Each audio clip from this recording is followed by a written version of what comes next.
We didn't go looking for scandal, it came and found us. A man came yesterday from Janina, bringing the incriminating dossier and, since we were still slightly unwilling to make the accusation, he told us that if we refused, the article would appear in another paper. Come on now, Beecham, you know what important news is. We didn't want to let this slip through our fingers. Now it's out, there'll be terrible repercussions to the ends of Europe.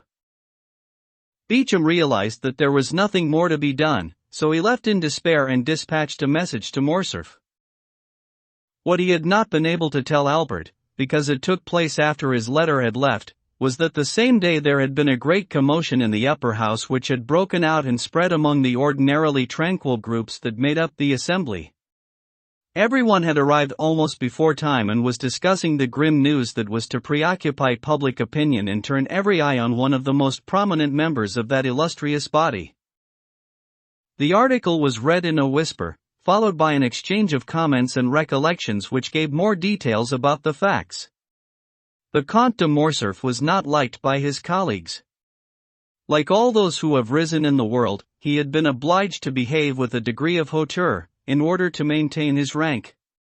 Great aristocrats laughed at him, talented men rejected him, and those whose reputations were justly pure instinctively despised him.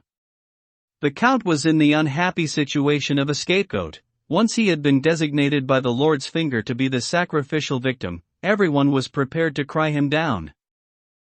The Count de Morcerf alone knew nothing of this. He did not receive the newspaper in which the defamatory article had appeared, and he had spent the morning writing letters and trying out a horse. He arrived at his usual hour, his head held high, with a proud look and insolent manner, got down from his carriage, and strode along the corridors and into the chamber, not noticing the sidelong glances of the ushers or the grudging nods of his colleagues. When he came into the chamber, it had already been in session for more than half an hour. Though the Count, as we have said, ignorant of what had happened, made no change in his look or manner, this look and this manner seemed to everyone even more arrogant than usual, and his presence on this occasion appeared such an act of aggression in this assembly that was jealous of its honor, that everyone considered it a breach of etiquette, while several thought it an act of bravado, and a few took it as an insult. Clearly, the whole chamber was burning with eagerness to begin the debate. The accusing newspaper could be seen in everyone's hands, but, as is always the case, no one was keen to take on the responsibility of opening the attack. Finally, one honorable peer, a declared enemy of the Count de Morcerf, mounted the tribune with a solemnity that proclaimed the long-expected moment had come. There was a fearful silence.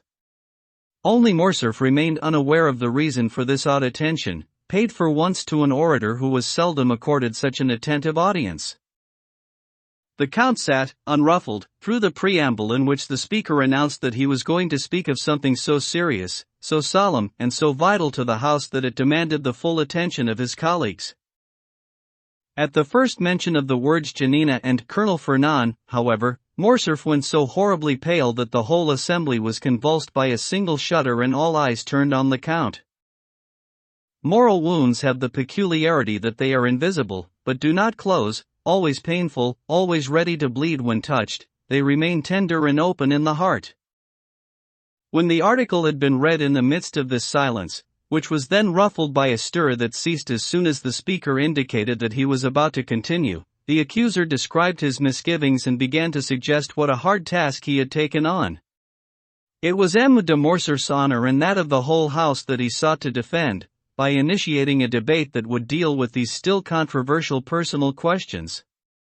Finally, he concluded by asking for an inquiry to be set up, rapidly enough to nip this slander in the bud and avenge M. de Morcerf by restoring him to the position that public opinion had for so long accorded him. Morcerf was shaking, smitten by this enormous and unexpected calamity to the point where he could barely stammer out a few words, while casting a haggard look at the faces of his colleagues. His diffidence, which could equally well indicate the astonishment of an innocent man as the shame of a guilty one, gained him some sympathy. Truly generous men are always ready to feel compassion when their enemy's misfortune exceeds the bounds of their hatred. The chairman asked for a vote on the inquiry, which was held by members rising or remaining seated. The result was that the inquiry would be held. The Count was asked how long he would need to prepare his defense. Morcerf's strength had returned as soon as he realized he had survived this terrible blow. "Gentlemen and fellow peers," he said, "time is not what one needs to repel an attack such as that which is here being directed against me by unknown enemies, who are no doubt hiding in the shadows of their own obscurity. I must reply instantly, like a thunderbolt, to this flash of lightning that for an instant dazzled me. How I wish that, instead of such self-justification, I could spill my blood to prove to my colleagues that I am worthy to be counted as one of their peers." These words made a favorable impression. "Consequently," he continued, "I request that the inquiry should be held as soon as possible, and I shall give the House all the documents necessary to facilitate it." "When would you like the inquiry to begin?" asked the chairman. "I am at the disposal of the House immediately," the Count replied. The chairman rang his bell. "Is the House of the opinion that this inquiry should take place today?" he asked. "Yes," came the unanimous reply from the assembly.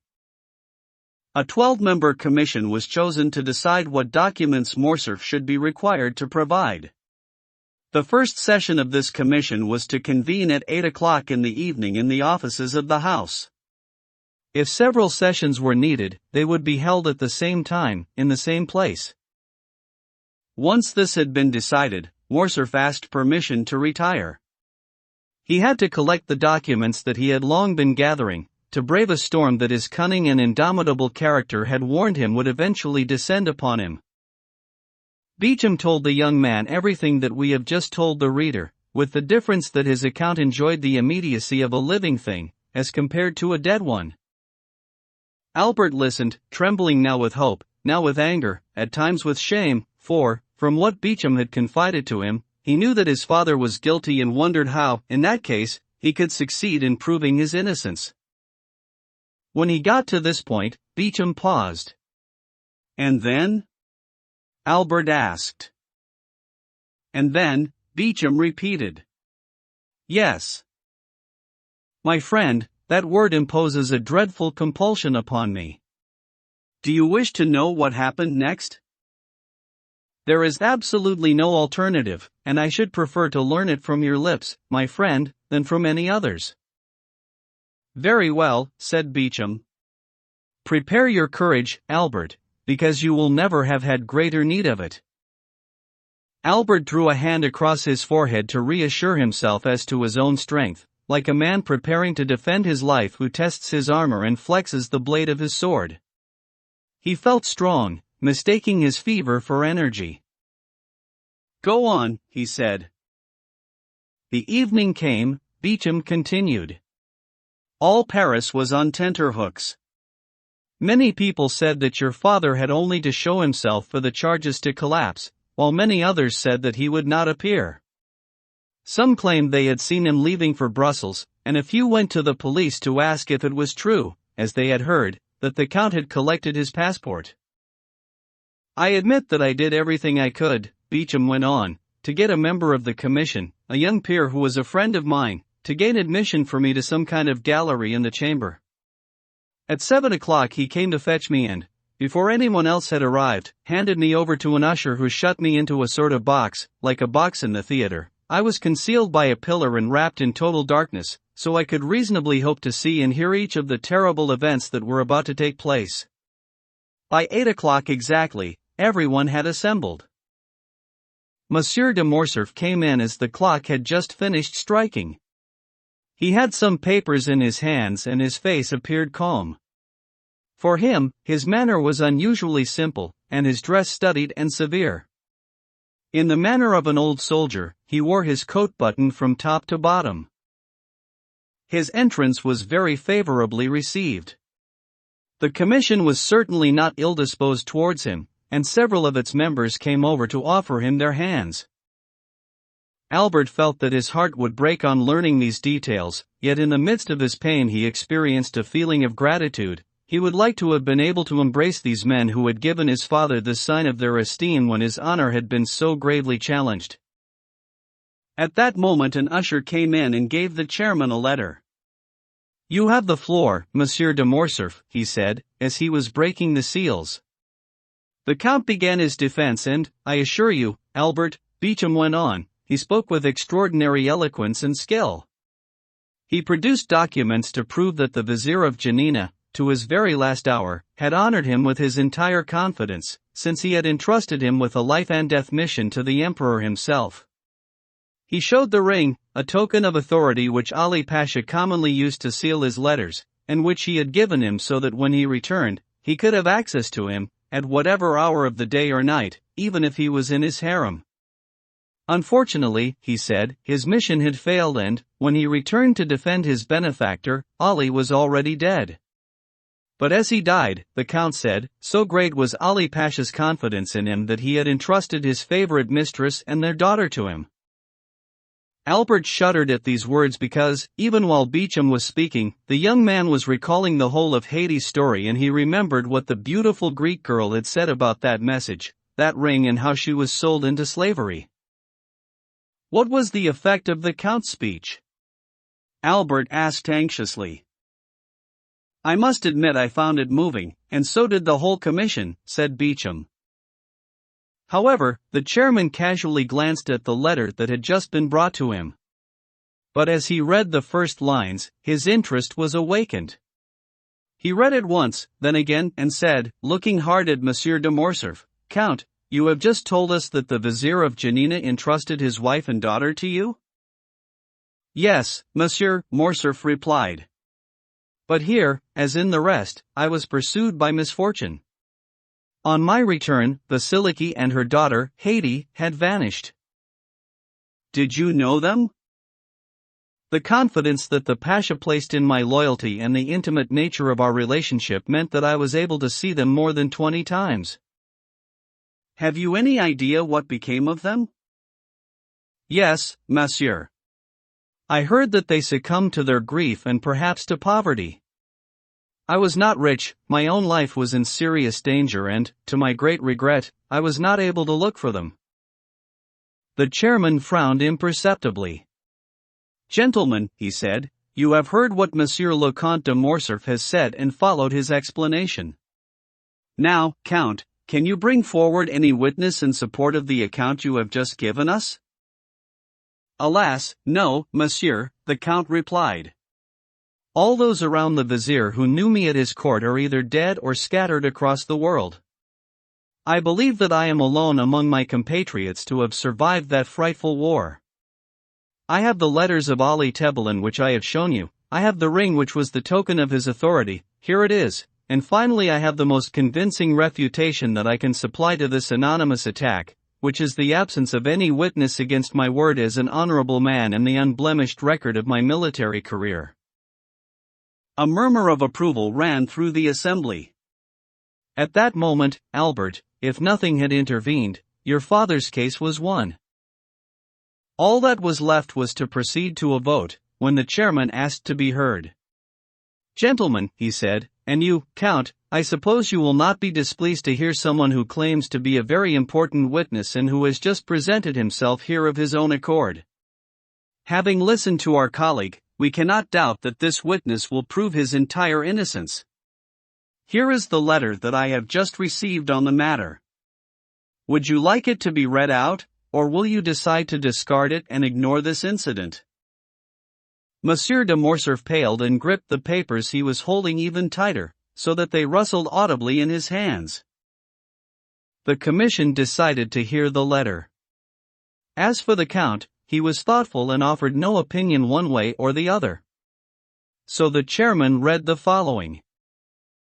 Monsieur le Président, I can supply the most definite information to the Commission of Inquiry which has been charged with examining the conduct in Epirus and Macedonia of Lieutenant General, the Count de Morcerf. Here the chairman paused. The color drained from the Count's face and the chairman looked inquiringly around the assembly.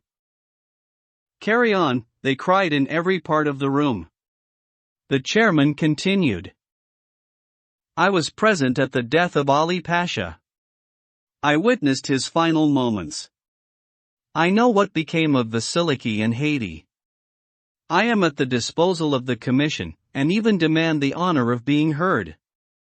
I shall be in the hall of the house at the moment when this letter is given to you. And who is this witness, or, rather, this enemy? The Count asked in a voice which was audibly and profoundly distorted by his feelings. That we shall discover, monsieur, the chairman replied. Does the commission agree that we should hear this witness? Yes, yes, every voice cried simultaneously. The usher was recalled. Usher, the chairman asked, is there someone waiting in the hall? Yes, monsieur le président. Who is this person? A lady accompanied by a servant. Everyone exchanged glances. Bring her in, said the chairman. 5 minutes later, the usher reappeared. Every eye was fixed on the door. And I too, Pigeon added, shared in the general mood of expectation and anxiety. Behind the usher walked a woman wrapped in a large cloak which entirely concealed her. Under it, from the shape it outlined and the perfumes that it exhaled, one could guess at the presence of an elegant young woman, but no more. The chairman asked the stranger to remove her veil, and it could then be seen that she was dressed in Greek costume, and, in addition to that, she was of outstanding beauty. Ah, said Morcerf. Her. Whom do you mean, her? Haiti. Who told you? Alas, I guessed it. But, Pigeon, please continue. You can see that I am calm and strong. We must be coming to the end. Monsieur de Morcerf, Pigeon continued, looked at the woman with a mixture of surprise and alarm. For him, it was life or death that hung on those charming lips, while, for everyone else, this was such a strange and curious adventure that the loss or salvation of Monsieur de Morcerf had become a secondary consideration. The chairman gestured the young woman towards a seat, but she indicated that she would remain standing. As for the Count, he had fallen back into his chair and it was clear that his legs would no longer carry him. Madam, the chairman said, you wrote to the commission to offer some information about the affair at Janina and you claimed that you were an eyewitness of the events.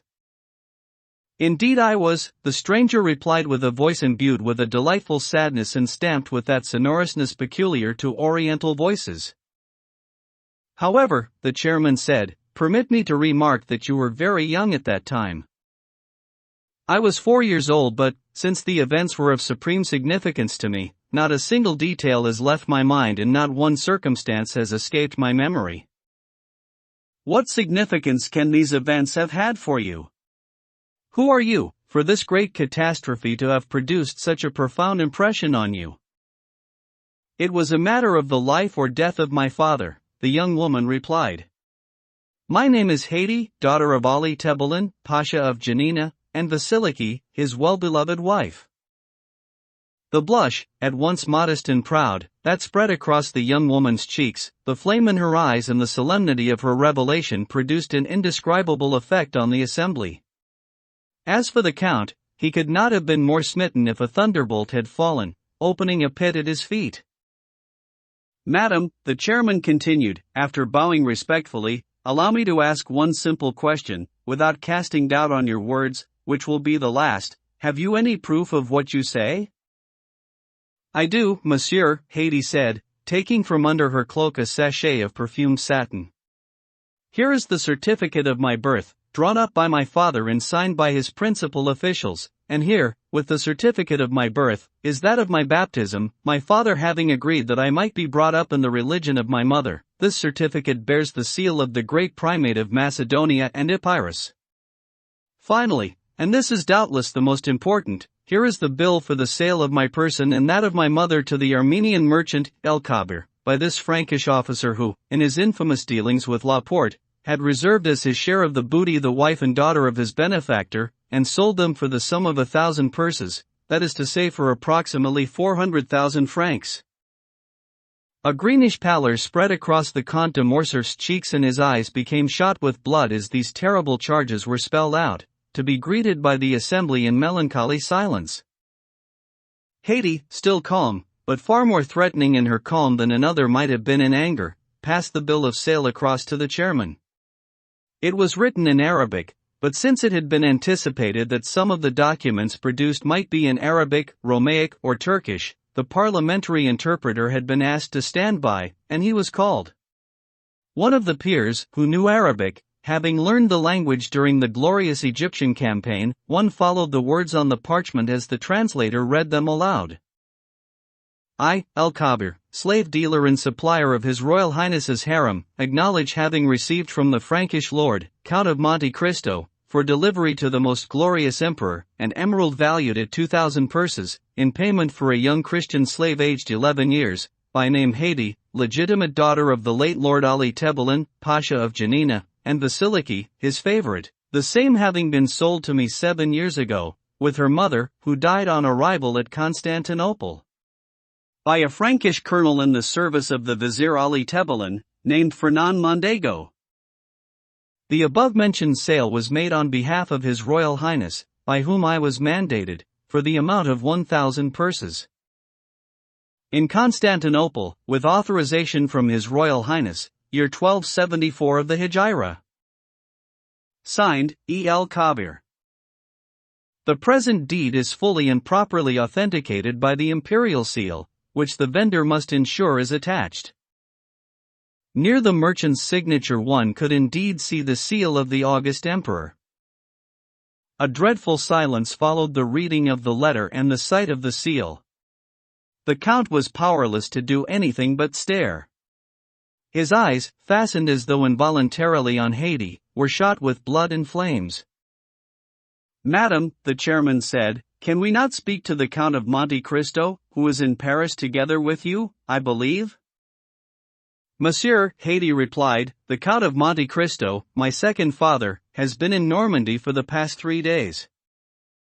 In that case, madam, the chairman said, who advised you to take this step, though the court thanks you for it, and it was quite natural in view of your birth and your misfortunes? This was dictated to me by my respect and my sorrow, monsieur, Haiti replied. God forgive me, though I am a Christian, I have always thought to avenge my illustrious father. After I set foot in France and learned that the traitor lived in Paris, my eyes and my ears remained constantly open.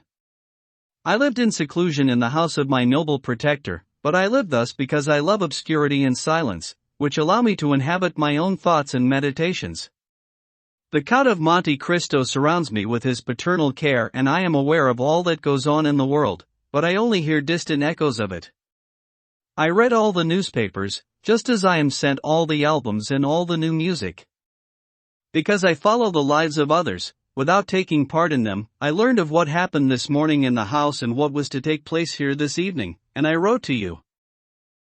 So the Count of Monte Cristo is not involved in what you have done, the chairman asked. He is quite unaware of it, monsieur, and I am afraid of only one thing, which is that he will disapprove when he finds out about it. However, the young woman went on, looking with burning eyes towards heaven, it is a fine day for me, now that I have at last the opportunity to avenge my father. Throughout all this, the count had not spoken a single word. His colleagues were looking at him and, no doubt, pitying this greatness that had been blown away by the scented breath of a woman. The dreadful marks of his misfortune were little by little appearing on his face. Monsieur de Morcerf, said the chairman, do you recognize this lady as the daughter of Ali Tebelen, Pasha of Janina? No, Morcerf said, attempting to rise. This is a tissue of lies, woven by my enemies. Haiti, who had been looking intently towards the door as if expecting someone, turned sharply and, seeing the count on his feet, gave an awful cry.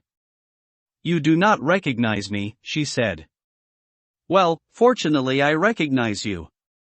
You are Fernand Mondego, the Frankish officer who was instructor to the troops of my noble father. You it was who betrayed the castles of Janina. You it was who, having been sent by your benefactor to deal directly on the matter of his life or death with the emperor, brought back a false firman giving him a complete pardon. You it was who with this firman obtained the Pasha's ring which would command the obedience of Selim, keeper of the fire. You it was who stabbed Selim. You it was who sold us, my mother and me, to the merchant El Kabir. Assassin! Assassin! Assassin! Your master's blood is still on your brow. Let it be seen by all. These words were spoken with such passionate conviction that all eyes turned towards the Count, and he even put his hand to his forehead as if he had felt Ali's blood on it, still warm. So do you positively identify Monsieur de Morcerf as this same officer Fernand Mondego? Indeed, I do recognize him. Haydée exclaimed. Oh, my mother! You told me, you were free, you had a father whom you loved, you were destined to be almost a queen. Look well on this man, he it is who has made you a slave, who raised your father's head on the end of a pike, who sold us, who betrayed us. Look well on his right hand, the one that bears a broad scar. Should you forget his face, you would recognize him by that hand into which, one by one, fell the coins of the merchant El Kabir. Indeed, I do recognize him. Oh, let him say now that he does not recognize me. Each word fell like the blow of a cutlass on Morcerf and drained a part of his energy. At the last words, he involuntarily hastened to conceal his hand in his coat. It was indeed disfigured by a wound. Then he fell back into his seat, plunged into the desolation of utter despair. This scene had caused a commotion among the minds of all those present which swirled like the leaves torn from a tree by the powerful north wind. Monsieur de Morcerf, said the chairman, do not let your courage fail you, reply. The justice of the court is supreme and equal for all, like that of God. It will not let you be crushed by your enemies without providing you with the means to combat them. Would you like further inquiries to be made? Do you wish me to order 2 members of the commission to visit Janina? Speak. Morcerf said nothing. At this, all the members of the commission looked at one another with a sort of horror. They knew the Count's powerful and aggressive character. It would take the most terrible blow to overwhelm this man's defenses. It must be that this silence, which was like a slumber, would be followed by an awakening that would be like thunder. Well, then, asked the chairman. What have you decided? Nothing, the Count said in a toneless voice, rising to his feet. Then has the daughter of Ali Tebelen really told us the truth, said the chairman. Is she really the awful witness to whom the guilty man never dares to answer, no? Did you really do all these things that she accuses you of doing? The Count looked around him with an expression that would have melted the heart of a tiger but which could not disarm a judge. Then he raised his eyes towards the vaulted ceiling as if fearing that it might open to reveal that second tribunal which is called heaven and that other judge who was called God. At last, with a sudden movement, he tore open the tightly buttoned coat that seemed to stifle him and left the room like a disconsolate madman. For a short while his footsteps echoed lugubriously down the passage, and soon the rumbling of the carriage as it galloped away with him shook the portico of the Florentine building. Gentlemen, said the chairman, when the sounds had died away, does Monsieur de Morcerf stand convicted of felony, treason, and conduct unworthy of a member of this house? Yes, replied all the members of the Commission of Inquiry with one voice. Haydée had stayed until the very end of the session. She heard the Count's guilt pronounced without a single muscle on her face expressing either pity or joy. Then, once more covering herself with her veil, majestically she took her leave of the councillors and walked out with that bearing which Virgil described as the walk of a goddess, too. LXXXVII. Provocation. So I took advantage of the silence and darkness in the room, Beauchamp went on, to leave without being seen. The usher who had brought me in was waiting for me at the door. He conducted me through the corridors to a little door opening onto the Rue de Vaugirard. I left with my heart at once shattered and enchanted, Albert. Forgive me for saying it, shattered with regard to you, but enchanted by the nobility of that young woman seeking to avenge her father. Yes, Albert, wherever this revelation came from, and I grant you that it may have been from an enemy, I swear that that enemy was an agent of Providence. Albert was holding his head in both hands. He raised a face that was red with shame and bathed in tears, and grasped Beauchamp's arm. "Friend," he said, "my life is over.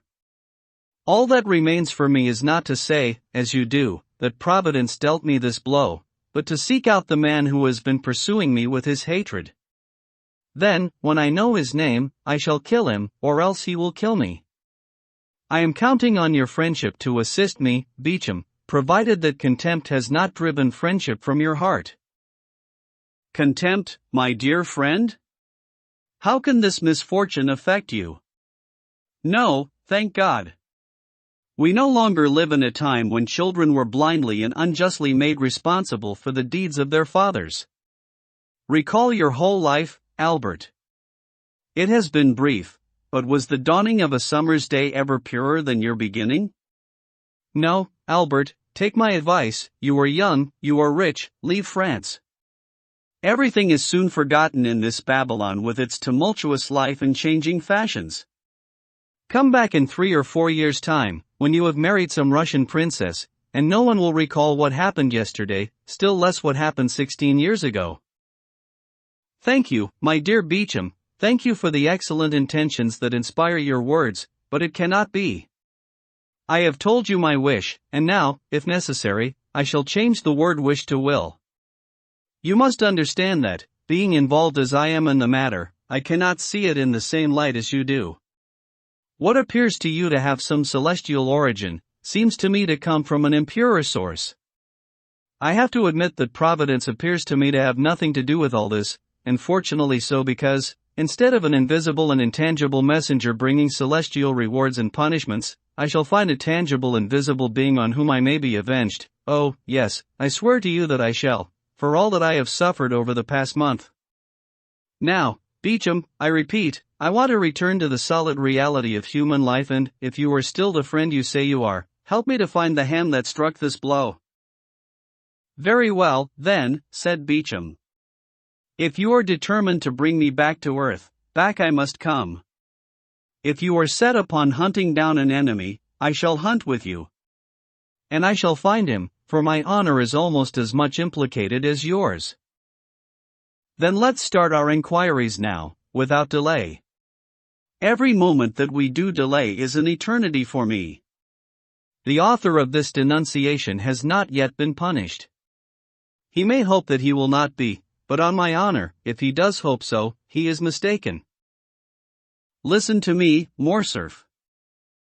Beauchamp, I can see that you know something. You restore me to life. I am not saying that this is the answer, Albert, but I can see a light in the darkness and we may follow it to our goal. Tell me. You can see, I'm boiling over with impatience. This is something that I did not want to let you know when I returned from Janina. Tell me. Here is what happened. Naturally, I went to the first banker in the town to obtain information. As soon as I mentioned the matter, and even before your father's name was spoken, he said, "Ah, I can guess why you are here." "How can you, and why?" "Because barely a fortnight ago I was questioned on the same subject." "By whom?" "By a banker in Paris, an associate of mine." "Whose name is?" "Monsieur Danglars." "Him!" Albert cried. "He has long pursued my poor father with jealous hatred. Supposedly a man of the people, he cannot forgive the Count de Morcerf for being a peer of the realm." "And what about that marriage, broken off for no specific reason?" "It must be him." "Find out, Albert, but don't get carried away until you know." "Find out, I tell you, and if it proves to be the case." "Oh, yes, if it proves to be the case," the young man exclaimed. "He will repay me for all I have suffered." "Be careful, Morcerf. He is already an old man." "I shall take heed of his age as he took heed of my family's honor." "If he had a quarrel with my father, why did he not strike him?" "Oh, no, he was afraid to confront the man." "I'm not criticizing you, Albert, but I do want to restrain you. Be cautious." Don't worry. In any case, Beecham, you will come with me. Such solemn matters must be dealt with in front of witnesses. Before the end of today, if Monsieur Danglars is guilty, Monsieur Danglars will have ceased to live, or I shall be dead. By heavens, Beecham, I want to bury my honor with all due ceremony. Very well. When one has taken such a resolve, Albert, it must be carried out at once. Do you want to visit Monsieur Danglars? Then let's go. They sent out for a hired cab. As they turned into the drive of the banker's house, they noticed Andrea Cavalcanti's phaeton and servant at the door. Well, I never. There's a stroke of luck, said Albert in a grim voice. If Monsieur Danglars does not want to fight with me, I shall kill his son-in-law. A Cavalcanti must fight, surely? The young man was announced to the banker who, knowing what had happened the previous evening, heard Albert's name and forbade him entry. But it was too late. He had followed the lackey, heard the order being given, pushed open the door and went through into the banker's study, followed by Beecham. But, monsieur, what is this? Danglars exclaimed. Can one no longer be allowed to choose whom one shall or shall not receive in one's home? I think you are forgetting yourself. No, monsieur, said Albert. There are some circumstances, yours included, when one must be at home, at least to certain people, unless one pleads cowardice. You may choose that alternative. So what do you want with me, monsieur? I want, said Morcerf, coming over to him without appearing to pay any attention to Cavalcanti, who was leaning against the mantelpiece, I want to suggest a meeting with you, in a quiet spot, where no one will trouble you for 10 minutes, I ask no longer, and where, of two men who have met there, one will remain among the leaves. Danglars went pale and Cavalcanti started. Albert turned to the young man and said, Why, do come if you wish, Count, you have the right to be there, you are almost one of the family. When I give this kind of invitation, it is open to as many people as there may be to accept it. Cavalcanti looked dumbfounded at Danglars who, with an effort, got up and came to stand between the two young men. Albert's attack on Andrea had put the matter on a different footing, and he began to hope that his visit had a different motive from the one he had supposed. Ah, I understand, monsieur, he said to Albert. If you have come here to pick a fight with this gentleman because I preferred him over you, I must warn you that it will be a matter for the public prosecutor. You are mistaken, monsieur, said Morcerf with a grim smile. I am not speaking at all about marriage, and I only addressed myself to Monsieur Cavalcanti because it appeared that he might momentarily have considered intervening in our discussion. But then, on the other hand, he added, you are right, today I am ready to pick a fight with everybody. But have no fear, Monsieur Danglars, you shall have priority. Monsieur, Danglars said, white with anger and fear, I warn you that when I have the misfortune to come across a rabid mastiff blocking my path, I kill it, and, far from thinking myself guilty, I consider I have done a service to society.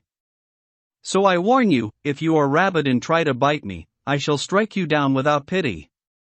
I ask you, is it my fault if your father has been dishonored? Yes, you wretch, cried Morcerf. It is your fault. Danglars stepped backwards. My fault, he said. Mine. Do I know anything about Greek history?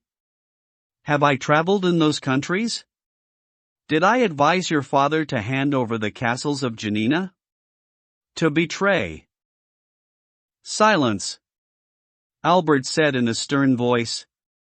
No, it was not you directly who created this scandal and caused this misfortune, but you it was who hypocritically initiated it. I. Yes, you. Where else did the revelation come from? But the newspaper told you that, from Janina, of course. And who wrote to Janina? To Janina? Yes. Who wrote to ask for information about my father? I suppose that anyone can write to Janina. Yet only one person did right. Only one? Yes, and that person was you. Certainly, I did right. It seems to me that when you are marrying your daughter to a young man, you should obtain some information about his family. To do so is not only one's right but one's duty. You wrote, monsieur, said Albert, knowing perfectly well what reply you would receive. What? Ah, now, I swear to you, Danglars exclaimed, with a certainty and confidence that may perhaps have come even less from his fear than from the interest he felt in his heart for the unfortunate young man. I swear to you that I should never have considered writing of my own accord. Whatever did I know about the catastrophe that befell Ali Pasha? So did anyone suggest that you write? Indeed they did. Someone encouraged you to do it? Yes. Who did? Tell me. Go on. But nothing could be easier. I was speaking of your father's past and saying that the origin of his fortune had always remained a mystery. This person asked me where your father had made his fortune, so I replied, in Greece. And he said, then, write to Janina. Who gave you this advice? It was the Count of Monte Cristo, your friend. The Count told you to write to Janina? Yes, and I did so. Do you want to see the letters? I can show them to you. Albert and Beecham exchanged looks. Monsieur, Beecham said, up to this point having taken no part in the conversation, it appears that you are accusing the Count when he is away from Paris and cannot answer the charge. I am accusing no one, monsieur, said Danglars. I am telling you, and I shall repeat in front of the Count of Monte Cristo what I have just said before you. Does the Count know what reply you received? I showed it to him. Did he know that my father's Christian name was Fernand and his surname Mondego? Yes, I told him that a long time ago. Moreover, I only acted in all this as anyone else would, and I may perhaps have done less than many others. When, on the day after this reply, at the instigation of Monsieur de Monte Cristo, your father came to ask me for my daughter officially, as one does when one wants to conclude a match, I refused. I refused outright, it's true, but without giving an explanation and without making a stir. Why should I cause any trouble? What do I care for the honor or dishonor of Monsieur de Morcerf? There's no percentage in it for me either way. Albert felt himself blush.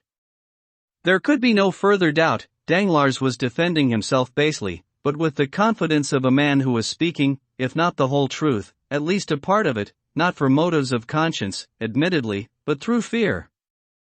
In any case, what did Morcerf want? It was not either the greater or lesser guilt of Danglars or Monte Cristo, it was a man who would answer for the offense, whether great or small, a man who would fight, and it was clear that Danglars would not. Then, one by one, certain things that he had forgotten or failed to notice became visible to his eyes and present in his memory. Monte Cristo knew everything, since he had bought the daughter of Ali Pasha, and, knowing everything, he had advised Danglars to write to Janina. Once he knew the reply, he had granted Albert's wish to be introduced to Haydée, and, once in her presence, he had allowed the conversation to turn to the death of Ali, not objecting to Haydée's story, but no doubt instructing the young woman, in the few words of Romaic that he spoke to her, not to allow Morcerf to recognize his father. Moreover, had he not requested Morcerf to avoid mentioning his father's name in front of Haydée? Finally he had taken Albert to Normandy at the very moment when he knew that the scandal would break. There could no longer be any doubt, all this was part of a plot and, without any doubt, Monte Cristo was in collusion with his father's enemies. Albert led Beecham into a corner and told him what he thought. You are right, Beecham said. Monsieur Danglars is only implicated in the crude, operational part of what has happened. If you want an explanation, you must ask Monte Cristo for it. Albert turned around. Monsieur, he said to Danglars, you will understand that I am not definitively taking my leave of you. I still need to confirm that your charges are correct, and I shall go at once to do so from the Count of Monte Cristo. And, bowing to the banker, he left with Pigeon, without appearing to pay any further heed to Cavalcanti. Danglars accompanied them to the door and there repeated his assurance to Albert that he felt no personal animosity towards the Comte de Morcerf. LXXXVIII. The insult. As they were leaving the banker's, Pigeon stopped Morcerf. "Listen," he warned, "just now I said, while we were at Monsieur Danglars, that the person you should ask for an explanation was Monsieur de Monte Cristo." "Yes, and we are going to see him." "One moment, Morcerf. Think before you go to the Count's. What do you want me to think about?" "The seriousness of this step." "Is it more serious than going to see Monsieur Danglars?" "Yes. Monsieur Danglars was a man of money and, as you know, men of money have too precise an idea of the capital they are risking to fight easily. The other, on the contrary, is a gentleman, at least in appearance." "Are you not afraid of discovering the bravo beneath the gentleman?" "I am afraid of only one thing, which is to discover a man who will not fight." "Have no fear," said Pigeon. "This one will fight. I am even afraid of something, namely that he will fight too well." "Take care." "My friend," Morcerf said, with a fine smile, "that's all I ask. And the best that could happen to me is to be killed for my father. That would save all of us." "Your mother would die of grief." "Yes, my poor mother," said Albert, putting a hand to his eyes. "I know. But it is better for her to die of grief than of shame." "So you have really made up your mind, Albert?" "Yes." "Come on, then. But do you think we will find him?" "He was due to return a few hours after me and will certainly have done so." They got into the cab and ordered the driver to take them to number 30, Avenue des Champs-Élysées. Pigeon wanted to go in alone, but Albert pointed out to him that this affair was so unusual that it allowed them to ignore the usual dueling etiquette. The young man was acting in this case in such a sacred cause that Pigeon could do nothing except bow to his will, so he did as Morcerf said and agreed to follow him. Albert covered the distance between the concierge's lodge and the front steps in a single bound. Baptistin came to greet him. The Count had indeed returned, but he was in the bath and had forbidden him to admit anyone at all. "And after the bath?" Morcerf asked. "Monsieur will take dinner." "And after dinner?" "Monsieur will sleep for an hour." "And then?" "And then he will go to the opera." "Are you sure of that?" Albert asked. "Absolutely sure.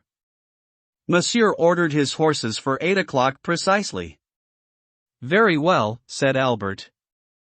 "That is all I wanted to know." Then, turning to Pigeon, he added, "If you have anything to do, Pigeon, do it at once. If you have any appointment for this evening, postpone it until tomorrow. You realize that I am counting on you to come to the opera. If you can, bring Châteaurenaud with you." Pigeon took advantage of the leave he was granted and left Albert, promising to collect him at 7:15. As soon as he got rid of him, Albert informed Franz, Debray and Morel of his wish to see them that evening at the opera. Then he went to see his mother who, since the events of the previous day, had barred her door to visitors and remained in her room. He found her in bed, overwhelmed by this public humiliation. The sight of Albert produced the effect one might imagine on Mercedes. She clasped her son's hand and burst into tears, but the tears relieved her. Albert remained standing silently for a moment beside his mother. From his pale face and furrowed brow one could see that the edge was gradually wearing off the thirst for vengeance in his heart. "Mother," he asked, "do you know any enemies of Monsieur de Morcerf's?" Mercedes shuddered. She noticed that the young man did not say, "of my father's." "My dear," she said, "people of the Count's standing have many enemies whom they do not even know. In any case, the enemies whom one does know are clearly not the most dangerous." "Yes, I know that, so I am appealing to all your perspicacity."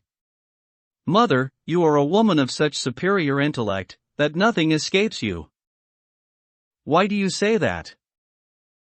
"Because you will have noticed, for example, that on the evening of our ball Monsieur de Monte Cristo did not want to take any refreshment in our house." Mercedes raised herself on one arm, trembling with fever. "Monsieur de Monte Cristo," she exclaimed. "What has he to do with your question to me?" "You know, mother, Monsieur de Monte Cristo is almost a man of the East and an Oriental. In order not to interfere with his freedom to take revenge, he never eats or drinks in his enemy's house." "What are you saying, Albert?" Mercedes asked, turning whiter than the sheet that covered her. "Monsieur de Monte Cristo, one of our enemies? Whoever told you such a thing? Why? You are mad, Albert." "Monsieur de Monte Cristo has shown nothing but courtesy towards us. He saved your life and you yourself introduced him to us."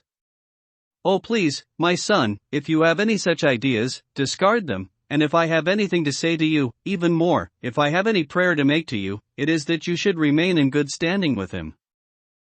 "Mother," the young man said, glowering, "you have your own reasons for telling me to remain on good terms with this man." "I?"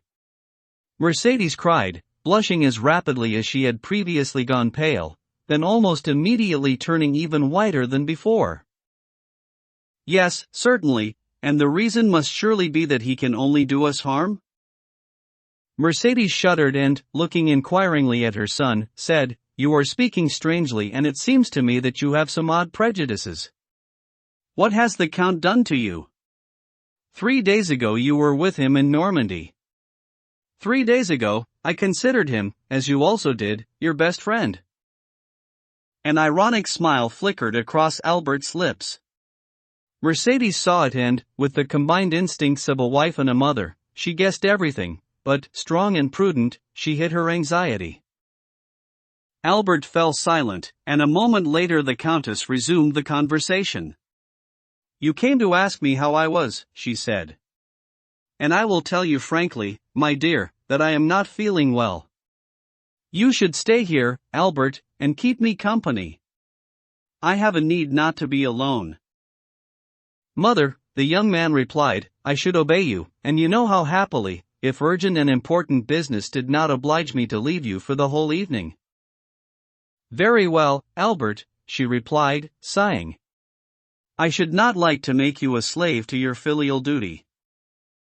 Albert pretended not to have heard, kissed his mother and left. Hardly had he closed the door, however, than Mercedes called a trusted servant and ordered him to follow Albert wherever he went and to report back to her immediately. Then she rang for her chambermaid and, weak as she felt, had herself dressed to be prepared for any eventuality. The task she had given the servant was not hard to carry out. Albert returned home and got dressed, in clothes that were somehow stylish, but not ostentatious. At 7:50 Beecham arrived. He had seen Chateau Renaud, who had promised to be in the stalls before the curtain went up. Both got into Albert's coupe and he, having no reason to hide where he was going, said aloud, "To the opera." In his impatience he arrived before the curtain went up. Chateau Renaud was in his seat and, as he had been told everything by Beecham, Albert had no need to explain anything to him. The idea of a son seeking revenge for his father was so natural that Chateau Renaud made no attempt to dissuade him, but merely repeated his assurance that he was at Albert's disposal. Debray had not yet arrived, but Albert knew that he rarely missed a performance at the opera. Albert wandered around the theater, waiting for the curtain to rise. He did hope to meet Monte Cristo, either in the corridor or on the staircase. The bell called him to his seat and he went to sit in the stalls between Chateau Renaud and Beecham, but his eyes remained fixed on the sidebox, which remained obstinately closed throughout the first act. Finally, at the start of the second act, as Albert was looking at his watch for the 100th time, the door of the box opened and Monte Cristo, dressed in black, came in and leant on the rail while he looked round the auditorium. Morel followed him, searching for his sister and brother-in-law. He saw them in a box on the second level and waved. As the Count was running his eyes over the audience, he noticed a pale head and shining gaze that seemed eager to draw his attention, and he did indeed recognize Albert, but the expression he saw on that devastated face must have warned him to give no sign that he had seen him. Without any indication of what he was thinking, he sat down, took his glasses out of their case and turned them in another direction. However, even though he appeared not to see Albert, the Count did not lose sight of him, and when the curtain fell at the end of the second act, his eagle eyes followed the young man as he left the stalls with his two friends. Then he saw the same head appear in a box on the balcony, opposite his own. He anticipated the approaching storm and, when he heard the key turn in the door of his box, even though he was at that moment speaking to Morel with his most cheerful expression, he knew what to expect and was ready for it. The door opened. Only then did Monte Cristo turn around and see Albert, white and trembling. Behind him were Pigeon and Chateaurenaud. "Well, now," he exclaimed, with the benevolent courtesy that usually distinguished his greeting from the banal politeness of social convention. "Here is my horseman, at the end of his ride. Good evening, Monsieur de Morcerf." And the man, so utterly in command of himself, wore an expression of the utmost cordiality. Only now did Morel remember the letter that the Viscount had sent him in which the latter, with no further explanation, had asked him to come to the opera, and he realized that something dreadful was about to take place. "We have not come to exchange hypocritical courtesies or pretensions of friendship," the young man said. "We have come to ask you for an explanation, Monsieur le Comte." His trembling voice was loath to emerge from between his clenched teeth. "Explanation?" "At the opera," said the Count with his calm voice and penetrating gaze, two signs that infallibly indicate a man who is utterly sure of himself. "Unfamiliar though I am with Parisian manners, I should not have thought, monsieur, that this is where one would go to explain oneself."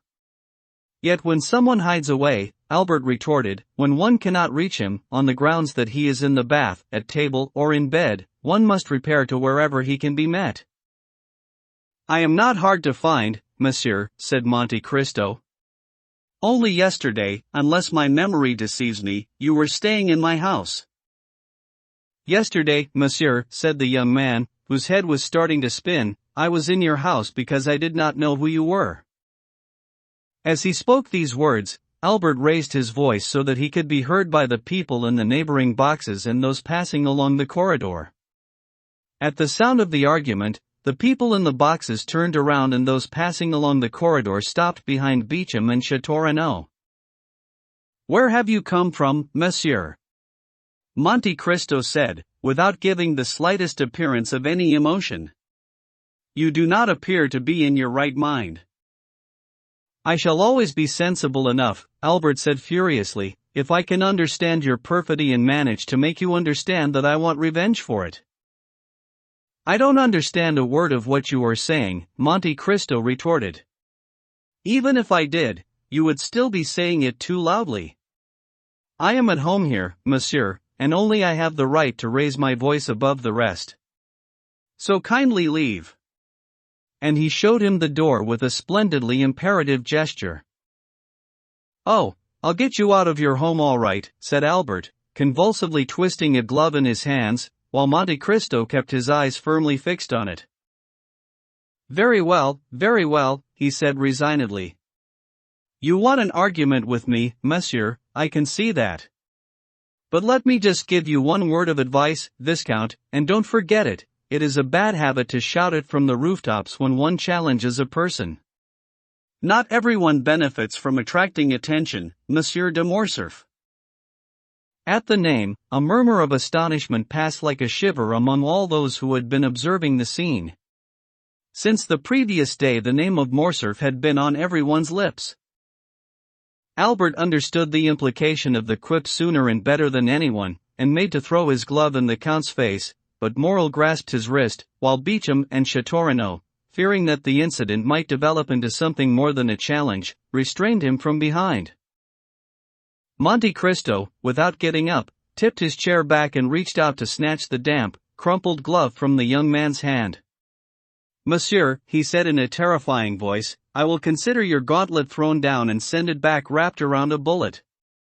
Now leave me or I shall call my servants to throw you out." Intoxicated, horrified, wild-eyed, Albert took 2 steps back, and Morel seized the opportunity to shut the door. Monte Cristo took up his lorgnette and went back to his survey of the theater, as if nothing out of the ordinary had happened. The man had a heart of bronze and a face of marble.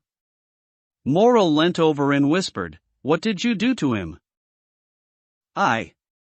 "Nothing, at least nothing personal," the Count replied. "But there must be some reason for this peculiar incident?" "The young man is enraged by the Count de Morcerf's misfortune." "Did you have anything to do with that?" "Haydée was the one who told the house of his father's treachery." "Indeed," said Morel, "I was told, though I couldn't believe it, that the Greek slave I saw with you in this very box was the daughter of Ali Pasha." "It's absolutely true." "Good heavens! Now I understand everything. The incident was premeditated." "How is that?"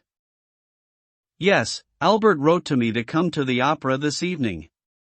He wanted me to witness his insult to you." "Probably," said Monte Cristo with his imperturbable calm.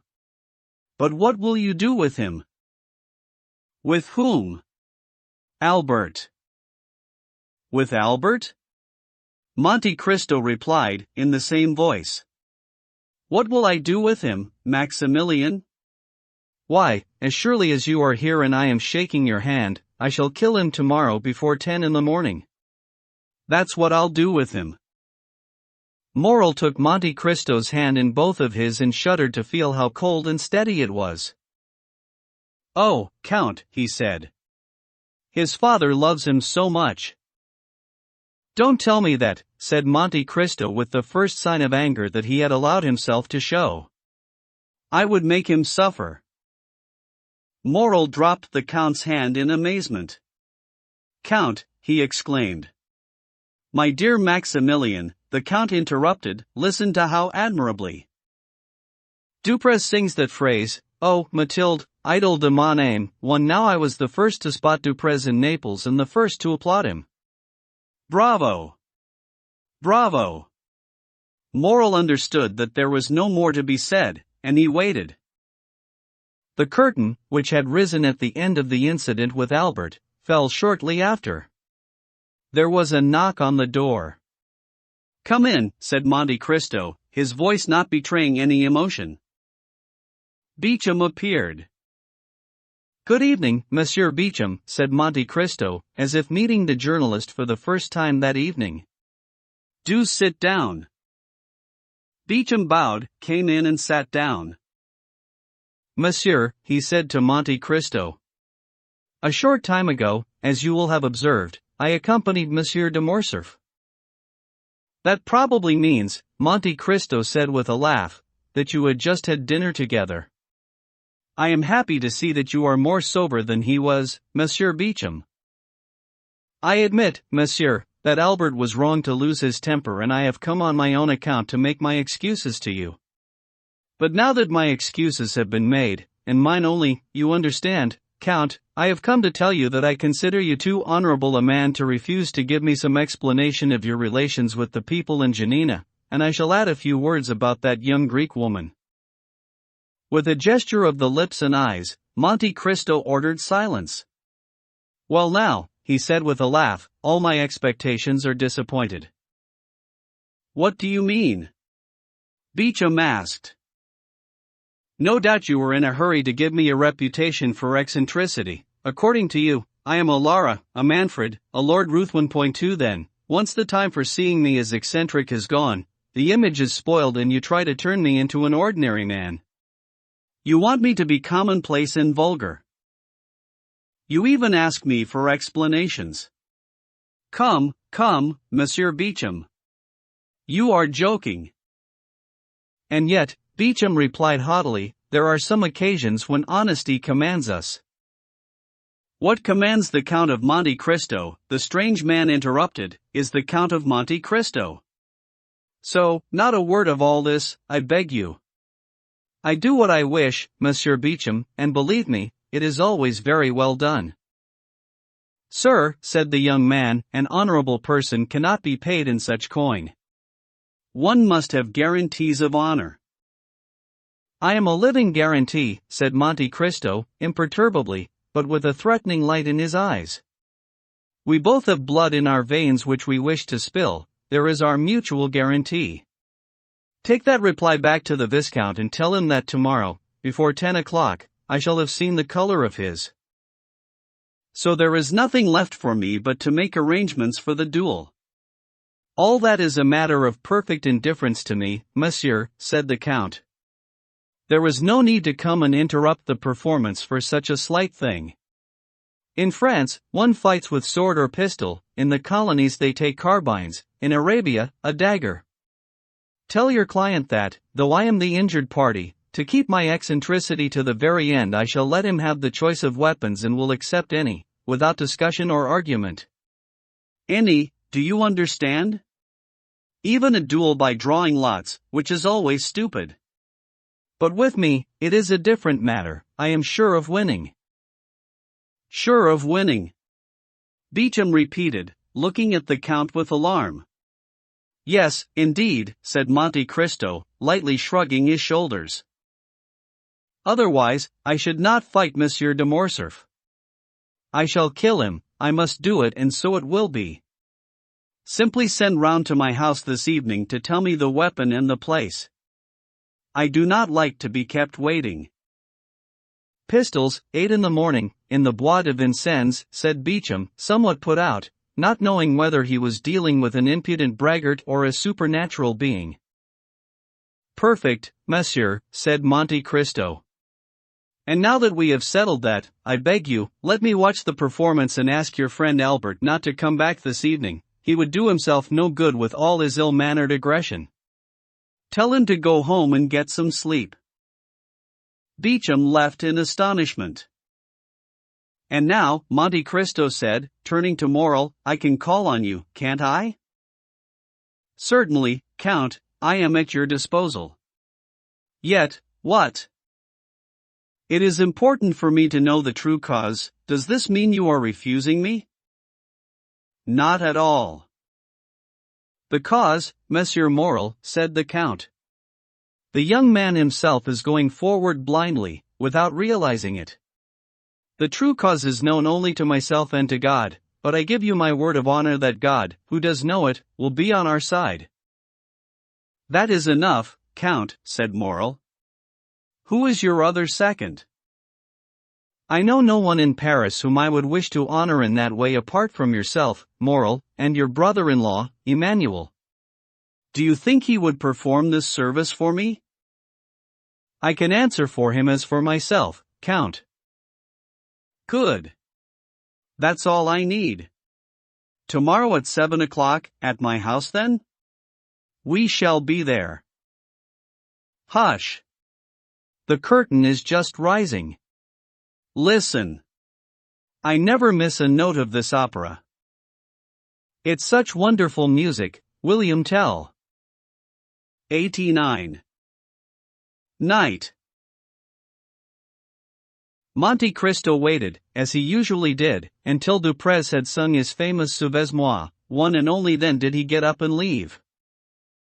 Morrel left him at the door, repeating his promise to be at the Count's, with Emmanuel, the next morning at exactly 7 o'clock.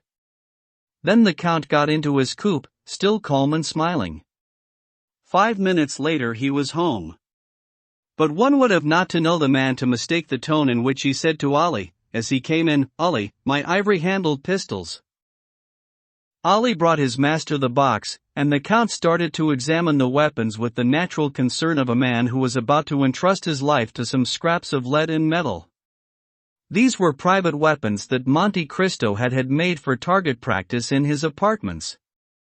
A percussion cap was enough to fire the bullet, and from the adjoining room no one could doubt that the Count, as they say on the firing ranges, was engaged in getting his eye in. He was just fitting the weapon in his hand and looking for the bull on a small metal plaque that served him as a target, when the door of his study opened and Baptistin came in. But, even before he had opened his mouth, the Count noticed through the still open door a veiled woman standing in the half-light of the next room. She had followed Baptistin. She saw the Count with a pistol in his hand, she had seen 2 swords on the table and she ran forward. Baptistin looked inquiringly at his master. The Count gestured to dismiss him and Baptistin left, closing the door behind him. "Who are you, madam?" the Count asked the veiled woman. The stranger looked all around her to make sure that she was quite alone, then, bending forward as if she wanted to kneel down and clasping her hands, she said in a desperate voice, "Edmund, you must not kill my son." The Count took 1 pace backwards, gave a faint cry and dropped the pistol he was holding. "What name did you say, Madame de Morcerf?" he asked. "Yours," she cried, throwing back her veil. "Yours, which perhaps I alone have not forgotten. Edmund, it is not Madame de Morcerf who has come to you, it is Mercedes." "Mercedes is dead, madam," said Monte Cristo. "I do not know anyone of that name." "Mercedes is alive, monsieur, and Mercedes remembers, for she alone recognized you when she saw you, and even without seeing you, by your voice, Edmund, by the mere sound of your voice. Since that time she has followed you step by step, she has watched you and been wary of you, because she did not need to wonder whose was the hand that has struck down Monsieur de Morcerf." "Fernand, you mean, madam," Monte Cristo said, with bitter irony in his voice. "Since we are remembering one another's names, let's remember all of them." Monte Cristo had spoken Fernand's name with such hatred that Mercedes felt a shudder of fear run through her whole body. "You see, Edmund, I was not mistaken," she cried. "I was right to say to you, spare my son." "Whoever told you, madam, that I had any quarrel with your son?" "No one. A mother has second sight. I guessed everything. I followed him to the opera this evening and, from the ground floor box where I was hiding, I saw everything." "If you saw everything, madam, then you will have seen that Fernand's son insulted me publicly," Monte Cristo said with dreadful impassivity. "Oh, have pity."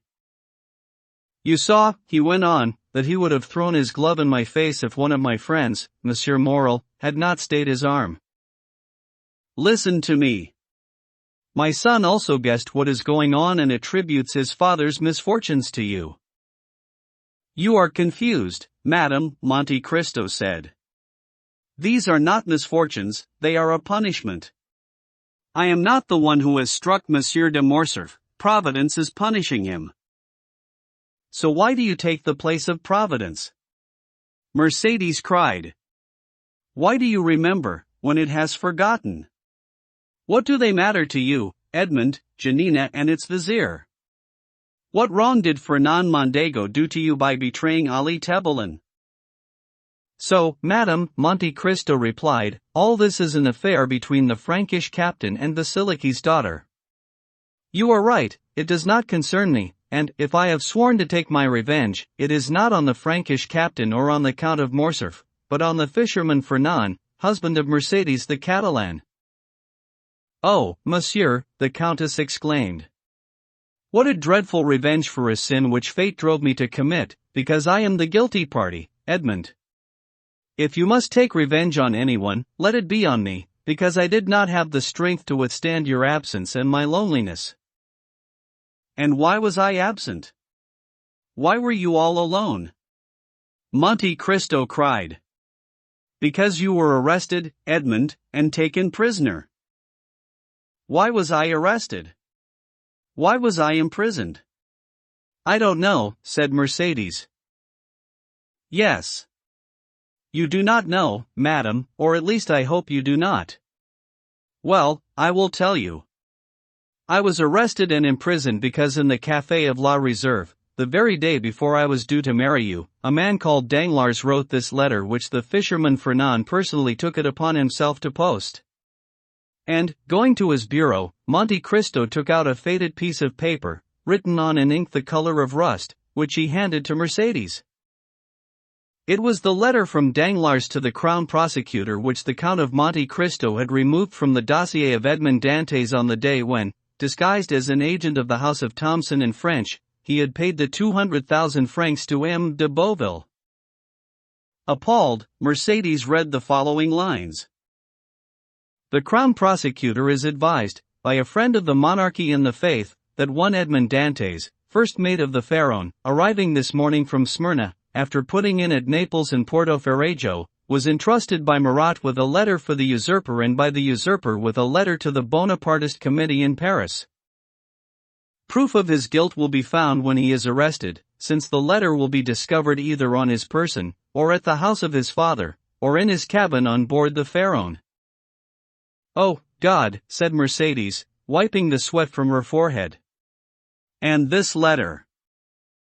It cost me 200,000 francs to obtain it, madam, said Monte Cristo.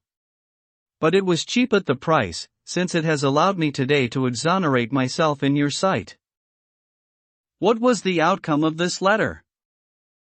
That, as you know, was my arrest. What you do not know is how long my imprisonment lasted. What you do not know is that I stayed for 14 years a quarter of a league away from you, in a dungeon in the Château d'If.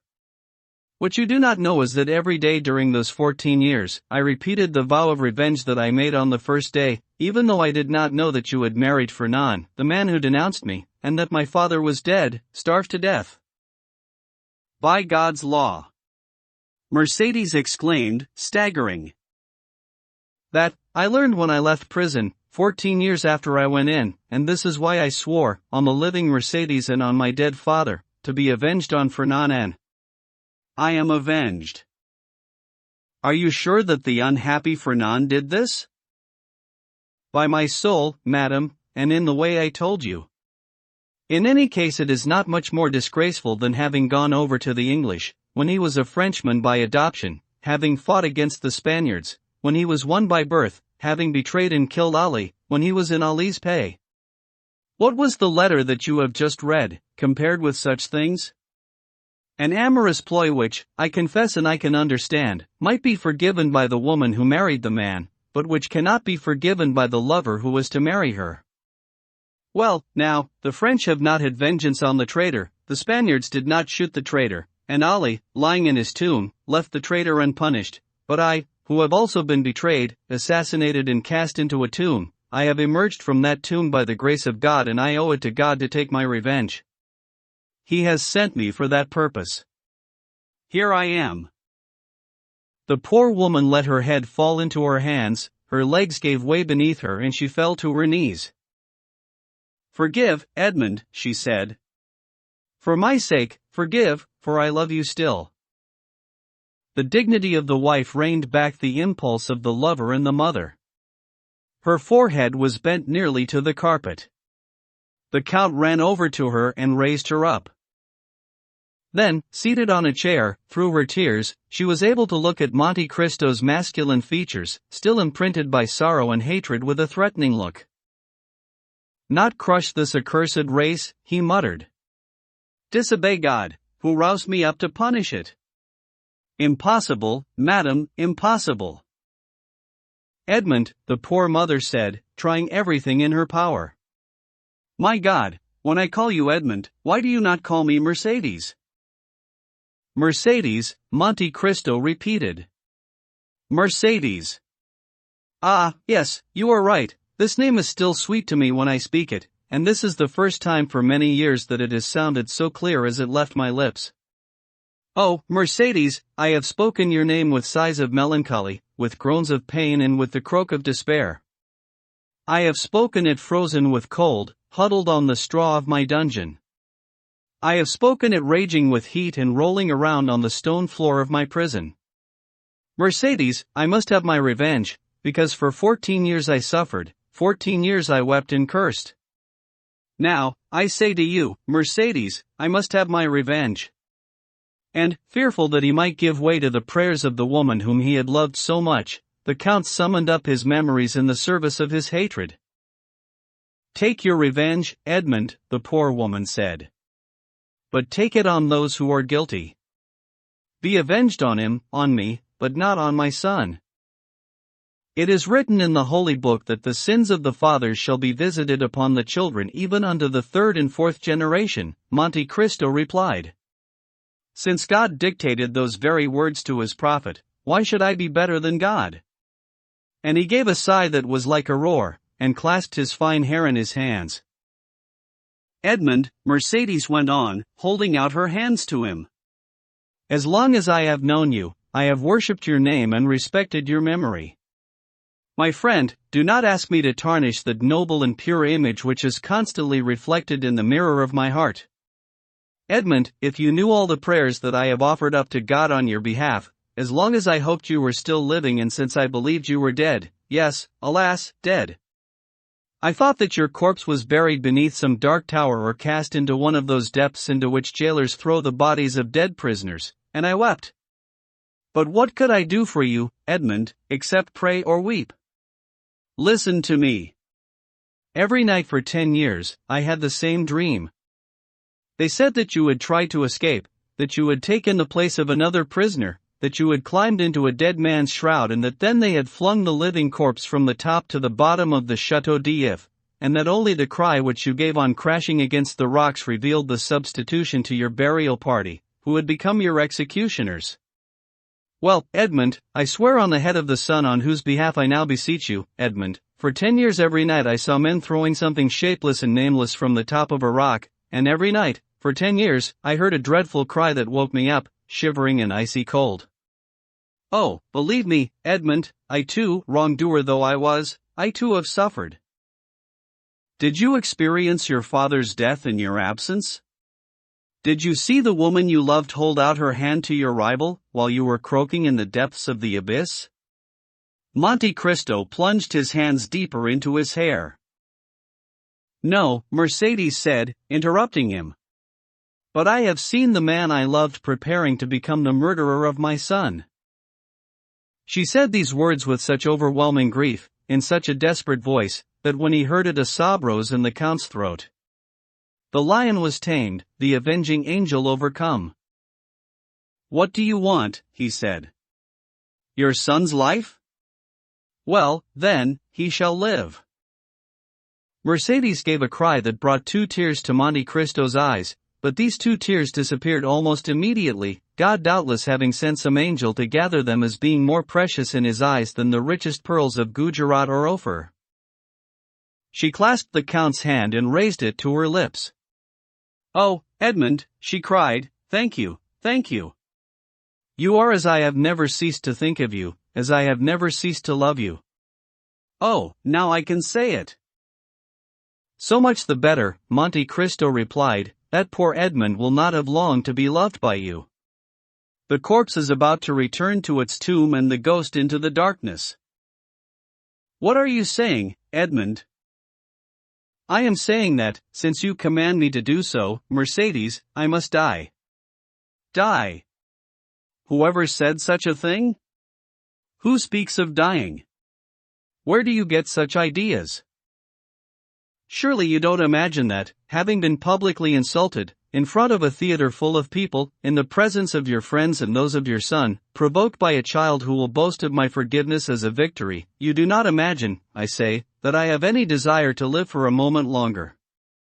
What I have loved most after you, Mercedes, is myself, that is to say my dignity, that is to say the strength that made me superior to other men. That strength was my life. You have shattered it with a word. I die. But the duel will not take place, Edmund, since you have forgiven him. It shall take place, madam, Monte Cristo said solemnly. But my blood will slake the earth instead of your son's. Mercedes gave a great cry and rose to her feet. Then suddenly she stopped. Edmund, she said. There is a God above us, since you are alive and I have seen you again, and I trust in him in the very depths of my heart. In expectation of his aid, I shall rely on your word. You said that my son will live, this is true, isn't it? Yes, he shall, Madame, Monte Cristo said, astonished that, without any further exclamation or other sign of surprise, Mercedes had accepted the heroic sacrifice he was making for her. She offered him her hand. Edmund, she said, her eyes filling with tears as she looked at the man before her, how fine it is of you, how great what you have just done, how sublime to have had pity on a poor woman who put herself at your mercy, when everything seemed to be contrary to her hopes. Alas, I have been aged more by sorrow than by the years, and I can no longer recall to my Edmund's memory, even by a look or a smile, that Mercedes whom he once gazed on for so many hours on end. Believe me, Edmund, I told you that I too have suffered much. I repeat, it is dreary indeed to see one's life pass without recalling a single joy or retaining a single hope, but this proves that all is not finished on this earth. No. All is not finished, I feel it from what still remains in my heart. Oh, Edmund, I say again, it is fine, it is great, it is sublime to forgive as you have just done. You say that, Mercedes. What would you say if you knew the extent of the sacrifice I am making for you? Suppose that the Lord God, after creating the world, after fertilizing the void, had stopped 1/3 of the way through his creation to spare an angel the tears that our crimes would one day bring to his immortal eyes. Suppose that, having prepared everything, kneaded everything, seeded everything, at the moment when he was about to admire his work, God had extinguished the sun and with his foot dashed the world into eternal night, then you will have some idea. Or, rather, no. No, even then you cannot have any idea of what I am losing by losing my life at this moment. Mercedes looked at the Count with an expression that showed her combined astonishment, admiration, and gratitude. Monte Cristo put his head into his burning hands, as if no longer able to support the weight of his thoughts. Edmund, said Mercedes, I have only one more word to say to you. The Count gave a bitter smile. Edmund, she went on, you will see that even though my brow is paled, my eyes have lost their sparkle, my beauty is gone and, in short, Mercedes no longer looks like herself, as far as her face is concerned, you will see that her heart is still the same. Farewell, then, Edmund. I have nothing further to ask of God. I have rediscovered you as noble and as great as ever. Adieu, Edmund, thank you and farewell. The Count did not reply. Mercedes opened the door of the study, and had vanished before he emerged from the deep and painful reverie into which his lost vengeance had plunged him.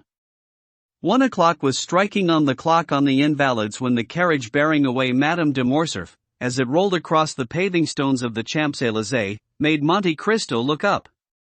Senseless, he said. The day when I resolved to take my revenge, senseless, not to have torn out my heart. XC. The Encounter. After the departure of Mercedes, everything in Monte Cristo's house lapsed into darkness. Around him and within him his thoughts ceased, and his energetic mind slumbered as the body does after a supreme effort. What, he thought, while the lamp and the candles burned sadly away and the servants waited impatiently in the antechamber. What? The structure that was so long in building, which demanded so much anxious toil, has been demolished at a single blow, a single word, a breath of air. What, the sigh that I thought was something, the sigh, of which I was so proud, the sigh that I saw so small in the dungeons of the Château d'If and managed to make so great, will be, tomorrow, a speck of dust. Alas, it is not the death of the body that I mourn, is not that destruction of the vital spark the point of rest towards which everything tends, for which every unfortunate yearns, that material calm which I have so long sighed for and towards which I was proceeding by the painful road of hunger when Faria appeared in my cell? What is death? 1 step further into calm and 2 perhaps into silence. No, it is not life that I regret, but the ruin of my plans, which were so long in devising and so laborious to construct. Providence, which I thought favored them, was apparently against them. God did not want them to come to fruition.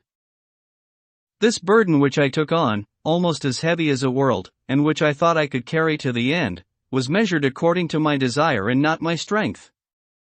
I shall have to put it down when my task is barely half completed. I shall have to become a fatalist, after 14 years of despair and 10 years of hope had made me a believer in Providence. And all this, good Lord, because my heart, which I thought was dead, was only numbed, because it awoke, it beat, because I gave way to the pain of that beating which had been aroused in my breast by the voice of a woman. And yet, the Count went on, lapsing more and more into anticipation of the dreadful future that Mercedes had made him accept, and yet it is impossible that that woman, with such a noble heart, could for purely selfish reasons have agreed to let me be killed, when I am so full of life and strength. It is not possible that she should take her maternal love or, rather, her maternal delirium, that far. Some virtues, when taken to the extreme, become crimes. No, she will have imagined some touching scene in which she will come and throw herself between our swords, and what was sublime here will become ridiculous in the field. And a blush of pride rose to his cheeks. Ridiculous, he repeated. And the ridicule will rebound on me. Ridiculous. Never. I would rather die. And by exaggerating in advance the worst possible outcome on the morrow, which he had called down on himself by promising Mercedes to let her son live, the Count eventually told himself, folly, folly, folly. To place oneself as a sitting target in front of that young man's pistol. He will never believe that my death is suicide, and yet it is important for the honor of my memory. This is not vanity, is it, God? Rightful pride, nothing more. It is important for the honor of my memory that the world knows that I myself agreed, of my own will, by my own free choice, to stay my arm when it was raised to strike, and that I struck myself down with that hand so powerfully protected against others. I shall do it. I must. And, grasping a pen, he took a sheet of paper from the secret drawer in his bureau and, at the bottom of this sheet, which was the will that he had drawn up on arriving in Paris, added a sort of codicil that would make his death clear to the least perceptive reader. I am doing this, God, as much for your honor as for mine, he said, raising his eyes to heaven. For the past 10 years, I have considered myself as the emissary of your vengeance, God, and, apart from this Morcerf, there are other wretches, Danglars, Villefort, who must not imagine that chance has rid them of their enemy, and nor should Morcerf himself. On the contrary, let them know that Providence, which had already pronounced sentence on them, has been revised by the sole power of my will, that the punishment that awaited them in this world, now awaits them in the next, and that they have merely exchanged time for eternity. While he was hovering amid these uncertainties, the nightmare of a man kept awake by pain, daylight began to whiten the window panes and shed its light on the pale blue paper under his hands, on which he had just written this supreme justification of Providence. It was 5 o'clock. Suddenly, a faint sound reached his ears. Monte Cristo thought he had heard something like a muffled sigh. He turned around, looked about him and saw no one, but the noise was repeated so clearly that doubt became certainty. He got up and quietly opened the drawing-room door.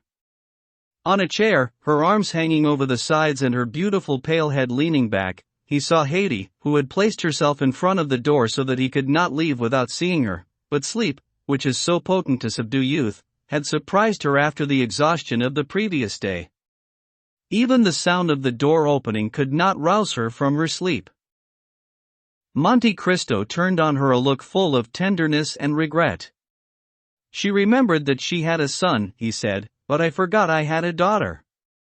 Then, sadly shaking his head, poor Haydée. She wanted to see me and talk to me, she must have feared or guessed something. Oh, I cannot go without saying farewell to her. I cannot die without entrusting her to someone. He returned quietly to his desk and wrote beneath the first lines.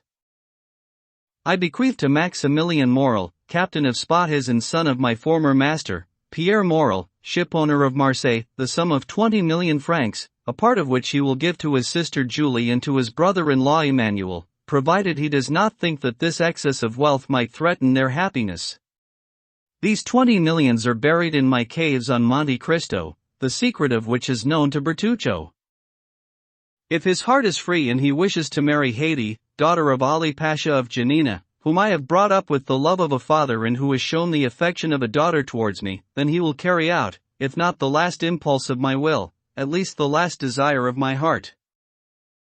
The present will has already appointed Haydée heiress to the rest of my fortune, consisting of lands, liquid assets in England, Austria and Holland, and movable property in my different palaces and houses, and which, after these 20 millions have been subtracted, could still amount to 60 million francs.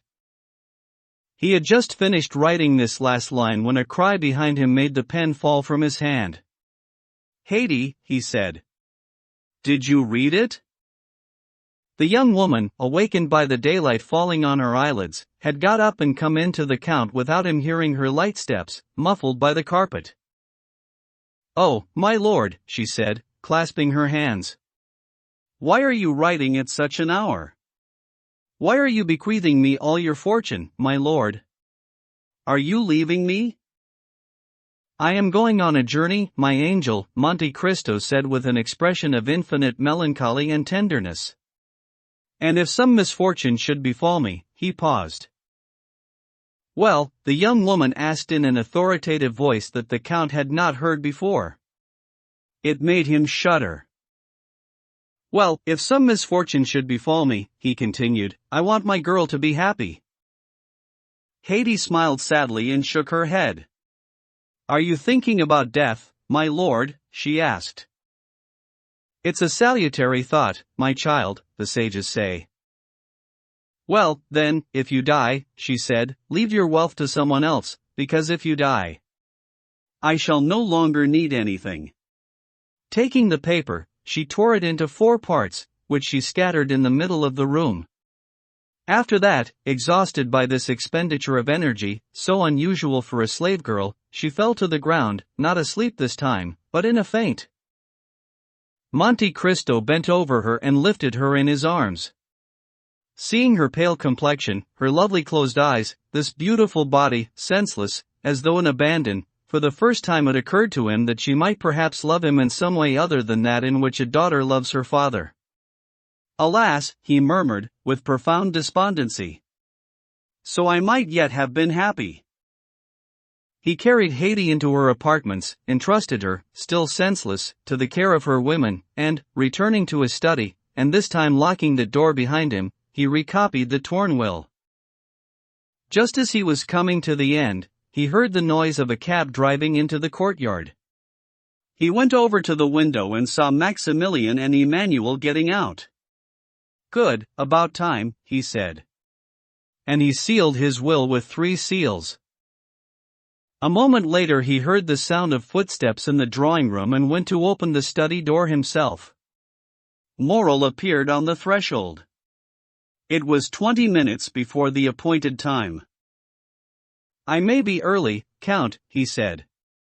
"But I admit frankly that I have been unable to sleep for a minute, and the same was true of everyone in our house. I needed to see you, strengthened by your courage and confidence, to recover myself."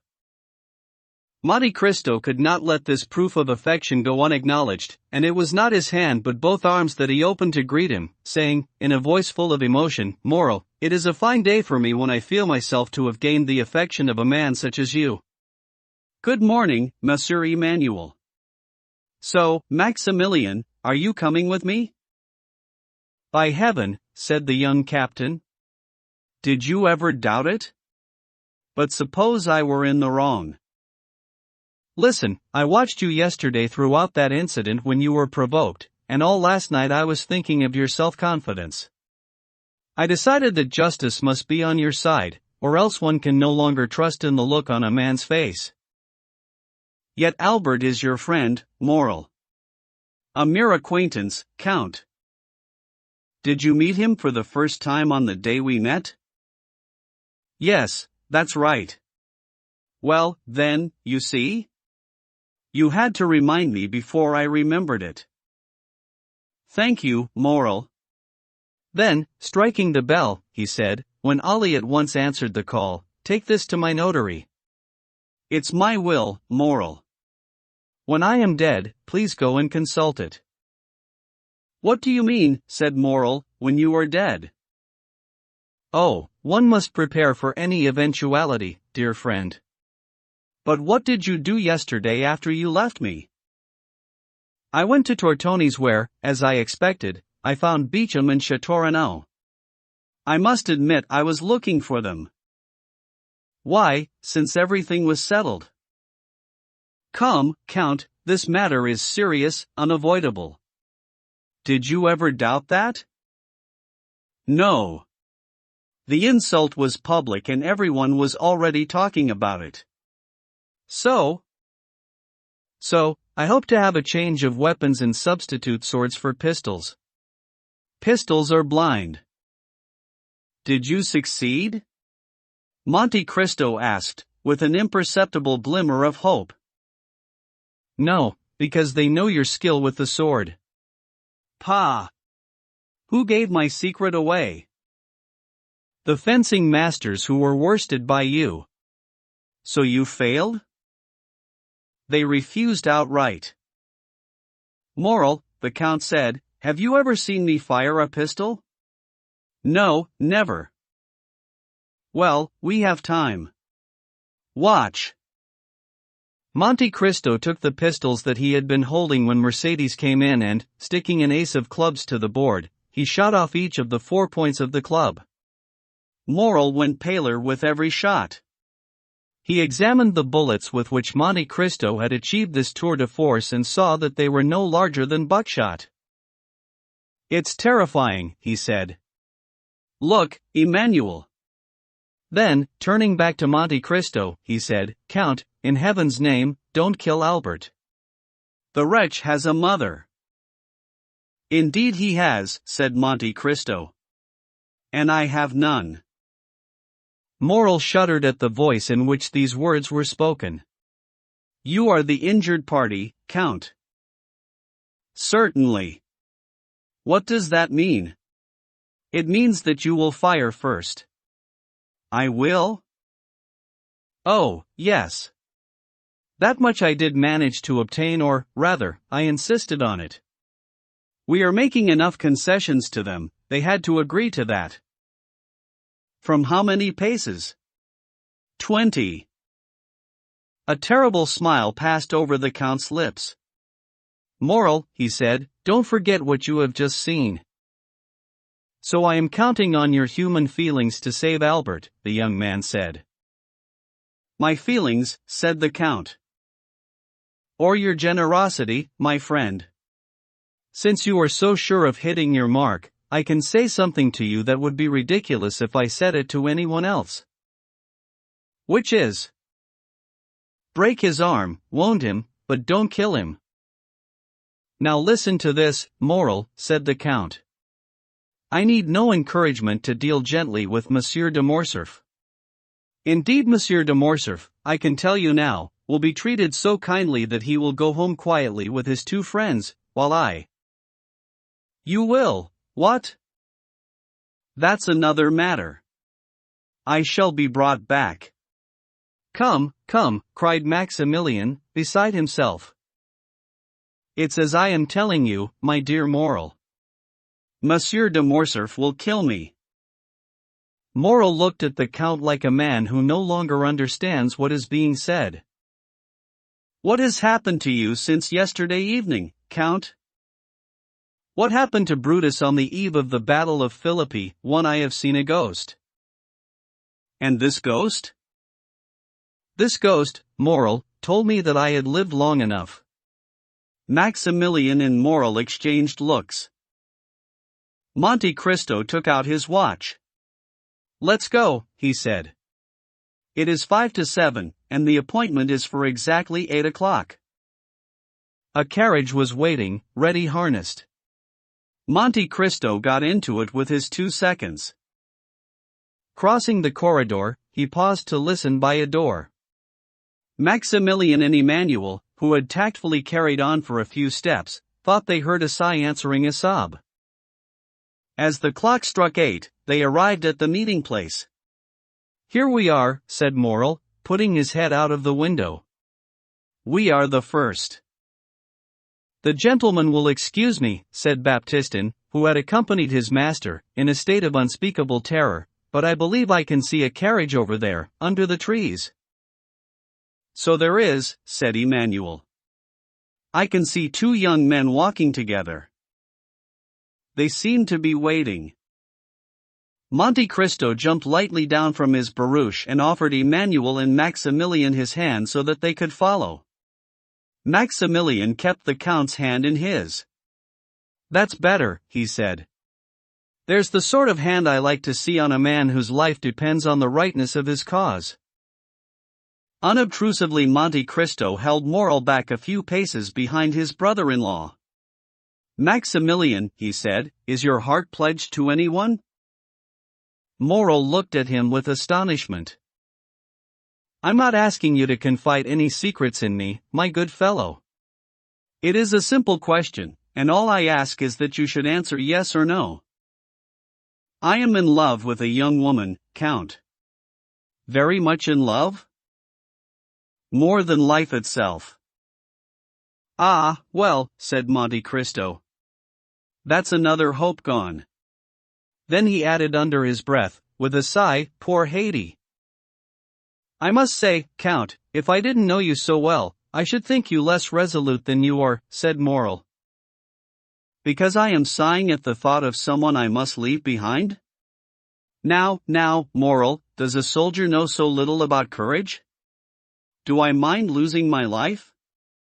What can it mean, to live or die, to me, who have spent 20 years hovering between life and death? In any case, have no fear, Morrel, even if this were a weakness, it would be for your eyes alone. I know that the world is a drawing room from which one must retire politely and honorably, that is to say, with a bow, after paying one's gaming debts.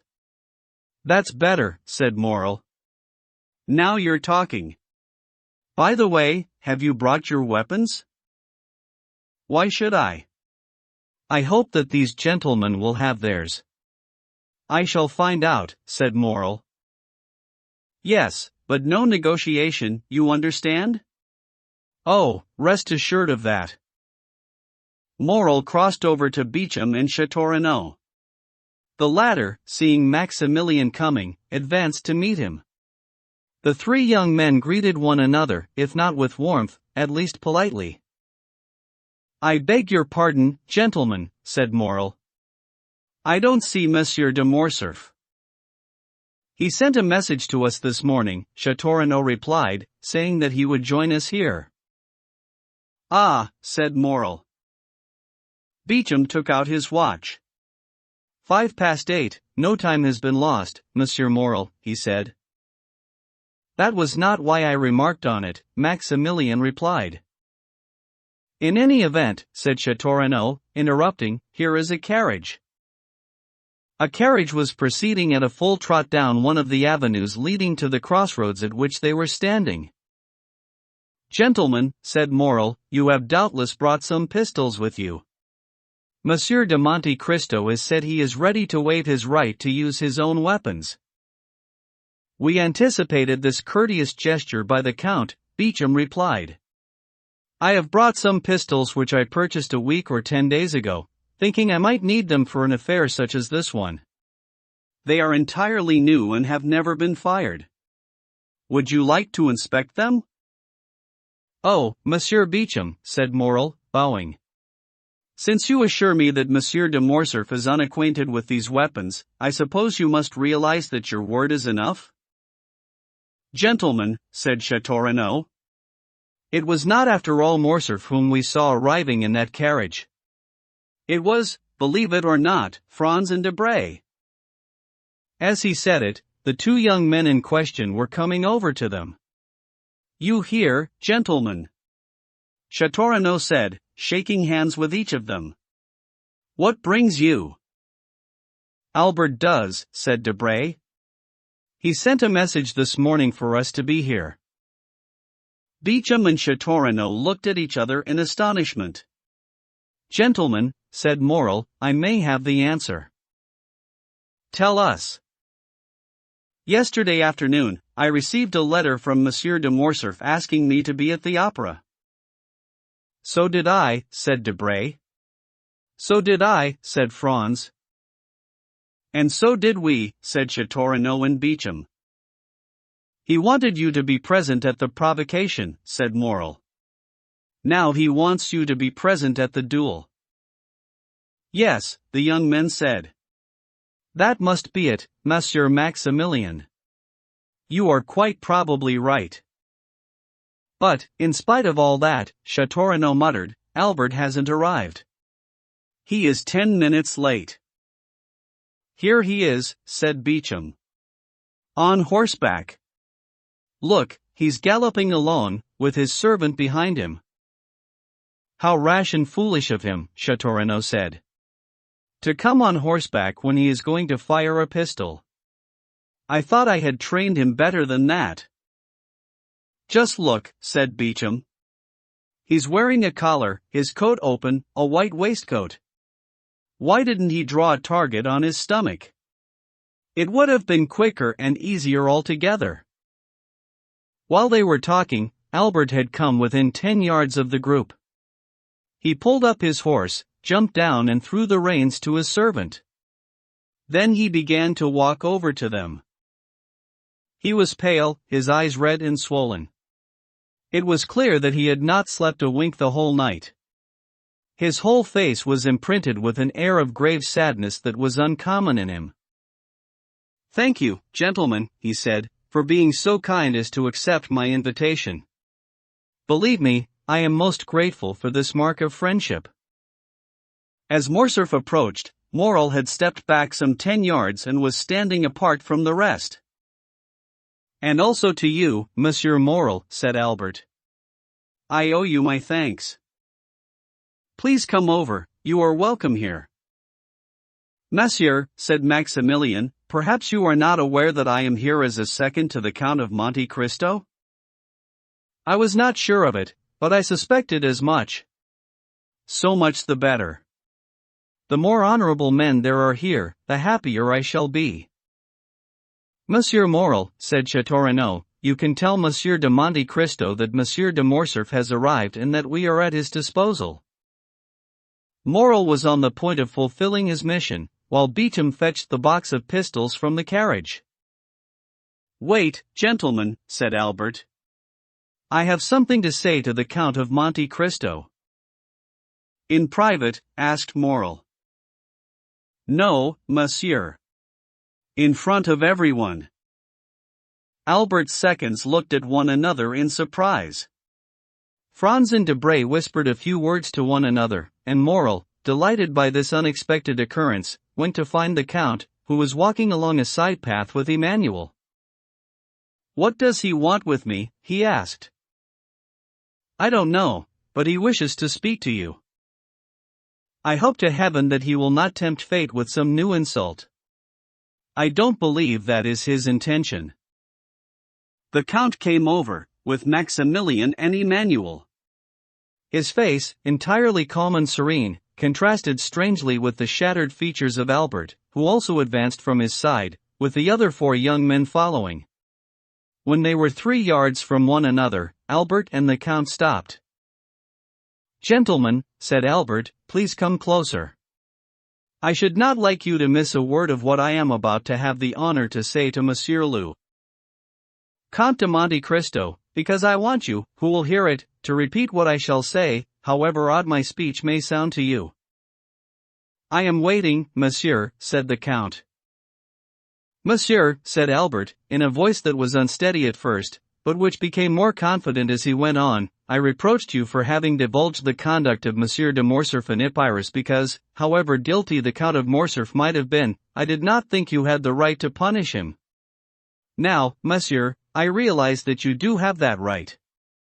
It is not Fernand Mondégo's treachery towards Ali Pasha that makes me so willing to forgive you, it is the treachery of the fisherman Fernand towards you and the unimaginable misfortunes that followed on that treachery. So I say, and I proclaim it aloud, yes, monsieur, you were right to take your revenge on my father, and I, his son, thank you for not having done more. If a thunderbolt had fallen among the witnesses to this unexpected scene, it could not have left them more astonished than they were by Albert's statement. As for Monte Cristo, his eyes had slowly been raised to the heavens with an expression of infinite gratitude, and he was full of admiration for the way in which Albert's fiery temperament, and he had had ample opportunity to observe his courage when faced by the Roman bandits, had immediately bowed to this sudden humiliation. In this, he saw the influence of Mercedes and understood now why her noble heart had not tried to prevent him from making a sacrifice which she knew in advance would be unnecessary. "Now, monsieur," said Albert, "if you consider that the excuses I have just made are sufficient, I beg you to give me your hand. After the most rare virtue of infallibility, which you seem to possess, the greatest virtue of all in my opinion is to be able to admit when one is wrong. But this confession only concerns me. I acted properly in the eyes of men, but you did so in the eyes of God. Only an angel could save one of us from death, and that angel came down from heaven, if not to make us friends, alas! Fate has made that impossible, at least two men who respect one another." Monte Cristo, with damp eyes, his chest heaving and his mouth half open, offered Albert a hand which the latter grasped and pressed with a feeling that was akin to awestruck terror. "Gentlemen," he said, "Monsieur de Monte Cristo has been good enough to forgive me. I acted hastily towards him. Haste is a poor counselor. I acted wrongly.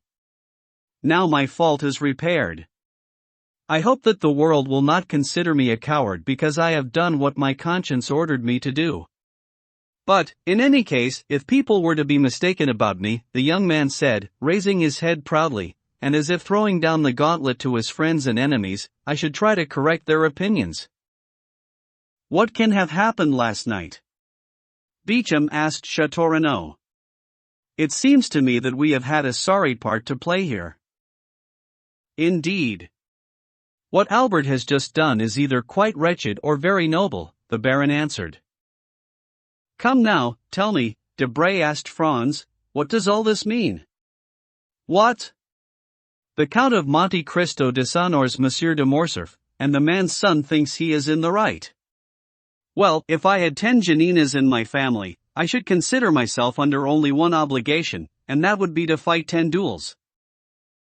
As for Monte Cristo, with his head bent and his arms hanging by his side, weighed down under 24 years of memory, he was not thinking of Albert, or Beecham, or Chateaurenaud, or any of those around him.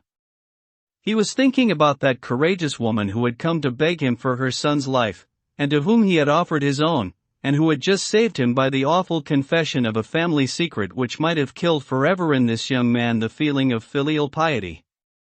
"Once more, Providence," he muttered. "Ah, only now, from this day onwards, am I really certain of being the emissary of God. XCI. Mother and son."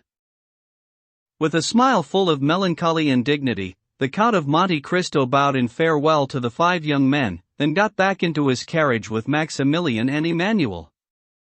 Albert, Beecham and Chateaurenaud remained alone on the field of battle. The young man gave his 2 seconds a look that, without being timid, seemed to be asking for their opinion on what had just taken place. Either because he was the more sensitive or less hypocritical, Beecham was the first to speak. Well, my dear friend," he said, "let me congratulate you. This is an unexpected conclusion to a very unpleasant affair." Albert remained deep in thought and said nothing. Chateaurenaud just tapped his boot with his cane. "Are we going, then?" he asked, after an embarrassing silence. "Whenever you wish," Beecham replied. "Just give me time to congratulate Monsieur de Morcerf. He has today demonstrated such chivalrous, and such rare generosity." "Ah, yes," said Chateaurenaud. "It is quite splendid," Beecham went on, "to be able to keep such mastery over oneself." "Yes, indeed it is," Chateaurenaud said, with a highly significant chill in his voice. "I, for my part, would never have managed it." "Gentlemen," Albert interrupted, "I don't think you have understood that something very serious happened between Monsieur de Monte Cristo and myself." "Yes, I'm sure you're right," Beecham said at once, But not every idle young blade will be capable of understanding your heroism, and, sooner or later, you will find yourself having to explain it to them more forcefully than may be good for the health of your body or the length of your life. Can I give you some advice, as a friend? Set off for Naples, The Hague, or St. Petersburg. These are tranquil spots whose inhabitants are more sensible about a point of honor than our hot-headed Parisians.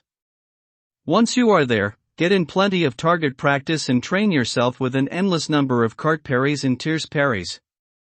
Either be well enough forgotten to come quietly back to France in a few years, or command enough respect by your gymnastic exercises to ensure your peace of mind. Aren't I right, Monsieur de Chateaurenaud? My opinion entirely, the nobleman said. Nothing attracts a serious duel like an inconclusive one. Thank you, gentlemen, Albert answered, with a cold smile. I shall take your advice, not because you are giving it to me, but because it was already my intention to leave France. I thank you too for the service you have done me by acting as my seconds. It is deeply engraved on my heart because, after the words that I have just heard, I can still only remember that service. Chateaurenaud and Pigeon looked at one another. The impression on both of them was the same, and the tone of voice in which Morcerf had expressed his thanks was so resolute that the position would have become awkward for all of them if the conversation had been prolonged. Adieu, Albert, Pigeon suddenly said, casually offering the young man his hand, though it did not seem to stir the other from his lethargy.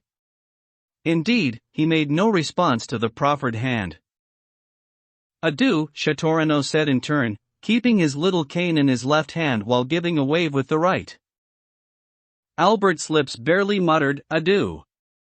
His face was more explicit, it expressed a whole symphony of repressed anger, proud disdain, and generous indignation. When his 2 seconds had left in their carriage, he remained for a while in the same motionless and melancholy pose. Then suddenly, untying the reins of his horse from the little tree around which his servant had knotted them, he leapt lightly into the saddle and galloped back towards Paris. A quarter of an hour later, he was going back into the house in the Rue du Helder. As he dismounted, he thought he saw his father's pale face looking out from behind the bedroom curtains. Albert turned his head away with a sigh and went into his little pavilion. Once inside, he cast a final glance at all the luxury that had made his life so pleasant and happy since childhood. He took one final look at the paintings whose faces seemed to smile at him and whose landscapes seemed alive with bright colors. Then he took down the portrait of his mother, removed the canvas from its oak stretcher and rolled it up, leaving the gold frame that had surrounded it black and empty. After that he put his fine Turkish swords in order, and his fine English guns, his Japanese porcelain, his mounted dishes, his artistic bronzes, signed by Feuchers or Barry. One went to the cupboards and put the keys in each one. He threw all the loose change that he had on him into a drawer of his bureau, leaving it open, and followed it by all the ornamental jewels which he had in goblets and boxes or on shelves. He made a precise inventory of everything, putting it at the most visible spot on a table, after removing the books and papers that were cluttering it up. As he was just starting to do this, despite Albert's order that he wanted to be left alone, his servant came into the room. "What do you want?" Morcerf asked him, in a voice more of sorrow than of anger. "I beg your pardon, monsieur," said the valet. "I do know that monsieur told me not to disturb him, but Monsieur le Comte de Morcerf has just called for me." "Well?" Albert asked. "I did not want to go to the Count's without getting my instructions from monsieur." "Why?" "Because the Count no doubt knows that I went with monsieur to the field." "I would imagine so," said Albert. "And if he has called for me, it is most probably to question me on what happened." "What should I tell him?" "The truth." "So I shall say that the encounter did not take place?" "Tell him that I made my excuses to the Count of Monte Cristo." "Now go." The valet bowed and left. Albert returned to his inventory. Just as he was completing it, his attention was attracted by the noise of horses' hoofs in the courtyard and the wheels of a carriage rattling the windows. He went over to the window and saw his father get into his barouche and drive away. No sooner had the gate closed behind the Count than Albert went up to his mother's apartment and, since no one was there to announce him, went directly to Mercedes' room. There, his heart swelling at what he saw, and what he guessed, he stopped on the threshold. As if a single soul had inhabited the two bodies, Mercedes was doing in her apartment just what Albert had been doing in his. Everything had been put in order: lace, trimmings, jewels, linen, money, all to be carefully put away in the bottom of drawers, to which the Countess was carefully collecting the keys. Albert saw all these preparations. He knew what they meant and, crying, "Mother," threw his arms round Mercedes' neck. The painter who could capture the expression on those two faces would surely have created a fine picture. All the material evidence of firm determination, which had not worried Albert for himself, made him deeply anxious for his mother. "What are you doing?" he asked. "And what were you doing?" she replied. "Oh, mother!" Albert cried, almost speechless with emotion. "It is not the same for you as for me. No, you cannot have come to the same decision as I have, because I am here to tell you that I am bidding farewell to your house, and to you." "So am I, Albert," Mercedes replied. "I, too, am leaving. But I confess, I had been counting on my sons going with me. Was I wrong?" "Mother," Albert said firmly, "I cannot make you share the fate that I intend for myself. Henceforth I must live without a name and without a fortune. So as to begin learning this hard existence, I shall have to borrow from a friend the bread that I shall eat between now and the time when I have earned more. That is why, my dearest mother, I was going to see Franz, to ask him to lend me the small sum which I have calculated I shall need." "You, my poor child!" Mercedes cried. "You! Suffer poverty, suffer hunger. Oh, don't say that, or you will shatter all my resolutions." "But not mine, mother," Albert replied. "I am young, I am strong, I believe that I am courageous. Since yesterday, I have learnt what willpower can achieve. Alas, mother, there are people who have suffered greatly, and who did not die, but raised a new fortune on the ruins of all those promises of happiness that heaven had made to them, and on the debris of all the hopes that God had given them. I learned as much, mother. I have seen these men. I know that from the depths of the abyss into which their enemies plunged them, they have risen with such strength and glory that they have overcome their former vanquisher and cast him down in his turn. No, mother, no. From today, I have broken with the past. I accept nothing of it, not even my name, because you understand, you do understand this, mother, don't you? Your son cannot bear the name of a man who ought to blush before another." "Albert, my child," said Mercedes, "if my heart had been stronger, that is the advice I should have given you. Your conscience spoke when my exhausted voice was hushed. Listen to your conscience, my son. You had friends, Albert, break with them for the time being, but do not despair, for your mother's sake.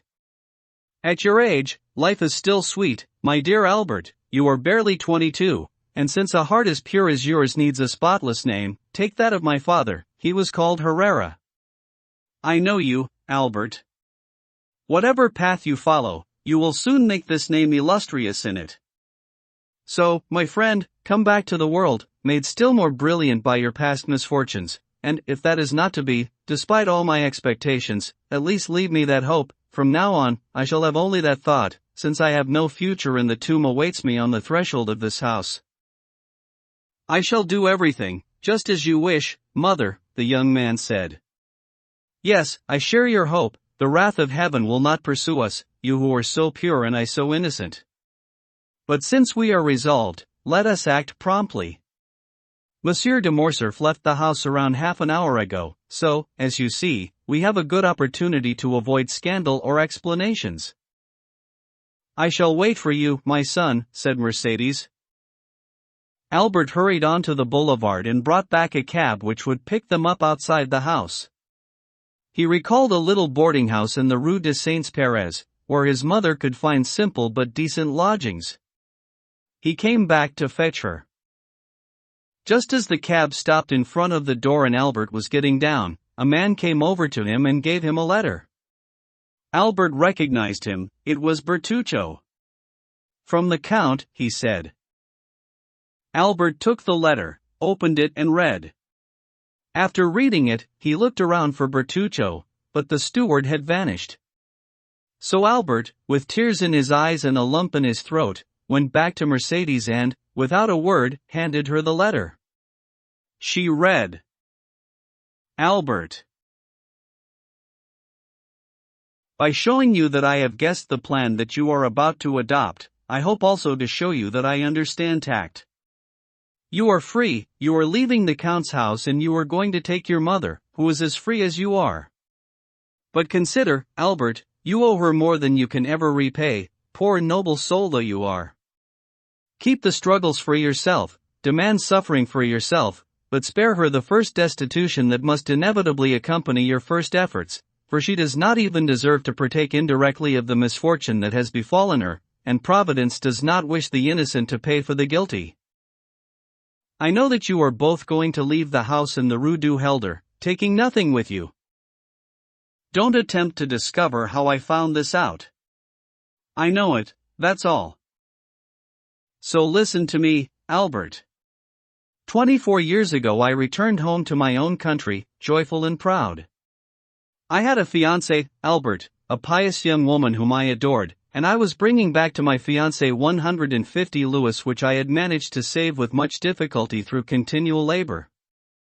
I intended this money for her and, knowing how treacherous the sea is, I had buried our treasure in the little garden of the house that my father inhabited in Marseille, on the Allées de Mailhan. Your mother, Albert, knows the dear little house well. Recently, on my way to Paris, I came through Marseille. I went to see that house with its painful memories.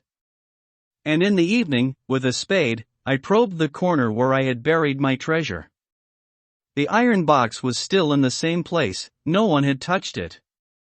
It is in the corner shaded by a fine fig tree, which my father planted on the day of my birth. Well, Albert, this money, which was once intended to secure the life and tranquility of the woman I loved, has now, by a strange and painful twist of fate, returned to its former use. Oh, please understand how I feel, I who could offer millions to that poor woman, and who am merely returning to her a scrap of black bread which has been hidden under my humble roof since the day when I was separated from her whom I loved. You are a generous man, Albert, but perhaps despite that you are blinded by pride or resentment. If you refuse me, if you ask someone else to do what I have the right to offer you, then I shall say that it was cruel of you to refuse the offer of life to your mother, from a man whose father was driven to starvation, despair, and death by your father. When she had finished reading, Albert remained pale and motionless, waiting for his mother to make up her mind. She looked up to heaven with an indescribable expression and said, I accept. He has the right to pay the dowry that I shall take into a convent. And putting the letter to her heart, she took her son's arm and walked towards the stairs, perhaps with a firmer step than even she had expected. 92. Suicide. Meanwhile, Monte Cristo had also gone back into town with Emmanuel and Maximilian. Their return was merry. Emmanuel did not disguise his joy at seeing war replaced by peace and loudly proclaimed his philanthropic feelings. Moral, seated in a corner of the carriage, let his brother-in-law's merriment evaporate in words and kept his own joy to himself, allowing it to shine only in his look, though it was no less sincere. At the Barrière du Trône they met Bertuccio, who was waiting there as motionless as a sentry on duty. Monte Cristo put his head out and exchanged a few words with him, then the steward disappeared. Count, said Emmanuel when they got to the Place Royale, please drop me off at my front door, so that my wife will not have a single unnecessary moment of anxiety for either of us. If it was not ridiculous to go around proclaiming one's triumph, said Morel, I should invite the Count into our home. But he too has no doubt some anxious minds to put at rest. Here we are, Emmanuel. Let's say goodbye to our friend and allow him to go on his way. One moment, said Monte Cristo. Don't deprive me in this way of both my companions together. Go in and see your wife, and give her my respects, and you, Morel, come with me to the Champs-Élysées. Perfect, said Maximilian. Particularly since I have something to attend to in your part of town, Count. Can we expect you for lunch? Asked Emmanuel. No, Morel replied. The door closed and the carriage went on its way. You see, I brought you good luck, said Morel when he was alone with the Count. Did that occur to you? Certainly, said Monte Cristo. That's why I always want to keep you by me. It's a miracle, said Morel, in answer to his own thoughts. What is? Asked Monte Cristo. What has happened? Yes, the Count said, smiling. That's the right word, Morel, a miracle. Because Albert is brave enough. Very much so, said Monte Cristo. I've seen him sleeping with a dagger hanging over his head. And I know that he has fought twice already, and very well, Morel said. So how does that square with his behavior this morning? Your influence, again, said Monte Cristo, still smiling. Lucky for Albert he's not a soldier, said Morel. Why? Excuses on the field, the young captain said, shaking his head. Now, the Count said gently. Don't let's give way to these prejudices of ordinary people, Morel. You must agree that, since Albert is brave, he cannot be a coward, so he must have had some reason to act as he did this morning, and that consequently his behavior was more heroic than otherwise? No doubt, said Morel. But, like the Spaniard, I would say, he was not as brave today as he was yesterday. You'll take lunch with me, won't you, Morel? The Count said, to change the subject. No, I'm afraid I must leave you at 10 o'clock. So your appointment is for lunch? Morel smiled and shook his head. But you must eat somewhere. But suppose I am not hungry? Ah, said the Count, I know of only two things which can spoil one's appetite like that, pain, and since, I'm pleased to say, you seem very happy, it can't be that, and love. Moreover, in view of what you told me about your affections, I may perhaps surmise. I won't deny it, Count, Morel said merrily. But you're not telling me about it, Maximilian, the Count said, in a tone of voice that showed how curious he was to learn the secret. Didn't I show you this morning that I have a heart? In reply, Monte Cristo offered the young man his hand. Well, he continued, as that heart is no longer with you in the Bois de Vincennes, it is somewhere else, and I am going to recover it. Go on, then, the Count said slowly. Go, my dear friend, but do this for me, if you should encounter any obstacle, remember that I have some power in this world, that I am happy to use it for the benefit of those I love, and that I love you, Morel. Thank you, the young man said. I shall remember it as selfish children remember their parents when they need them. When I need you, Count, and that time may come, I shall ask for your help. Very well, I have your word. Goodbye, now. Au revoir. They had reached the door of the house on the Champs-Élysées. Monte Cristo opened the door and Morel jumped onto the pavement. Bertuccio was waiting at the steps. Morel vanished down the Avenue de Marigny and Monte Cristo walked quickly over to Bertuccio. Well, he asked. Well, she is leaving her house, said the steward. And her son? Florentine, his valet, thinks he will do the same. Come with me. Monte Cristo took Bertuccio into his study, wrote the letter that we have already seen and gave it to the steward. Go, and go quickly, he said, adding, "Oh, and have Haiti told that I am back." "I am here," said the girl, who had already come down at the sound of the carriage, her face shining with joy at seeing the Count safe and sound. Bertuccio went out. In the first moments after this return, which she had awaited with such impatience, Haiti experienced all the emotion of a daughter reunited with a dear father and all the delirium of a mistress greeting an adored lover. And Monte Cristo's joy, though less expansive, was no less great. For hearts which have long suffered, happiness is like dew on soil parched by the sun. Both heart and earth absorb this beneficial rain as it falls on them, and nothing appears on the surface. For some days, Monte Cristo had realized something that for a long time he had not dared to believe, which is that there were two Mercedes in the world, and he could once more be happy. His eyes, burning with gladness, were eagerly fixed on those of Haiti, when suddenly the door opened. The Count frowned.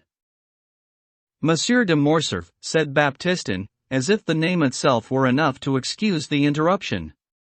And the Count's face did, indeed, lighten.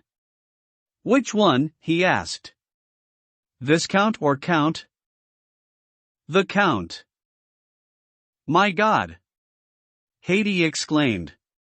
"Is it not over yet?" "I do not know if it is finished, my dearest child," Monte Cristo said, taking the young woman's hands. "What I do know is that you have nothing to fear. But this is the wretch." "The man is powerless against me, Haiti," Monte Cristo said. "The time to fear was when I had to deal with his son." "You will never know, master, how I suffered," she said. He smiled and put a hand on her head. "I swear on my father's grave," he said, "that if anyone is to suffer, it will not be me."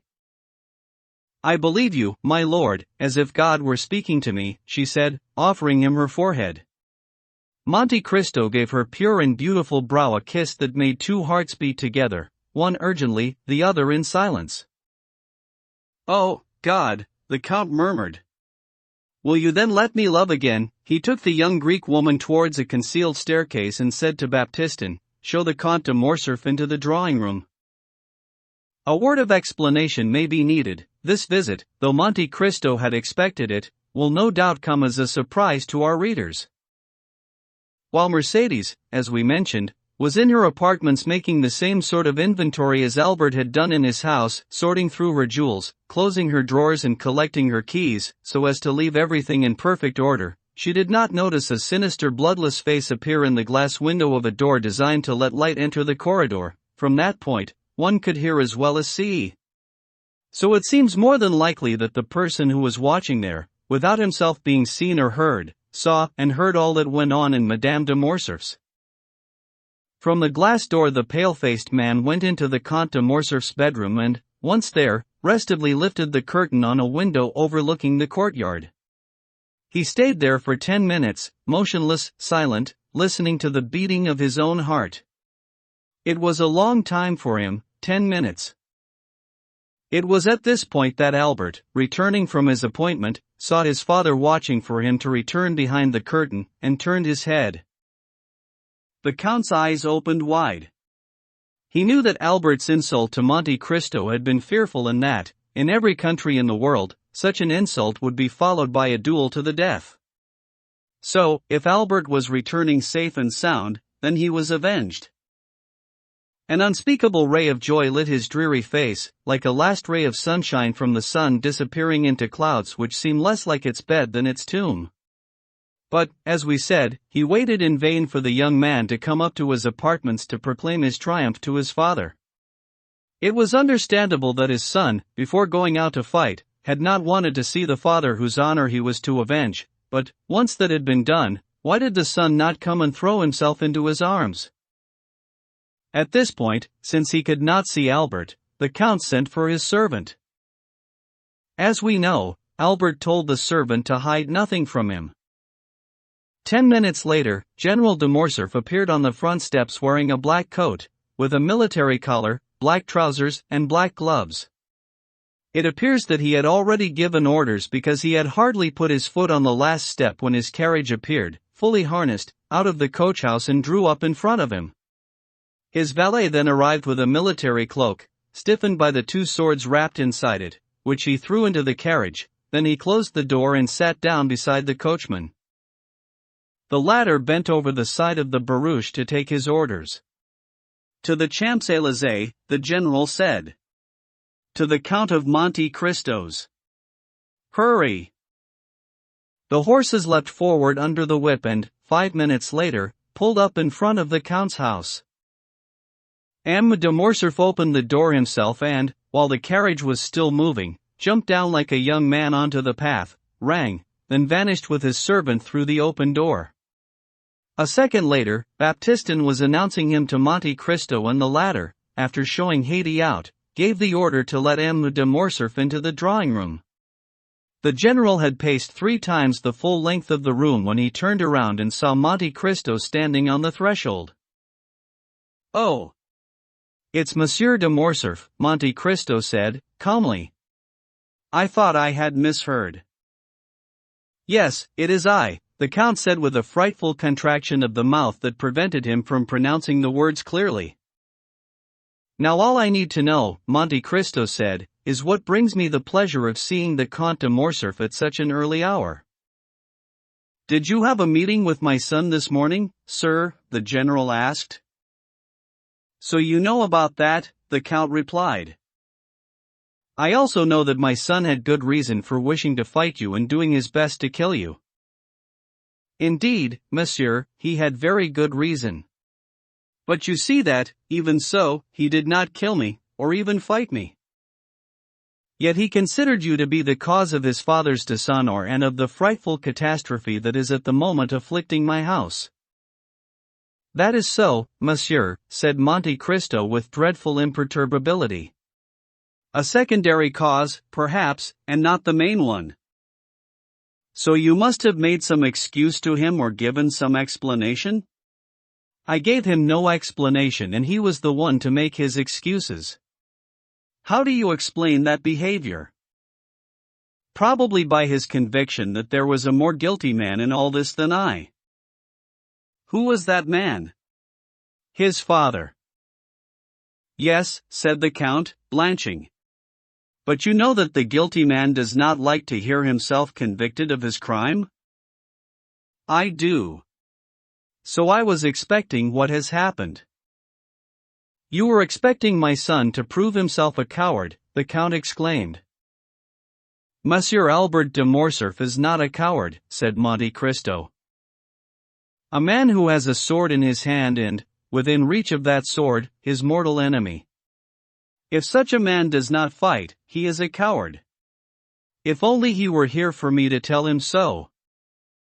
"Monsieur," the Count of Monte Cristo replied coldly, "I assume that you did not come to see me to inform me of these trifling family matters." "Go and tell Monsieur Albert, he will know how to answer you." "Oh, no," the general said, with a smile that vanished as soon as it had appeared. "No, you are right, I did not come here for that. I came to tell you that I too regard you as my enemy. I came to tell you that I hate you instinctively, that it seems to me that I have always known you, and always hated you. And finally, since the young people of today do not fight, then we shall have to." "Do you agree, monsieur?" "Absolutely. So when I said that I was expecting what has happened, I was referring to the honor of your visit." "So much the better, then. Your preparations are made?" "They always are, monsieur."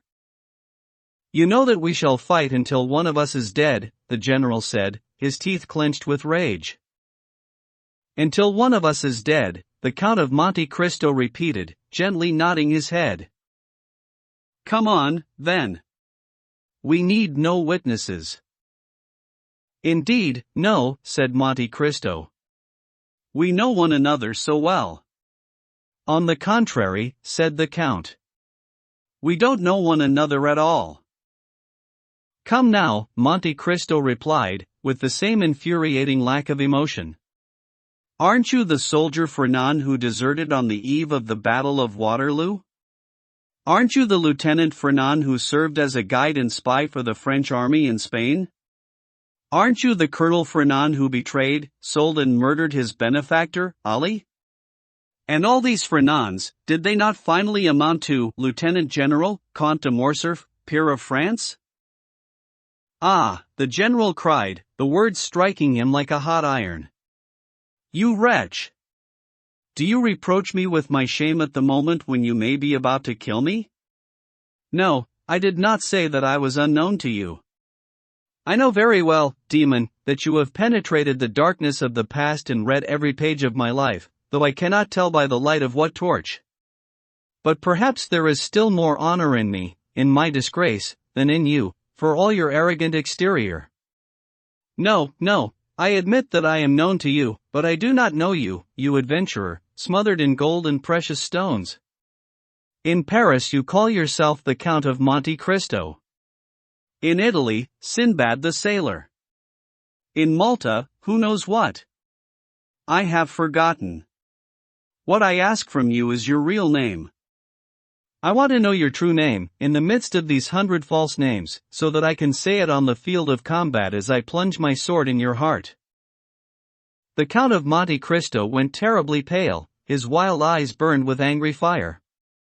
He rushed out into the study adjoining his bedroom and, in less than a second, tearing off his cravat, his coat and his waistcoat, he put on a small sailor's jacket and a sailor's hat, only partly covering his long black hair.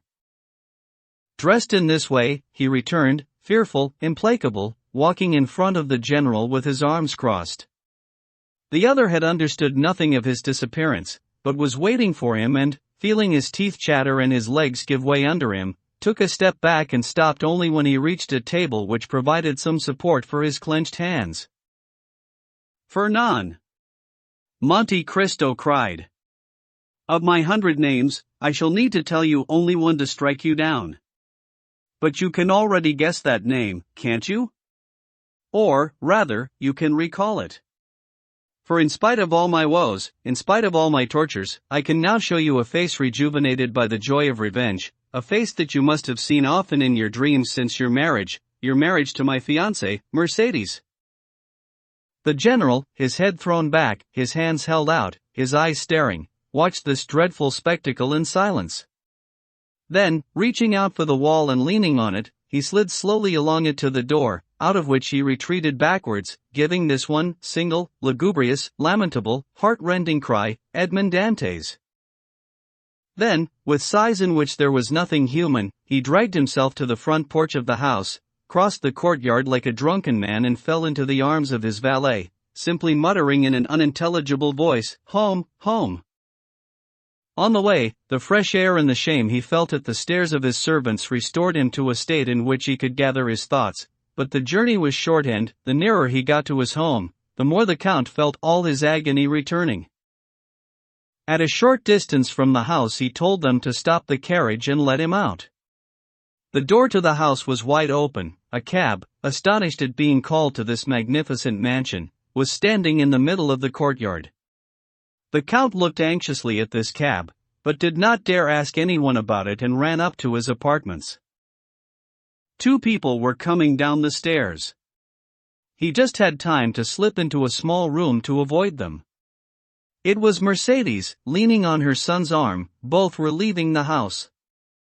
They passed a few inches away from the unfortunate man who, hiding behind a damask curtain, was practically brushed by the hem of Mercedes' silk dress and felt on his face the warm breath of these words which his son spoke, "Have strength, mother.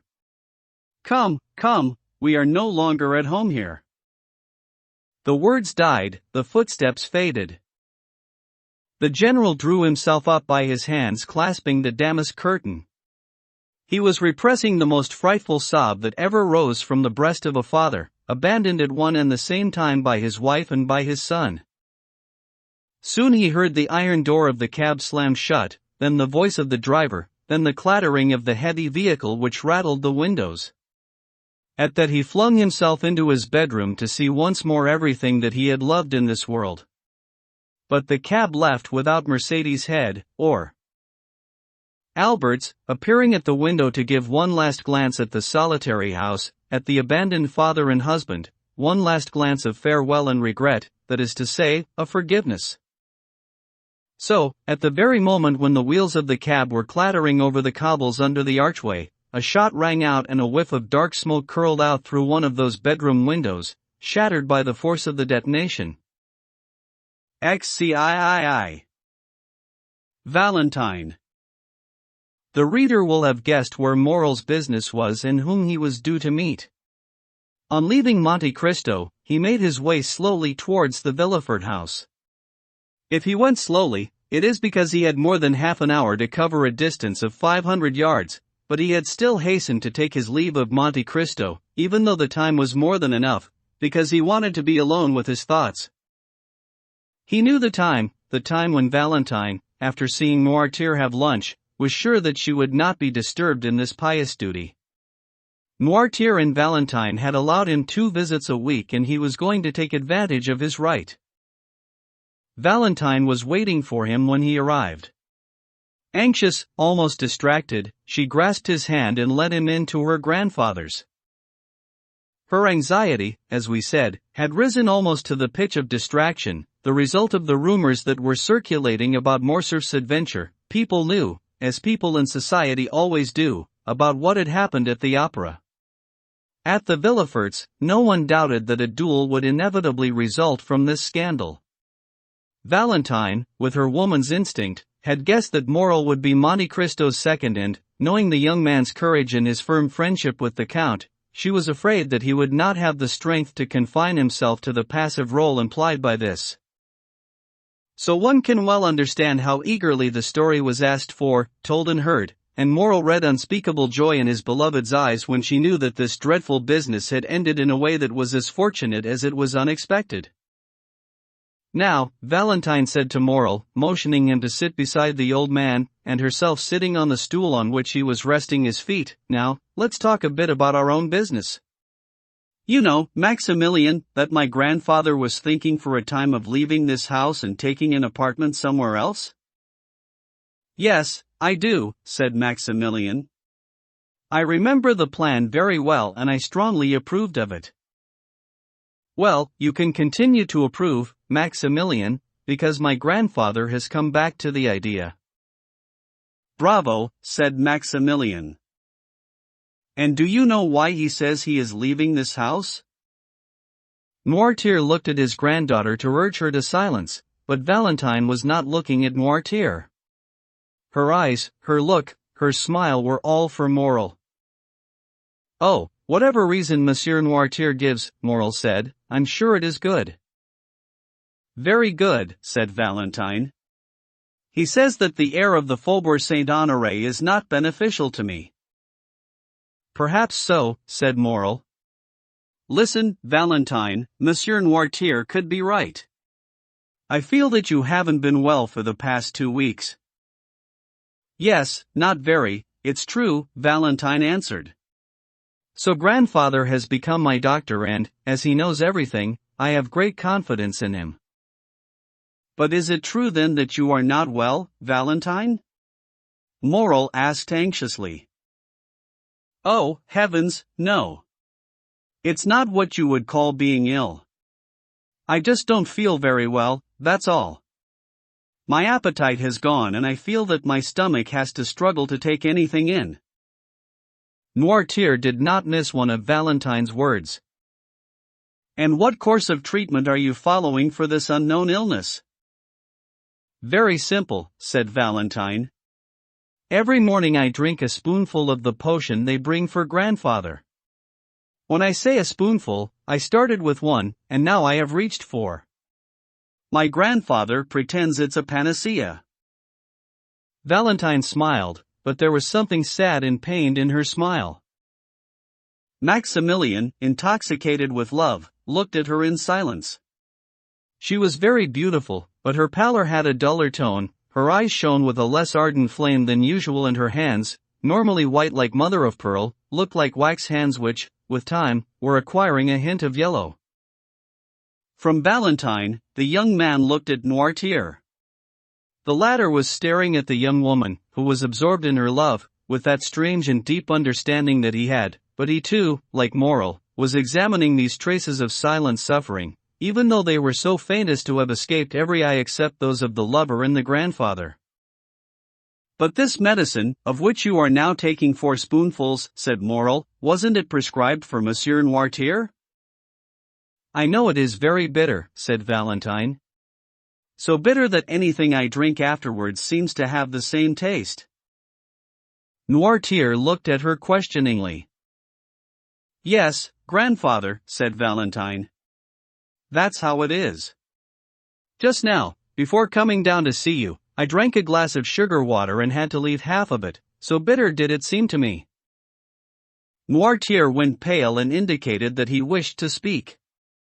Valentine got up to look for the dictionary, and Noirtier's eyes followed her with obvious anxiety. And, indeed, the blood was rising to the young woman's head and her cheeks were flushed. "That's odd," she said, as light-hearted as ever. "Very odd, I feel faint. Have I caught the sun?" And she supported herself on the window catch. "There is no sun," Morel said, more worried by the expression on Noirtier's face than by Valentine's indisposition in itself. He ran across to her. She smiled. "Don't worry, dear grandfather," she said. "And you, Maximilian, don't worry. It's nothing, I feel better already.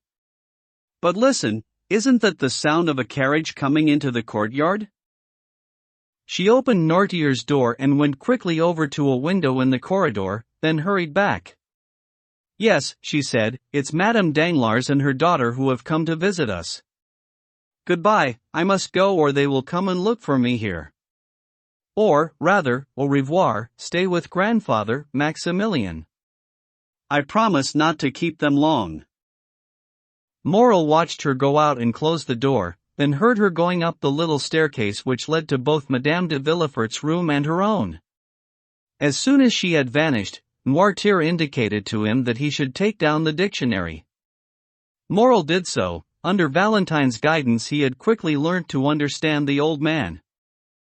Yet, despite his familiarity with the procedure, since it was necessary to go through some at least of the 24 letters of the alphabet and find each word in the dictionary, it was 10 minutes before the invalid's thoughts had been translated into these words: "Fetch the glass and the jug from Valentine's room."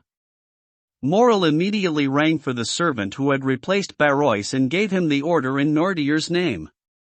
The man came back a moment later. The jug and glass were entirely empty. Noirtier showed that he wanted to speak. "Why are the glass and jug empty?" he asked. Valentine said that she had only drunk half a glass. This new inquiry took a further 5 minutes to convey. "I don't know," the servant said. "But the chambermaid is in Mademoiselle Valentine's apartments. Perhaps she emptied them." "Ask her," Morel said, this time translating Noirtier's thoughts from a look. The servant went out and returned almost immediately.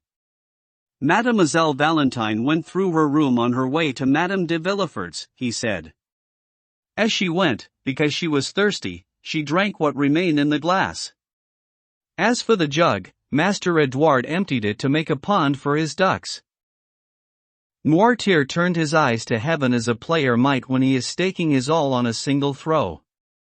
After that, he looked at the door and remained staring in that direction. As Valentine had thought, it was Madame Danglars and her daughter whom she had seen arriving. They were shown into Madame de Villefort's room, where she had said she would receive them. This is why Valentine went through her own apartments. Her room was on a level with her mother-in-law's, the two being separated only by that of Edouard. The women came into the drawing-room with that sort of formal stiffness that presages an announcement. This kind of nuance is quickly picked up by those who move in the same circles, and Madame de Villefort replied to their solemnity in kind. Then Valentine came in and the curtsies were performed over again. "My dear friend," the Baroness said, while the two girls took each other's hands, "I have come with Eugenie to be the first to announce to you my daughter's forthcoming marriage with Prince Cavalcanti." Danglars had clung to the title of prince. The people's banker felt that it sounded better than count. Then allow me to compliment you most sincerely, Madame de Villefort replied. Prince Cavalcanti seems to be a young man of many rare qualities. The Baroness smiled. Talking as friend to friend, she said, I have to tell you that the prince does not yet seem to us what he will eventually become. He has some of that strangeness that allows us French to recognize an Italian or German aristocrat at first glance. Yet he appears to have a very good heart and a ready wit. As for compatibility, Monsieur Danglars claims that his fortune is majestic, that's his own word. And then, Eugenie said, leafing through Madame de Villefort's album, you must admit, madame, that you have yourself taken a fancy to the young man. I don't have to ask if you share that predilection, said Madame de Villefort. Ha, said Eugenie with her usual self-assurance. Not in the slightest. Madam. It never was my vocation to tie myself down to household chores or the whim of a man, whoever he might be. My vocation was to be an artist, free in heart, body, and thought. Eugenie spoke these words in such firm and ringing tones that Valentine blushed. The timid young woman could not comprehend this energetic creature who seemed to have none of the diffidence of a woman. In any case, she went on, since I am destined to be married, whether I like it or not, I can thank Providence for showering me with the contempt of Monsieur Albert de Morcerf, because without it I should now be the wife of a dishonored man.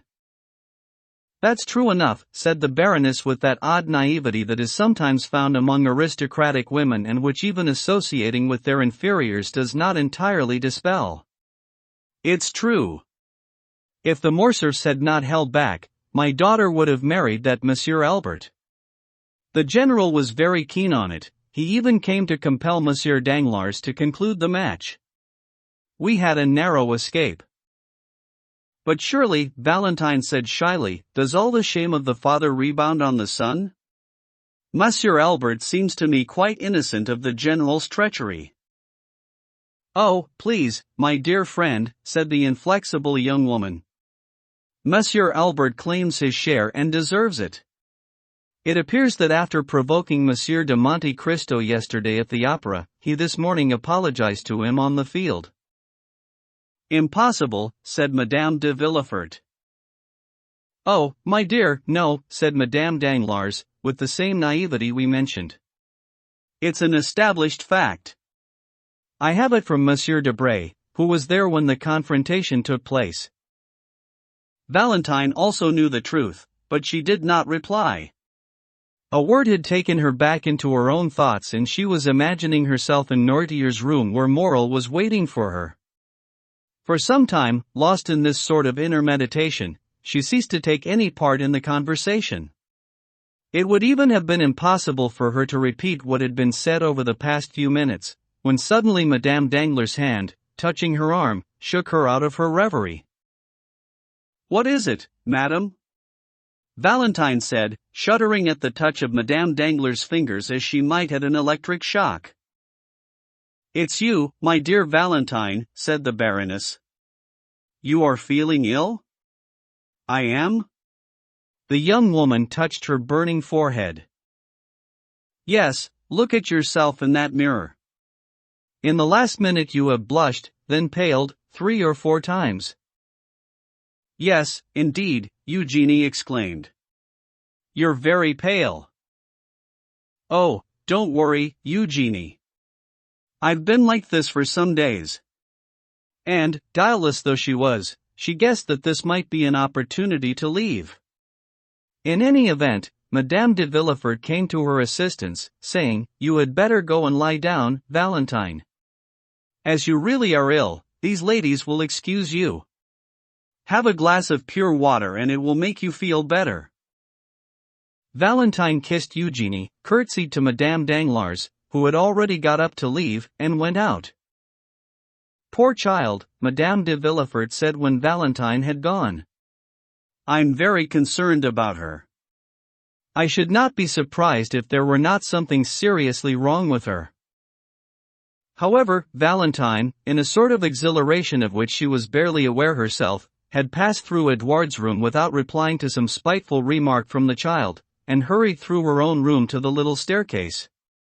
She had gone down all the steps but the last 3 and could already hear Morel's voice when suddenly her eyes clouded, her foot stiffened and missed the step, her hands no longer had the strength to support her and, leaning against the wall, she fell rather than walked down the last 3 steps. Morel rushed to the door, opened it and found Valentine stretched out on the landing. In an instant he lifted her under her arms and put her down in a chair. Her eyes opened. "How clumsy I am," she said, the words tumbling feverishly out. "Don't I know how to stand up? I forgot there were 3 steps to the landing. Oh, my God! Heavens above, Valentine, have you hurt yourself?" Morel cried. Valentine looked around. She saw the most profound anxiety in Noirtier's eyes.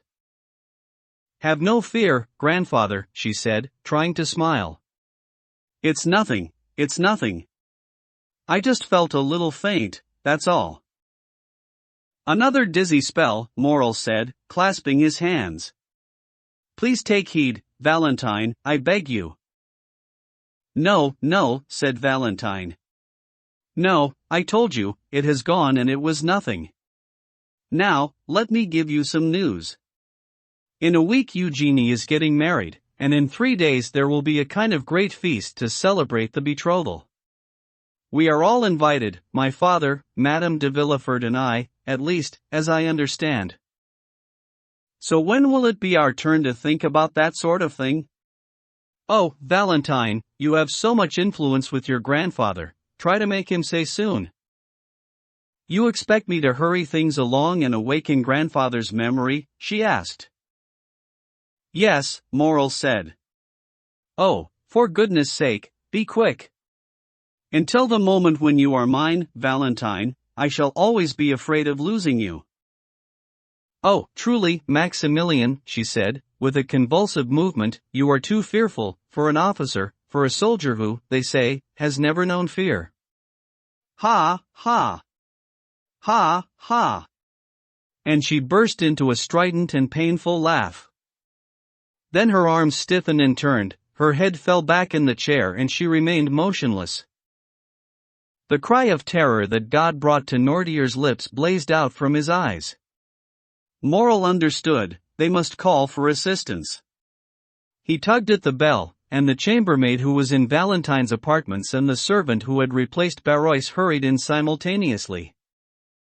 Valentine was so pale, so cold, and so lifeless that, without listening to what they were told, seized by the terror that constantly hovered about that accursed house, they rushed out into the corridors, crying for help. Madame Danglars and Eugenie were just leaving, but they still had time to discover the cause of all the commotion. "Just as I said," Madame de Villefort exclaimed. "Poor child! Civ! A confession!" At the same moment, M. de Villefort's voice was heard shouting from his study, "What's the matter?" Morel exchanged glances with Noirtier, who had recovered his composure and, with a glance, pointed him towards the closet in which he had already concealed himself on a similar previous occasion. He just had time to pick up his hat and jump inside, panting for breath. The Crown Prosecutor's footsteps could be heard in the corridor. Villefort hurried into the room, ran over to Valentine and took her in his arms. "A doctor! A doctor!" he cried. "Get Monsieur d'Avrigny. Or, rather, I'll go myself." He hurried out of the apartment. Morel hastened out through the other door. He had just been struck by the most appalling recollection. He remembered the conversation between Villefort and the doctor, which he had overheard on the night when Madame de Saint-Méran died. The symptoms, though in a milder form, were the same as the ones that had preceded the death of Barrois. At the same time he heard Monte Cristo's voice in his ear, saying, as he had barely 2 hours earlier, "Whatever you need, Morel, come to me, I have a great deal of power." So, swifter than thought, he hurried from the Faubourg Saint-Honoré to the Rue Matignon, and from the Rue Matignon to the Avenue des Champs-Élysées. In the meanwhile M. de Villefort had arrived, in his hired cab, at M. d'Avrigny's door. He rang so violently that the concierge ran to open with a look of terror. Villefort rushed up the stairs without being able to say anything. The concierge knew him and let him go by, merely shouting after him, "In his consulting room, monsieur, in his consulting room." Villefort was already opening, or, rather, crashing through, the door of the room. "Ah, it's you," the doctor said. "Yes, doctor," Villefort said, closing the door behind him. "Now it's my turn to ask you if we are quite alone." "Doctor, my house is accursed." "What?" the doctor said, disguising the welter of feelings inside him under an appearance of calm. "Has someone else been taken ill?" "Yes, doctor," Villefort cried, plunging his hands with a convulsive movement into his hair. "Yes." D'Avrigny's look said, "I warned you." Then his lips slowly spoke these words: "So who is going to die in your house, and what new victim will accuse us of weakness before God?" Villefort gave a painful sob. He went over to the doctor and clasped his arm. "Valentine," he said. "It's the turn of Valentine." "Your daughter," d'Avrigny exclaimed, overcome with distress and surprise. "You see, you were wrong," the lawyer muttered. "Come and see her, on her bed of pain, ask her forgiveness for suspecting her." "Every time you have called me in, it has been too late," said M. d'Avrigny. "No matter, I'm on my way." "But, monsieur, we must hurry. With the enemies who strike at your family, there is no time to be lost." "Ah, this time, doctor, you will not reproach me for my weakness. This time I shall find the murderer and strike." "Let us try to save the victim before we think about revenge," said d'Avrigny. "Come on." And the cab that had brought Villefort took him and d'Avrigny back at full speed, at the very moment when Morrel, for his part, was knocking at Monte Cristo's door. The Count was in his study. Bertuccio had just sent him a note and he was reading it with some anxiety. When the valet announced Morrel, who had left him barely 2 hours earlier, the Count looked up. Clearly a good deal had happened to him, as it had to the Count, in those 2 hours, because the young man, who had left with a smile on his lips, was returning in a state of visible disarray. The Count got up and hurried to meet him. "What is wrong, Maximilian?" he asked. "You are quite pale and your forehead is bathed in sweat." Morrel fell rather than sat down in a chair. "Yes," he said. "I have been hurrying. I needed to speak to you urgently." "Is everyone well in your family?" the Count asked with an unmistakably sincere note of affectionate goodwill. "Yes, thank you, Count, thank you," the young man replied, clearly at a loss to know how to open the conversation. "Yes, in my family everyone is well." "Good. But you have something to tell me," the Count asked, more and more anxious. "Yes, and it's true I have just hurried to see you from a house which has been touched by the arrival of death." "Have you been to Monsieur de Morcerf's, then?" Monte Cristo asked. "No," Morrel said. "Has someone died at Monsieur de Morcerf's?" "The general has just blown his brains out." "Oh, what a terrible thing!" Maximilian exclaimed. "Not for the Countess or for Albert," Monte Cristo said. "Better a husband and father dead than a husband and father dishonored. The blood will wash away the shame." "Poor Countess! She is the one I pity most, such a noble woman." "Pity Albert as well, Maximilian. Believe me, he is a worthy son of his mother. But let's return to you. You have hurried round to see me, you say? Might I have the happiness of being able to help you?" "Yes, I need you, that is to say, like a madman. I believe that you could help me in a case where in fact only God can do so." "Tell me, even so," said Monte Cristo. I don't know if I am entitled to reveal such a secret to human ears, said Moral. But fate drives me to it and necessity obliges me, Count. He hesitated. Do you believe in my affection for you? Monte Cristo said, clasping the young man's hand in his. Oh, you are encouraging me. And something here, Moral put his hand on his heart, tells me that I should have no secrets from you. You are right, Moral, God speaks to your heart and your heart to you. Tell me what your heart is telling you. Count, will you let me send Baptistin to ask, on your behalf, for news of someone you know? I have put myself at your disposal, so my servants are all the more yours to command. I shall not live until I am certain that she is recovering. Shall I ring for Baptistin? No, let me talk to him myself. Moral went out, called Baptistin and whispered a few words to him. The valet left at the double. Well, is that done, then? Monte Cristo asked when he returned. Yes, and I can breathe a little easier. You know I am waiting, Monte Cristo said with a smile. Yes, and I will tell you. Listen, one evening I was in a garden, hidden by a clump of trees so that no one guessed I was there. Two people walked close to me. Please allow me not to tell you their names for the time being.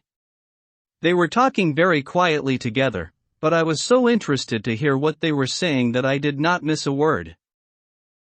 This is not going to be a happy tale, to judge by the color of your cheeks and the shudder you gave. No, it is a dismal one, my friend. Someone had just died in the house of the man who owned the garden where I was hiding. The owner was one of the two people whose conversation I heard, the other was the doctor. The former was telling the latter about his anxieties and his fears, because this was the second time in a month that death had struck, speedily and unexpectedly, in this family. You might think it had been singled out by an exterminating angel to suffer the wrath of God. Ah, ha, said Monte Cristo, staring at the young man and imperceptibly turning his chair so that he was in shadow, while the light shone full on Maximilian's face. Yes, the latter went on. Death had struck this family twice within a month. And what was the doctor's reply? Monte Cristo asked. He replied that the death was not natural, that it was attributable to. To what? To poison.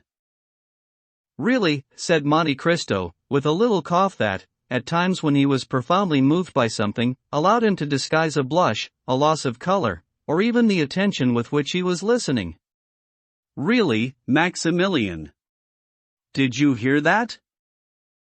Yes, my dear Count, I did hear it, and the doctor added that, if such a thing should occur again, he would feel himself obliged to call in the law. Monte Cristo listened, or appeared to do so, with the greatest calm. Then, said Maximilian, death struck a third time, and neither the master of the house nor the doctor said anything. Death may strike a fourth time, perhaps. Count, what obligation do you think knowing this secret imposes on me? My dear friend, Monte Cristo answered, you seem to be telling a story that each of us knows by heart.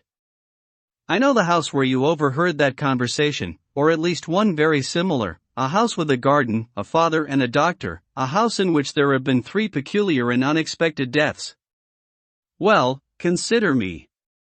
I have not overheard any confidences, yet I know all of this as well as you do. Do I have any scruples of conscience? No, it doesn't concern me. You say that an exterminating angel seems to have designated this family for the wrath of God. Well, who tells you that what seems to be is not the case? You should not see things that those who have good reason to see them fail to see. If it is justice and not God's wrath that hovers about that house, Maximilian, turn away and let divine justice proceed. Moral shuddered. There was something at once dismal, solemn, and fearsome in the Count's voice. In any case, he said, with such a sudden change in his tone that one would not have thought the words came from the same man's lips, who tells you that it will occur again? It has, Count. Moral cried. That is why I have come to see you. Well, what can I do, Moral? Do you by any chance want me to inform the Crown Prosecutor? These last words were spoken with such clarity and emphasis that Moral leapt to his feet and exclaimed, Count! You know whom I mean, don't you? Of course I do, my dear friend, and I will prove it to you by dotting the I's and giving names to the people. You were walking one evening in Monsieur de Villefort's garden. According to your account, I suppose it must have been on the evening when Madame de Saint-Méran died. You heard Monsieur de Villefort speaking to Monsieur d'Avrigny about Monsieur de Saint-Méran's death and the no less unexpected death of the Marquise.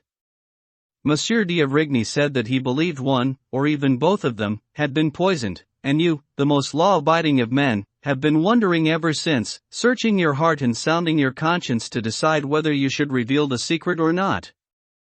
We are no longer in the Middle Ages, my dear fellow, and there is no longer any holy vame or Francs Juges. .1 What the devil are you going to ask those people?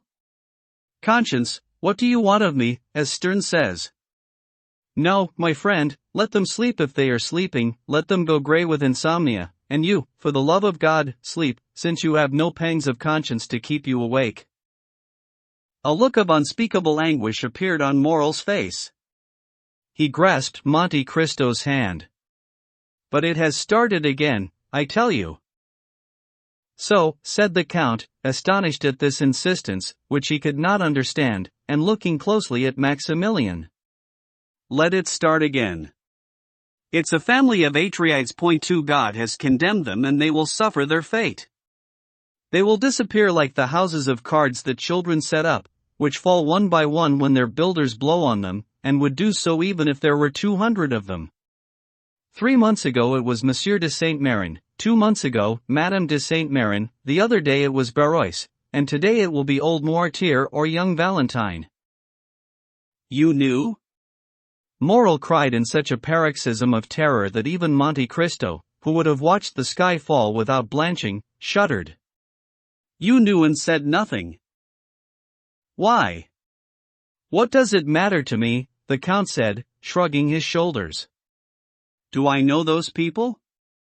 Must I destroy one to save another? Good Lord, no, because between the guilty party and the victim I have absolutely no preference. But I do. Moral shouted in agony. I do. I love her. Whom do you love? Cried Monte Cristo, leaping to his feet and clasping the 2 hands which Moral was lifting, entwined, to heaven. I love passionately, I love madly, I love like a man who would give his life's blood to spare her a tear. I love Valentine de Villefort who was being murdered at this moment, do you understand? I love her and I beg God and you to tell me how I can save her. Monte Cristo gave a savage cry which can only be imagined by those who have heard the roar of a wounded lion. Wretch, he cried, wringing his hands in his turn. Wretch! You love Valentine. You love that daughter of an accursed race. Moral had never seen such an expression. Never had such a fearful eye blazed up before his face, and never had the spirit of terror which he had so often seen appear, either on the battlefield or in the murderous Algerian night, fan such sinister flames around him. He shrank back in horror. As for Monte Cristo, after this outburst he closed his eyes for a moment as if dazzled by some inner lightning. During that moment he collected himself with such force that one could gradually see his chest cease to heave with the inner storms that shook it, as the raging and foaming of the sea is appeased when the clouds disperse and the sun shines out again. This silence, this inner struggle, lasted for some 20 seconds. Then the Count raised his pale face. You see, he said in a strained voice. See how, my dear friend, how God punishes the most boastful and the most detached of men for their indifference to the frightful scenes that he displays before them. I, who was watching the unfolding of this dreadful tragedy as an impassive and curious spectator, I, who, like the fallen angel, laughed at the evil that men do when they are sheltered by secrecy, and secrecy is easy to preserve for the rich and powerful, now I myself am bitten by that serpent whose progress I was observing, bitten to the heart. Moral gave a dull moan. Come now, the Count said. No more sighs. Be a man, be strong, be full of hope, for I am here, watching over you. Moral sadly shook his head. Don't you understand? I told you to hope, cried Monte Cristo. Learn this, I never lie, I am never wrong. It is midday, Maximilian. Give thanks to heaven that you came at midday and not this evening or tomorrow morning. Listen to what I am about to tell you, Moral. It is midday and, if Valentine is not dead now, she will not die. Oh my God! My God! Moral cried. And I left her dying. Monte Cristo put a hand to his forehead. What was going on inside that head, so heavy with its terrible secrets? What were the angel of light and the angel of darkness saying to that mind, at once implacable and humane? Only God knew. Monte Cristo looked up once more, and this time he was as calm as a child waking from sleep. Maximilian, he said, go quietly back home. I order you not to do anything, not to try any approach, not let the shadow of a single worry cloud your face. I shall have news for you. Now go. My God, said Moral. You terrify me, Count, with your lack of emotion. Have you some remedy for death? Are you more than a man? Are you an angel? A god? And the young man, who had never flinched from any danger, shrank away from Monte Cristo, seized with unspeakable terror. However, Monte Cristo was looking at him with a smile that was at once so melancholy and so tender that Maximilian felt the tears filling his eyes. I can do many things, my friend, the Count replied. Go now, I need to be alone. So Moral, subjugated by the powerful ascendancy that Monte Cristo exercised over everything around him, did not even try to object. He shook the Count's hand and left. But at the door he stopped to wait for Baptistin, whom he had just seen running round the corner of the Rue Matignon. In the meantime Villefort and d'Avrigny had hurried home. When they got there, Valentine was still unconscious, and the doctor examined his patient with the care demanded by the circumstances and an attentiveness made all the more minute by his knowledge of the secret. Villefort, hanging on his every look and word, awaited the outcome of the examination. Noirtier, paler than the girl herself, even more eager to find a solution than Villefort, was also waiting, everything about him expressing intelligence and sensitivity. At last d'Avrigny said slowly, "She's still alive." "Still?" Villefort exclaimed. "Oh, doctor, what a dreadful word that is." "Yes," the doctor said, "and I repeat, she is still alive and I am very surprised by it." "But is she saved?" the father asked. "Yes, since she is alive." At that moment, d'Avrigny's eye caught that of Noirtier, which shone with such astonishing joy and such a rich abundance of ideas that the doctor was quite struck by it. He lowered the girl onto the chair. Her lips were so pale and white, like the rest of her face, as to be barely distinguishable. Then he stayed motionless, watching Noirtier, who was waiting and observing each of the doctor's movements. "Monsieur," d'Avrigny said to Villefort, "call Mademoiselle Valentine's chambermaid, if you please." Villefort laid down his daughter's head, which he had been supporting, and went in person to call the chambermaid. As soon as he had closed the door, d'Avrigny went over to Noirtier. "Do you have something to tell me?" he asked. The old man blinked expressively. It was, as we have said, the only affirmative sign that he had at his disposal. "To me alone?" "Yes," Noirtier affirmed. "Very well, I shall remain with you." At that moment Villefort returned, followed by the chambermaid. Behind her came Madame de Villefort. "But what has happened to this dear child?" she asked. "She has just left me and she did complain that she was not feeling well, but I could not believe it was serious." And, with tears in her eyes and with every mark of affection of a true mother, the young woman crossed to Valentine and took her hand. D'avrigny was still watching Noirtier. He saw the old man's eyes dilate and grow round, his cheeks drain of color and start to tremble. There was sweat on his brow. Ah, d'Avrigny said involuntarily, following Noirtier's eyes towards Madame de Villefort, who was saying, "This poor child will be better lying down. Come, Fanny, we must take her to her bed." Amber d'Avrigny saw in this suggestion a means to stay alone with Noirtier and nodded to show that this was indeed the best thing to do, but forbade them to give the patient anything at all except what he would prescribe for her.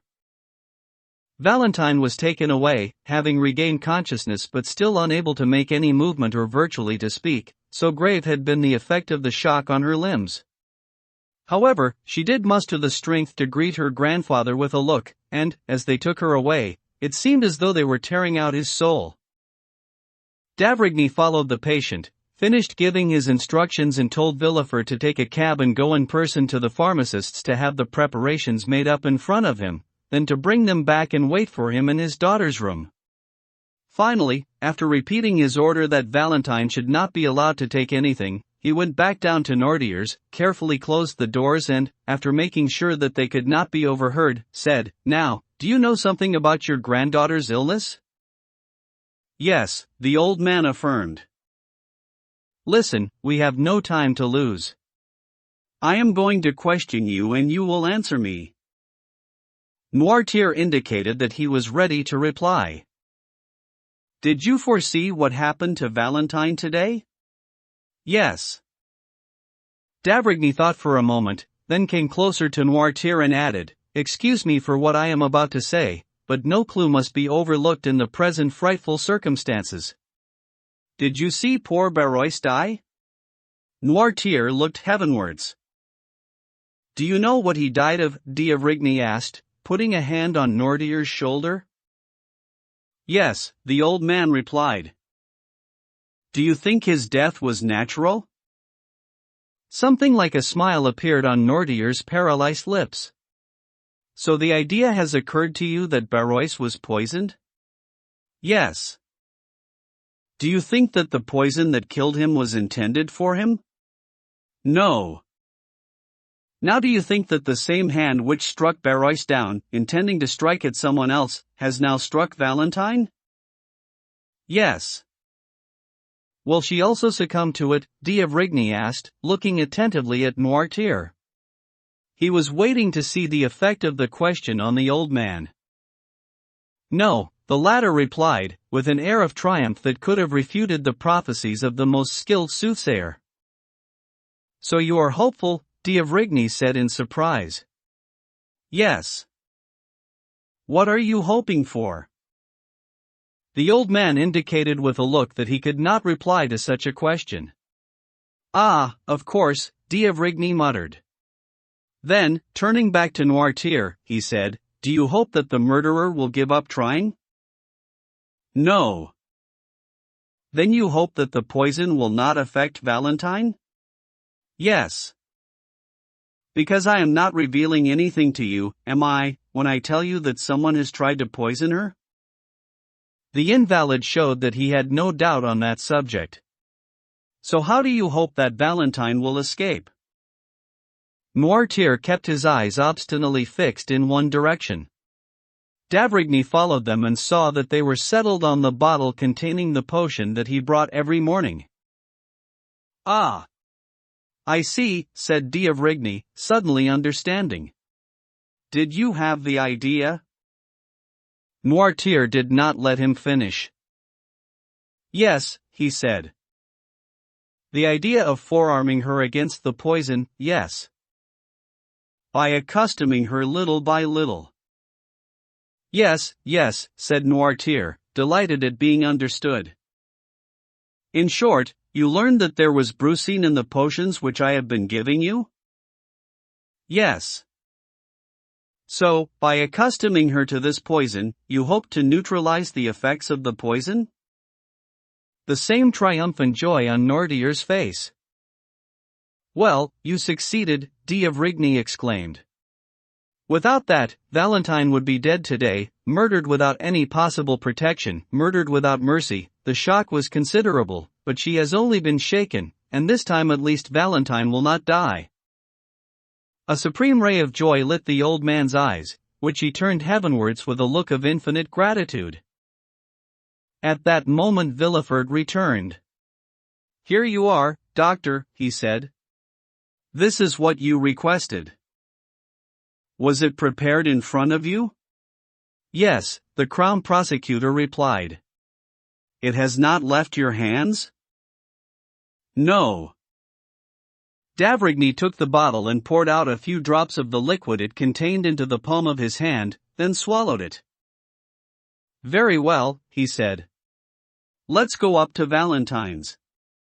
I shall give my instructions to everyone and you will be personally responsible, Monsieur de Villefort, for ensuring that no one disobeys them." As d'Avrigny was entering Valentine's room, accompanied by M. de Villefort, an Italian priest, stern in manner, calm and firm of speech, rented the house next door to the mansion inhabited by M. de Villefort. It was impossible to know exactly what persuaded the 3 tenants of the house to move out 2 hours later, but the rumor that went round the district was that the house was not solidly fixed on its foundations and was threatening to collapse. However, this did not prevent the new tenant from settling in, with his modest furnishings, at around 5 o'clock on the very same day. A lease was taken out for 3, 6, or 9 years by the new tenant who, in accordance with a custom established by the landlords, paid 6 months in advance. This new tenant, who, as we have said, was Italian, was named Signor Giacomo Busoni. Workmen were immediately summoned and the very same night the few passers-by who stopped at the top end of the faubourg were surprised to see carpenters and builders shoring up the foundations of the unsteady building. XCV. Father and daughter. In the previous chapter we heard Madame Danglars officially announce to Madame de Villefort the forthcoming marriage of Mlle Eugénie Danglars with M. Andrea Cavalcanti. This formal announcement, which indicated, or appeared to do so, a resolution taken by all parties involved in this great matter, had however been preceded by a scene which we owe it to our readers to inform them about. We beg them in consequence to step back in time with us and to transport themselves, on the very morning of this day which was to be marked by such great catastrophes, to the finely gilded drawing-room to which we have already introduced them, the pride and joy of its owner, Baron Danglars. At around 10 o'clock in the morning, the Baron himself was pacing up and down in this drawing-room, thoughtful and visibly anxious, pausing at every sound and looking at every door. When his store of patience was exhausted, he called the valet. "Etienne," he said, "pray go and inquire why Mademoiselle Eugénie asked me to wait in the drawing-room and discover why she is making me wait so long." The Baron calmed down a little after blowing off this petulant blast. Mlle Danglars, after waking up, had indeed sent to ask for an audience with her father, appointing the gilt drawing-room as the venue for this meeting. The banker was not a little surprised by the oddness of the request, particularly by its formal nature, but immediately complied with his daughter's wishes by being the first to arrive in the room. Etienne soon returned from his mission. "Mademoiselle's chambermaid," he said, "informed me that Mademoiselle was completing her toilet and would not be long in coming." Danglars nodded to show he was satisfied. In the eyes of the world, and even in those of his servants, Danglars played the indulgent father and good-natured fellow. This was one side of the part he had chosen for himself in the popular comedy he was playing, an appearance he had taken on, which seemed to suit him as it suited the right profile of one of those masks worn by the fathers of the theatre in antiquity to have the lips turned upwards and smiling, while on the left side the lips were turned down and sorrowful. We might add that, in his family circle, the smiling, upturned lips dropped and became downturned and dismal ones, so that most of the time the good-natured fellow vanished, giving way to a brutal husband and tyrannical father. "Why the devil, if the silly goose wants to talk to me, as she claims," Danglars muttered, "can't she just come to my study? And why does she want to talk to me?"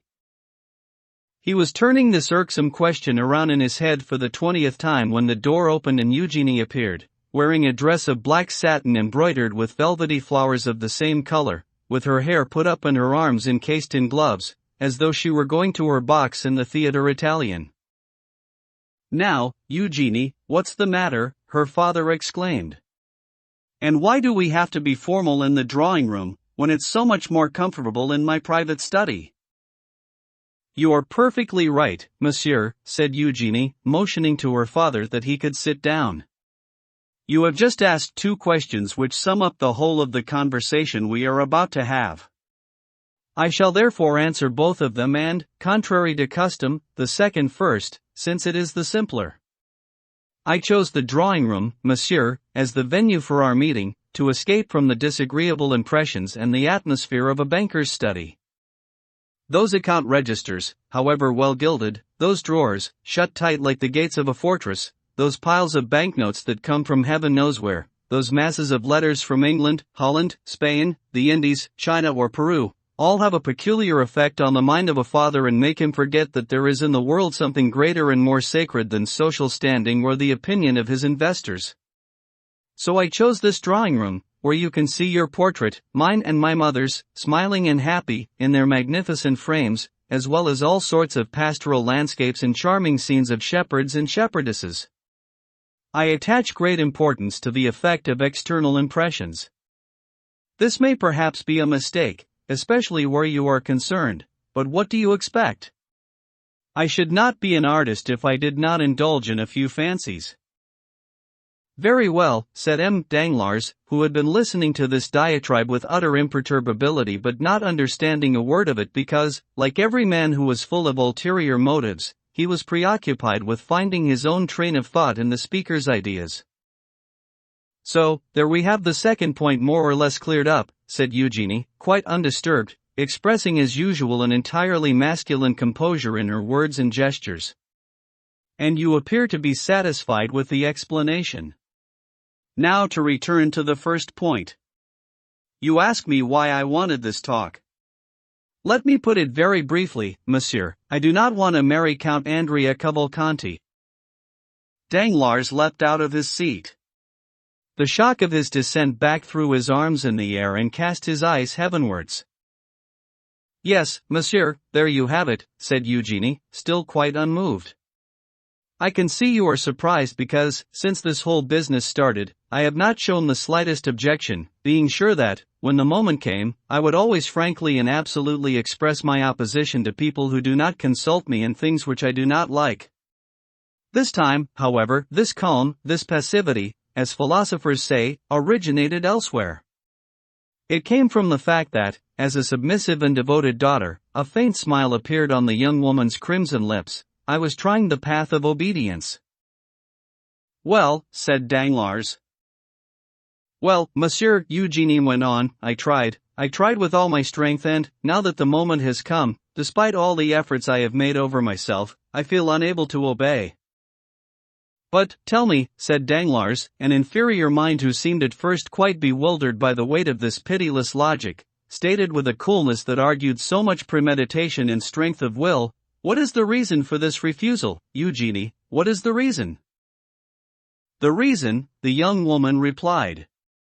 "Good Lord, it's not because the man is uglier, stupider or more disagreeable than any other.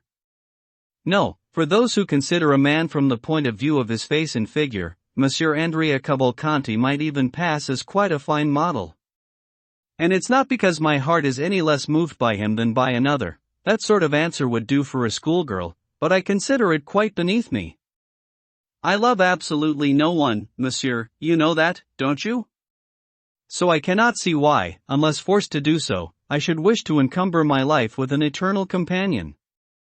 Didn't the sage say somewhere, nothing in excess, and elsewhere, carry everything with you? I was even taught those two aphorisms in Latin and Greek, one is from Phaedrus, I believe, the other from Bias. One. Well, my dear father, in the shipwreck of life, for life is an eternal shipwreck of our hopes, I throw all my useless baggage in the sea, that's all, and remain with my will, prepared to live entirely alone and consequently entirely free." "You wretched creature!" Danglars muttered, the blood draining from his face, for he knew from long experience the solidity of the obstacle he had suddenly run up against. Wretched? Eugenie repeated. Did you say wretched, monsieur?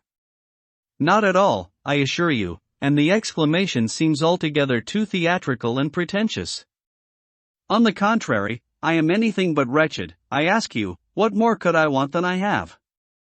People consider me beautiful, which is enough to be favorably received. I like to be received with a smile which is becoming to a face and which makes those around me appear less ugly than usual. I have some wit and a certain relative sensitivity that allows me to extract what I find acceptable from the generality of existence and bring it into my own, like a monkey cracking a green nut to take out what is inside. I am rich because you have one of the finest fortunes in France. I am your only child and you are not obstinate like the fathers in plays at the Porte Saint Martin or the Gaieté, two who disinherit their daughters because they refuse to give them grandchildren. In any case, the law in its wisdom has deprived you of the right to disinherit me, at least, entirely, just as it has deprived you of the power to force me to marry some monsieur or other. So, beautiful, witty and blessed with some talent, as they say in the comic operas, and rich. Why? That's happiness, monsieur. So how can you call me wretched? Danglars, seeing his daughter smiling and proud to the point of insolence, could not suppress a surge of aggression which expressed itself as a sharp cry, but that was all. Before his daughter's quizzical look, confronted by this fine black eyebrow, raised interrogatively, he turned around cautiously and immediately got his anger under control, repressing it with the iron hand of circumspection. Indeed, my girl, he replied, smiling, you are everything that you boast of being, except one thing. I don't want to tell you too directly what that is. I should prefer to let you guess. Eugenie looked at Danglars, very surprised that he could challenge one of the jewels in the crown that she had so arrogantly just placed on her head. My daughter, the banker went on, you have explained to me quite clearly the feelings which guide the resolve of a girl such as yourself when she has decided not to get married. Now it is my turn to tell you what are the motives of a father such as myself when he has decided that his daughter will get married. Eugenie bent her head, not like an obedient daughter listening to her father, but like an adversary in waiting, ready to answer back. My dear, said Danglars, when a father asks his daughter to take a husband, he always has some reason for wishing to see her married. Some fathers suffer from the folly you just mentioned, that of wanting to live again through their grandchildren. I'll tell you straight away, I do not have that weakness and I am more or less indifferent to the joys of family life.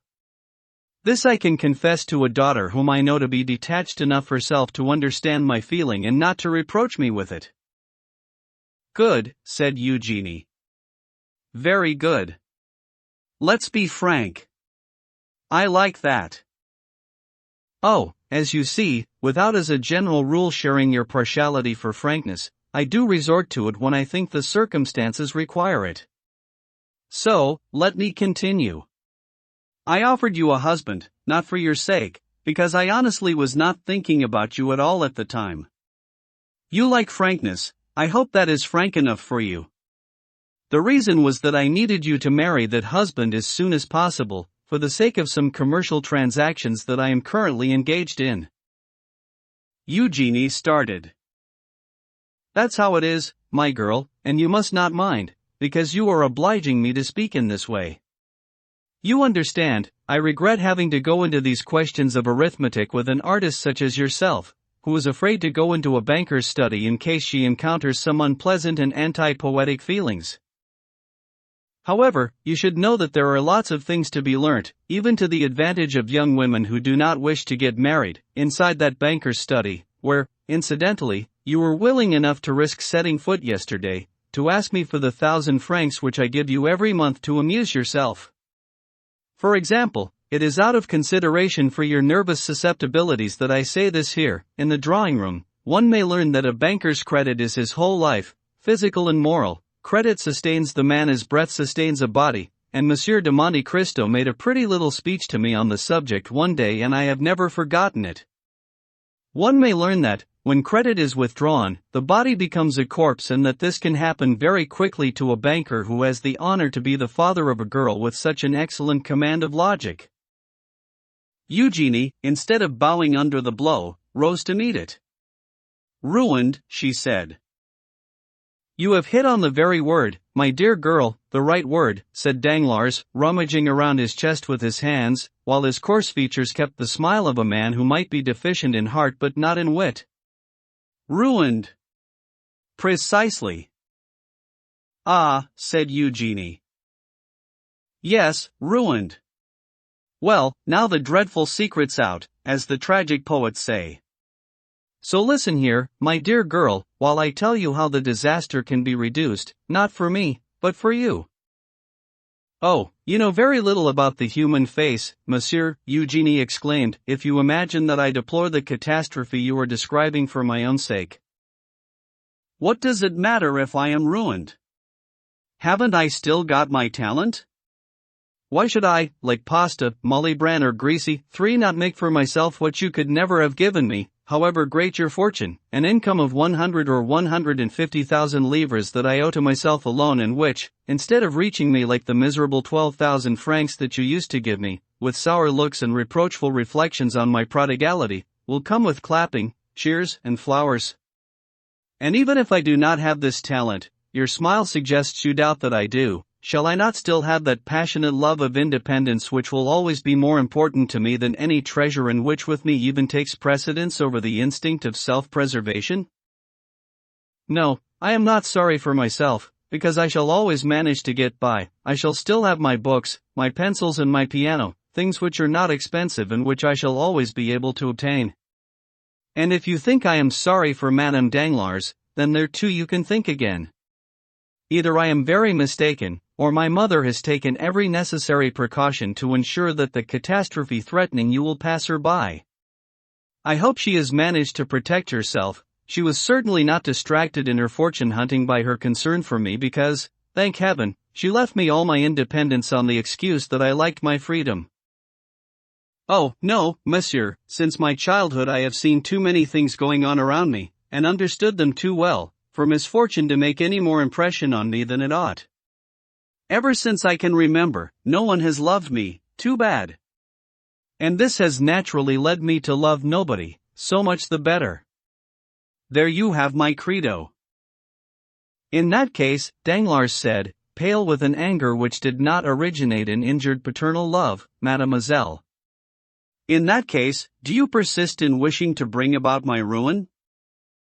"Your ruin," said Eugenie. "I bring about your ruin? What do you mean? I don't follow you." "I'm glad to hear it, that leaves me a ray of hope. Listen." "I'm listening," said Eugenie, staring so hard at her father that he had to make an effort not to lower his eyes beneath the young woman's powerful gaze. "Monsieur Cavalcanti is marrying you," Danglars went on. "And in doing so he will bring a dowry of 3 million which he will invest with me." "Splendid," said Eugenie with utter contempt, smoothing her gloves against one another. "Do you think I would hold those 3 million against you?" said Danglars. "Not at all. Those 3 million are intended to produce at least 10 more.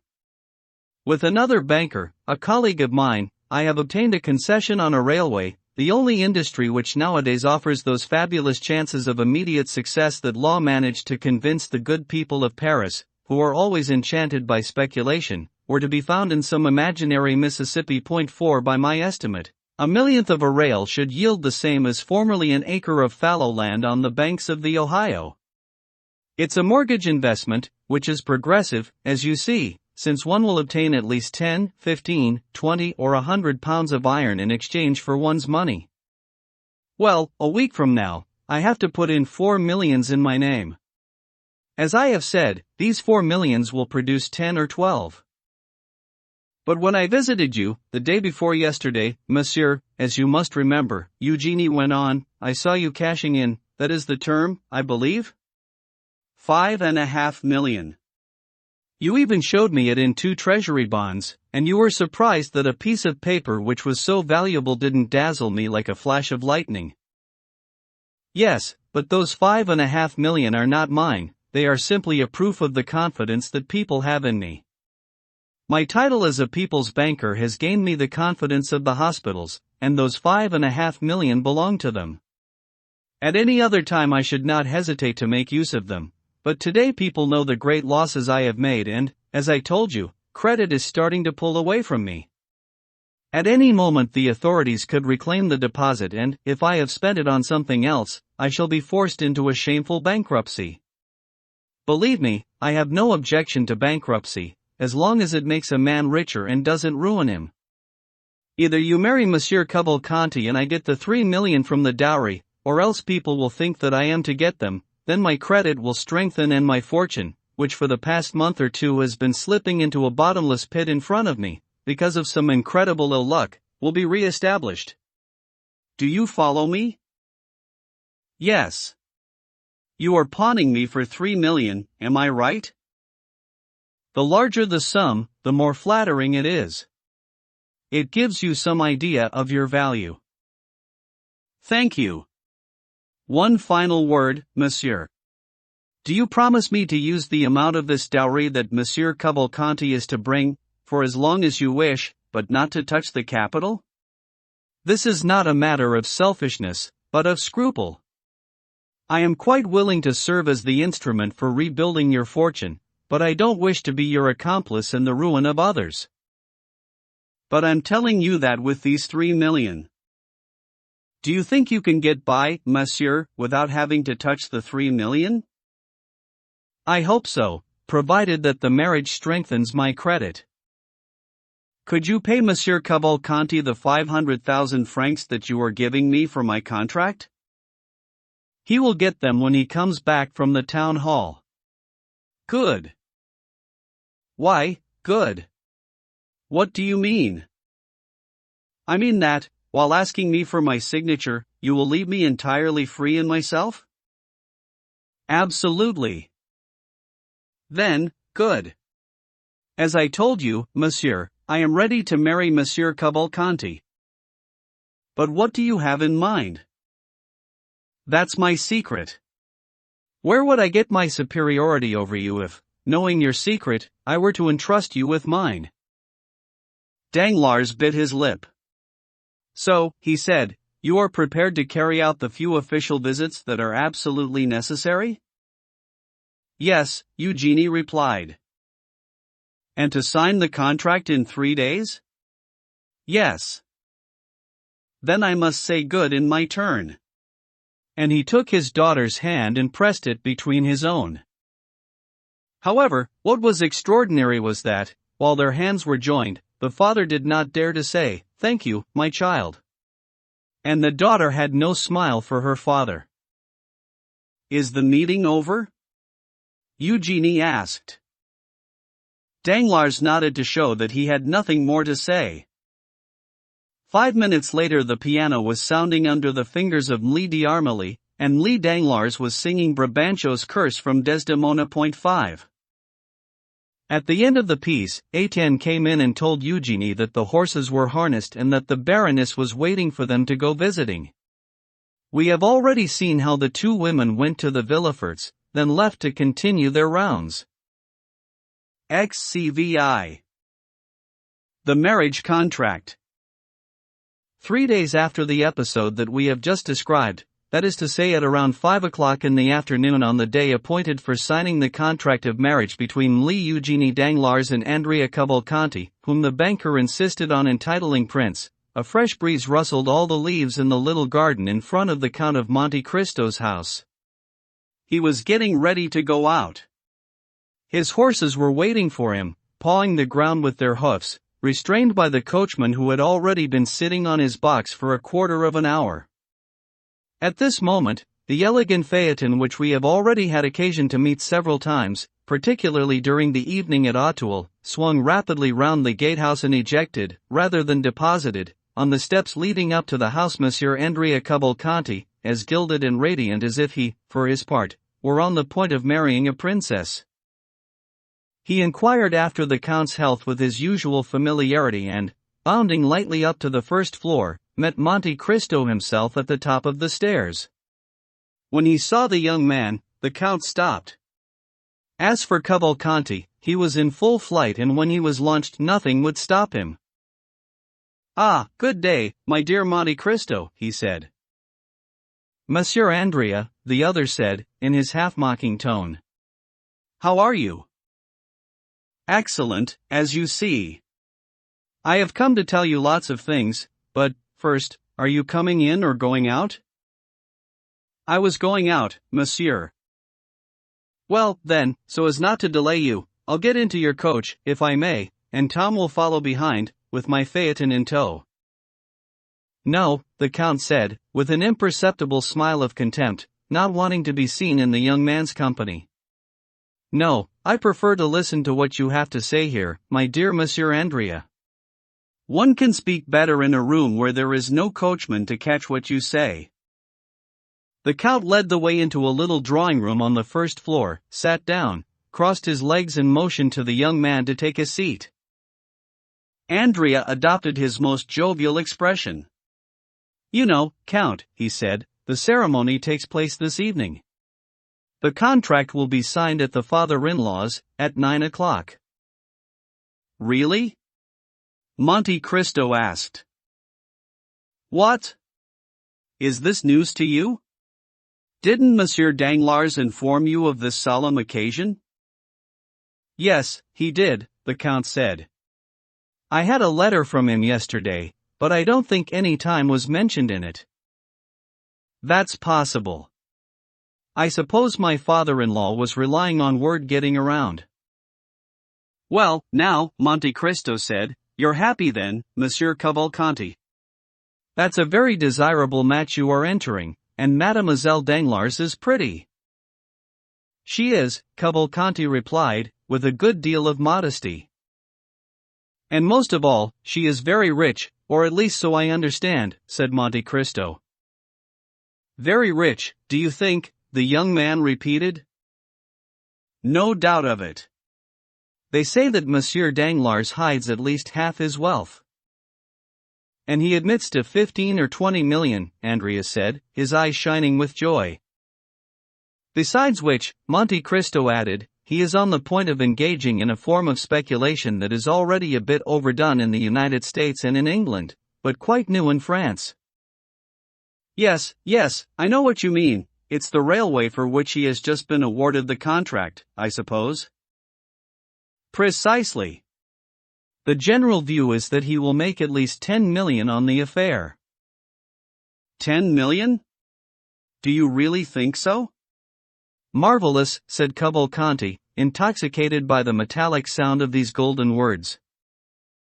"Not to mention," Monte Cristo went on, "that this whole fortune will revert to you, which is only right, since Mademoiselle Danglars is an only child. In any case, your own fortune is almost as great as that of your fiancée, at least, so your father told me. But let's put aside these money matters. Do you know, Monsieur Andrea, that you have managed this business quite neatly and skillfully?" "Not bad," said the young man. "Not bad at all. I am a born diplomat." "Well, you shall be one. You know, diplomacy is not learnt, it's a matter of instinct." "So, this is a love match for you?"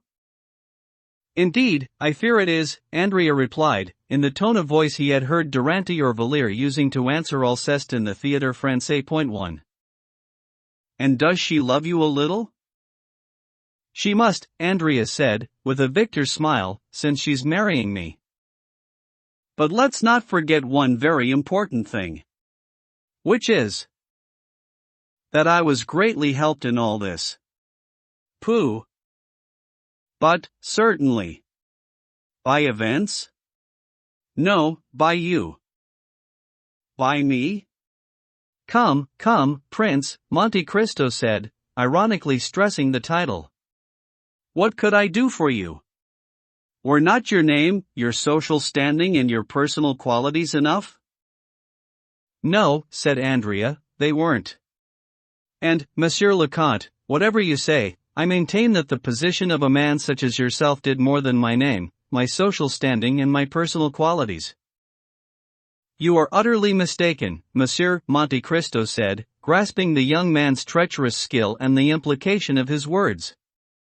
You gained my protection only after I had inquired into the influence and wealth of your respected father.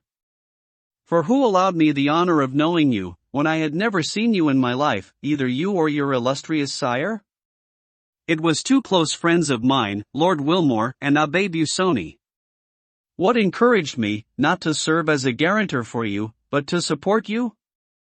Your father's name, which is so well known and honored in Italy. Personally, I don't know you.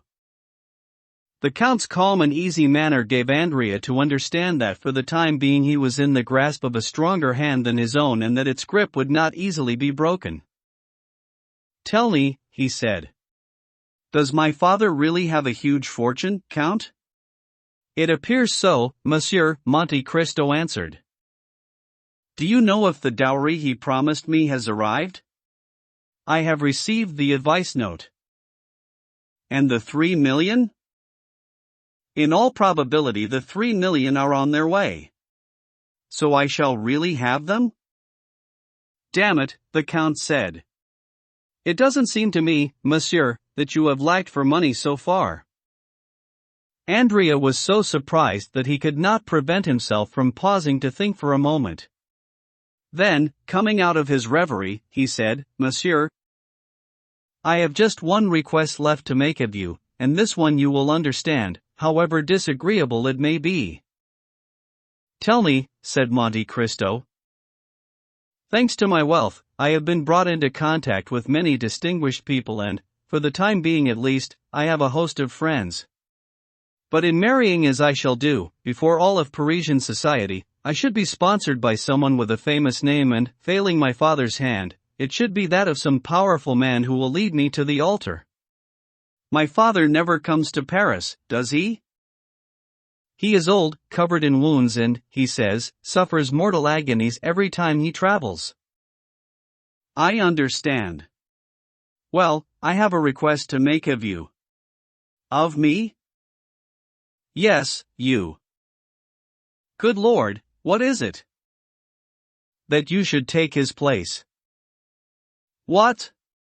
My dear fellow, after the various contacts that you have had with me, do you know me so little that you could make such a request? Ask me for the loan of 500,000 and, though it's an unusually large sum, I swear that the request would be less of a burden to me. You should know, I thought I had already told you, that when the Count of Monte Cristo was involved in any of the things of this world, particularly in spiritual matters, he has never ceased to regard them with the scruples, I might even say the superstitions, of an Oriental. I have a seraglio in Cairo, another in Smyrna and another in Constantinople. And you ask me to preside at a wedding? Never. So you are refusing me? Outright. Even if you were my son, or my brother, I should refuse in the same way. Well, I never. Andrea said, disappointed. So what is to be done? You have 100 friends, as you said yourself. Yes, but you were the person who introduced me to Monsieur Danglars. Not at all. Let's get the facts straight. I arranged for you to have dinner with him in Auteuil, and you introduced yourself. Why, it's entirely different. Yes, but my marriage, you helped. I did? In no way, believe me. Remember what I said to you when you came to ask me to make the proposal. I never matchmake, my dear prince, it's an absolute rule with me. Andrea bit his lips. But you will at least be there? All of Parisian society will be coming? Certainly. Then I shall be there with the rest, the Count said. Will you sign the contract? I see no objection, my scruples don't extend that far. Well, then, if you will not agree to anything more, I shall have to make do with what you will give me. But one final word, Count. What's that? I need some advice. Beware. A piece of advice is worse than a helping hand. Oh, you can give me this without compromising yourself. Tell me, then. My wife's dowry is 500,000 livres. That's the figure that Monsieur Danglars told me himself. Should I take it or deposit it with the lawyers?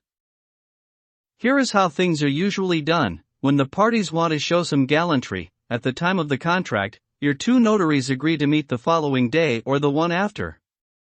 On the appointed day, they exchange the two dowries, each giving the other a receipt. Then, once the marriage has been celebrated, they put the millions at your disposal, as the one in charge of the joint estate. The reason I ask, Andrea said, with ill-disguised unease, is that I thought I understood my father-in-law to say that he intended to invest our funds in the famous railway that you were speaking about a little while ago. So, said Monte Cristo. Everyone agrees that it should allow you to triple your capital in a year. Baron Danglars is a good father and knows how to add up. Very well, then, said Andrea. Everything's fine except your refusal, which wounds me deeply. Just put it down to what are, in the circumstances, quite natural scruples. As you wish, then, said Andrea. This evening at 9? Until this evening. And, though the Count shrank back slightly and his lips paled, while still preserving his polite smile, Andrea seized his hand, pressed it, leapt into his phaeton and rode off. He spent the last 4 or 5 hours until 9 o'clock in shopping and in visits to drum up interest among the friends whom he had asked to appear at the bankers in their finest carriages, dazzling them with the promise of shares, which were later to turn every head, but in which for the time being Danglars had the initiative. At 8:30, accordingly, Danglars' main reception room, the gallery leading to it and the 3 other reception rooms on the same floor were full of a crowd of scented people, very few of whom were attracted by sympathy, and very many by an irresistible urge to be where they knew something was going on. A self-conscious stylist would say that society receptions are a bed of flowers that attracts capricious butterflies, hungry bees, and buzzing hornets. Needless to say, the rooms were resplendent with candles and light poured from the gilt moldings onto the silk hangings, and all the bad taste of furnishings which expressed nothing but wealth shone out in its full glory. Eugenie was dressed with the most elegant simplicity, a white silk dress embroidered in white, and a white rose half hidden in her jet-black hair, made up her entire costume, enriched by not a single jewel. Yet her eyes shone with perfect self-assurance, contradicting what she saw as the vulgarly virginal significance of this outfit. 30 yards away, Madame Danglars was talking to Debray, Pigeon and Châteaurenaud. Debray had made his entry into the house for this solemn occasion, but like everyone else and with no special privileges. M. Danglars, surrounded by members of Parliament and men of money, was explaining a new theory of taxation which he intended to introduce when circumstances compelled the government to call him to ministerial office. Andrea, arm in arm with one of the most dashing young dandies from the opera, was explaining his future plans to him, somewhat impertinently, given that he needed to be bold to appear at ease, and how he intended to advance the cause of Parisian fashions with his income of 75,000 livres. The main crowd was ebbing and flowing around the rooms, like a tide of turquoises, rubies, emeralds, opals, and diamonds. As always, it was the oldest women who were the most heavily adorned and the ugliest who were most determined to make an exhibition of themselves. If there was any fine white lily, or any sweet-scented, velvety rose, she had to be hunted down and revealed, hidden in a corner behind a mother in a turban or an ant with a bird of paradise. At intervals, above this crush, this hum, this laughter, the voices of the ushers could be heard announcing the name of someone well known in the financial world, respected in the army or illustrious in the world of letters, and, at that, a faint movement in the clusters of people would greet the name. But for each one who had the privilege of causing a stir in this ocean of human waves, how many were greeted with indifference or a snigger of contempt? Just as the hand of the massive clock, of the clock showing the sleeping Endymion, reached 9 on the gold face and the bell, faithfully translating the thought of the machine, struck 9 times, the Count of Monte Cristo's name rang out in its turn and everyone in the crowd, as if drawn by an electric flash, turned towards the door. The Count was dressed, with his usual simplicity, in black. A white waistcoat covered his broad and noble chest, and his black collar seemed unusually neat, outlined against the masculine pallor of his complexion. His only ornament was a watch chain so fine that the slender band of gold was barely visible against the white stitching. A crowd immediately assembled round him. At a glance, the Count observed Madame Danglars at one end of the room, Monsieur Danglars at the other, and Eugenie in front of him. He went across, first of all, to the Baroness, who was talking to Madame de Villefort, who had come alone, Valentine still being unwell. Without deviating from his course, the crowd parting before him, he went from the Baroness to Eugenie, whom he complimented in a few concise and restrained words which impressed the proud artist. Louise d'Armilly was standing close by her. She thanked the Count for the letters of recommendation that he had so kindly given her for Italy, and which, she said, she intended to make use of very shortly. On leaving these ladies, he turned around and found himself close to Danglars, who had come over to offer him his hand. After completing these three social duties, Monte Cristo stopped and looked around him with that self-confident look which bears the stamp of an expression peculiar to people who belong to a particular rank in society and, above all, to those who enjoy a certain influence in it, a look that seems to imply, "I have fulfilled my obligations, now let others pay their dues to me." Andrea, who was in an adjoining room, felt the sort of shiver that Monte Cristo sent through the crowd and hastened to pay his respects. He found him entirely surrounded. People were hanging on his every word, as is always the case with those who say little and never waste words. At that moment the notaries entered and set up their scrawled signs on the gold-embroidered velvet covering on the table that had been prepared for the signing, a table of gilded wood. One notary sat down, the other remained standing. They were about to proceed to the reading of this contract which half of Paris would sign, having gathered for the occasion. Everyone took their place, or, rather, the women clustered round while the men, less moved by what Boileau too calls the energetic style, commented on Andrea's nervous agitation, Danglars' concentration, Eugenie's impassivity, and the lively and casual way in which the Baroness was treating this important business. There was total silence while the contract was read, but, as soon as the reading was over, the noise resumed in every room, twice as loud as before. The jealous gathering had been deeply impressed by these marvelous amounts, these millions paving the future path of the young couple, complemented by the exhibition of the bride-to-be's trousseau and diamonds in a room entirely set aside for them. All this doubled Danglars' charms, blotting out the light of the sun in the eyes of the young men. As for the women, it goes without saying that, jealous though they were of the millions, they did not believe them necessary to appear beautiful. Andrea, hemmed in by his friends, complimented, adulated, was beginning to believe in the reality of the dream he was having. Andrea was about to lose his head. The notary solemnly took the quill, raised it in the air and said, "Gentlemen, the contract is about to be signed." The Baron was to sign first, then the proxy for M. Cavalcanti the elder, then the Baroness, then the future spouses, as they say in that abominable style commonly used on stamped paper. The Baron took the quill and signed, followed by the proxy. The Baroness approached, on Madame de Villefort's arm. "My friend," she said, taking the quill, "isn't it just too much? An unexpected incident, connected with that business of murder and theft of which the Count of Monte Cristo was so nearly a victim, has deprived us of Monsieur de Villefort's company." "Oh, good Lord!" Danglars exclaimed, with no more emotion than he might have said, "What? I really couldn't care less." "Oh, dear," Monte Cristo said, coming over. "I am very afraid I may be the involuntary cause of his absence." "What, Count?" "You," said Madame Danglars as she signed. "If that is so, beware, because I shall never forgive you." Andrea pricked up his ears. "It is not at all my fault," said the Count, "so I wish it to be put on record." Everyone was listening eagerly. Monte Cristo, who so rarely opened his mouth, was about to speak. You remember, the Count said, in the midst of the most complete silence, that it was in my house that he died, that wretch who came to rob me and who was killed as he left the house, as they believe, by his accomplice? Yes, said Danglars.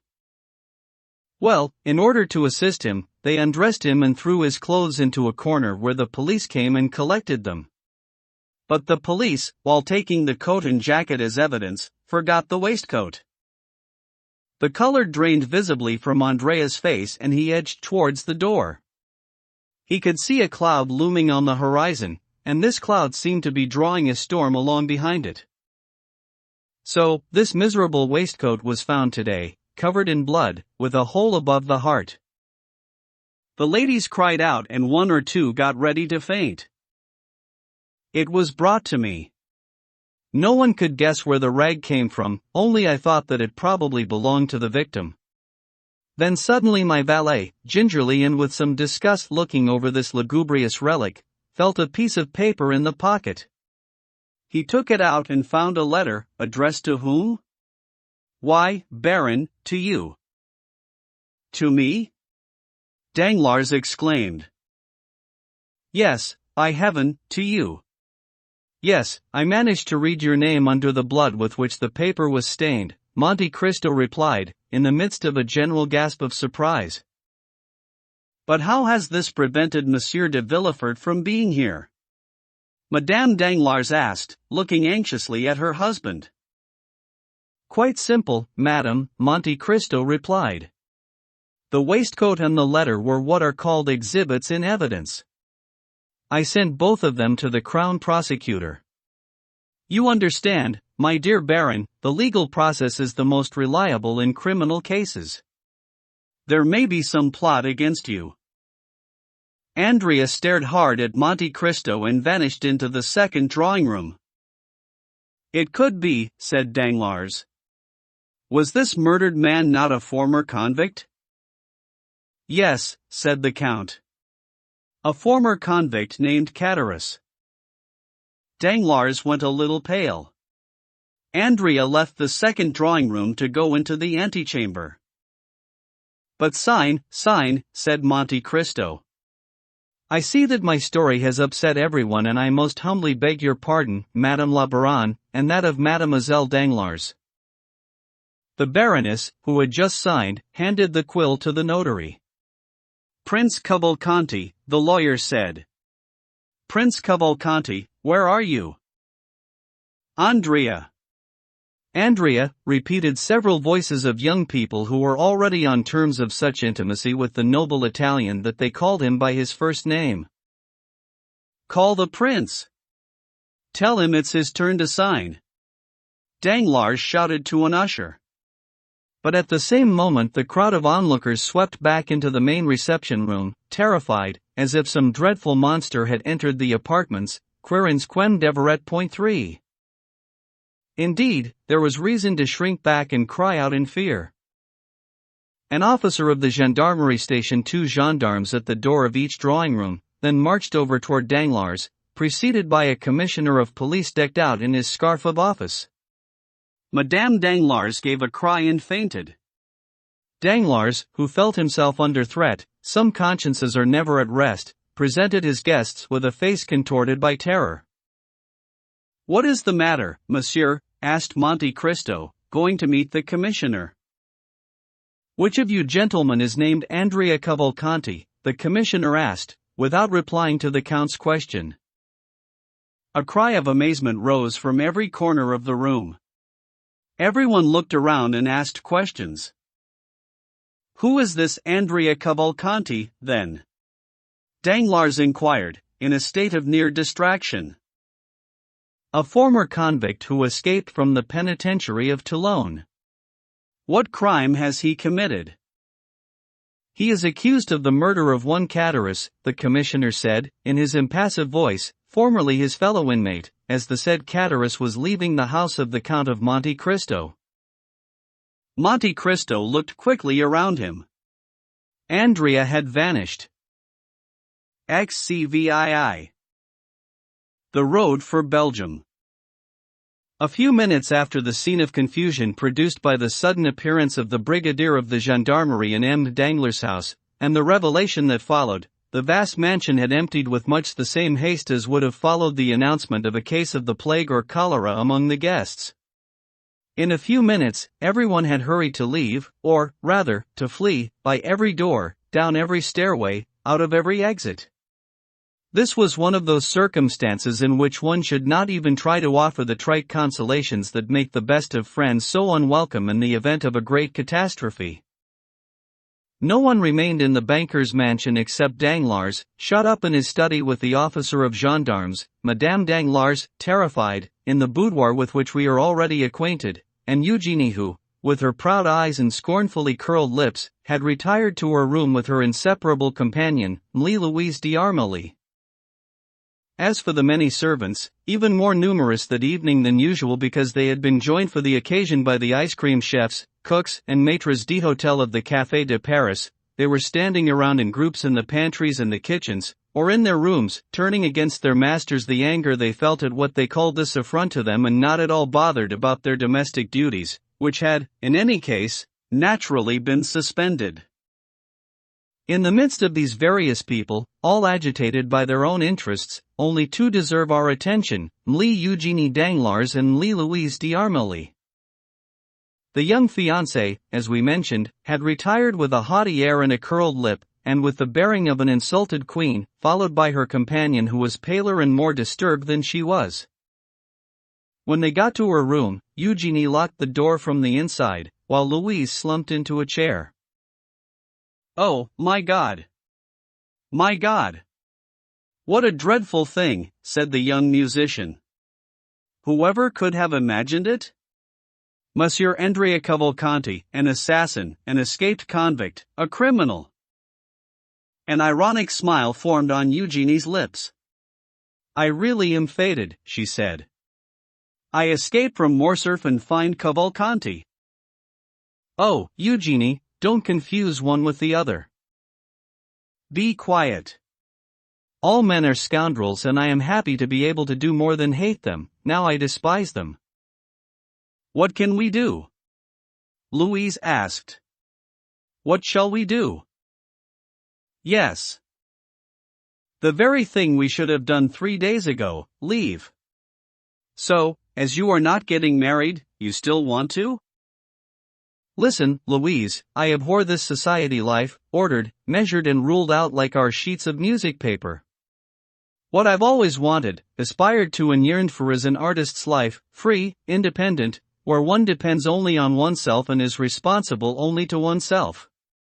Why should we stay? So that they will try, in a month's time, to marry me off again? To whom? Perhaps to Monsieur Debray. They did consider it for a while. No, Louise, no. This evening's adventure will be my excuse. I didn't look for it, I didn't ask for it. God sent it, and I welcome it." "How strong and courageous you are," the fragile young blonde said to her dark-haired companion. "Surely you know me by now? Come, Louise, let's discuss the whole matter." "The carriage was purchased 3 days ago, luckily." "Did you have it taken where we are to join it?" "Yes." "And our passport?" "Here it is." And Eugénie, with her usual sang-froid, unfolded the document and read, Monsieur Léon d'Armilly, 20 years old, an artist by profession, black hair, black eyes, traveling with his sister. "Wonderful! How did you obtain this passport?" "I went and asked Monsieur de Monte Cristo for letters to the directors of the theaters in Rome and Naples, telling him that I was afraid to travel as a woman. He quite understood my feelings and offered to get me a man's passport. 2 days later, I received this one and added, with my own hands, traveling with his sister. Fine," Eugénie said merrily. "Now all that's left is to pack our trunks. We'll leave on the evening of signing the contract, instead of leaving on the wedding night, that's all." "Think carefully, Eugénie." "Oh, I've thought about it. I'm tired of hearing about nothing but reports, ends of the month, rises, falls, Spanish funds, Haitian paper. Instead of that, Louise, don't you see, the air, freedom, the song of the birds, the plains of Lombardy, the canals of Venice, the palaces of Rome, the beach at Naples. How much have we got, Louise? The young woman answered by taking a little locked wallet out of an inlaid bureau, opening it and counting 23 banknotes. 23,000 francs, she said. And at least as much again in pearls, diamonds and jewels, said Eugenie. We are rich. With 45,000 francs, we can live like princesses for 2 years, or more modestly for 4. But in less than 6 months, you with your music and I with my voice, we shall have doubled our capital. Come, you take the money, I'll look after the jewel box, so that if one of us is unlucky enough to lose her treasure, the other will still have hers. Now the suitcase. Quickly, the suitcase. Wait, Louise said, going to listen at Madame Danglars' door. What are you afraid of?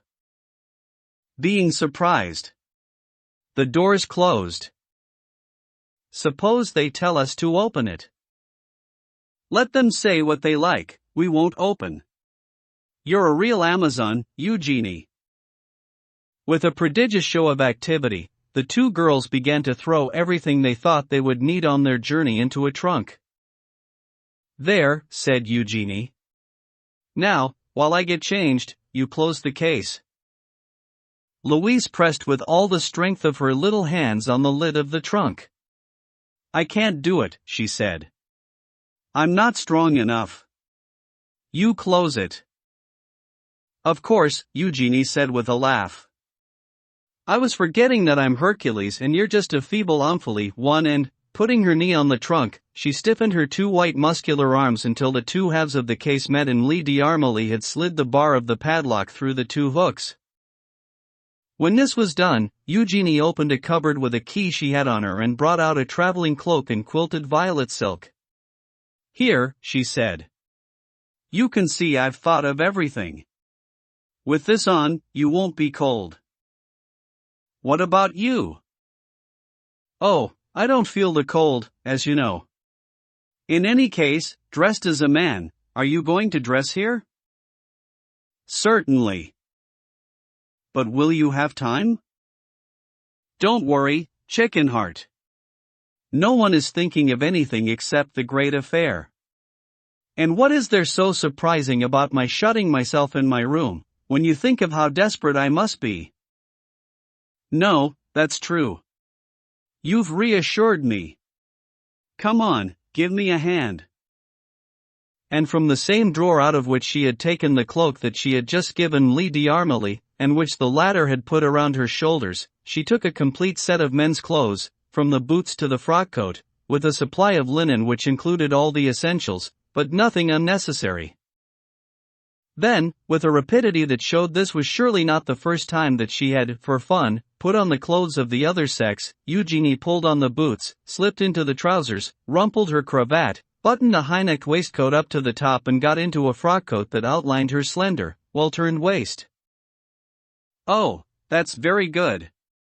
It's truly very good indeed, Louise said, looking admiringly at her. But what about your lovely black hair, those splendid locks that were the envy of every woman, will they fit under a man's hat like the one I see there? You'll see, said Eugenie. And with her left hand she grasped the thick plait of hair which her slender fingers could barely reach around, while with the right she took a pair of long scissors. Very soon the steel blades were squeaking in the midst of the magnificent and luxuriant head of hair, which fell in tresses around the young woman's feet as she bent backwards to prevent it covering her coat.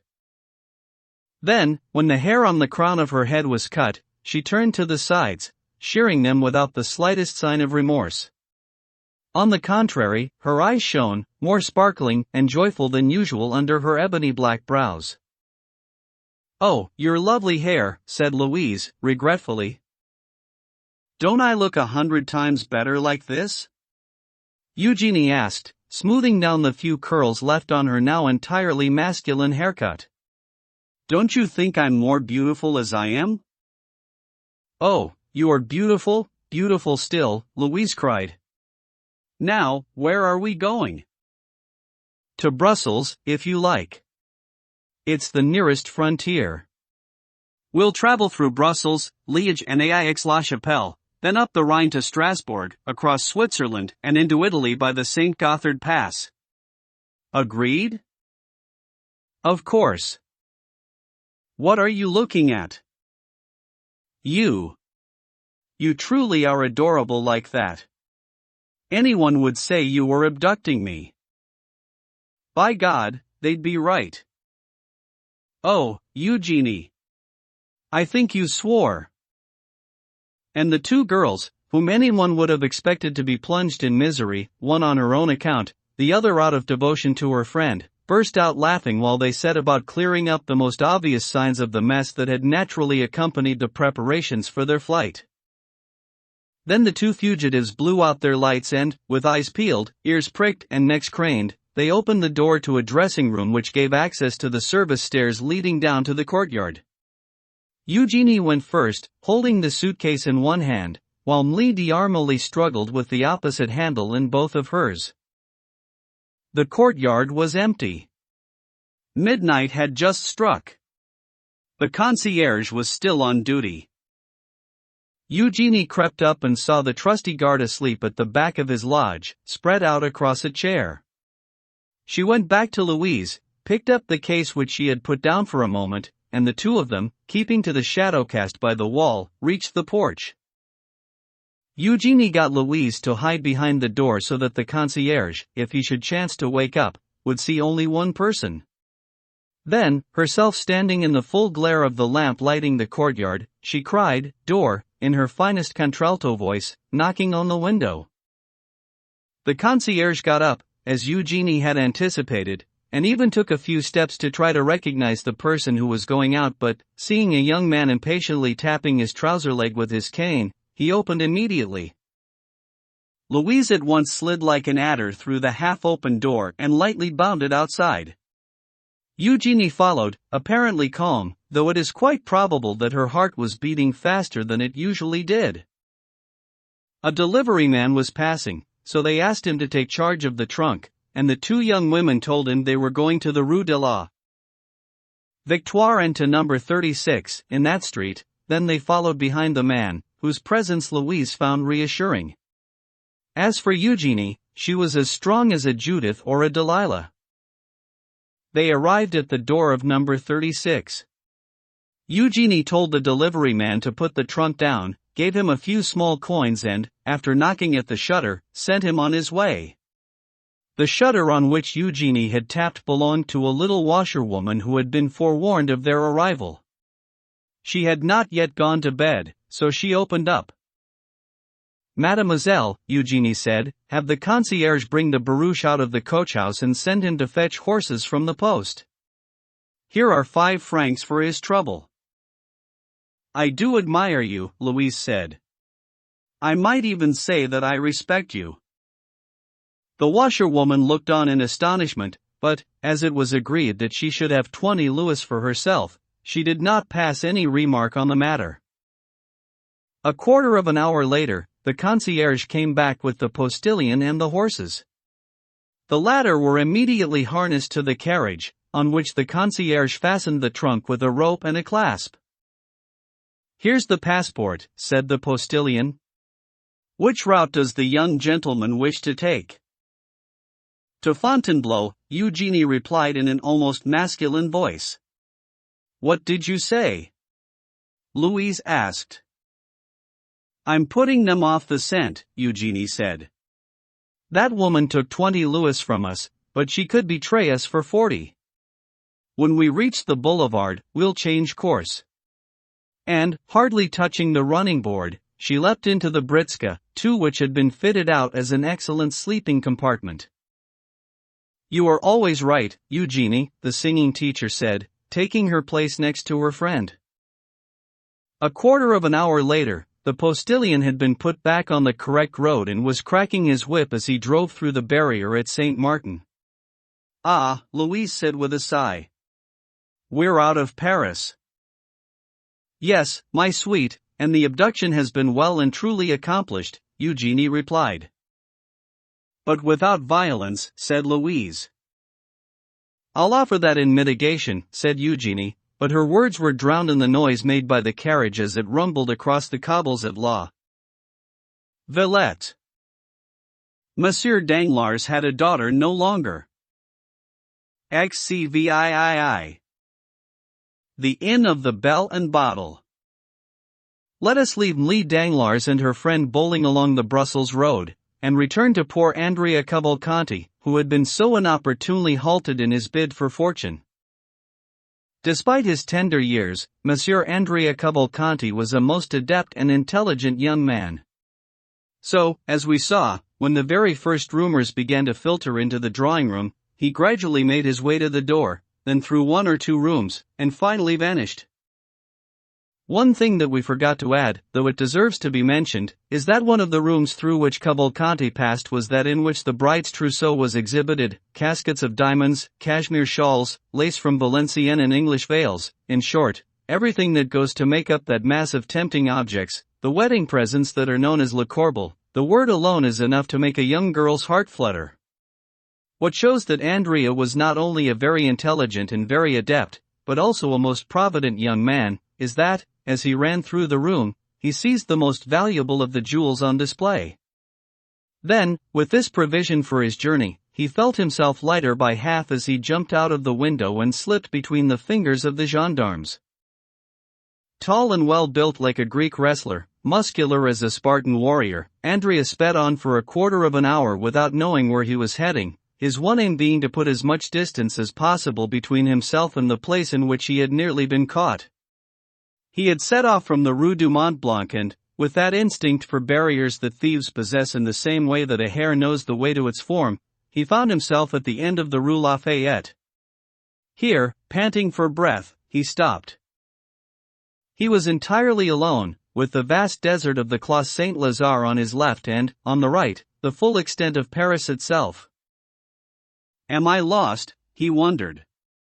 No, not if I can achieve a greater burst of activity than my enemies. So my salvation boils down to a simple matter of kilometers.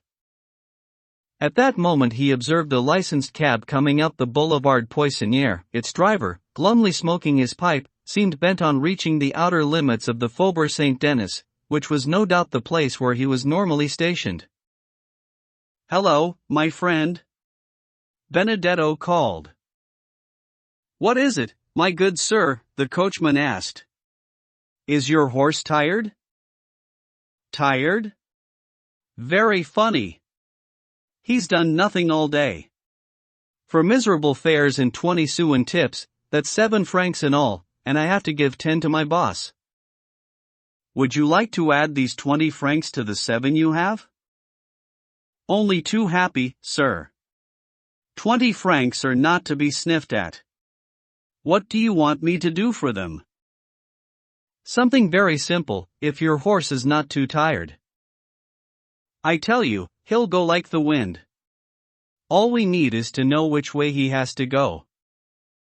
"Towards Louvres." Yes, I know, the place where the ratafia comes from?" "That's it. All we have to do is to catch one of my friends with whom I'm due to go hunting tomorrow at La Chapelle-en-Serval. He was to have waited for me here with his cab until 11:30. It's midnight now, so I suppose he got tired of waiting and set off on his own." "Quite likely so." "Well, can you try to catch him up? I'd be only too delighted. If we don't catch him between here and Le Bourget, you'll have 20 francs. If we don't catch him before Louvres, 30. And if we do catch him? 40. Andrea said, after hesitating a moment, then realizing that he was quite safe and promising. "Done," said the driver. "Hop in and we'll be off." Proom.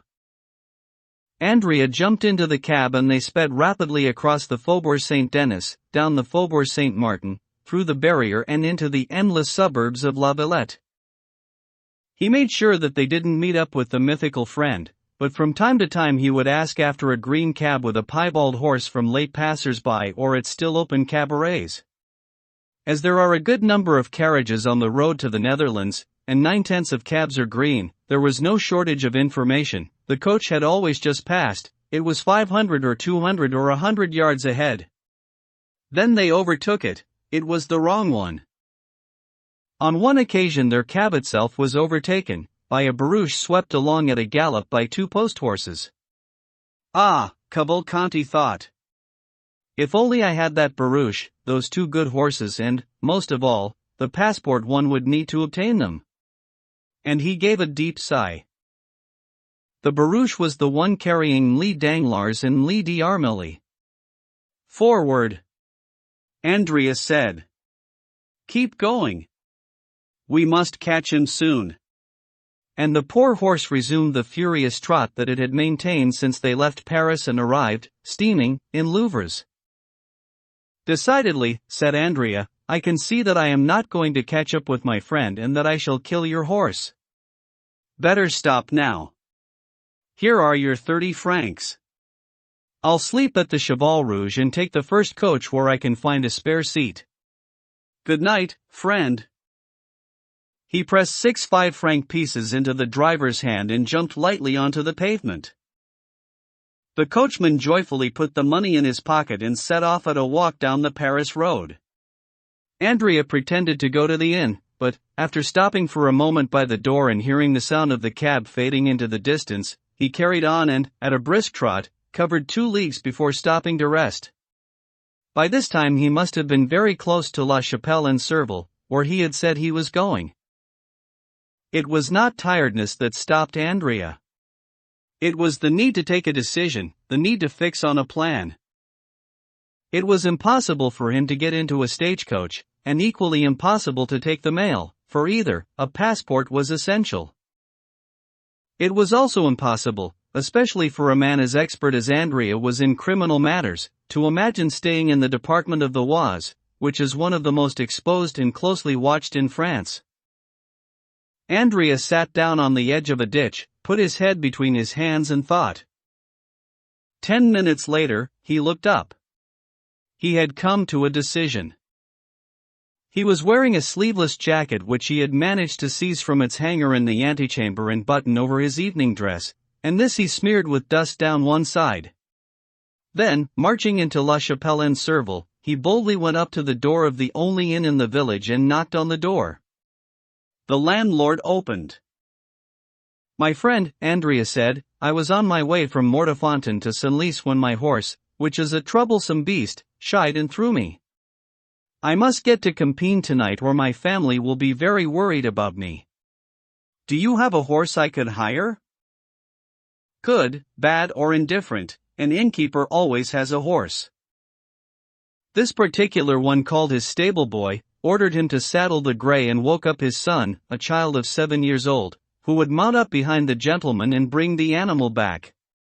Andrea gave the innkeeper 20 francs and, as he was taking them from his pocket, let fall a visiting card. This card belonged to one of his friends from the Café de Paris.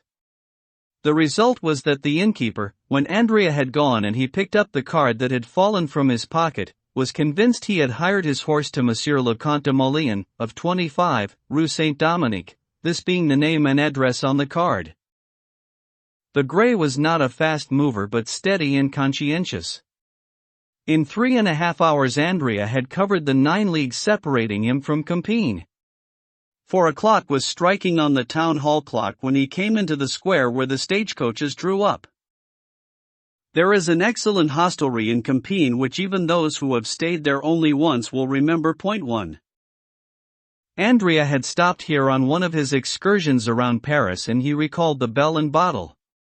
He took his bearings, saw the inn sign by the light of a street lamp and, after sending the boy away with all the small change he had on him, knocked at the door, rightly judging that he had 2 or 3 hours in front of him and that the best thing was to prepare for future exertions with a good sleep and a good supper. A young lad opened the door. My friend, Andrea said, I have just come from Saint-Jean-au-Bois, where I had dinner. I was counting on taking the coach that goes through here at midnight but, like an idiot, I got lost and have been wandering around the woods for the past 4 hours. So, would you be kind enough to give me one of those pretty little rooms overlooking the courtyard and send up a cold chicken, with a bottle of claret?" The boy was quite unsuspecting. Andrea's voice was completely composed. He had a cigar in his mouth and his hands in the pockets of his jacket. His clothes were smart, his beard fresh and his boots beyond reproach. He looked like a gentleman up late, nothing more. While the boy was preparing Andrea's room, the hostess got up. Andrea greeted her with his most charming smile and asked if he might have number 3, which he had occupied last time he was here in Campine. Unfortunately, number 3 was already occupied by a young man traveling with his sister. Andrea seemed utterly downcast and was only consoled when the hostess assured him that number 7, which was being got ready for him, had precisely the same outlook as number 3. Warming his feet and chatting about the latest Chantilly races, he waited for them to announce that his room was ready. Andrea had good reason to talk of those pretty rooms overlooking the yard.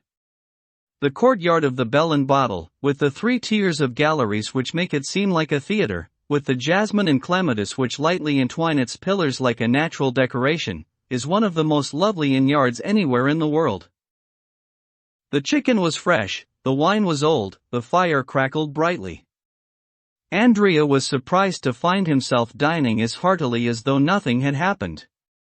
Then he went to bed and fell asleep almost immediately with that relentless sleep that a man always has at 20 years old, however much his conscience troubles him. Though we are forced to confess that while Andrea's conscience had good reason to trouble him, it did nothing of the sort. This is Andrea's plan, which accounted for most of his feeling of security. When day broke, he would get up and leave the hotel, after scrupulously settling his bill.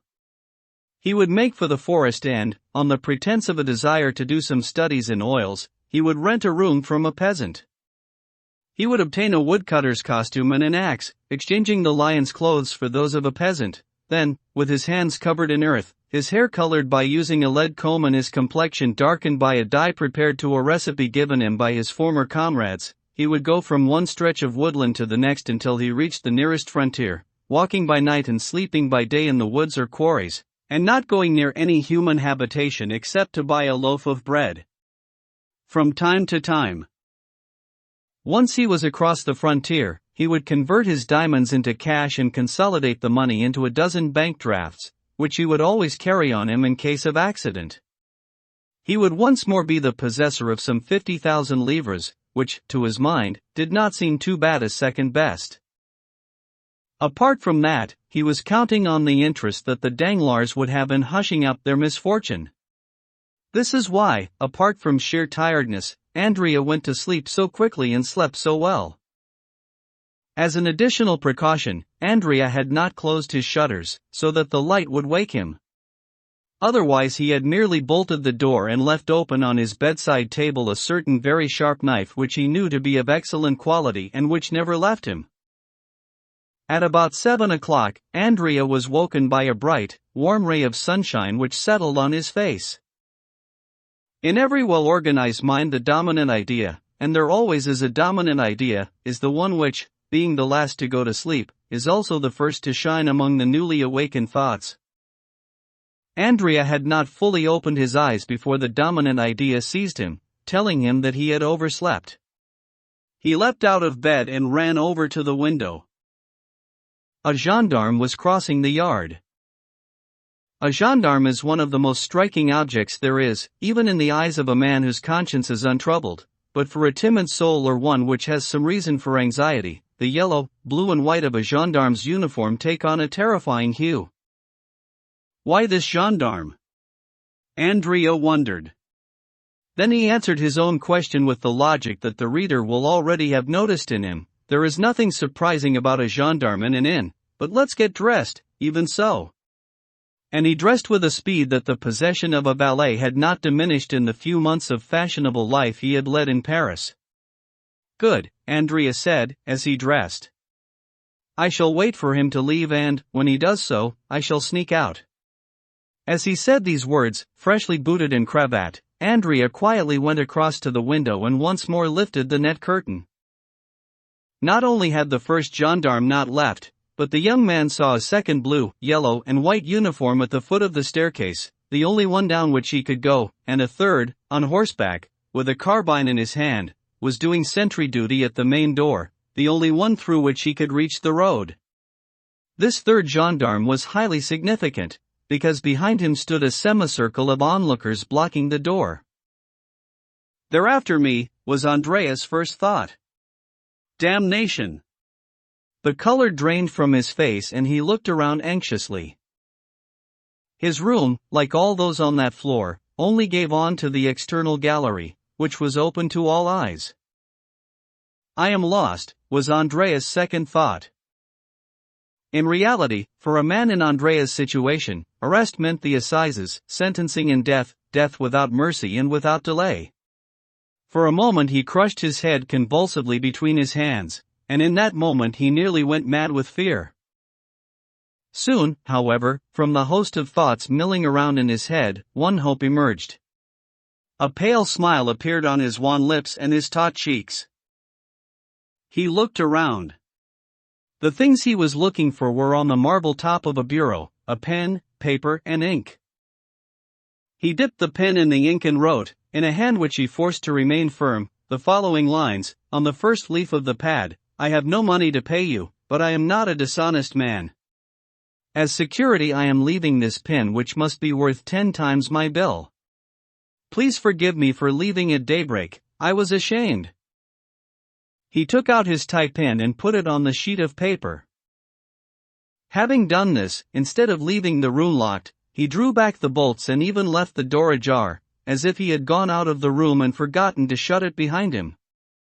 Then, like a man who was used to this kind of exercise, he slipped into the chimney, pulling to behind him the paper screen representing Achilles with Data rubbing out with his feet even the traces of his footprints in the ashes, and began to climb up the arching tube that offered him the only means of escape in which he could still trust. At that very moment, the first gendarme whose appearance had struck Andrea was climbing the staircase, preceded by the commissioner of police and covered by the second gendarme who was guarding the bottom of the stairs and could himself call for reinforcements from the one at the door. Here are the circumstances to which Andrea owed this visit, and the considerable efforts he was making to receive his guests. At first light, the telegraphs had come into operation in all directions. In every locality, almost immediately informed, the relevant authorities had been woken up and the forces of law and order launched in pursuit of Catara's murderer. Compiègne, as a royal residence, a hunting town and a garrison town, has an abundance of officials, gendarmes, and police commissioners. Consequently, as soon as the telegraph order arrived, the searches began. The Bell and Bottle Inn is the main hotel in town, so naturally that is where they started. Moreover, reports from the sentries who that night were on guard outside the town hall, which is adjacent to the inn, stated that several travelers had arrived during the night at the hostelry. The sentry who had been relieved at 6 in the morning even recalled, the moment after he had taken up his post, that is to say at a few minutes past 4, having seen a young man riding a white horse with a little peasant boy behind him, the said young man dismounting in the main square and sending away the boy and his horse, then going and knocking at the door of the Bell and Bottle, which opened, then shut behind him. This young man, who was up at that late hour, was the object of suspicion, and this young man was none other than Andrea. On the basis of this information, the commissioner of police and the gendarme, who was a brigadier, were proceeding towards Andrea's door. They found it ajar. "Oh, ho," said the brigadier, a wily old fox skilled in the tricks of his trade. "Bad sign, an open door. I'd rather see it triple locked." Indeed, the little note in the pin which Andrea had left on the table confirmed the sad fact, or at least tended to so do. Andrea had gone. I say tended, because the brigadier was not a man to close a case on one piece of evidence. He looked around him, under the bed, behind the curtains, in the cupboards, and finally stopped at the chimney. Thanks to Andrea's precautions, there was no sign of his footsteps in the ashes. However, this was still a way out, and in the present circumstances every exit had to be seriously investigated. So the brigadier called for some wood and some straw, stuffed it into the chimney as he might a mortar, and lit it. The fire made the brick walls crack, and a thick column of smoke rose through the passages and towards the sky like a dark plume from a volcano, but it did not bring down the prisoner as the brigadier expected. The reason was that Andrea, having been at war with society all his life, was at least a match for a gendarme, even one who had risen to the respectable rank of brigadier. Anticipating the fire, he had climbed out onto the roof and was hiding behind the chimney stack. For a moment he hoped he might be saved, because he heard the brigadier calling the two gendarmes and shouting to them, "He's gone." But, craning his neck, he saw that the men, instead of going away, which would be the normal thing as soon as they heard this, in fact, on the contrary, doubled in vigilance. He in turn looked around him. On his right, like a dark rampart, was the town hall, a huge 16th century building, and from the windows and openings of this pile you could see every nook and cranny on the roof, just as you can see into a valley from a mountain. Andrea realized that at any moment he would see the head of the brigadier of the gendarmerie appear at one of those openings. If he was seen, he was lost. He had no hope of escaping in a rooftop chase. He therefore resolved to get down, not through the chimney by which he had come up, but by some similar path. He looked for a chimney from which no smoke was rising, crawled across the roof to it and vanished down it without anyone seeing him. At the same moment, a little window in the town hall opened and the brigadier of gendarmerie poked his head out of it. For a short while the head remained motionless like one of the stone gargoyles decorating the building. Then, with a long sigh of disappointment, it vanished. The brigadier, impassive and upright as the law he represented, walked through the crowd that had gathered on the square without replying to any of the 1,000 questions flung at him, and went back into the inn. "Well?" the two gendarmes asked in turn.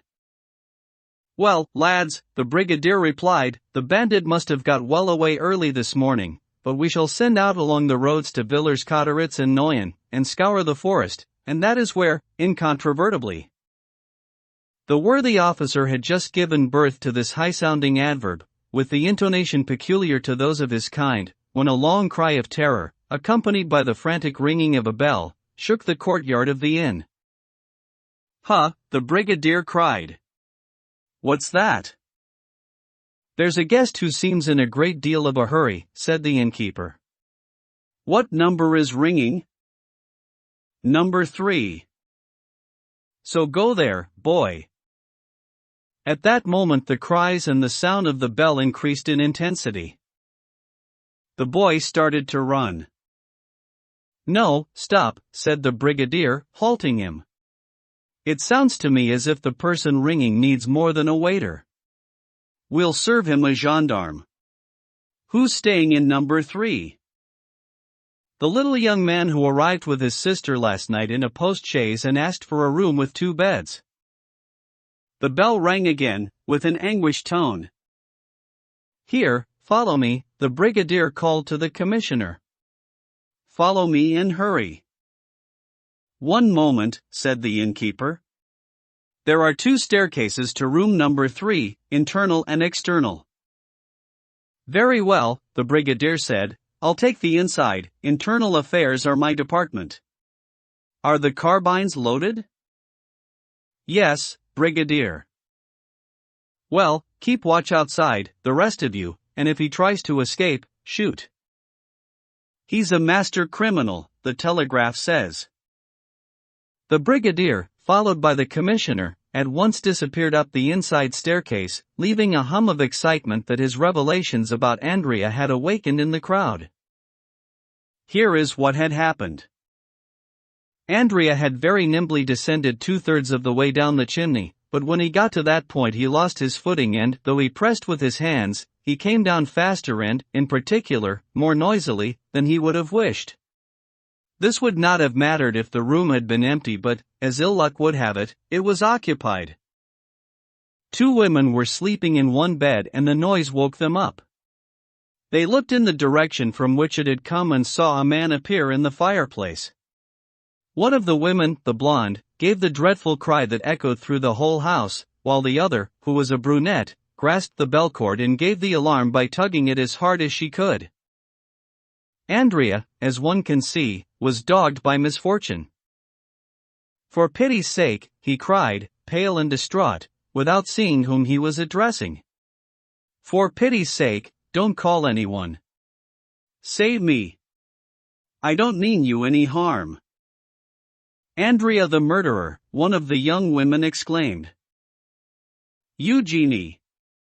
Mademoiselle Danglars," Cavalcanti muttered, going from terror to amazement. "Help! Help!" cried Mlle d'Armilly, seizing the bell-pull from Eugenie's lifeless hand and ringing even more energetically than her companion.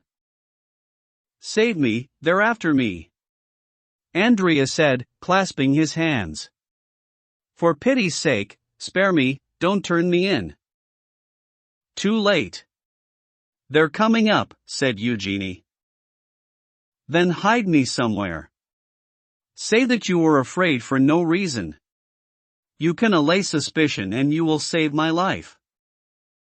The two women, clasped in each other's arms, their blankets wrapped around them, remained deaf to this pleading voice. Every kind of apprehension, every sort of repugnance, struggled in their minds. "All right then," said Eugenie. "Go back the way you came, wretch. Leave, and we shall say nothing." "There he is! There he is!" cried a voice on the landing. "There he is, I can see him."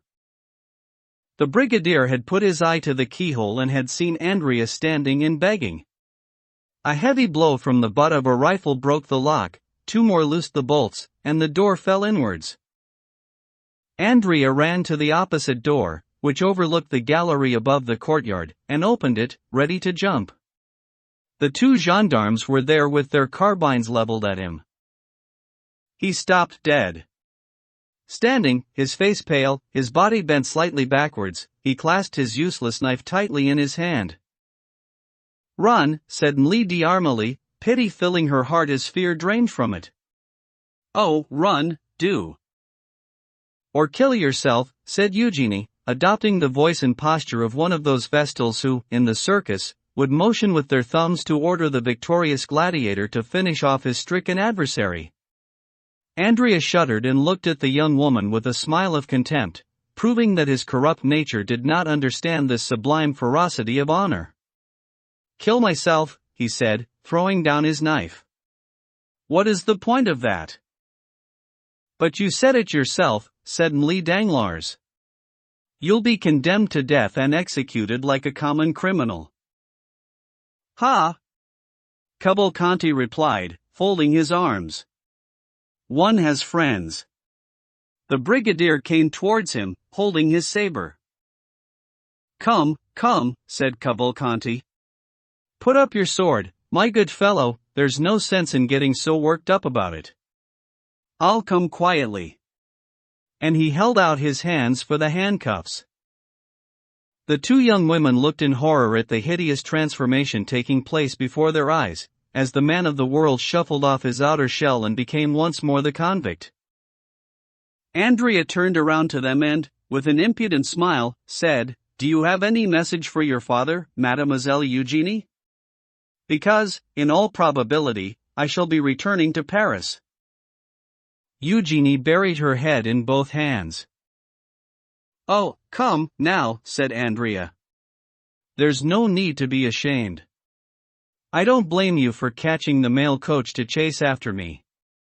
Why? I was almost your husband."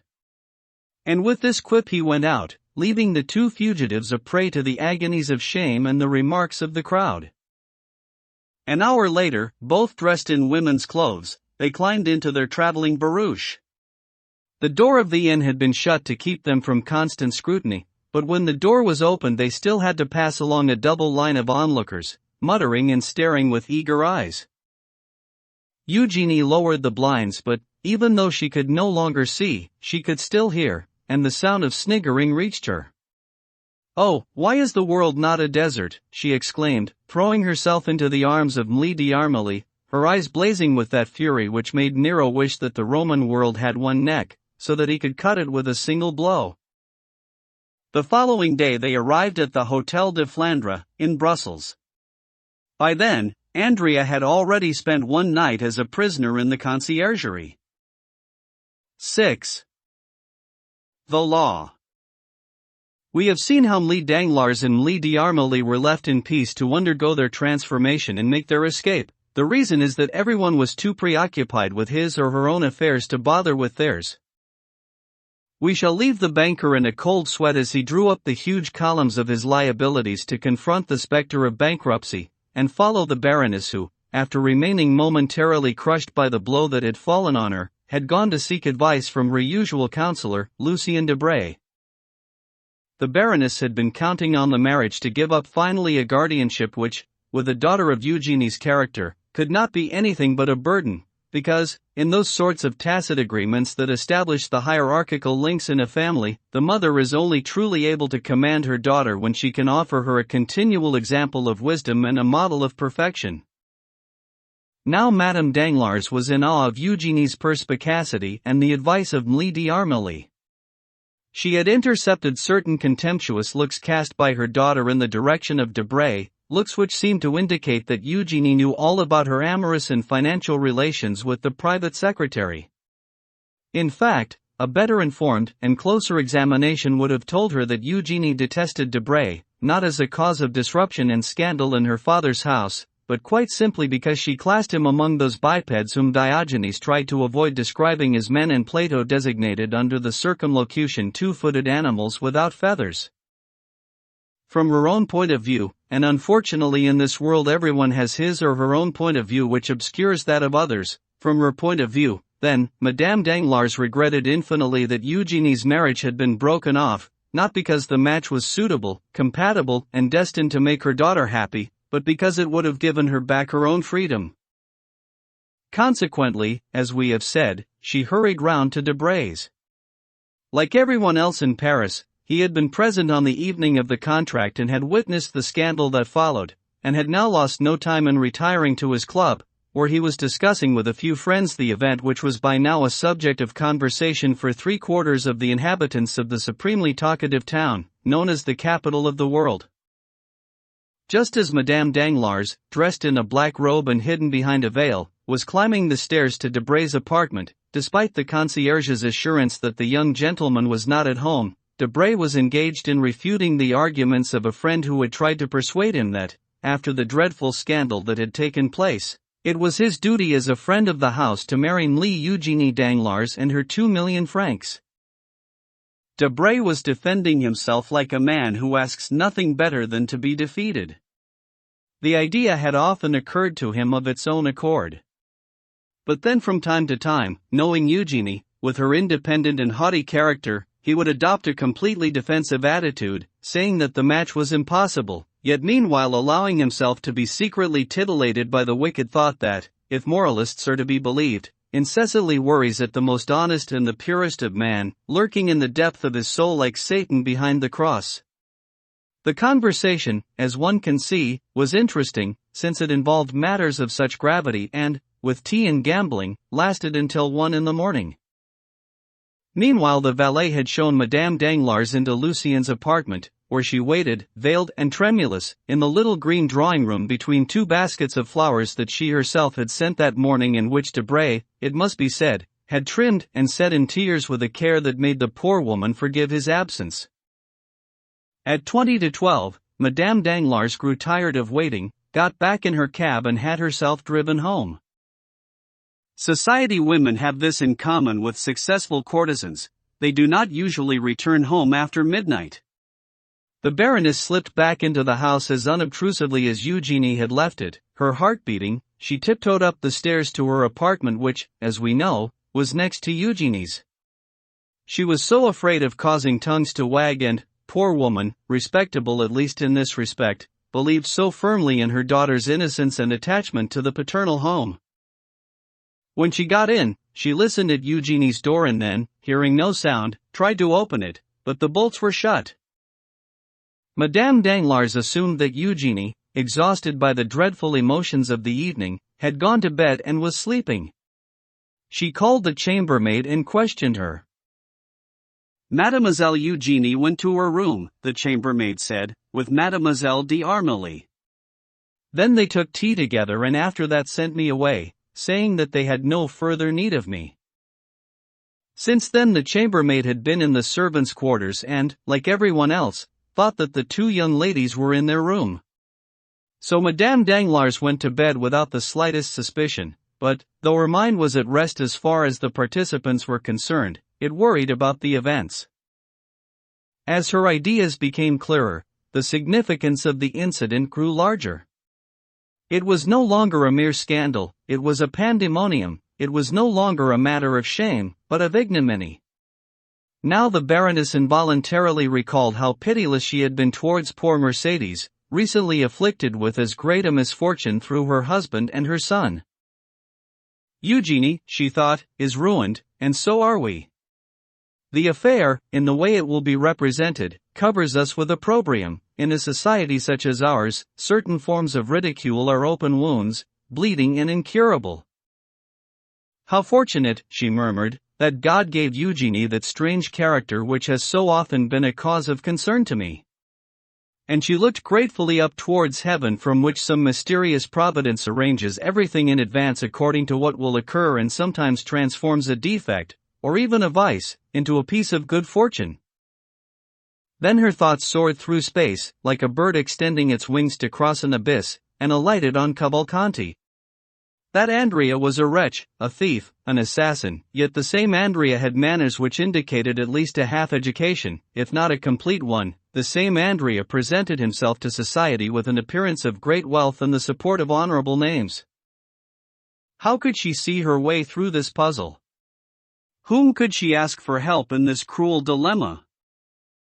As a woman, her first instinct, which sometimes proves fatal, had been to look for help from the man she loved, but Debray could only offer advice. She must turn to someone more powerful. This was when the Baroness thought of M. de Villefort. It was M. de Villefort who had wanted to have Cavalcanti arrested, it was M. de Villefort who had pitilessly brought discord into the heart of her family, as if it had been foreign to him.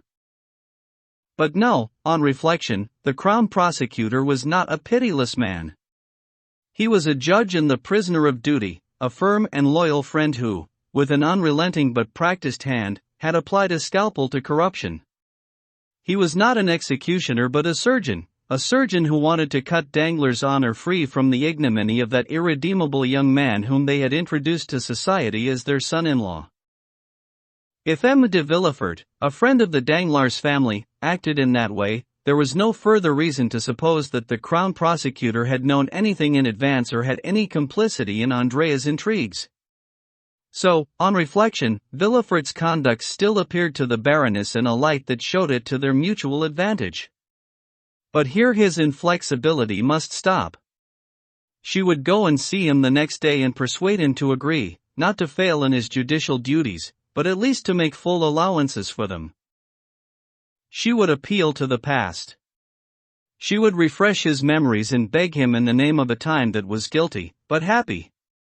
M. de Villefort would be flexible about the matter, or at least, for this, he would only need to turn a blind eye. At least he would let Cavalcanti escape and prosecute the crime only against that shadow of a criminal who can be tried in absentia. Then, only then, would she sleep easily. The following day she got up at 9 o'clock and, without ringing for her chambermaid or giving any sign of life to anyone, she dressed, with the same simplicity as on the previous evening, then went down the stairs and out of the Danglars' residence, walked as far as the Rue de Provence, got into a cab and had herself driven to M. de Villefort's house. For the past month this accursed place had had the mournful appearance of a lazaretto during an outbreak of the plague. Some of the rooms were closed, inside and out. The closed shutters would only open to let in air, and then one might see a lackey's terrified face at the window, which would then shut like a tombstone falling back on a sepulchre, while the neighbors were whispering, "Shall we see another coffin come out of the Crown Prosecutor's house today?"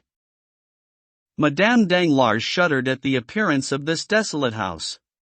She got out of her cab and, her knees giving way beneath her, went up to the closed door and rang the bell.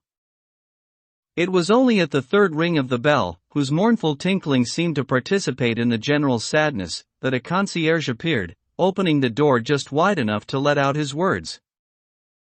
He saw a woman, a lady, elegantly dressed, but despite this the door remained almost shut. "Come on," said the Baroness. "Open up." "Firstly, madam, who are you?" the concierge asked. "Who am I? But you know me perfectly well." "We don't know anyone anymore, madam." "But, my good fellow, you're mad," exclaimed the Baroness. "Where do you come from? This really is too much." "Excuse me, madam, it's orders." "Your name?" "Baroness Danglars." "You've seen me 20 times." "Quite possibly, madam. Now what do you want?" "Oh, what a cheek!" "I'll complain to Monsieur de Villefort about the impertinence of his staff." "Madam, it's not impertinence, it's a precaution." "No one comes in here without a word from Monsieur d'Avrigny or without having business with the Crown Prosecutor." "Well, as it happens I do have business with the Crown Prosecutor." "Urgent business?" "As you must see, since I have not yet got back into my carriage. But let's make an end of this. Here is my card, take it to your master." "Will madam wait here?" "Yes." "Go on." The concierge closed the door, leaving Madame Danglars in the street. Admittedly, she did not have to wait long. A short time later the door opened wide enough to admit her. She went through and it closed behind her. Once they were in the courtyard, the concierge, without for a moment losing sight of the door, took a whistle out of his pocket and blew it. Monsieur de Villefort's valet appeared on the steps. "Madame must forgive that good fellow," he said, coming down to meet her. "He has precise orders and Monsieur de Villefort asked me to tell Madame that he could not have done otherwise." Also in the courtyard there was a supplier, who had been admitted only after the same precautions and whose merchandise was being examined. The Baroness went up the steps. She was deeply affected by the prevailing mood which seemed, as it were, to extend the circle of her own melancholy. Still guided by the valet, she was shown into the magistrate's study without her guide once losing sight of her. Preoccupied though she was by what had brought her here, the reception she had been given by all these underlings seemed to her so undeserved that Madame Danglars started to complain. But Villefort raised a head so bowed down with sorrow and looked at her with such a sad smile that the complaint died on her lips. "Please excuse my servants for a regime of terror for which I cannot blame them. Suspect themselves, they have become suspicious." Madame Danglars had often heard people speak of this regime of terror which the judge mentioned, but if she had not seen it with her own eyes she could never have believed that it could have been taken to this point. "So you too are unhappy," she said. "Yes, madam," the judge replied. "Then you must feel for me?" "I do, madam, sincerely." "And you understand why I'm here? You want to talk to me about what is happening to you, I suppose?" "Yes, monsieur. A terrible disaster." "You mean, a mishap?" "A mishap," the Baroness cried. "Alas, madam," the Crown Prosecutor replied imperturbably, "I have reached the point where I only described what is irreparable as a disaster." "Ah, monsieur. Do you think people will forget?" "People forget everything, madam," said Villefort. "Your daughter's marriage will take place tomorrow, if not today, or in a week, if not tomorrow. And as for regretting Mademoiselle Eugenie's intended spouse, I can't imagine you would do that." Madame Danglars stared at Villefort, amazed by this almost mocking imperturbability. "Am I in the presence of a friend?" she asked in a voice full of pained dignity. You know you are, Villefort replied, blushing as he gave this assurance. In fact, it alluded to events other than the ones that were on his mind and that of the Baroness at that moment. Well then, my dear Villefort, the Baroness said, be more affectionate.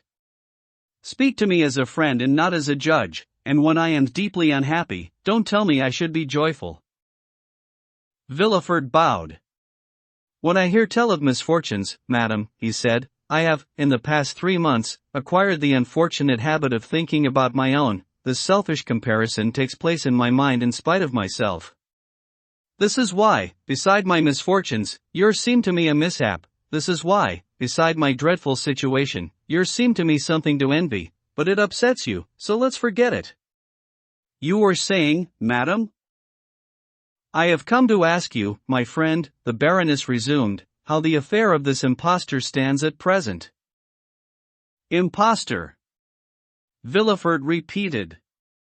Assuredly, madam, you are determined to extenuate certain things and exaggerate others.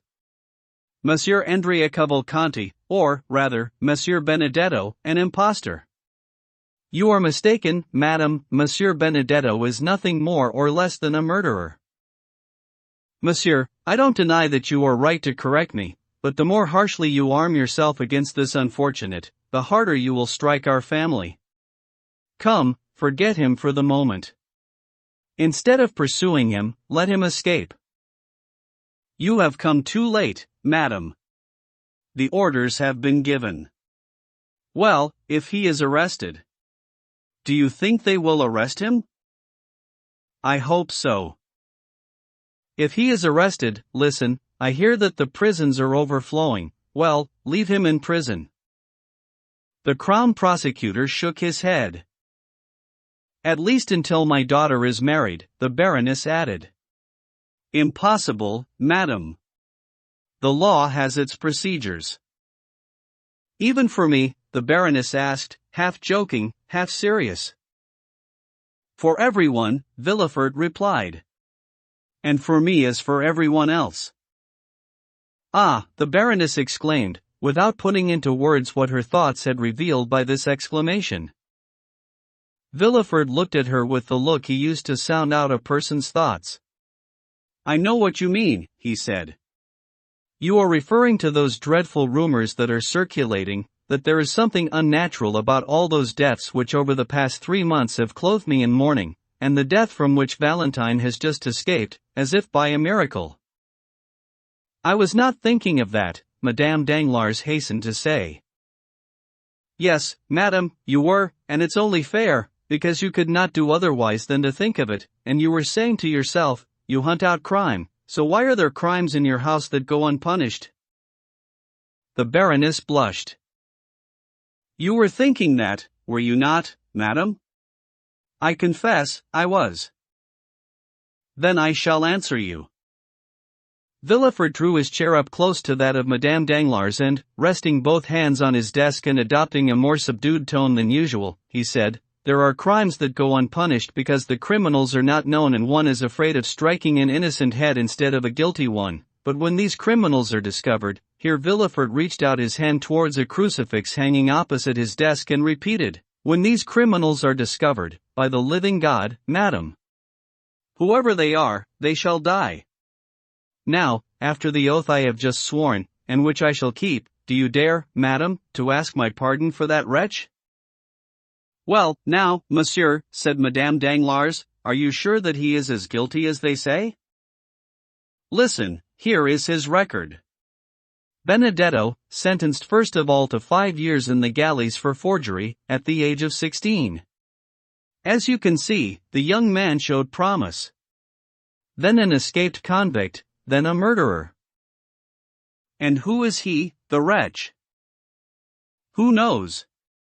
A tramp, a Corsican. He has not been claimed by anyone? No one. His parents are unknown. But the man who came from Lucca? Another crook, his accomplice perhaps. The Baroness clasped her hands. Villefort, she began, in her sweetest and most cajoling tone. For God's sake, madam, the prosecutor replied, with a resolve that was somewhat unfeeling.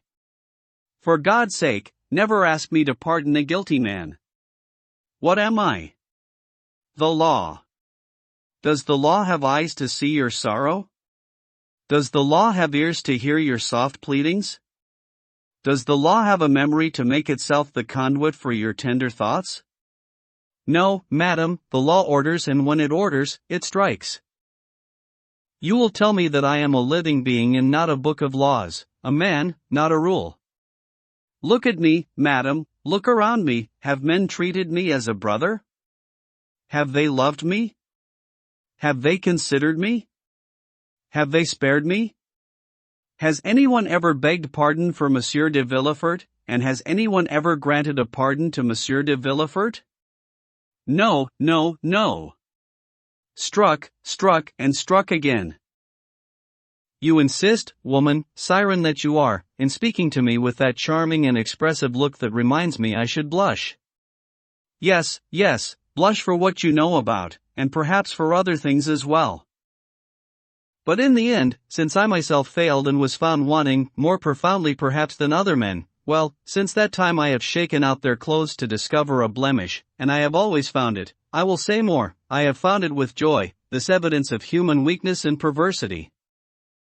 Every man that I found guilty, every guilty man that I punished, seemed to me a living proof, a proof constantly renewed, that I was not some hideous exception. Alas, alas, alas! The whole world is wicked, madam, so let us prove it and strike down the wicked man. Villefort uttered these final words with a feverish vehemence that gave them a kind of savage eloquence. Madame Danglars decided to try one last effort. But, she said, you tell me this young man is a tramp, an orphan, abandoned by everyone? Too bad, or, rather, so much the better. Providence has ensured that no one will weep for him. But this is striking at the weak, monsieur. A weak man who kills. His dishonor will reflect on my house. Do I not have death in mine? Ah, monsieur, cried the Baroness, you have no pity for your fellow man? Well, I tell you now, there will be no pity for you. So be it, said Villefort, raising his hands in a threatening gesture towards heaven. At least put back this wretch's case, if he is arrested, until the next assizes. This will give us 6 months for people to forget. No, I cannot, said Villefort. I still have 5 days.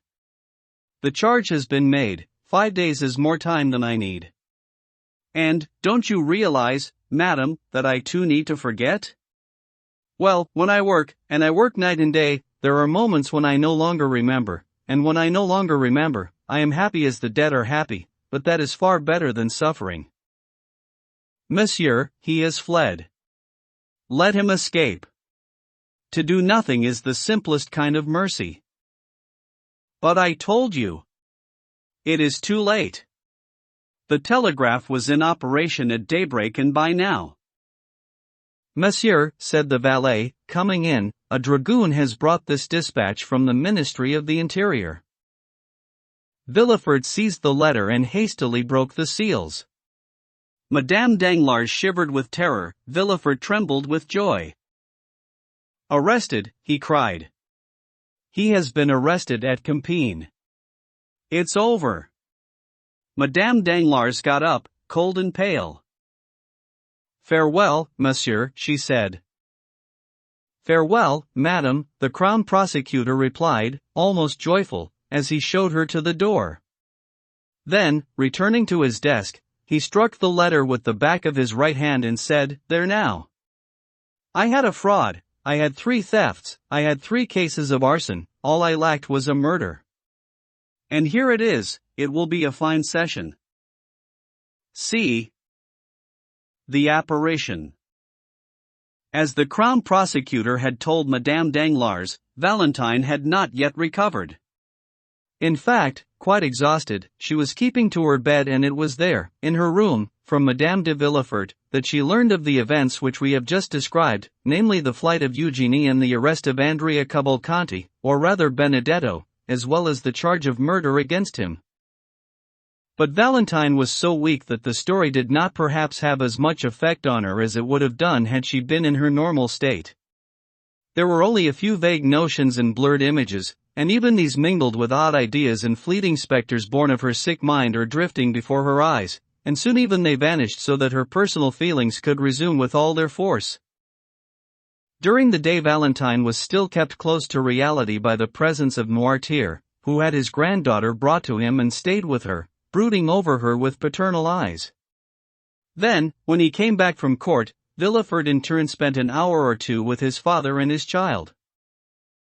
At 6 o'clock he retired to his study. At 8 o'clock, Monsieur d'Avrigny would arrive, personally delivering the nighttime medicine that had been prepared for the young woman. Then Noirtier was taken away, a night nurse chosen by the doctor replaced everyone and she herself retired only when, at around 10 or 11 o'clock, Valentine had fallen asleep. On her way down, this person gave the keys of Valentine's room to Monsieur de Villefort himself, so that no one could reach the patient except through Madame de Villefort's apartments and little Edouard's room. Every morning, Morel came to Noirtier for news of Valentine, but, astonishingly enough, Morel seemed less anxious as the days went by. Firstly, although subject to extreme nervous excitement, Valentine improved day by day, and then, had Monte Cristo not told him, when he rushed round to see him, that if Valentine was not dead in 2 hours she would be safe? Well, she was still alive, and 4 days had passed. The nervous excitement pursued Valentine even into her sleep, or rather into the state of drowsiness that, for her, followed wakefulness. It was now that, in the silence of night and the half-dark created by the nightlight burning in its alabaster stand on the mantelpiece, she would see those passing shades that haunt the rooms of the sick and which fever shakes with its quivering wings. At such times she would imagine she saw either her stepmother, threatening her, or Morel, opening his arms, or beings who were almost strangers in her ordinary life, like the Count of Monte Cristo. In such moments of delirium, even the furniture seemed to move and wander about the room. This would last until 2 or 3 in the morning, when a deep sleep would overtake her and last until daybreak. It was on the evening after the morning when Valentine learned of the flight of Eugenie and Benedetto's arrest, and when, after being confused for a moment with the sensations of her own life, these events began bit by bit to leave her thoughts, and following the successive withdrawal of Villefort, d'Avrigny, and Noirtier, while 11 o'clock was striking on the clock of Saint Philippe du Roule and after the night nurse had given her patient the medicine prepared by the doctor and shut the door of her room, and retired to the servants' quarters where she was now shuddering as she listened to what the servants had to say, furnishing her memory with the dreary tales which for the past 3 months had passed back and forth in the antechamber of the Crown Prosecutor's house, that a peculiar incident happened in that carefully closed and guarded room. It was about 10 minutes since the night nurse had left. Valentine, a prey for the past hour to the fever which resumed every night, let her head continue beyond her control the active, monotonous and implacable operation of the brain, which exhausts itself by constantly reproducing the same thoughts or giving birth to the same images.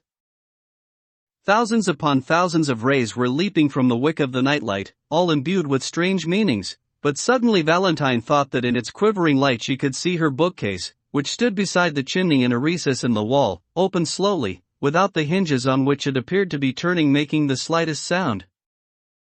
At any other time Valentine would have grasped her silk bell-pull and tugged it, calling for help, but in her present situation nothing surprised her any longer. She was aware that all these visions around her were the product of her delirium, and she was convinced of it by the fact that in the morning no trace had ever remained of all those spirits of the night, which vanished with the coming of day. A human figure appeared behind the door. Thanks to her fever, Valentine was only too familiar with this kind of apparition to feel afraid. She merely opened her eyes wide, hoping to recognize Morel.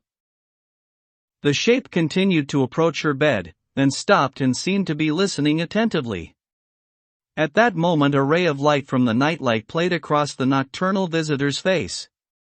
"It's not him," she muttered, and she waited, convinced that she was dreaming and that the man, as happens in dreams, would disappear or change into someone else.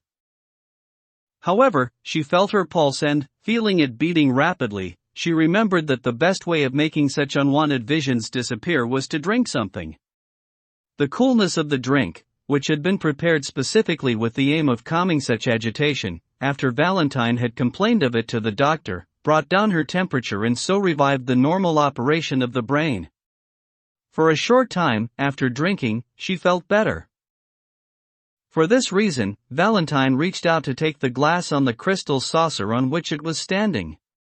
But while she was extending her shaking arm outside the bed, the apparition took 2 steps towards the bed, with more determination than ever, and came so close to the young woman that she could hear his breath and thought she could feel the touch of his hand. This time, the illusion, or, rather, the reality, went beyond anything that Valentine had experienced so far. She began to think she must really be awake and alive. She realized that she was in full possession of her faculties and began to tremble. The purpose of the touch that Valentine had felt was to stop her hand. Valentine slowly brought it back towards her. At this, the figure took the glass, went over to the nightlight and looked at the potion, as if trying to assess its clarity and transparency. Valentine was unable to take her eyes off him, though he seemed protective rather than threatening. The preliminary evidence given by the light was not enough. The man, or, rather, the ghost, for he walked so softly that the carpet muffled the sound of his steps, took a spoonful of the drink out of the glass and swallowed it. Valentine watched what was happening before her eyes with a deep feeling of astonishment. She was sure that all this would vanish and give place to another scene, but the man, instead of fading away like a ghost, came over to her, and held the glass out to her, saying in a voice that was full of emotion, "Now, drink." Valentine shuddered. This was the first time that one of her visions had spoken to her in this vibrant tone. She opened her mouth to cry out, but the man put a finger to his lips. "Monsieur le Count de Monte Cristo," she muttered. In the terror evident in the young woman's eyes, in the trembling of her hands, in the rapid movement that she made to hide herself under the sheets, one might have seen the last struggle of doubt against certainty. However, the presence of the Count of Monte Cristo in her room at such an hour and his mysterious, fantastic, inexplicable entrance through one of the walls, seemed impossible to Valentine's understanding. "Don't call out, don't be afraid," said the Count.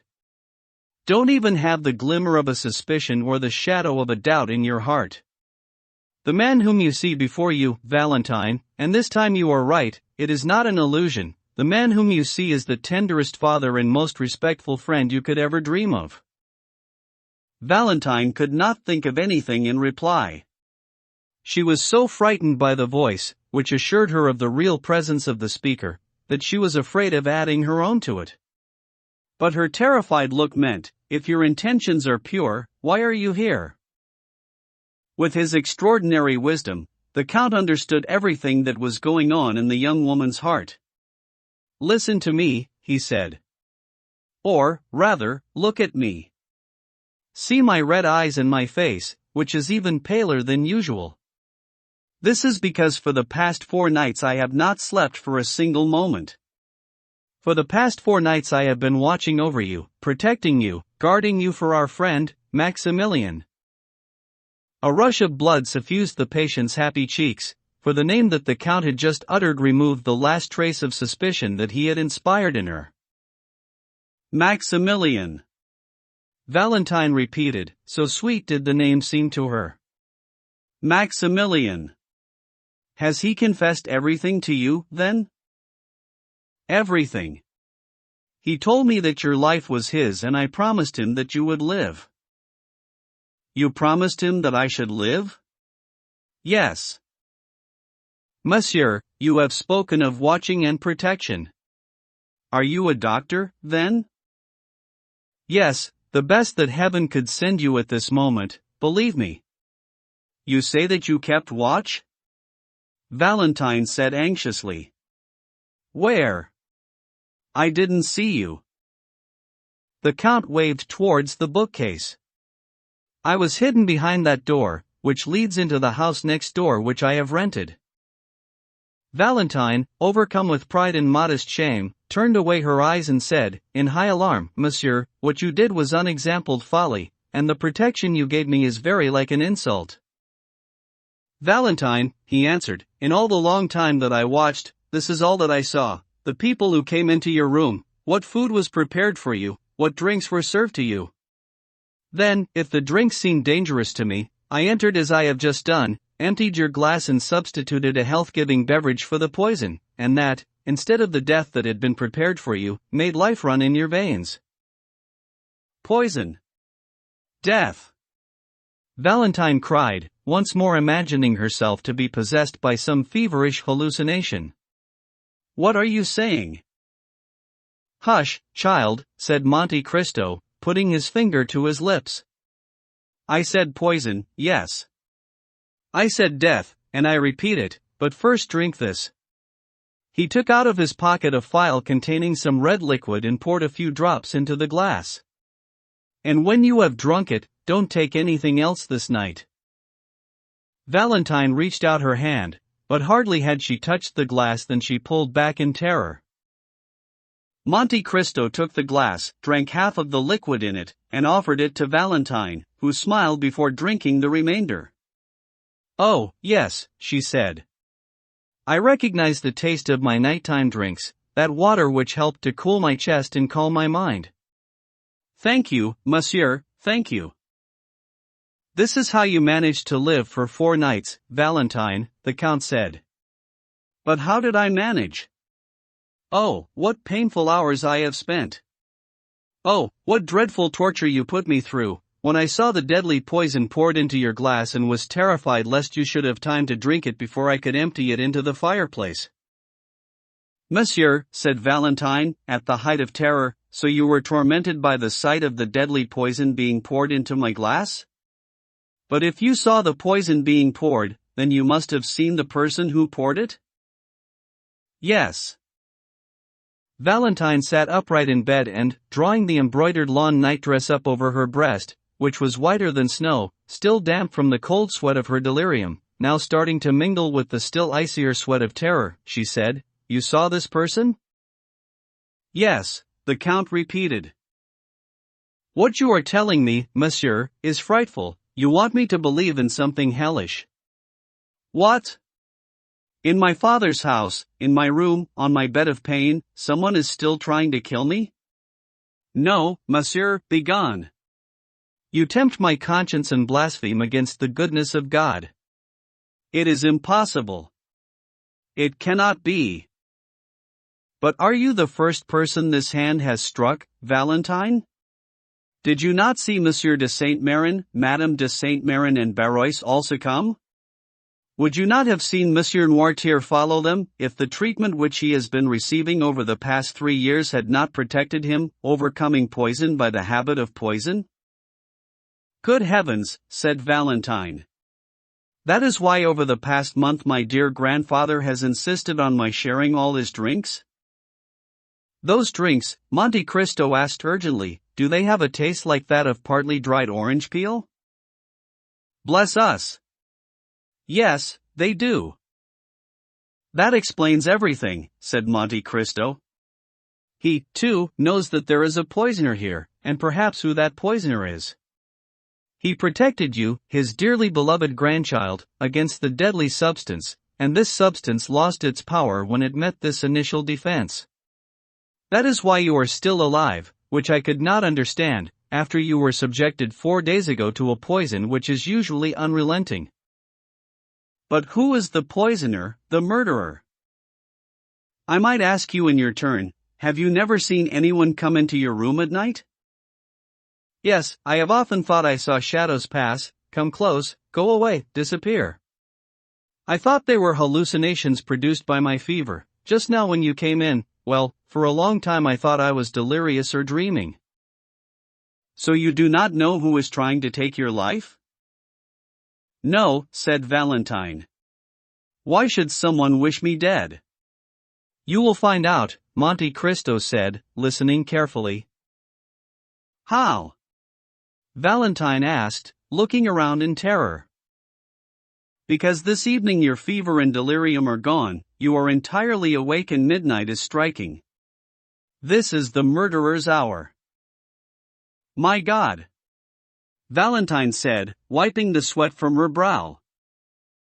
Midnight was indeed striking slowly and mournfully. It was as though each blow of the bronze hammer struck the young woman's heart.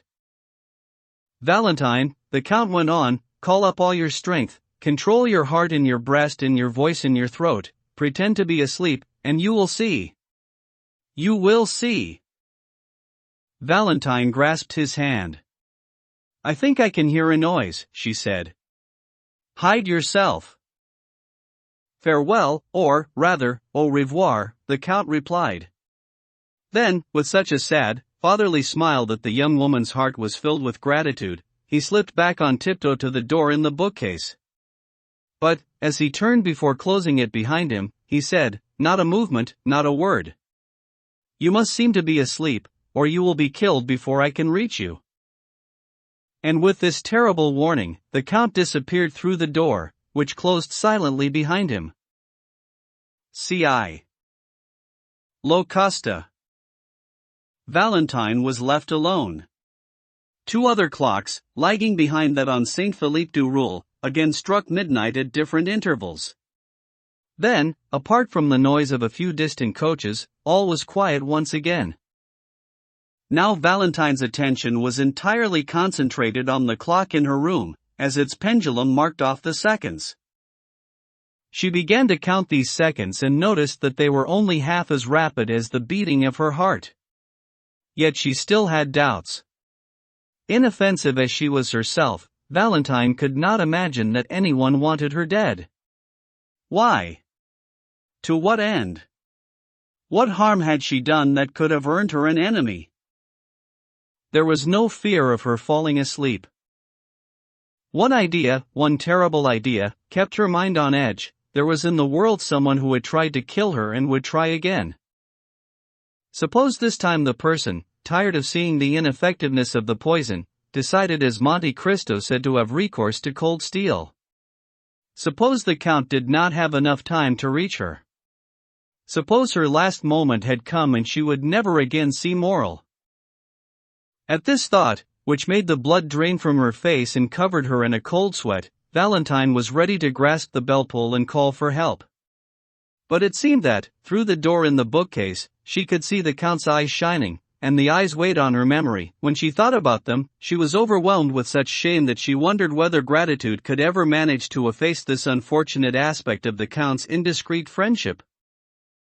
20 minutes, 20 eternities passed in this way, then 10 minutes more. Finally the clock, 1 second early, struck against the bell. At that moment, the faintest scratch on the wood of the bookcase told Valentine that the Count was watching and advised her to do the same. Now, indeed, from the opposite side, that is towards Edouard's room, Valentine thought she heard the floor creak. She listened carefully, holding her breath. The door handle squeaked and the door opened on its hinges. Valentine had raised herself up on her elbow and only just had time to fall back into bed and hide her eyes under her arm.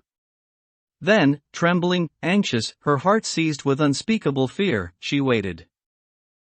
Someone was coming over to the bed and touching the curtains. Valentine gathered all her strength and gave out that regular breathing that is the sign of untroubled sleep. Valentine, a voice whispered. The young woman shuddered to the depths of her heart, but did not reply. Valentine, the same voice repeated. The silence continued. Valentine had promised not to wake up. Then nothing moved. The only sound that Valentine could hear was the almost inaudible one of a liquid filling the glass that she had just emptied. At this she dared to half open her eyelids, behind the protection of her outstretched arm. She saw a woman in a white robe who was pouring a liquid out of a phial into her glass. For that brief moment Valentine may have held her breath or made some movement, because the woman anxiously stopped and leant over the bed to see if she was really sleeping. It was Madame de Villefort. When she recognized her stepmother, Valentine was unable to repress a shudder that made the bed move. Madame de Villefort immediately slipped along the wall, and there, hidden by the bed curtain, silent, attentive, she watched Valentine's every movement. Valentine herself recalled Monte Cristo's dreadful words. In the hand that was not holding the file she thought she had seen a sort of long, sharp knife shining. So, summoning up all the power of her will, she tried to shut her eyes, but this operation of the most fearful of our senses, an operation that is normally so simple, at that moment became almost impossible to carry out, so strongly did eager curiosity struggle to push back her eyelids and discover the truth. However, reassured by the silence in which she could again hear, by Valentine's regular breathing, that she was asleep, Madame de Villefort once more reached out and, half hidden behind the curtains which were drawn back to the head of the bed, finished emptying the contents of her file into Valentine's glass. Then she left, without the slightest noise to tell Valentine that she was no longer there. She had seen the arm vanish, that's all, the fresh, plump arm of a woman of 25, young and beautiful, who was pouring out death. It is impossible to express what Valentine had felt for the minute and a half that Madame de Villefort was in her room. The scratching of a fingernail on the bookcase roused the young woman from the state of torpor into which she had lapsed, and which seemed like the numbness of sleep. She had difficulty in raising her head. The door, still silent, opened again on its hinges and Monte Cristo reappeared. "Well," he asked. "Do you still doubt?" "Oh, my God," she muttered. "Did you see?" "Alas, yes." "Did you recognize her?" Valentine groaned. "Yes," she said, "but I cannot believe it." "Would you rather die, then, and kill Maximilian?" My God," the young woman repeated, almost distracted. "Can't I leave the house and escape?" "Valentine, the hand which is pursuing you will reach you wherever you go, it will bribe your servants with gold, and death will reach out to you under every disguise, in the water you drink from the spring, or the fruit you pluck from the tree." "But surely you said that my grandfather's precautions had given me immunity against poison?" "Against one poison, and, even then, only if given in a small dose. The poison will be changed or the quantity increased." He took the glass and touched the liquid against his lips. "There you are," he said. "It's already being done. She is no longer using brucine to poison you, but a simple narcotic. I recognize the taste of the alcohol in which it has been dissolved. If you had drunk what Madame de Villefort has just poured into this glass, Valentine, you would have been lost." "But why in heaven's name is she hounding me like this?" she cried. "What?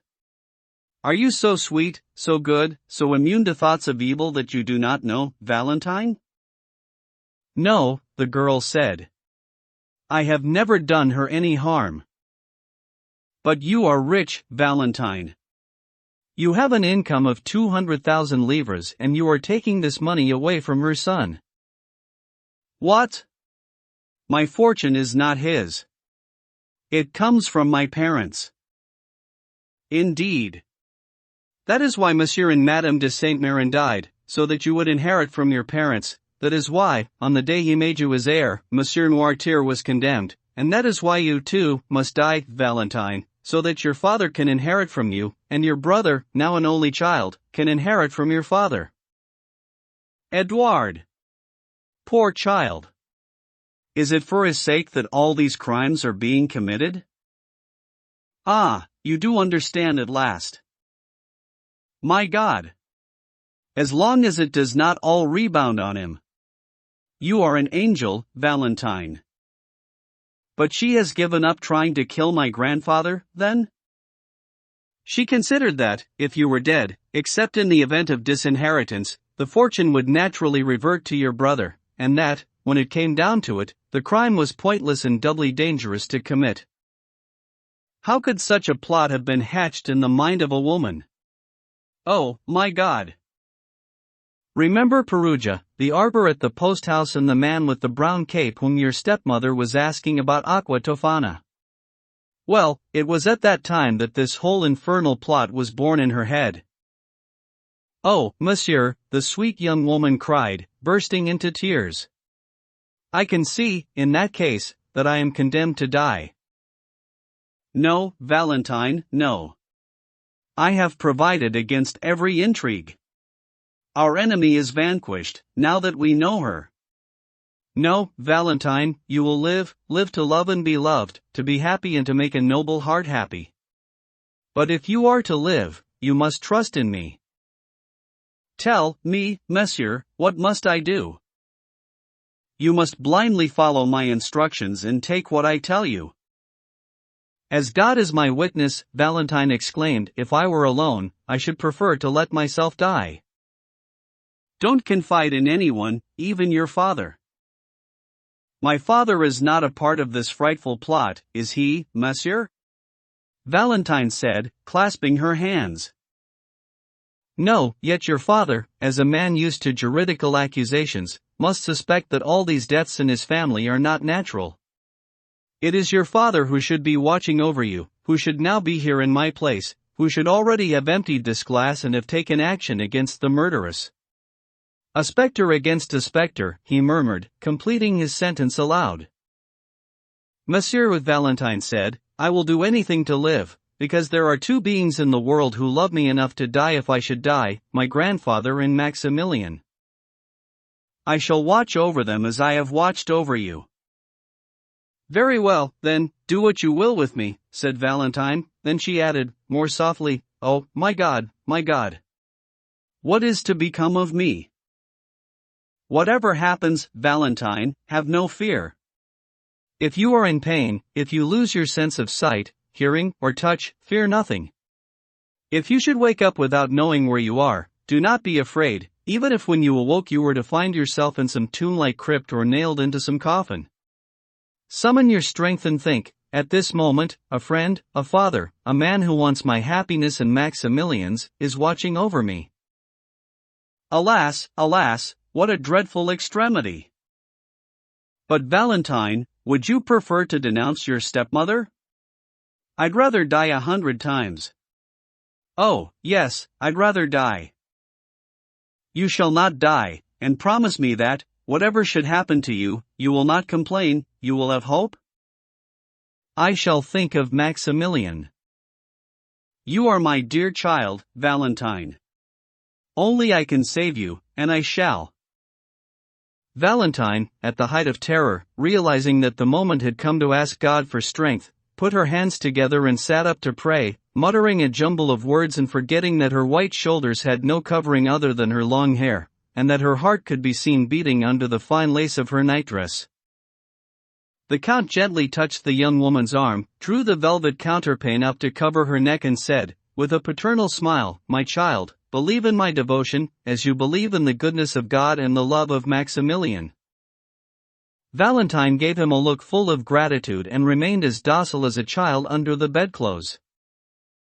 The Count took his emerald pillbox out of his waistcoat, raised the golden lid and emptied a little pastille the size of a pea into Valentine's right hand. She took it in her other hand and looked closely at the Count.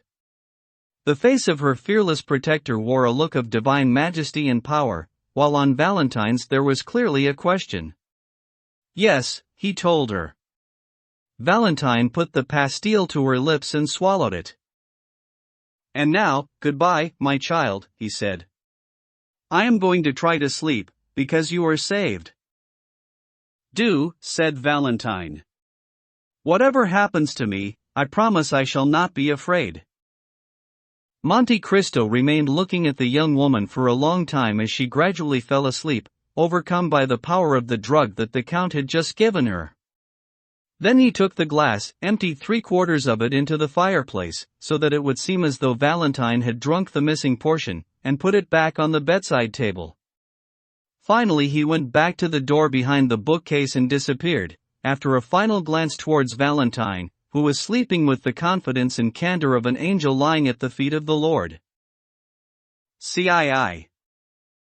Valentine. The nightlight continued to burn on Valentine's mantelpiece, exhausting the last drops of oil still floating on the water. Already the alabaster of the shade was reddening and a brighter flame flared up, crackling with those last sparks that represent, in inanimate objects, the final death throes, so often compared to those of poor human creatures. A faint, sinister light cast an opal hue over the white curtains and the sheets on the young woman's bed. All sound from the street, for once, was hushed, and the silence was dreadful. Now it was that the door to Edouard's room opened, and a head which we have already seen appeared in the mirror opposite the door. It was Madame de Villefort, coming to see the effect of her potion. She stopped on the threshold, listened to the crackling of the lamp, the only sound audible in this room which appeared to be unoccupied, then she went cautiously over to the bedside table to see if Valentine's glass was empty. It was still 1/4 full, as we said. Madame de Villefort took it and emptied it into the fireplace, stirring the ashes to ensure that the liquid was absorbed. Then she carefully washed the glass, wiped it with her own handkerchief, and put it back on the bedside table. If anyone had been watching and able to see inside the room, they would have observed Madame de Villefort's reluctance to look at Valentine or to go over to the bed. The gloomy light, the silence, and the awful poetry of night had no doubt combined with the fearful poetry of her conscience. The poisoner was afraid to see her work. At length she did pluck up courage, drew back the curtain, leant on the head of the bed and looked at Valentine. The young woman was no longer breathing, and her teeth, half clenched, did not give out a single trace of that respiration which indicates life. Her pale lips had ceased to tremble. Her eyes, drowning in a violet mist that seemed to have seeped beneath the skin, formed a wider protuberance where the orb swelled beneath the lid, and her long black lashes were outlined against skin that was already as dull as wax. Madame de Villefort looked at this face with an expression that was eloquent in its passivity. Then she grew bolder and, lifting the blanket, put her hand to the young woman's heart. It was silent and icy cold. All that she could feel beating was the pulse in her own fingers. She shuddered and drew back her hand. Valentine's arm was hanging out of the bed. This arm, from the shoulder to the elbow, appeared to have been modeled on that of one of Germain Pilon's 3 Graces, but the forearm was slightly deformed by a contraction of the muscles, and the wrist, so pure in shape, was resting on the walnut table, slightly stiffened, with the fingers spread. There was a bluish tinge at the base of the fingernails. For Madame de Villefort there could be no further doubt. Everything was over. The dreadful task, the last she had to carry out, had finally been accomplished. There was nothing further for the poisoner to do in the room. She withdrew with such care that it was evident she was afraid of the sound of her feet on the carpet, yet even as she went she still kept the curtain lifted, taking in the scene of death, which exercises an irresistible attraction when death is not decomposition but only immobility, and, so long as it remains a mystery, does not yet inspire disgust. The minutes passed. Madame de Villefort could not let go of the curtain which she was holding like a shroud above Valentine's head. She was paying her tribute to reflection, but reflection, in the case of crime, should be remorse. At that moment the spluttering of the nightlight doubled. At the noise, Madame de Villefort shuddered and let the curtain fall. The nightlight went out and the room was plunged into terrifying darkness.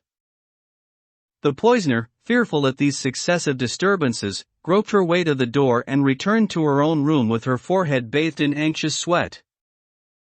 Darkness continued for a further 2 hours.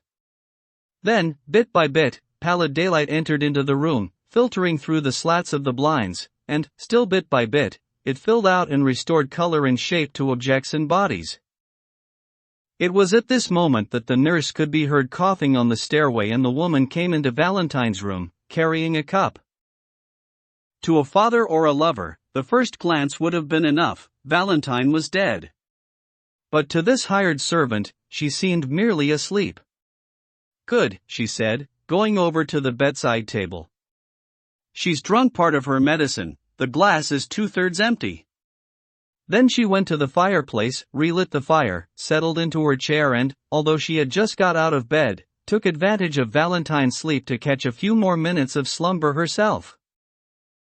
She was woken by the clock striking 8. It was only now that she felt surprised at the young woman's persistent sleep, and frightened by the arm hanging out of the bed, which was still in the same position as before.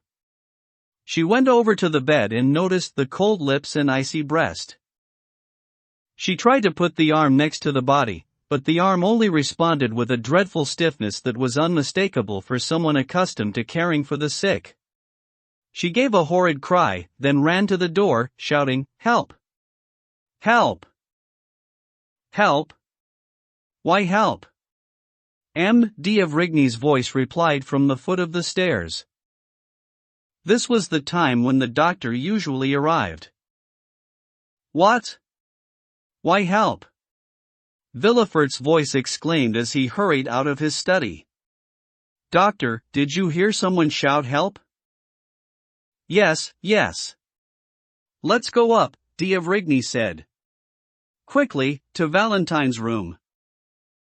But before the doctor and the father had entered, the servants, who were on the same floor, in the rooms or the corridors, had rushed into the room and, seeing Valentine pale and motionless on her bed, threw up their hands and staggered as if overcome by dizziness. "Call Madame de Villefort." "Wake up Madame de Villefort," the crown prosecutor cried at the door of the room, apparently not daring to enter. But the servants, instead of replying, were watching M. d'Avrigny, who had come in, rushed over to Valentine and lifted her in his arms. "Now he muttered, letting her fall back on the bed. Oh God, when will you tire of this?" Villefort rushed into the room.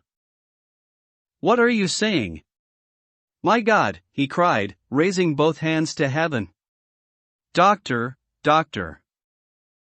"I am saying that Valentine is dead," d'Avrigny replied in a solemn voice, and one that was dreadful in its solemnity.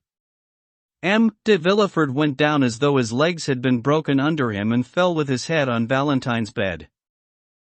At the doctor's words and the father's cry, the servants fled in terror, muttering oaths. Down the stairs and along the corridors one could hear their running steps, followed by a commotion in the courtyard, then silence. The noise faded. From the highest to the lowest, they had deserted the accursed home. At this moment, Madame de Villefort pushed back the door curtain, her arm half inside her mourning robe. For a moment, she remained on the threshold, looking questioningly at those around and summoning a few reluctant tears to her aid. Suddenly she took a step, or, rather, she leapt forward, her arms extended towards the table. She had just seen d'Avrigny bending curiously over it and picking up the glass which she was sure she had emptied during the night. But the glass was 1/3 full, just as it had been when she emptied the contents into the fireplace. The spectre of Valentine herself rising up before her poisoner would have produced a less startling effect on her. It was indeed a liquid of the same color as the one she had poured into Valentine's glass, and which Valentine drank. It was indeed that poison which could not deceive M. d'Avrigny, which M. d'Avrigny was examining attentively. It was undoubtedly a miracle performed by God so that, despite the murderess's precautions, a proof should remain to denounce her crime. However, while Madame de Villefort had remained motionless like a statue of terror, and Villefort, his head buried in the sheets of the deathbed, saw nothing of what was happening around him, d'Avrigny went across to the window to make a closer ocular examination of the contents of the glass and to taste a drop on the end of his finger. "Ah, it's not brucine anymore," he muttered. "Let's see what this is." He went over to one of the wardrobes in Valentine's room, which had been converted into a medicine chest, and, taking a phial of nitric acid out of its little silver compartment, he poured a few drops into the opal liquid, which immediately changed into half a glass of crimson blood. "Ah," said d'Avrigny, with the horror of a judge learning the truth and, at the same time, the joy of the scientist who elucidates a problem. For a moment Madame de Villefort staggered, her eyes at first darting fire then becoming dull. She reached unsteadily for the door handle and went out. A moment later, there was the distant sound of a body falling to the ground. But nobody took any notice of it. The nurse was examining the chemical sample, while Villefort was still insensible. Only d'Avrigny had watched Madame de Villefort and noticed her hurried exit. He raised the curtain in front of the door to Valentine's room and, looking through that of Edouard, he could see into Madame de Villefort's apartment. He saw her stretched, motionless, on the floor. "Go and see to Madame de Villefort," he said to the nurse. "She is unwell." "But what about Mademoiselle Valentine?" she asked. Mademoiselle Valentine has no further need of help, Gavrigny said. Mademoiselle Valentine is dead. Dead. Dead. Villefort exclaimed in a paroxysm of suffering all the more acute for being quite new, unknown, and unexpected in this heart of bronze. "Dead, you say?" cried a third voice. "Who said that Valentine was dead?" The two men turned around and, at the door, saw Morel standing, pale, frightful, devastated with horror. This is what had happened. Morel had arrived, at his usual time, through the little door leading to Noirtier's. Unusually, he found the door open and, not needing to ring, came in. In the hall, he waited for a moment, calling for a servant who would show him up to old Noirtier's rooms. But no one replied. As we know, the servants had deserted the house. That day, Morel had no particular reason for anxiety. He had Monte Cristo's promise that Valentine would live, and up to now that promise had been faithfully kept. Every evening the Count had given him good news, which was confirmed the next day by Noirtier himself. However, on this morning the silence seemed odd. He called a second, then a third time, but there was no reply, so he decided to go up.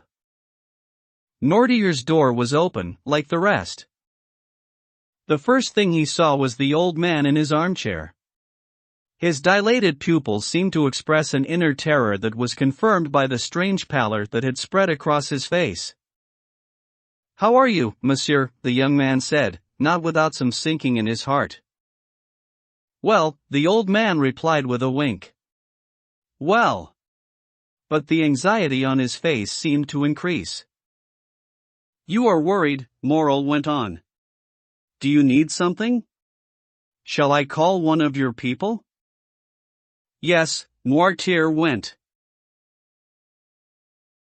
Morel hung on the bell pull, but, even though he tugged it to breaking point, no one came. So he turned back to Noirtier. The pallor and anguish had increased on the old man's face. "My God," said Morel. "Why does no one come? Is someone sick in the house?" Noirtier's eyes seemed to be bulging out of their sockets. "But what is wrong?" Morel went on. "You are frightening me. Valentine, Valentine." "Yes, yes." Noirtier indicated. Maximilian opened his mouth to speak, but his tongue could not form any sound. He staggered and held on to the paneling to support himself. Then he reached out towards the door. "Yes, yes, yes," the old man continued. Maximilian plunged down the little staircase, covering it in 2 leaps, while Noirtier's eyes seemed to shout at him, "Faster, faster." It took the young man only a minute to cross through several rooms, empty like the rest of the house, and reach Valentine's apartments. He did not need to push the door to her room, which was already wide open. The first sound that he heard was a sob. As if through a cloud, he saw a black shape kneeling and buried in a confused mass of white linen. Fear, a dreadful fear, kept him frozen at the door.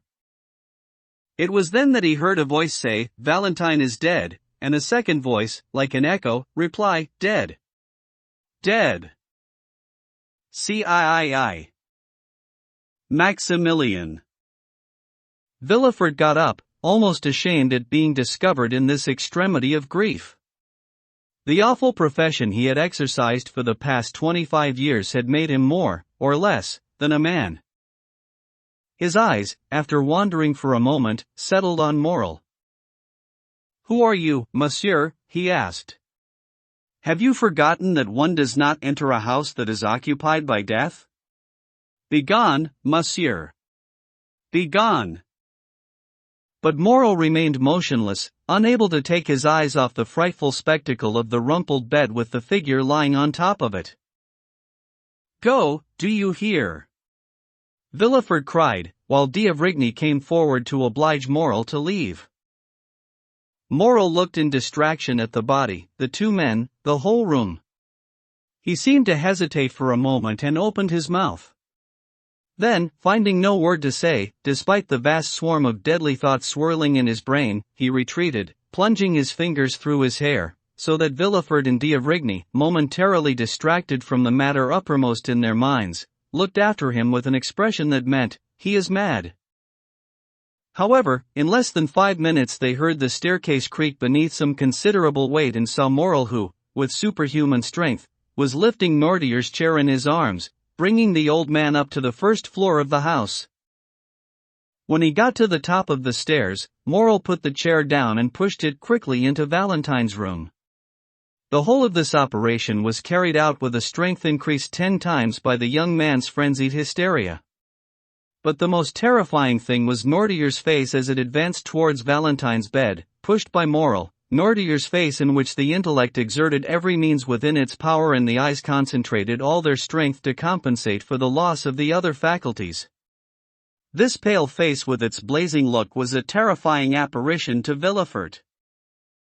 Each time that he found himself in contact with his father, something dreadful happened. "See what they have done!" Morrel cried, one hand still resting on the back of the chair which he had just pushed up to the bed, and the other outstretched towards Valentine. "Look, father, look!" Villefort shrank back a step and stared with amazement at this young man, who was almost unknown to him, yet who called Noirtier his father. At that moment the old man's whole soul seemed to rise into his eyes, which were shot with blood. Then the veins on his neck swelled and a bluish tint, like that which suffuses the skin of an epileptic, spread across his neck, his cheeks, and his temples. The only thing that was missing from this internal explosion of the whole being was a cry. But that cry seemed to emerge as it were from every pore, terrifying in its dumbness, heartrending in its silence. d'Avrigny rushed over to the old man and made him sniff a powerful revulsive. "Monsieur," Morrel exclaimed, grasping the paralyzed man's inert hand. "They ask me what I am and what right I have to be here. You know the answer. Tell them." "Tell them," and his voice was drowned in sobs. As for the old man, his chest heaved as he gasped for breath. One might have imagined that he was prey to the convulsions that precede the death agony. Finally, tears poured from his eyes. He was more fortunate than the young man, who could only sob without weeping. His head could not bow, so he closed his eyes. "Tell them," he said, in a strangled voice. "Tell them I was her fiancé. Tell them that she was my noble friend, my only love on this earth. Tell them. Tell them that this body belongs to me." The young man, presenting the awful spectacle of some great force-breaking, fell heavily to his knees beside the bed while his fingers clasped it convulsively. His grief was so touching that d'Avrigny turned away to hide his emotion in Villefort, asking for no further explanation. Drawn by the magnetism that drives us towards those who have loved those for whom we grieve, offered the young man his hand. But Morrel could see nothing. He had grasped Valentine's ice-cold hand and, unable to weep, was groaning and biting the bedclothes. For some time nothing could be heard in the room other than this conflict of sobs, oaths and prayers. Yet one noise rose above all, and that was the harsh, harrowing sound of breathing which, at each gulp of air, seemed to break one of the springs of life in Nordier's chest. Finally, Villefort, the most self-possessed of all, after having as it were ceded his place for some time to Maximilian, began to speak. "Monsieur," he told Maximilian, "you loved Valentine, you say? You were her fiancé. I must admit I was unaware of this love and of the engagement. Yet, as her father, I forgive you for it, since I can see that your grief is great, true and real. Moreover, my own grief is too great to leave room in my heart for anger. But, as you see, the angel for whom you longed has left this earth. She no longer needs the adoration of men, she, who, at this moment, is adoring the Lord. So say your farewells, monsieur, to these sad remains that she has left behind among us. Once more take the hand that you were expecting to take in other circumstances and part from her forever. Valentine no longer has need of anyone except the priest who will bless her. You are wrong, monsieur, Morel exclaimed, rising on one knee, his heart smitten by a pain sharper than any he had yet felt. You are wrong. Valentine, having died as she has, needs not only a priest but an avenger. You send for the priest, Monsieur de Villefort, I shall be her avenger. What do you mean, monsieur? Villefort murmured, quaking at this new product of Morel's delirium. What I mean, Morel continued, is that there are two men in you, monsieur. The father has wept enough, let the crown prosecutor resume his duties. Noirtier's eyes shone, and d'Avrigny came over to them. Monsieur, the young man went on, his eyes picking up every feeling that was expressed on the faces of those around him, I know what I am saying and you all know as well as I do what I mean. Valentine was murdered. Villefort bent his head. D'Avrigny took another step. Noirtier moved his eyes. So, Monsieur, Morel continued, nowadays when a creature, even one less young, even one less beautiful, even one less adorable than Valentine, such a creature does not disappear violently from the earth without someone asking for a reason. Come, Monsieur, Morel added, with growing vehemence, no pity, prosecutor. I am reporting the crime to you, find the murderer. And his implacable eyes were fixed on Villefort, while he, for his part, looked from Noirtier to d'Avrigny and back. Yes, went the old man. Yes, indeed, said d'Avrigny. Monsieur Villefort replied, trying to struggle against these three wills and against his own feelings, you are wrong. No crimes are committed in my house. Fate has struck, God is trying me, which is horrible to believe, but no one is being murdered. Noirtier's eyes flashed and d'Avrigny opened his mouth to speak. But Morel lifted his hand to order silence. I tell you that people are being murdered here, he cried, his voice lowered without losing any of its dreadful power. I tell you that this is the fourth victim struck down in 4 months. I tell you that 4 days ago someone already tried to poison Valentine and that the attempt only failed because of the precautions taken by Monsieur Noirtier. I tell you that the dose was doubled, or that the type of poison was changed. And this time the attempt succeeded. And, finally, I tell you that you know all this as well as I do, because this gentleman warned you, as a doctor and as a friend. Oh, you are delirious. Villefort cried, vainly trying to escape from the trap that he felt closing in on him. I am delirious? Morel cried. Well, then, I appeal to Monsieur d'Avrigny himself. Ask him, monsieur, if he still remembers the words he spoke in your garden, the garden of this very house, on the evening when Madame de Saint-Méran died and when the two of you, thinking yourselves alone, were discussing that tragic death, in which the fate you mentioned, and God, whom you unjustly accuse, could only have played one part, that is, in creating Valentine's murderer. Villefort and d'Avrigny looked at one another. Yes, remember, said Morel. Those words, which you thought you entrusted to silence and solitude, reached my ears. Certainly, that very evening, seeing Monsieur de Villefort's culpable leniency towards his own family, I should have revealed everything to the authorities. I should not then be an accomplice in your death, Valentine. My beloved Valentine. But the accomplice will become the avenger. This fourth murder is flagrant and visible to all, and, Valentine, even if your father abandons you, I swear that I shall pursue your murderer. This time, as though nature had finally taken pity on this strong constitution about to be crushed by its own strength, Morel's last words were stifled in his throat, his chest heaved with sobs, and tears, which had for so long refused to come, poured from his eyes. He could no longer support himself but fell on his knees, weeping, beside Valentine's bed. Now it was the turn of d'Avrigny. I, too, add my voice to that of Monsieur Morel to demand justice for this crime, he said emphatically. My heart rebels at the idea that my cowardly indulgence encouraged the murderer. Oh, my God! Villefort muttered, overwhelmed. Morel raised his head and, looking at the old man, whose eyes were blazing with a superhuman light, he said, Monsieur Noirtier has something to say. Yes, Noirtier went, with an expression all the more dreadful in that all the poor man's faculties were concentrated in that look. Do you know the murderer? Morel asked. Yes, Noirtier replied. And you will direct us to him, the young man exclaimed. Listen. Monsieur d'Avrigny, listen.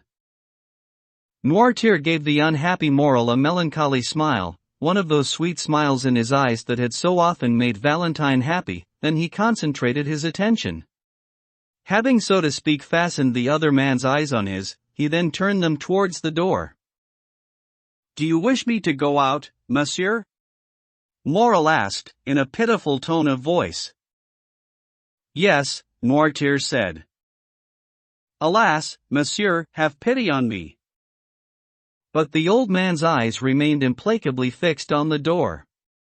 May I at least return? Asked Morel. Yes. Must I go out by myself?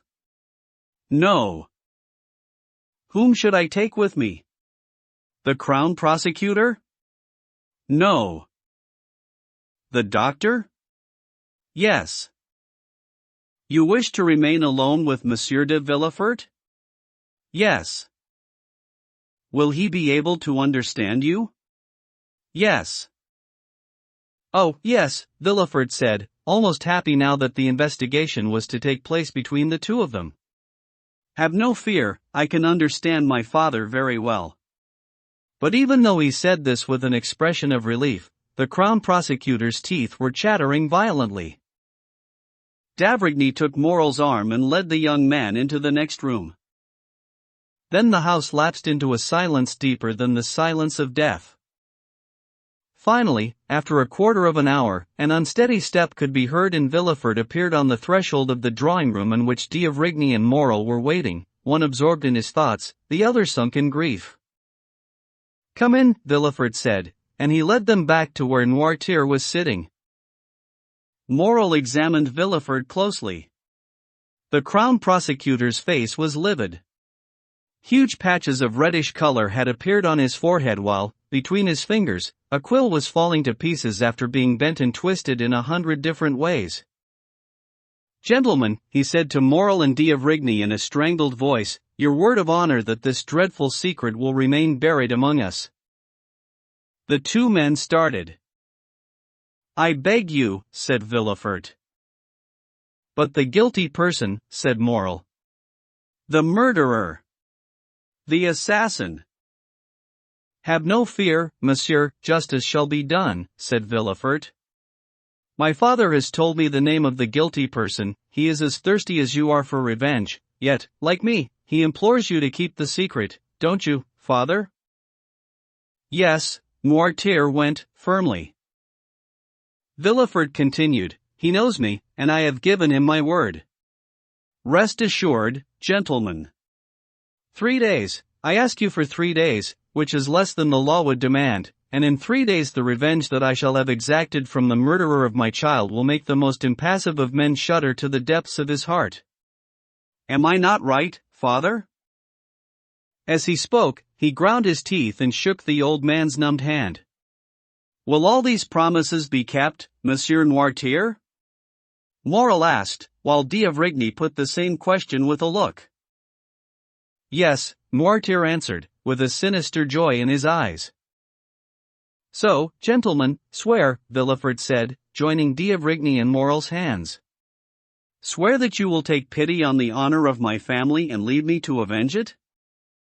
d'Avrigny turned away and muttered a barely audible yes, but Morel tore his hand away from the judge, dashed over to the bed, pressed his lips to the icy lips of Valentine, and fled with the long drawn-out groan of a soul plunged in despair. We have already mentioned that all the servants had left. As a result, Monsieur de Villefort was obliged to ask d'Avrigny to take care of the proceedings, so delicate and so many, which must follow a death in one of our large towns, especially when it takes place in suspicious circumstances. As for Noirtier, his motionless grief, his frozen despair and his noiseless tears were something terrible to behold. Villefort returned to his study. d'Avrigny went to fetch from the town hall the doctor who fulfills the office of coroner and is quite unambiguously designated Doctor of the Dead. Noirtier did not want to leave his granddaughter. After half an hour d'Avrigny returned with his colleague. The street door had been closed and, since the concierge had left with the rest of the staff, Villefort himself came to open it. But he stopped on the landing. He no longer had the courage to go into the death chamber, so the two doctors went in alone. Noirtier was close to the bed, as pale as the corpse, as motionless and as silent. The coroner approached the body with the indifference of a man who spends half his life in the presence of corpses, lifted the sheet covering the young woman and partly opened her lips. "Don't worry, she's quite dead," said d'Avrigny. "Poor girl." "Yes," the doctor replied laconically, letting the sheet fall back onto Valentine's face. Noirtier gave a dull croak. d'Avrigny turned around. The old man's eyes were shining. The good doctor understood that Noirtier was asking to see his child. He brought him closer to the bed and, while the coroner was dipping the fingers that had touched the dead woman's lips into some chlorinated water, he uncovered the calm, pale face which looked like that of a sleeping angel. A tear once more appearing in Noirtier's eye expressed his gratitude to the doctor. The Doctor of the Dead wrote his report on the corner of a table in Valentine's room and, when this last formality was completed, d'Avrigny showed him out. Villefort heard them descend and came to the door of his study. He briefly thanked the doctor and said, turning to d'Avrigny, "And now, the priest? Do you have a clergyman whom you would particularly like to have pray beside Valentine?" d'Avrigny asked. "No," Villefort said. "Fetch the nearest one." "The nearest one," the doctor said, "is a good Italian abbé who has come to live in the house next to yours." "Shall I go and see him on my way?" "d'Avrigny," Villefort said, "please would you go with this gentleman? Here is a key so that you can come and go as you wish. Bring back the priest and take charge of settling him in my poor child's room." "Would you like to speak to him, my friend?" "I want to be alone. Please forgive me. A priest must understand every kind of sorrow, including a father's." And M. de Villefort, giving d'Avrigny a master key, once more took leave of the unknown doctor and returned to his study, where he began to work. For some constitutions work is the cure for all ills. Just as the doctors were going out into the street, they noticed a man, dressed in a soutane, standing on the threshold of the house next door. "There is the person I mentioned," the coroner told d'Avrigny. d'Avrigny went over to the priest. "Monsieur," he said, "would you be willing to do a great service for an unfortunate father who has just lost his daughter, the crown prosecutor, Villefort?" "Yes, monsieur, I know," the priest answered, in a pronounced Italian accent. "I know that death is in his house." "Then I do not need to tell you what he would like you to do for him." "I was going to volunteer my services, monsieur," the priest said. "It is our mission to exceed our duties." "It is a young woman." "I know. I learned that from the servants whom I saw fleeing the house. I learned, too, that she was called Valentine, and I have already prayed for her." "Thank you, monsieur, thank you," said d'Avrigny. "And since you have already started to perform your holy office, please be good enough to continue. Come and sit with the dead woman, and the whole family will be grateful to you in its grief." "I am going, monsieur," the abbé replied. "And I may say that never will prayers have been more ardent than mine." d'Avrigny took the abbé's hand and, without meeting Villefort, who was shut up in his study, he led him up to Valentine's room, which the undertakers were to occupy only on the following night. When he entered the room, Noirtier's eyes met those of the abbé, and they must doubtless have read something particular in them, because they remained fixed on the priest. D'Avrigny entrusted him not only with the dead woman but also with the living man, and the priest promised d'Avrigny that he would give his prayers to Valentine and his care to Noirtier.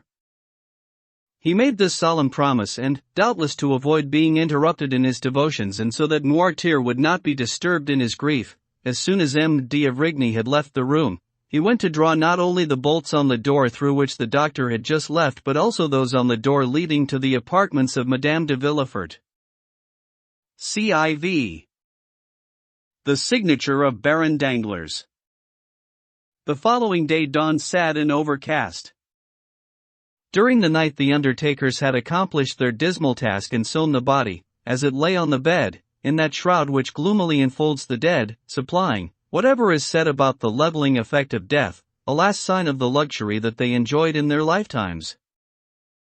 In this case the shroud was a magnificent piece of cambric lawn that the young woman had bought a mere fortnight earlier. During the evening, some men who had been brought in for this purpose transported Noirtier from Valentine's room to his own, and, against all expectation, the old man made no objection to being taken away from his grandchild's body. Abbé Busoni watched until daybreak and then went back to his house without calling anyone. At about 8 in the morning, d'Avrigny returned. He had met Villefort, who was going to see Noirtier, and accompanied him in order to discover how the old man had spent the night. They found him in the large armchair that served as his bed, enjoying a gentle sleep and almost smiling. They both stopped on the threshold in astonishment. "You see," d'Avrigny said to Villefort, who was looking at his sleeping father. "See how nature is able to assuage the most awful pain. Surely, no one would have said that Monsieur Noirtier did not love his granddaughter, yet he is asleep." "Yes, you are right," Villefort replied, in surprise. "He is sleeping, and that is very strange, because the slightest upset used to keep him awake for nights on end." "He is exhausted by grief," d'Avrigny replied.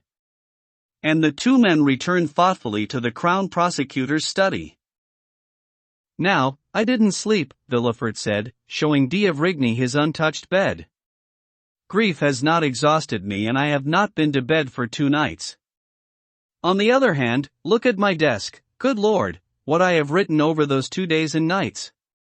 How I have perused that dossier, how I have annotated that indictment against the murderer Benedetto! Work, work! My passion, my joy, my fury, it is for you to exhaust all my griefs." And he seized d'Avrigny's hand in a convulsive grip. "Do you need me?" the doctor asked. "No," Villefort said. "But, I beg you, come back at 11 o'clock. It is at 12 that, oh, my poor child. The departure. My God, my poor child." And the Crown Prosecutor, a man again, raised his eyes to heaven and heaved a great sigh. "Will you be receiving in the drawing-room then?" "No, I have a cousin who has agreed to undertake that sad honor. I shall work, doctor. When I work, everything vanishes." And, indeed, the doctor had hardly reached the door before the Crown Prosecutor was once more immersed in his labors. On the steps d'Avrigny met the relative whom Villefort had mentioned, an insignificant personage both in the family and in this story, one of those beings who are born to play a purely utilitarian role in the world.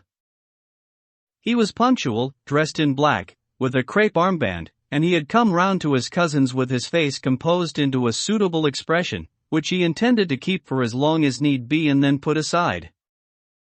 At 11 o'clock the funerary carriages were clattering over the paved courtyard, and the Rue du Faubourg Saint-Honoré filled with the murmur of the crowd, equally hungry for the joys and the griefs of the rich, and hurrying to a fine funeral with the same haste as it would to a duchess's wedding. Little by little the drawing-room filled up with mourners. Among the first to arrive were some of our old acquaintances, Debray, Châteaurenaud and Beauchamp, then all the luminaries of the bench, of letters and the arts, because Monsieur de Villefort, less by reason of his social standing than for his personal qualities, occupied one of the highest ranks in Parisian society. The cousin stood at the door and showed everyone in, and it must be said that it was a great relief for the indifferent to see a neutral face who did not require the guests to produce any hypocritical expression or false tears, as a father, brother, or fiancé would have done.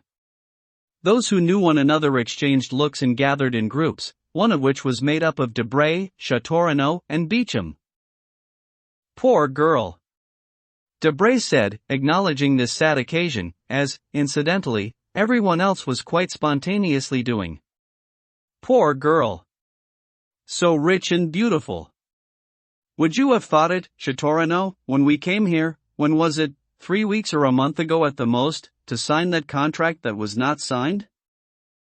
"Heavens, no," said Châteaurenaud. "Did you know her?" "I spoke to her once or twice at Madame de Morcerf's ball. She seemed charming, if a trifle melancholic." "Where is the stepmother? Do you know?" "She has gone to spend the day with the wife of the worthy gentleman who greeted us as we came in." "And what might he be?" "Who?" "The gentleman at the door, a member of Parliament?" "No," said Beauchamp. "I am condemned to see those honorable gentlemen daily, and I don't know his face." "Did you mention this death in your newspaper?" "I didn't write the piece myself, but it was mentioned." "I doubt if it will please Monsieur de Villefort." "I believe the writer remarked that if 4 successive deaths had occurred anywhere except in the Crown Prosecutor's house, the Crown Prosecutor would certainly have more to say about it." "For all that," Châteaurenaud said, "Dr. d'Avrigny is my mother's doctor, and says he is quite distraught." "Who do you keep looking for, Debray?" "The Count of Monte Cristo," the young man replied. "I met him on the boulevard on my way here." "I think he was just leaving, going to his banker," Beauchamp said.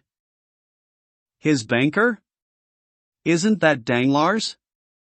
Châteaurenaud asked Debray.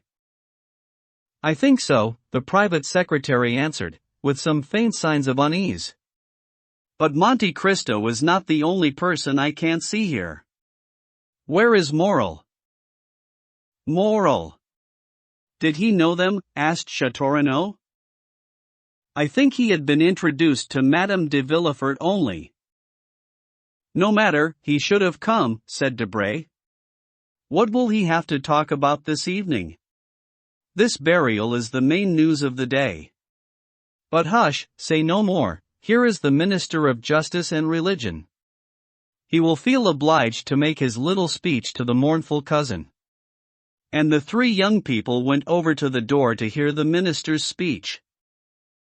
What Beauchamp had said was true. On his way to the funeral he had met Monte Cristo, who was going to see Danglars at his home in the Rue de la Chaussée d'Antin. From his window the banker had seen the Count's carriage turning into the courtyard. He came to meet him with a sad but welcoming face. "Well, Count," he said, offering Monte Cristo his hand. "You have come to offer me your condolences." "In truth, my family is plagued by misfortune, to the point where, when I saw you coming, I was just asking myself whether I might have harbored some uncharitable thoughts against those poor Morcerfs, to justify the proverb, 'Let ill befall him that wishes ill.' Well, no, on my honor, I did not wish any ill on Morcerf. He may perhaps be a little proud for a man who has come up from nothing, like me, and owes everything to himself, like me, but we all have our faults. Ah, mark this, Count, men of our generation. But, forgive me, you aren't of our generation, you're a young man. Those of our generation are not having a good year, this year. Take our puritanical Crown Prosecutor, take Villefort, who has just lost his daughter. Why, in sum, there is Villefort, as I said, losing all his family in mysterious circumstances, Morcerf, dishonored and dead, myself, dishonored by the villainy of that Benedetto, and then. Then, what? The Count asked. Alas, don't you know? Some new misfortune? My daughter, Mademoiselle Danglars? Eugenie has left us. Good heavens, what are you saying? The truth, my dear Count. You don't know how lucky you are, not having a wife or children. Do you think so? Oh, my God. You said that Mademoiselle Eugenie was unable to bear the indignity to which that wretch subjected us and asked my permission to travel. Has she left already? A few nights ago. With Madame Danglars? No, with a relative. But we are still losing her, dearest Eugenie, because, knowing her proud character, I doubt if she will ever consent to return to France. What can be done, my dear Baron, said Monte Cristo. These are family sorrows, which would be devastating for some poor devil whose child was his whole fortune, but are bearable for a millionaire. Whatever philosophers say, a practical man will always contradict them on this. Money is a great consolation, and you should be more easily consoled than anyone, if you will admit the virtues of this sovereign remedy, you, the king of finance, at the crossroads of power. Danglars looked sideways at the Count to see if he was mocking him or speaking seriously. Yes, he said. The fact is that if wealth is a consolation, I should feel it, because I am rich. So rich, my dear Baron, that your fortune is like the pyramids. Even if anyone should wish to demolish them, he would not dare, and if he dared, he could not. Danglars smiled at this confident bonhomie. That reminds me, he said, when you came in I was making out 5 little bills. I had already signed 2 of them. Would you permit me to do the other 3? Of course, my dear Baron, of course. There was a moment's silence, broken only by the scratching of the banker's quill, while Monte Cristo stared at the gilt moldings on the ceiling. Spanish bonds? Monte Cristo asked. Haitian bonds, bonds from Naples? No, Danglars said, giving one of his self-satisfied laughs. Bearer bonds, drawn on the Bank of France. Here, Count, he added, you who are the emperor of finance as I am the king, have you seen many scraps of paper of this size, each worth $1 million? Monte Cristo took the 5 paper bills that Danglars proudly tendered him, as if to weigh them in his hand, and read, May it please the governor of the bank to pay on my order, from the funds deposited by me, the sum of 1 million, value in account. Baron Danglars.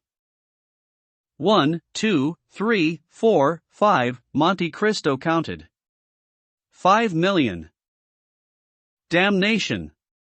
There's no stopping you, milord Croesus. That's how I do business, said Danglars. Marvelous, especially since, as I have no doubt, the sum is to be paid in cash. It will be, said Danglars. It is wonderful to have such credit. In truth, one only finds such things here in France, 5 scraps of paper worth 5 million, it has to be seen to be believed. Do you doubt it? No. You say that in a certain kind of voice. Go on, try it, drive my clerk to the bank and you will see him come out with treasury bonds for the same amount. No, Monte Cristo said, folding the bills. No, it's too amazing, I'll test it for myself. My credit with you was 6 million. I have drawn 900,000 francs, so you still owe me 5,100,000 francs. I'll take your 5 scraps of paper, which I will accept on the sole guarantee of your signature, and give you, here, a receipt for the whole of the 6 million, which will settle our account. I prepared it in advance because, I have to tell you, I am in great need of money today. And with one hand Monte Cristo put the 5 bills in his pocket, while with the other he handed his receipt to the banker. If a thunderbolt had fallen at Danglars' feet, he could not have been stricken with such terror. What? He stammered. What? What? Count, are you taking that money? Excuse me, please, that's money I owe to the hospice, a deposit, and I promised to pay it this morning. Oh, that's another matter, said Monte Cristo. I'm not particular about these 5 bills exactly. Pay me with some other bonds. It was out of sheer curiosity that I took these, so that I could tell everyone that, with no prior warning, without asking me to wait even for 5 minutes, the firm of Danglars paid me 5 million in cash. It would have been quite exceptional. But here are your bonds. As I say, give me some others. He handed the 5 bills to Danglars, who, white as a sheet, at first put out his hand, like a vulture reaching out his claw beyond the bars of his cage to pull back the meat that someone was trying to wrench from him. Then, suddenly, he changed his mind, making a violent effort to contain his feelings. In point of fact, he said, your receipt is currency. Of course it is. If you were in Rome, the house of Thomson and French would not make any more difficulty about paying you against my receipt than you have done yourself. Forgive me, Monsieur le Comte, forgive me. So, can I keep this money? Yes, said Danglars, wiping away the sweat that had gathered along his hairline. Keep it, keep it. Monte Cristo put the 5 notes into his pocket with that untranslatable expression on his face that says, "Come now, think again, there is still time if you want to change your mind." No, said Danglars, no. Really, keep my bills. You know, there is no one so much a stickler for formality as a moneyman. I meant to give that money to the hospice, and I would have thought myself a robber if I didn't give them those very bills, as if one ECU were not worth the same as any other. Forgive me. And he burst into a loud, nervous laugh. I forgive you, Monte Cristo replied graciously. There. And he put the bills into his portfolio. But that leaves 100,000 francs, said Danglars. Oh, a mere trifle, said Monte Cristo. The charges must amount more or less to that amount.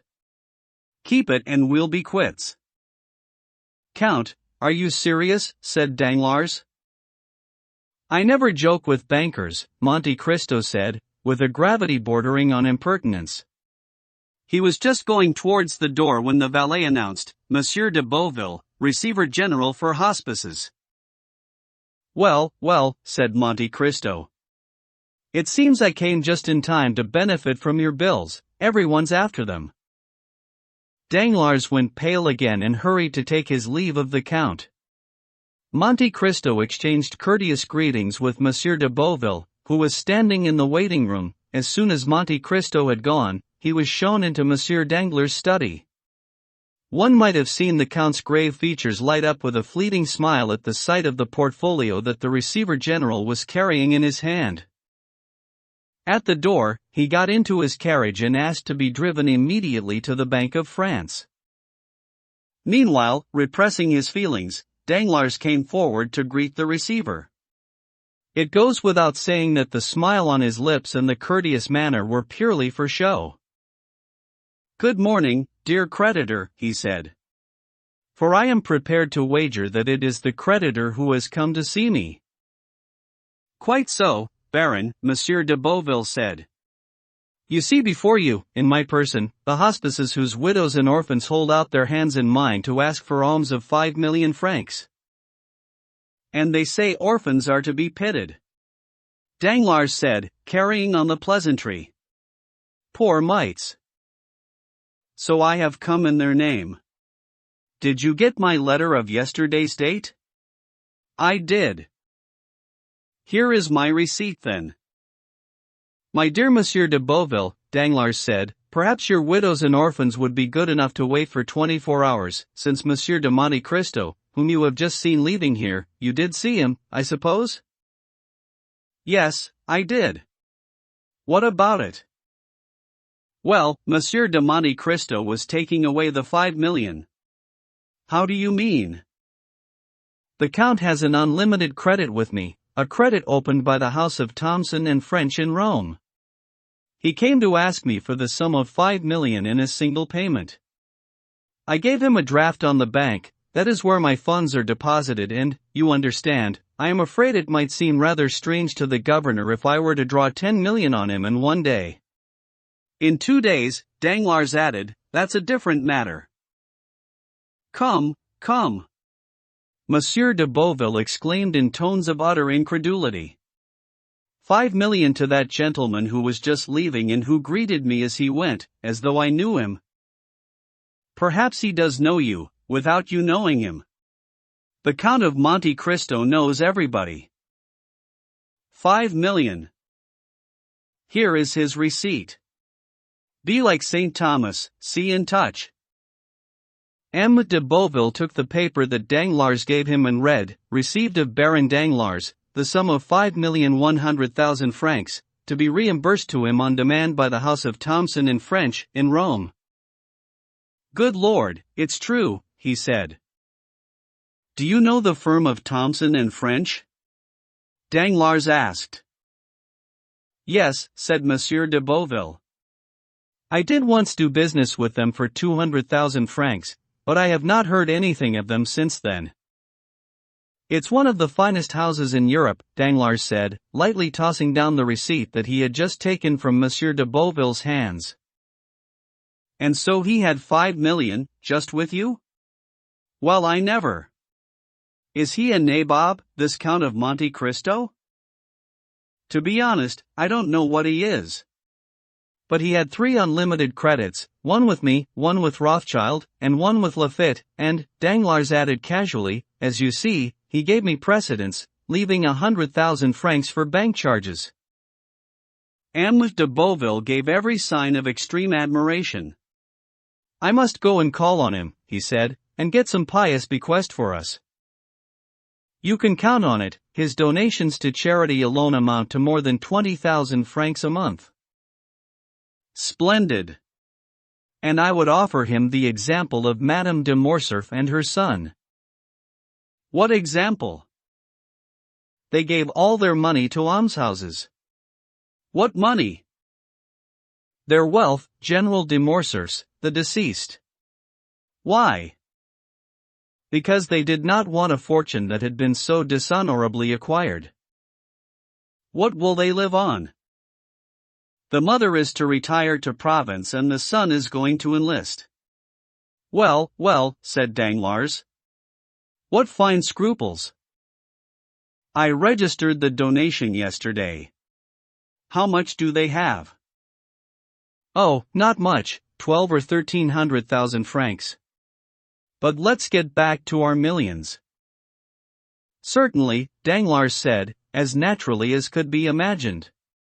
So, are you in a hurry for this money? Yes, I am. The accountants check our assets tomorrow. Tomorrow. Why didn't you say so at once? But it's ages until tomorrow. What time does the check take place? At 2 o'clock. Send someone round at midday, Danglars said with a smile. M. de Beauville did not answer anything much. He nodded and shuffled his portfolio. Ah, but I've just thought of a better idea, said Danglars. What should I do? Monsieur de Monte Cristo's receipt is worth money. Take it to Rothschild or Lafitte, they will take it from you immediately. Even though it's reimbursable in Rome? Of course. It will just cost you a discount of 5 or 6,000 francs. The receiver started back. Oh, no. No, indeed, I'd rather wait until tomorrow. Whatever next? I beg your pardon, Danglars said, with supreme insolence.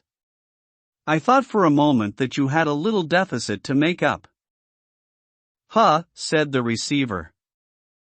Listen, this kind of thing happens and, in such cases, one must make a small sacrifice. No, thank you, said M. de Beauville. Then, until tomorrow, my dear friend?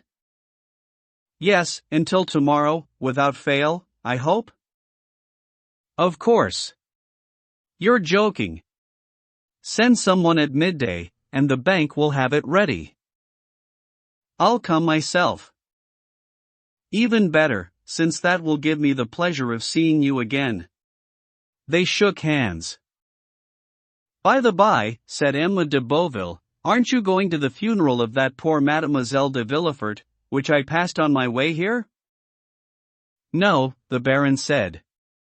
I am still made to feel a little ridiculous since the matter of that Benedetto, so I'm keeping my head down. Come now, you're quite wrong.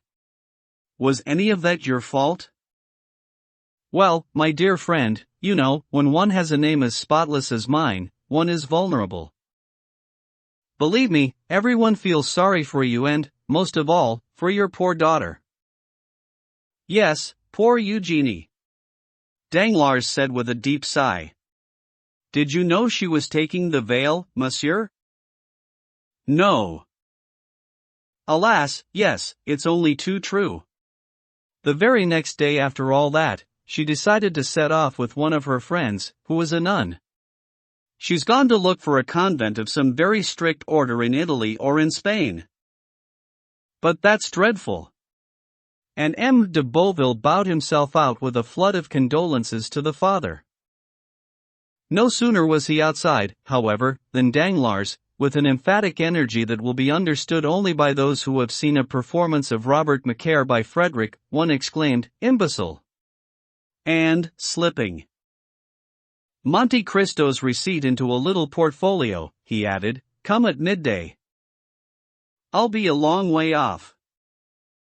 Then he double-locked his door, emptied all the drawers of his cash desk, amassed some 50,000 francs in banknotes, burned various papers, put others where they could clearly be seen, and began to write a letter which he eventually sealed, marking it on the outside, to Madame the Baroness Danglars. "This evening," he muttered, "I shall leave it myself on her dressing table." Then he took a passport out of the drawer. "Good," he said. "It is still valid for another 2 months." C.V. The Père Lachaise Cemetery. M. Beauville had indeed crossed the route of the funeral procession leading Valentine to her final resting place. The weather was dark and cloudy. A wind, still warm but fatal to the yellowed leaves, was whipping them off the branches, which were gradually stripped clean, and making them flutter above the heads of the vast crowd filling the boulevards. M. de Villefort, a pure Parisian, considered the Père Lachaise cemetery the only one worthy of receiving the mortal remains of a Parisian family. The others appeared to him like country cemeteries, death's lodging houses.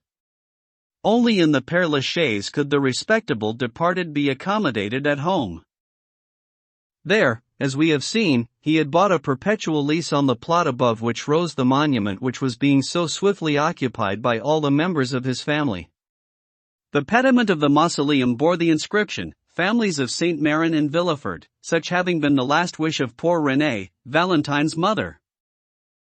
So it was towards the Père Lachaise that the magnificent cortege wended its way from the Faubourg Saint-Honoré. They crossed all Paris, following the Faubourg du Temple and then the outer boulevards as far as the cemetery.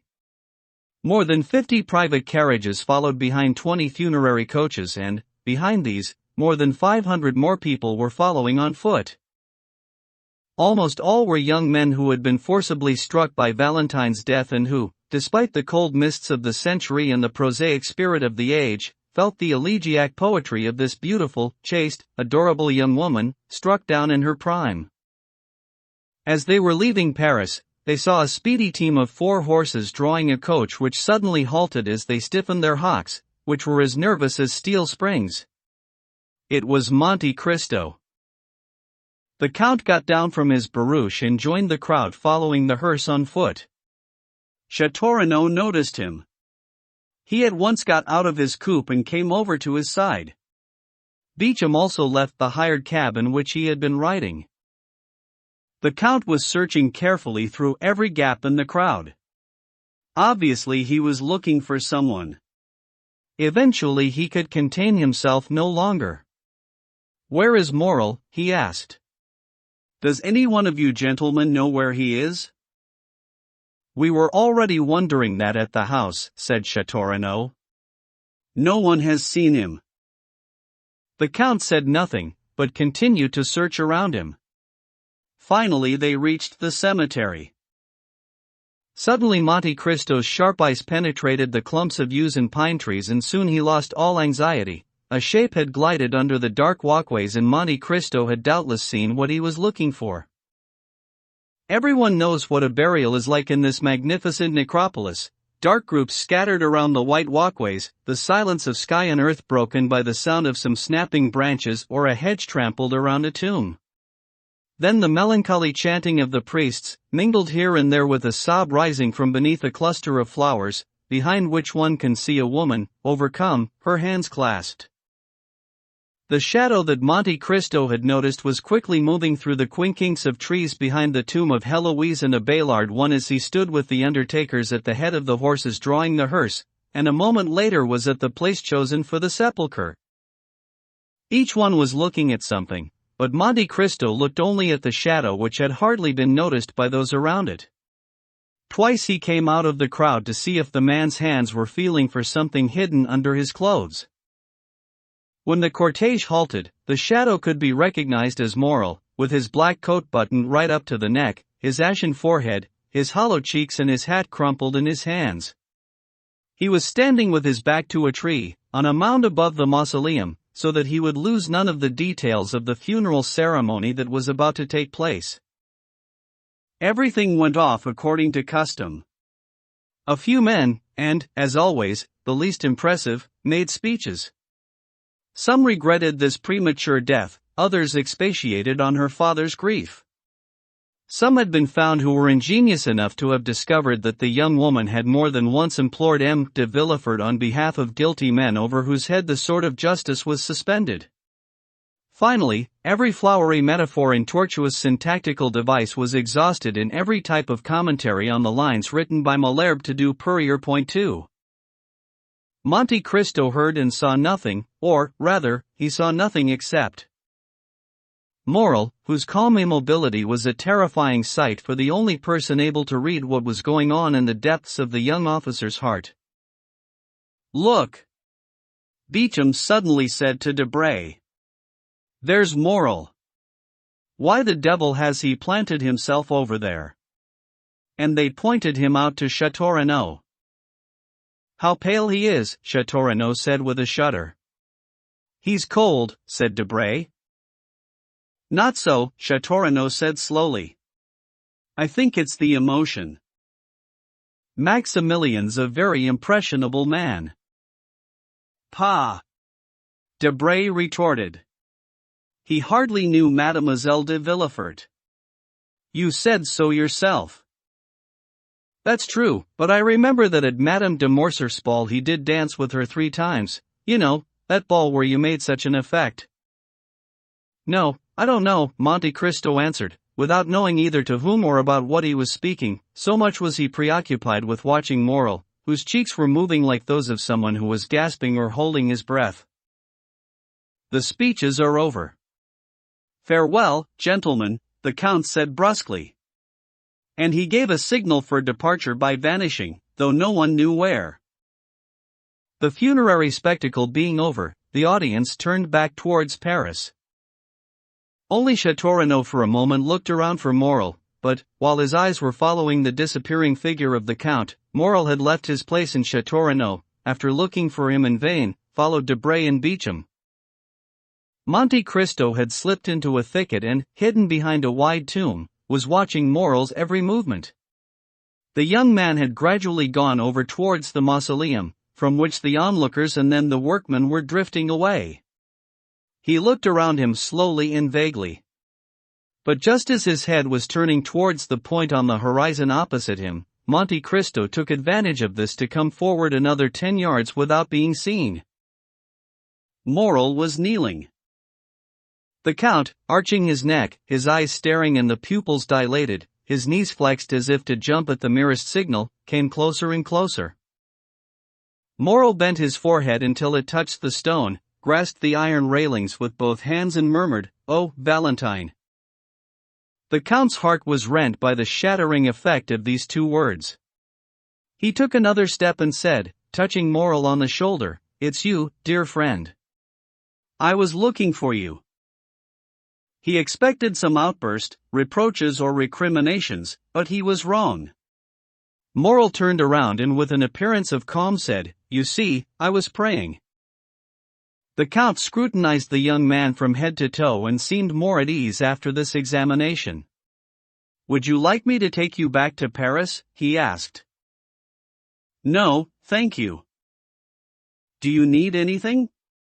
"Please leave me to pray." The Count went away without any objection, but only to take up a new station from which he could see everything that Morel did.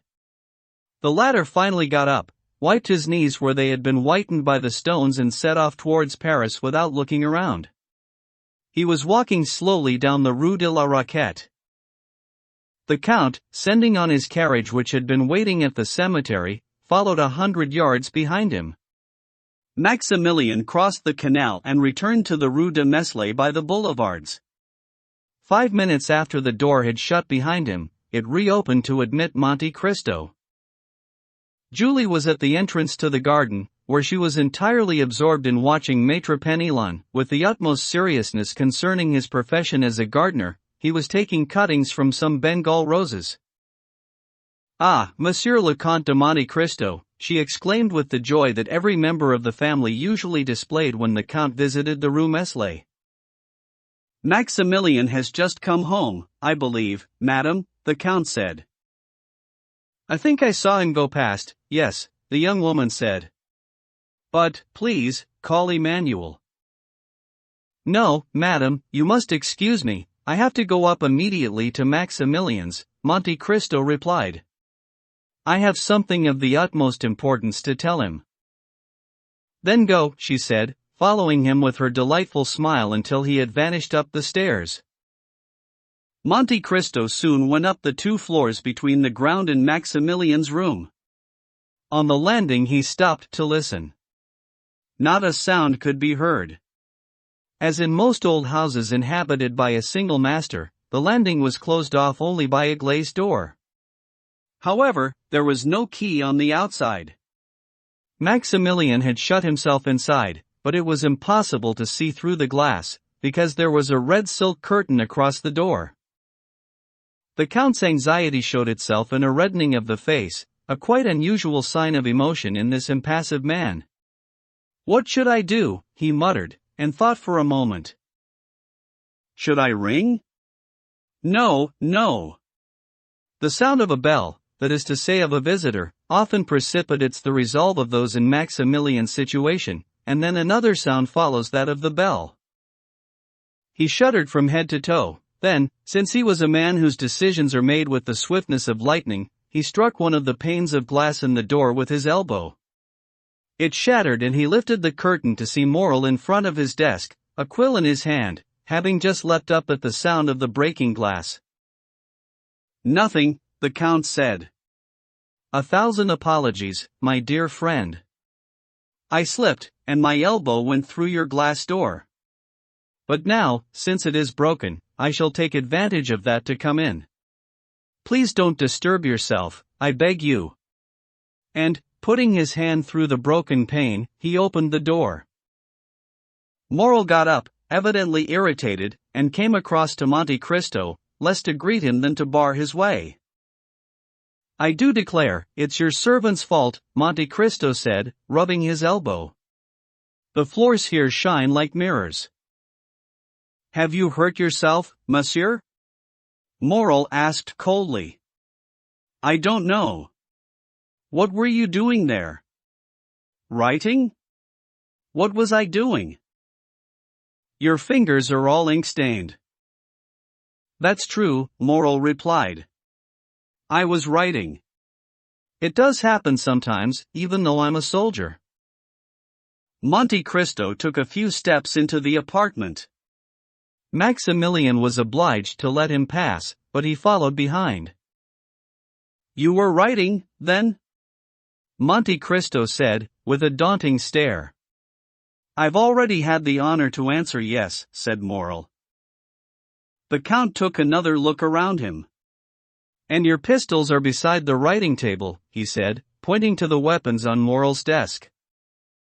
"I am leaving on a journey," Maximilian answered.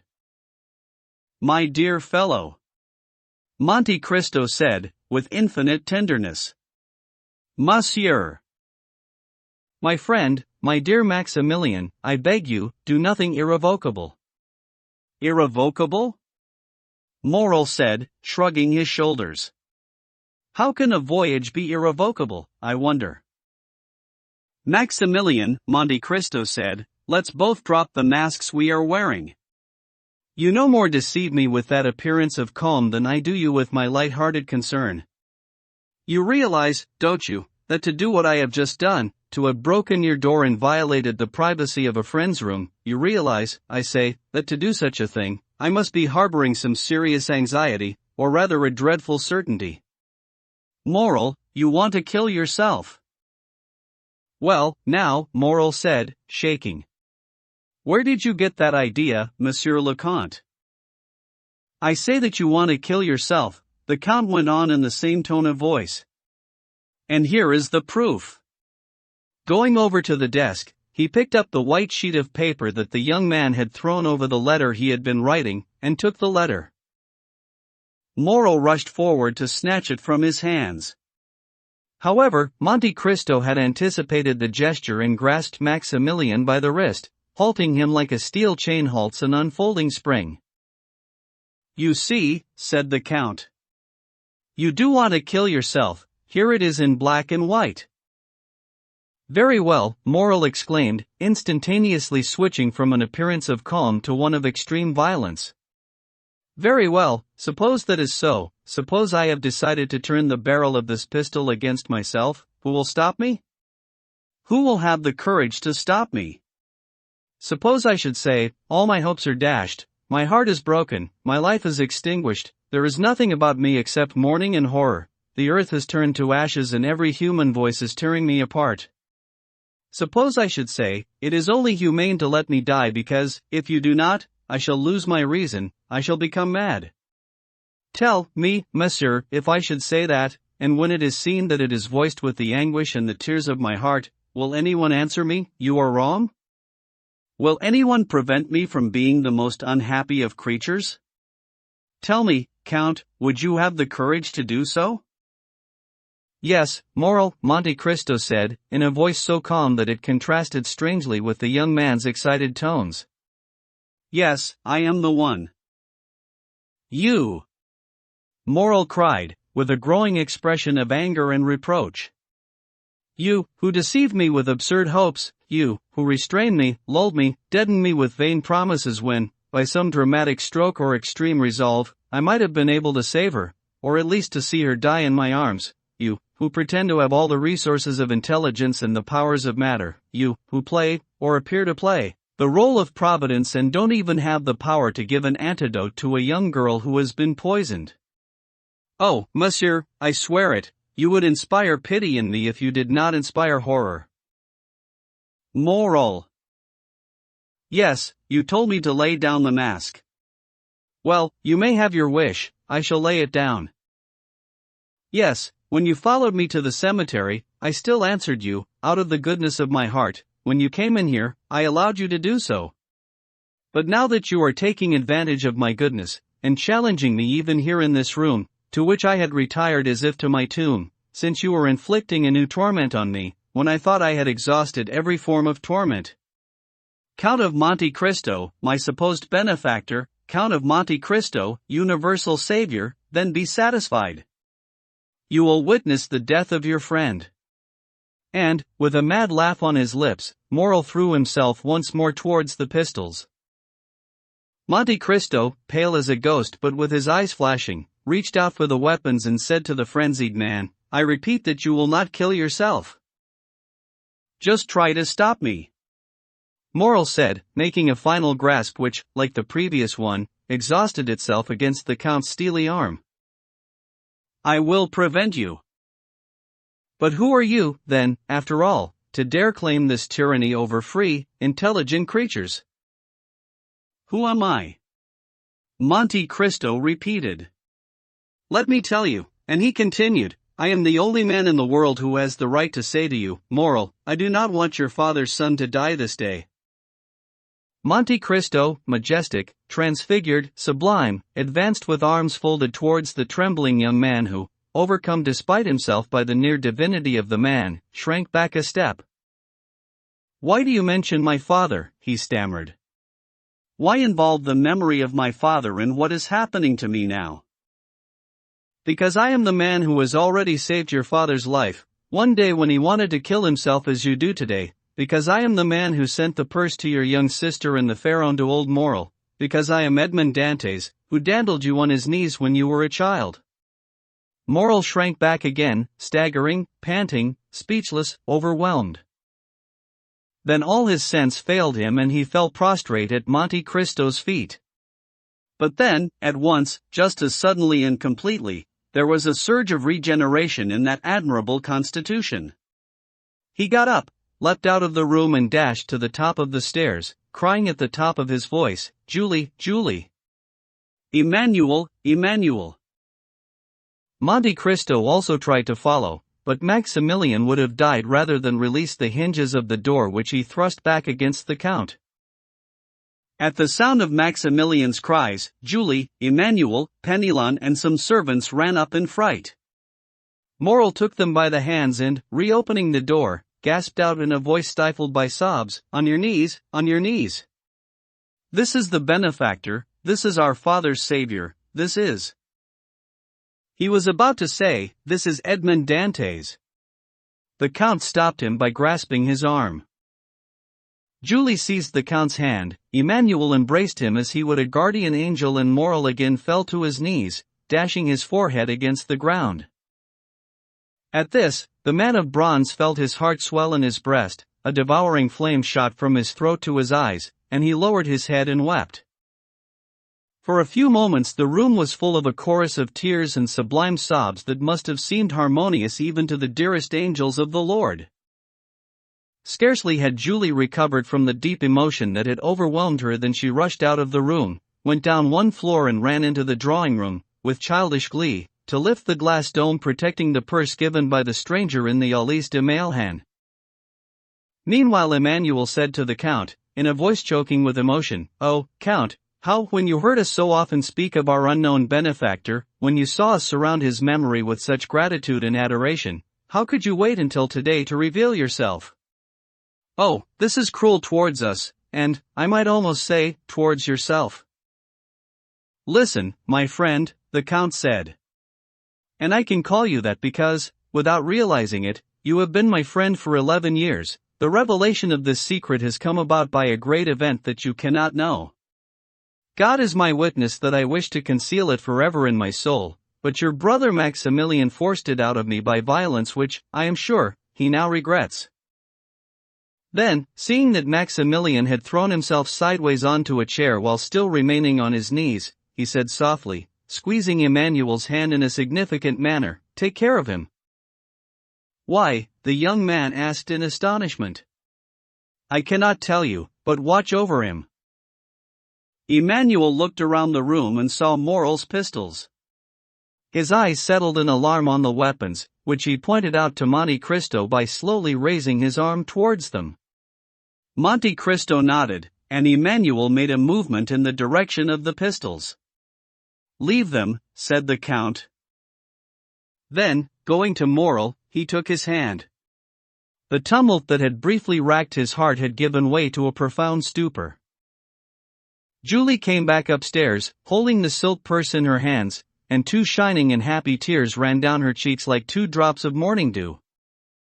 "Here is the relic," she said. "Do not think that it is any less dear to me since our Savior was revealed." "My child," Monte Cristo said, blushing, "allow me to take back that purse. Now that you know the features of my face, I should not want to be recalled to your memory except by the affection that I beg you to give me." "Oh, no!" Julie said, pressing the purse to her heart. "No, I beg you, because one day you might leave us, because one day, alas, you will leave us, won't you?" "You are right, madam," Monte Cristo replied, smiling. "In a week, I shall have left this country where so many people who deserved the vengeance of heaven were living happily while my father was dying of hunger and grief."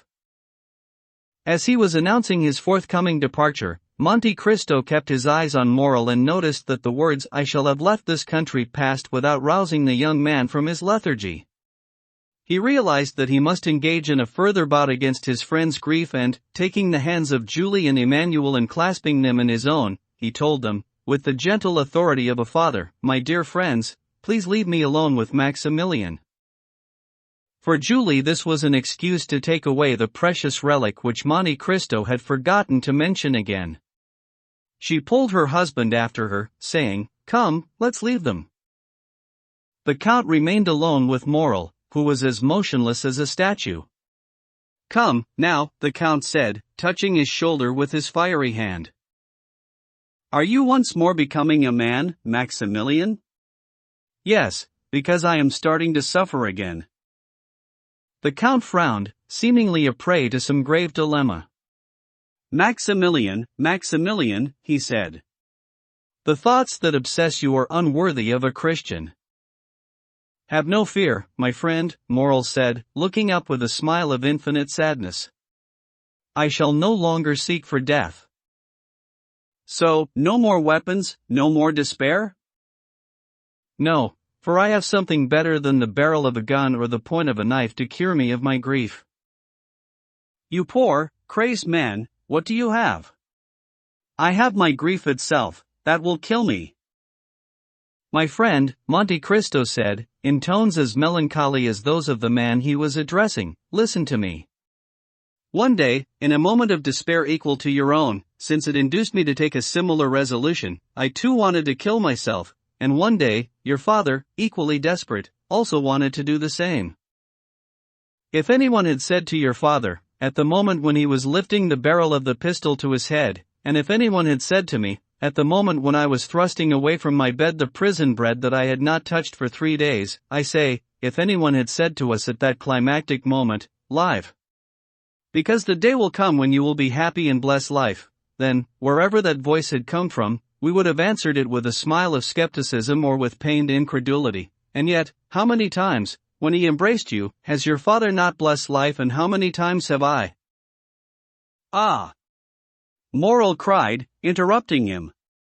"But you only lost your freedom, my father only lost his fortune. I have lost Valentine." "Look at me, Morel," Monte Cristo said, with the solemnity that on certain occasions made him so great and so persuasive. "Look at me. I have no tears in my eyes, or fever in my veins, or dread beatings in my heart, yet I am watching you suffer, you, Maximilian, whom I love as I should my own son. Well, Maximilian, does that not tell you that grief is like life and that there is always something unknown beyond it? So, if I beg you, if I order you to live, Morel, it is in the certainty that one day you will thank me for saving your life." "My God," the young man exclaimed. "My God, what are you telling me, Count? Take care. Perhaps you have never been in love?" "Child," the Count replied. "About love," Morel said, "I do understand. You see, I have been a soldier for as long as I have been a man. I reached the age of 29 without ever being in love, because none of the feelings that I experienced up to then deserved the name of love. Then, at 29 I saw Valentine. For almost 2 years I have loved her, for almost 2 years I have been able to read the virtues of womanhood, inscribed by the hand of the Lord on that heart which was as plain to me as a book. Count, for me with Valentine there could be an infinite, immense, unknown happiness, a happiness too great, too complete and too divine for this world. Since this world has not given it to me, Count, that means that there is nothing for me on earth except despair and desolation." "I told you to hope, Morel," the Count repeated. "Then I too shall repeat, take care," said Morel, "because you are trying to persuade me, and if you do persuade me, you will make me lose my mind, because you will make me believe I can see Valentine again." The Count smiled. "My friend, my father!" Morel cried, in exultation. "For the 3rd time I must tell you, take care, because I am terrified at the power you have over me. Beware of the meaning of your words, because my eyes are lighting up again, my heart is being born anew. Beware, or you will make me believe in the supernatural." I should obey if you were to order me to raise the stone of the sepulchre in which the daughter of Jairus III is entombed. I should walk on the water, like the apostle, if your hand were to signal to me to step on the waves. Take care, I should obey. Hope, my friend, the Count repeated. Oh! Moral cried, crashing from the highest point of his exultation to the depths of sorrow. Oh, you are toying with me. You are like one of those good mothers, or, rather, like one of those selfish mothers who calm their children's sorrows with honeyed words, because they are tired of hearing them cry. No, my friend. I was wrong to tell you to beware. Fear nothing. I shall bury my grief with so much care in the depth of my heart, I shall make it so dark, so secret, that it will not even try your sympathy anymore. Farewell, my friend. Adieu. On the contrary, the Count said. From this moment onwards, Maximilian, you will live near me and with me. You will not leave my side, and in a week we shall have left France. Do you still tell me to hope? I do, because I have the means to cure you. Count, you are making me even sadder, if that were possible. All you can see, after the blow that has struck me, is an ordinary grief, which you intend to console by ordinary means, by travel. And Morrel shook his head, in contemptuous disbelief. What can I say? Monte Cristo replied. I have faith in what I promise, so let me try the experiment. Count, you are prolonging my agony, nothing more. So, feeble spirit that you are, said the Count, you do not even have strength enough to allow your friend a few days for the experiment he is trying. Come, do you know what the Count of Monte Cristo can do? Do you know that he commands many powers on earth? Do you know that he has enough faith in God to obtain miracles from him who said that if a man has faith he can move mountains? Well, wait for the miracle I am hoping for, or, Morrel repeated. Or beware, Morrel, I shall call you ungrateful. Have pity on me, Count. I do, Maximilian, so much so that if I have not cured you in a month, day for day, hour for hour, do you hear? I shall put you myself in front of those pistols, fully loaded, and a glass of the most deadly of Italian poisons, one more certain and quicker than the one that killed Valentine, remember that. Do you promise? Yes, for I am a man and I too, as I told you, wish to die. Ever since misfortune has deserted me, I have often dreamed of the delights of eternal sleep. Oh, surely, do you promise me this, Count? Maximilian asked, intoxicated. Not only do I promise, I swear it, Monte Cristo said, extending his hand. In a month, on your honor, if I am not consoled, you will leave me free to take my life and, whatever I do, you will not call me ungrateful?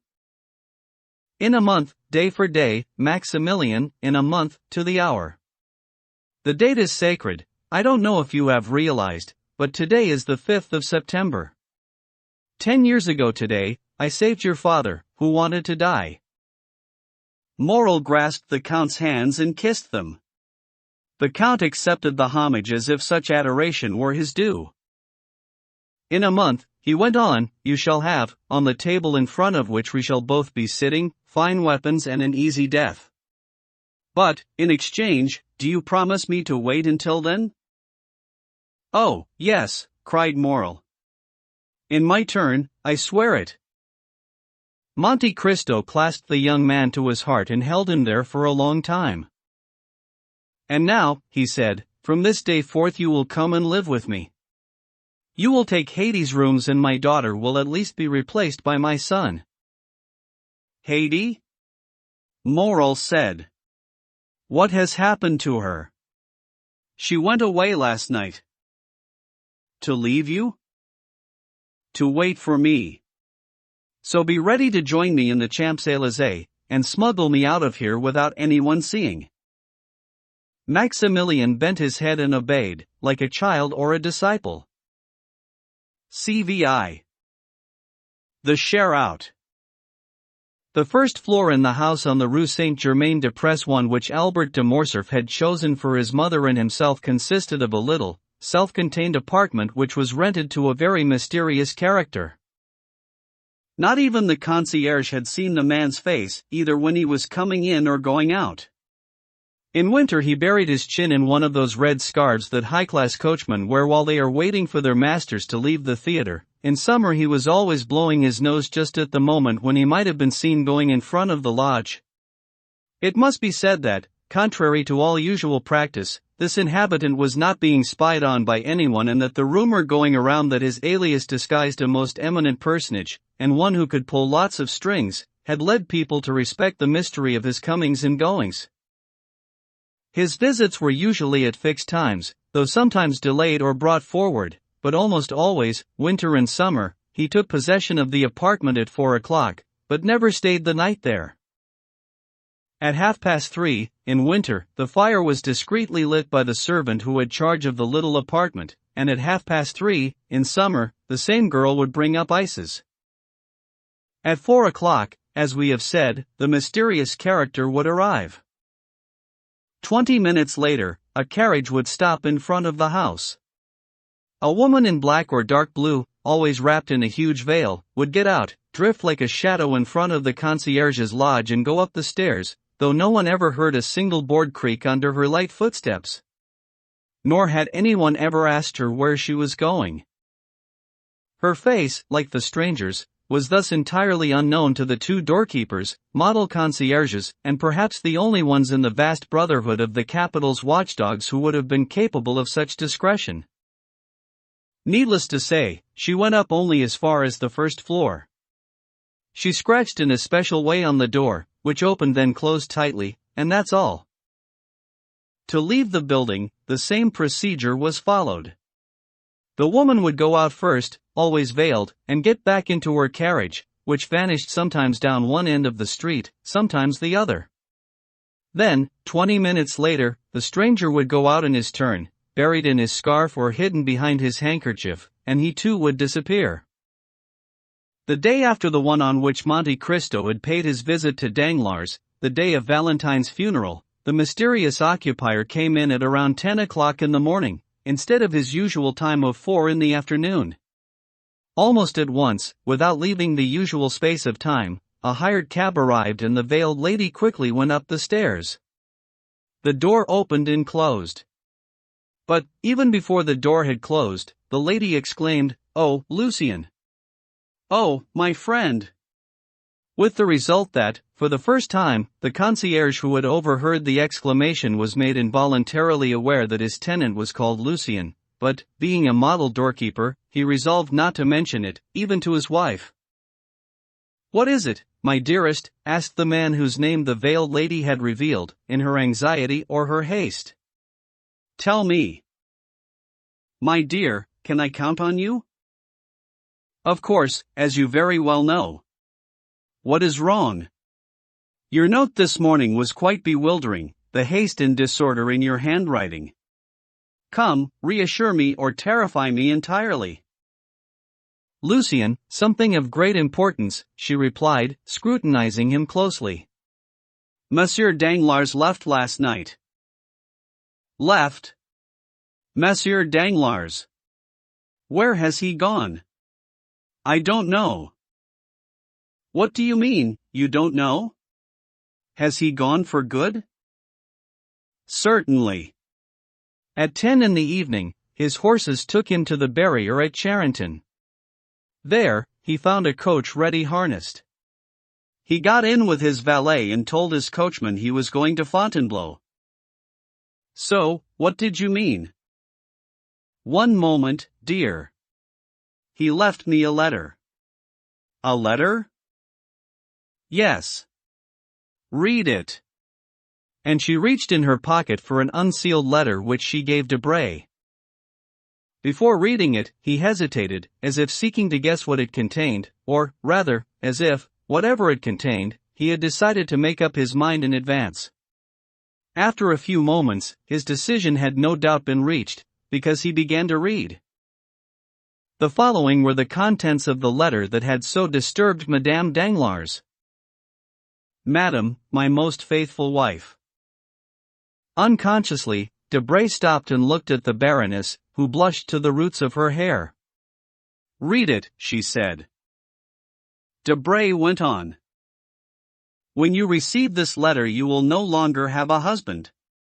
Oh, don't be too alarmed, you will not have a husband in the sense that you no longer have a daughter, by which I mean that I shall be on one of the 30 or 40 roads leading out of France.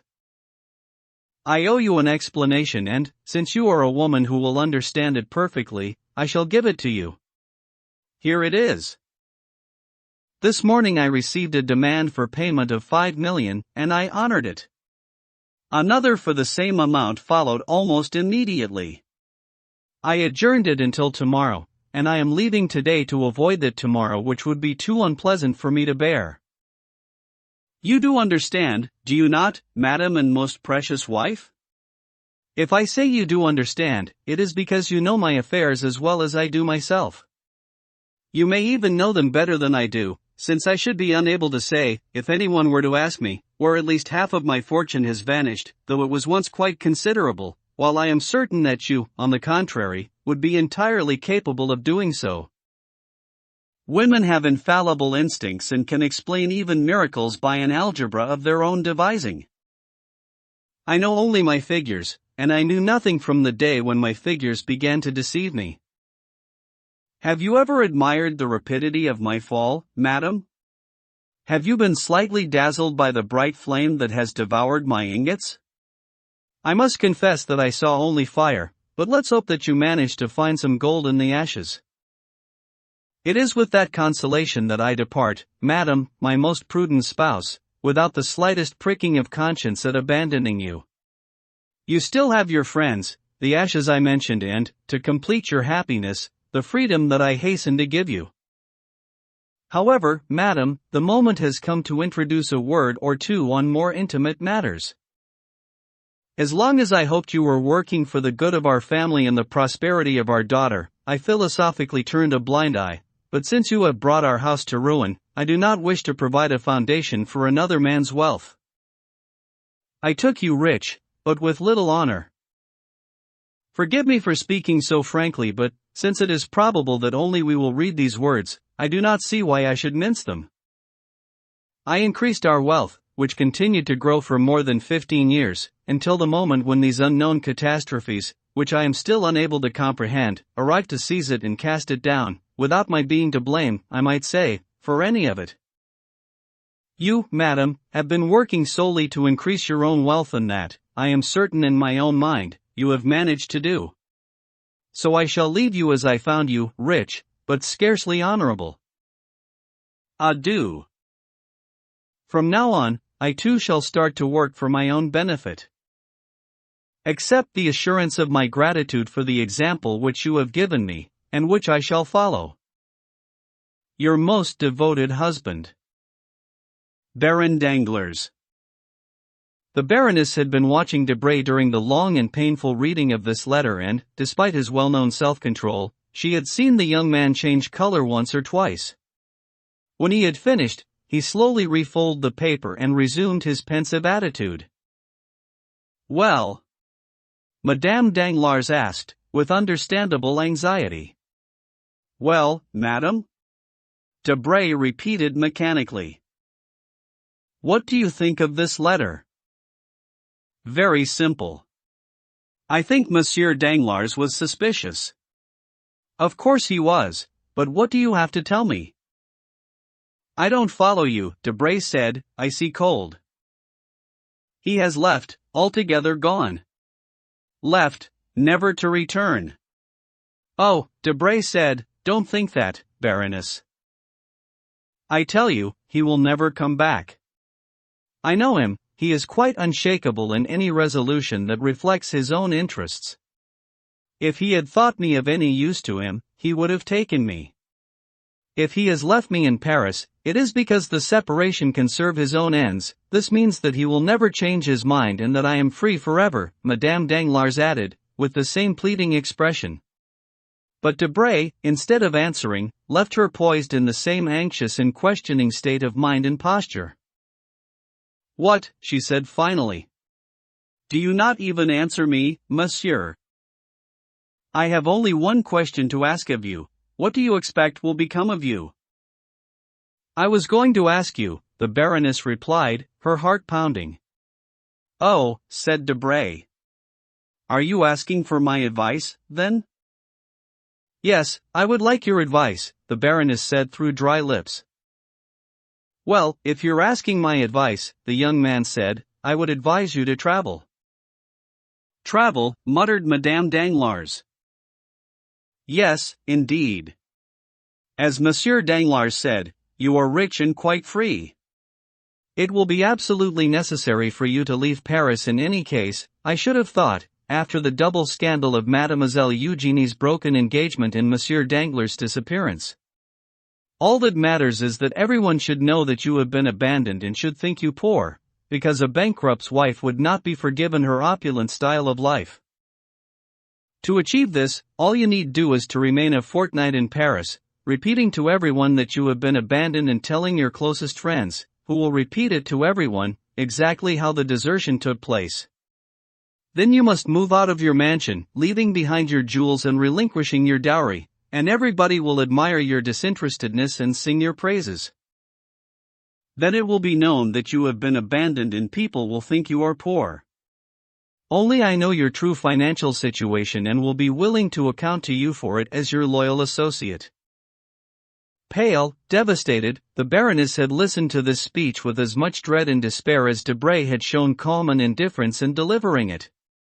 Abandoned, she repeated. Oh, yes, indeed abandoned. Yes, you are right, monsieur, no one will doubt my abandonment. These were the only words that a proud woman, deeply in love, could reply. But rich, very rich, Debray continued, opening his wallet and spreading the few papers it contained across the table. Madame Danglars ignored him, being entirely taken up with quelling the beating of her heart and holding back the tears which she felt pricking at the corners of her eyes. Finally her sense of self-respect got the upper hand and, though she could not suppress the beating of her heart, she did at least manage to avoid shedding a tear. Madam, Debray said, we have been associated for some 6 months. You contributed funds to the value of 100,000 francs. Our association dates from April this year. Our speculations began in May. In that month we made 450,000 francs. In June, profits amounted to 900,000.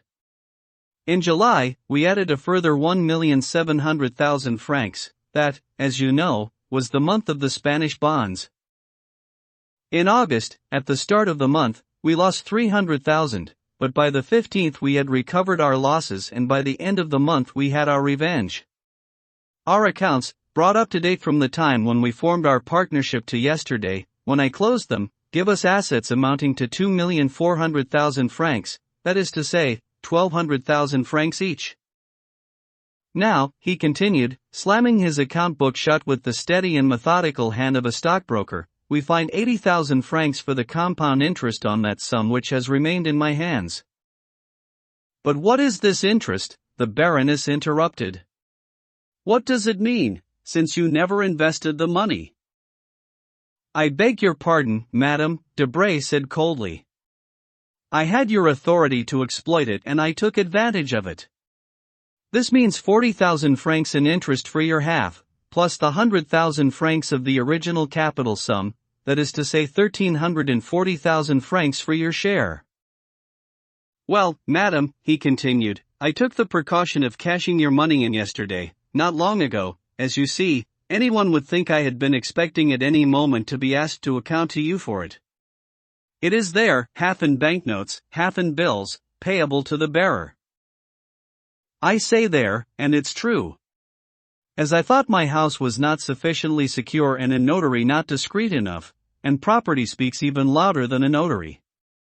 In short, since you do not have the right to buy or possess anything apart from the joint property of the marriage, I kept this entire sum, which is today your only fortune, in a safe at the bottom of this wardrobe and, to be even more secure, I did the carpentry myself.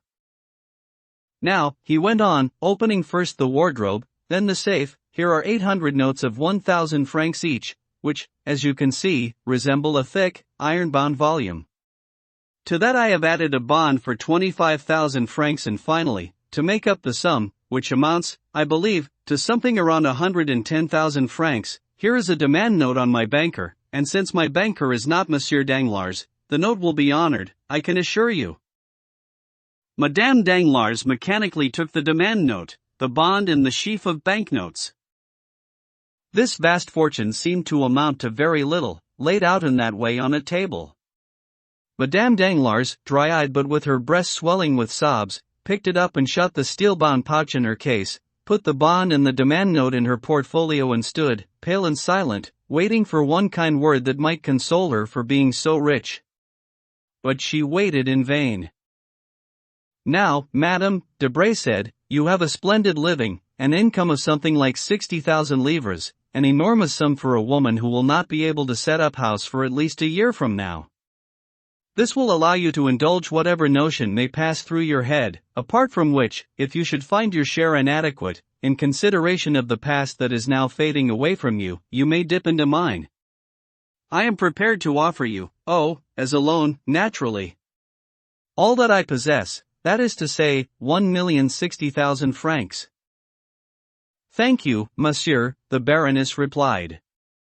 Thank you, but you will appreciate that what you have given me here is far more than could be required by a poor woman who does not envisage reappearing in society, at least for a long time hence.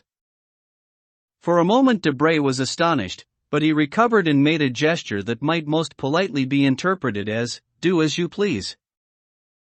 Up to then, Madame Danglars had perhaps continued to hope for something, but when she saw the casual gesture that Debray had just unconsciously made, and the sidelong glance that accompanied it, as well as the deep bow and significant silence that followed them, she raised her head, opened the door and, with no outburst of anger or nerves, but also without hesitation, she swept down the stairs, not even deigning to address a nod of farewell to the man who was allowing her to leave in this manner. Pooh! Debray said, when she had gone. Fine plans. She will stay in her house, read novels, and play lansquenet, since she cannot play on the exchange any longer. And he took up his notebook, carefully crossing out the amounts he had just paid. I have 1,060,000 francs left, he said. What a pity Mademoiselle de Villefort is dead. There's a woman who would have suited me in every respect. I should have married her. Phlegmatically, as usual, he waited for 20 minutes after Madame Danglars' departure before leaving himself. During these 20 minutes, he did his accounts, with his watch on the table beside him.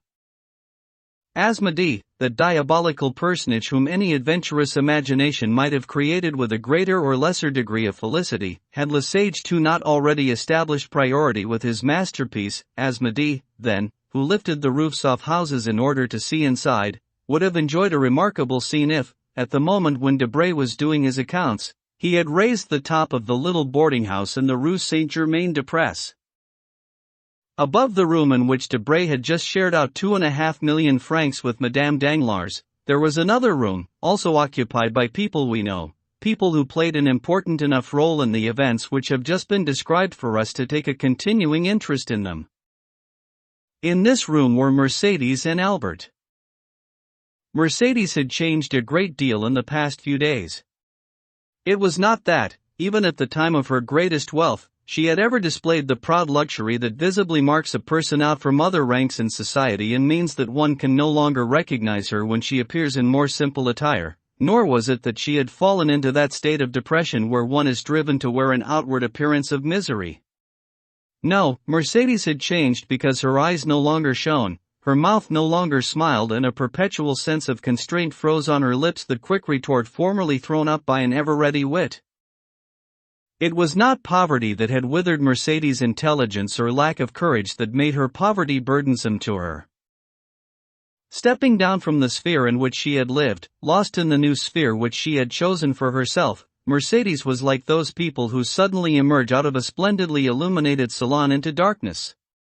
She seemed like a queen who had left her palace for a cottage and who, reduced to the absolute essentials, cannot recognize herself either in the earthenware dishes that she is obliged to carry to the table in her own hands, or in the straw mattress that has replaced her feather bed.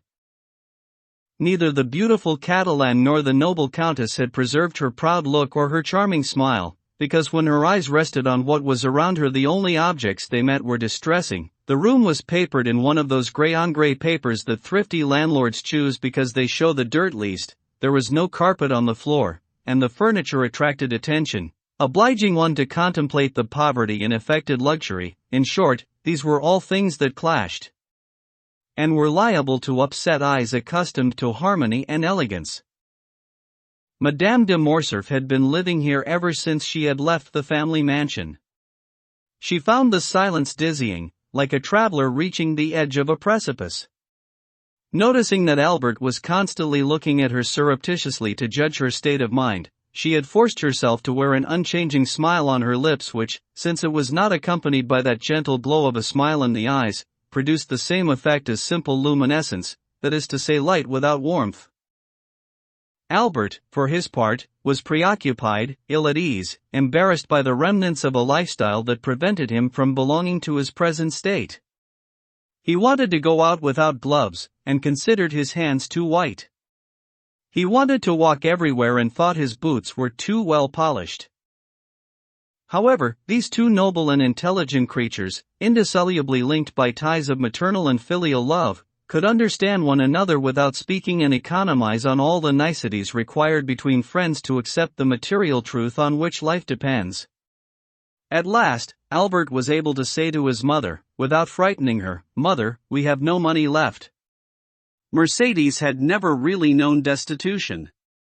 Often, in her youth, she had herself spoken of poverty, but that is not the same thing. Need and necessity are synonyms, but there is a world of difference between them.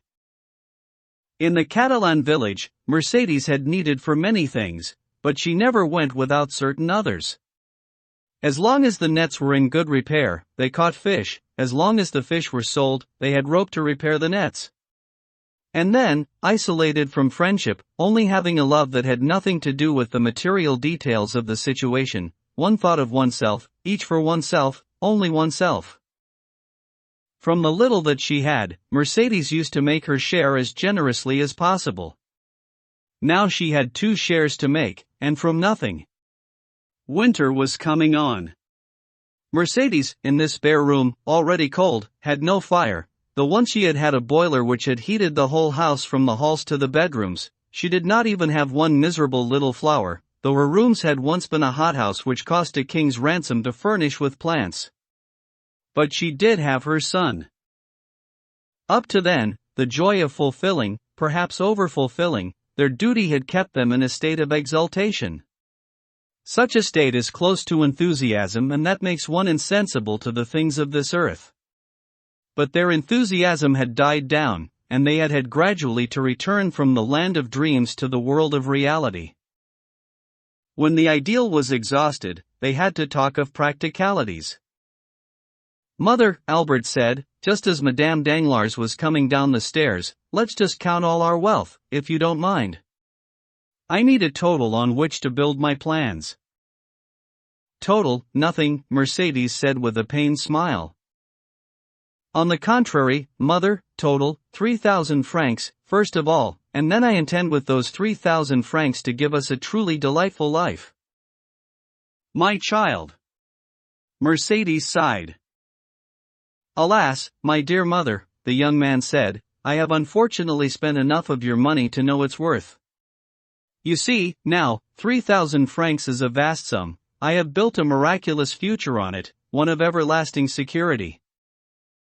"You say that, my dear," the poor mother said, blushing, "but can we even accept these 3,000 francs? "I think it's agreed we can," said Albert in a firm voice. "We accept them all the more readily since we do not have them, for as you know they are buried in the garden of the little house in the Allées de Mailhan, in Marseille. With 200 francs, he continued, we shall both go to Marseille." "For 200 francs, said Mercedes. "Do you really think that, Albert?" "Oh, I'm absolutely sure of it. I've inquired about coaches and steamships and done my sums. You hire your seats in the coach for Chalon. You see, mother, I'm treating you like a queen. That's 35 francs. He took a pen and wrote. Let's say 120, Albert said, with a smile. See how generous I am, mother? But what about you, my poor boy? Me. Don't you see that I've left 80 francs for myself? A young man does not need a good deal of comfort. In any case, I know what it means to travel. With your postchaise and your valet. However it may be, I know, mother. Very well, said Mercedes. But the 200 francs? Here they are, and another 200. I sold my watch for 100 francs and the chain and trimmings for 300. Isn't that splendid, a watch chain worth 3 times as much as the watch? A matter of sheer excess again. So we are rich since, instead of the 114 francs you needed for the journey, you now have 250. But do we owe something for our rent here? 30 francs, which I can take out of my 150. So it's agreed. And, since I only need 80 francs myself for the journey, if it comes down to it, you can see we're in the lap of luxury. But that's not all. What do you say to this, mother?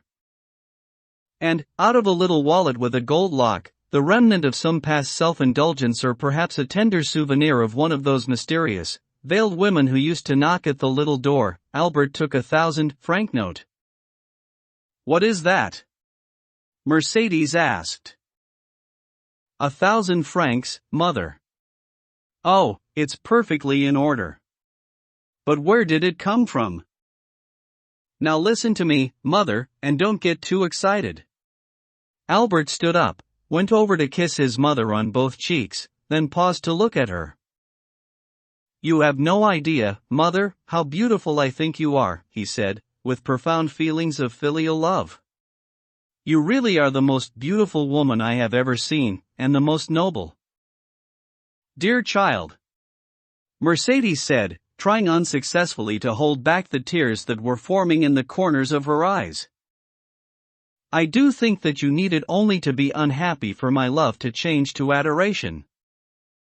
I am not unhappy while I have my son, Mercedes said.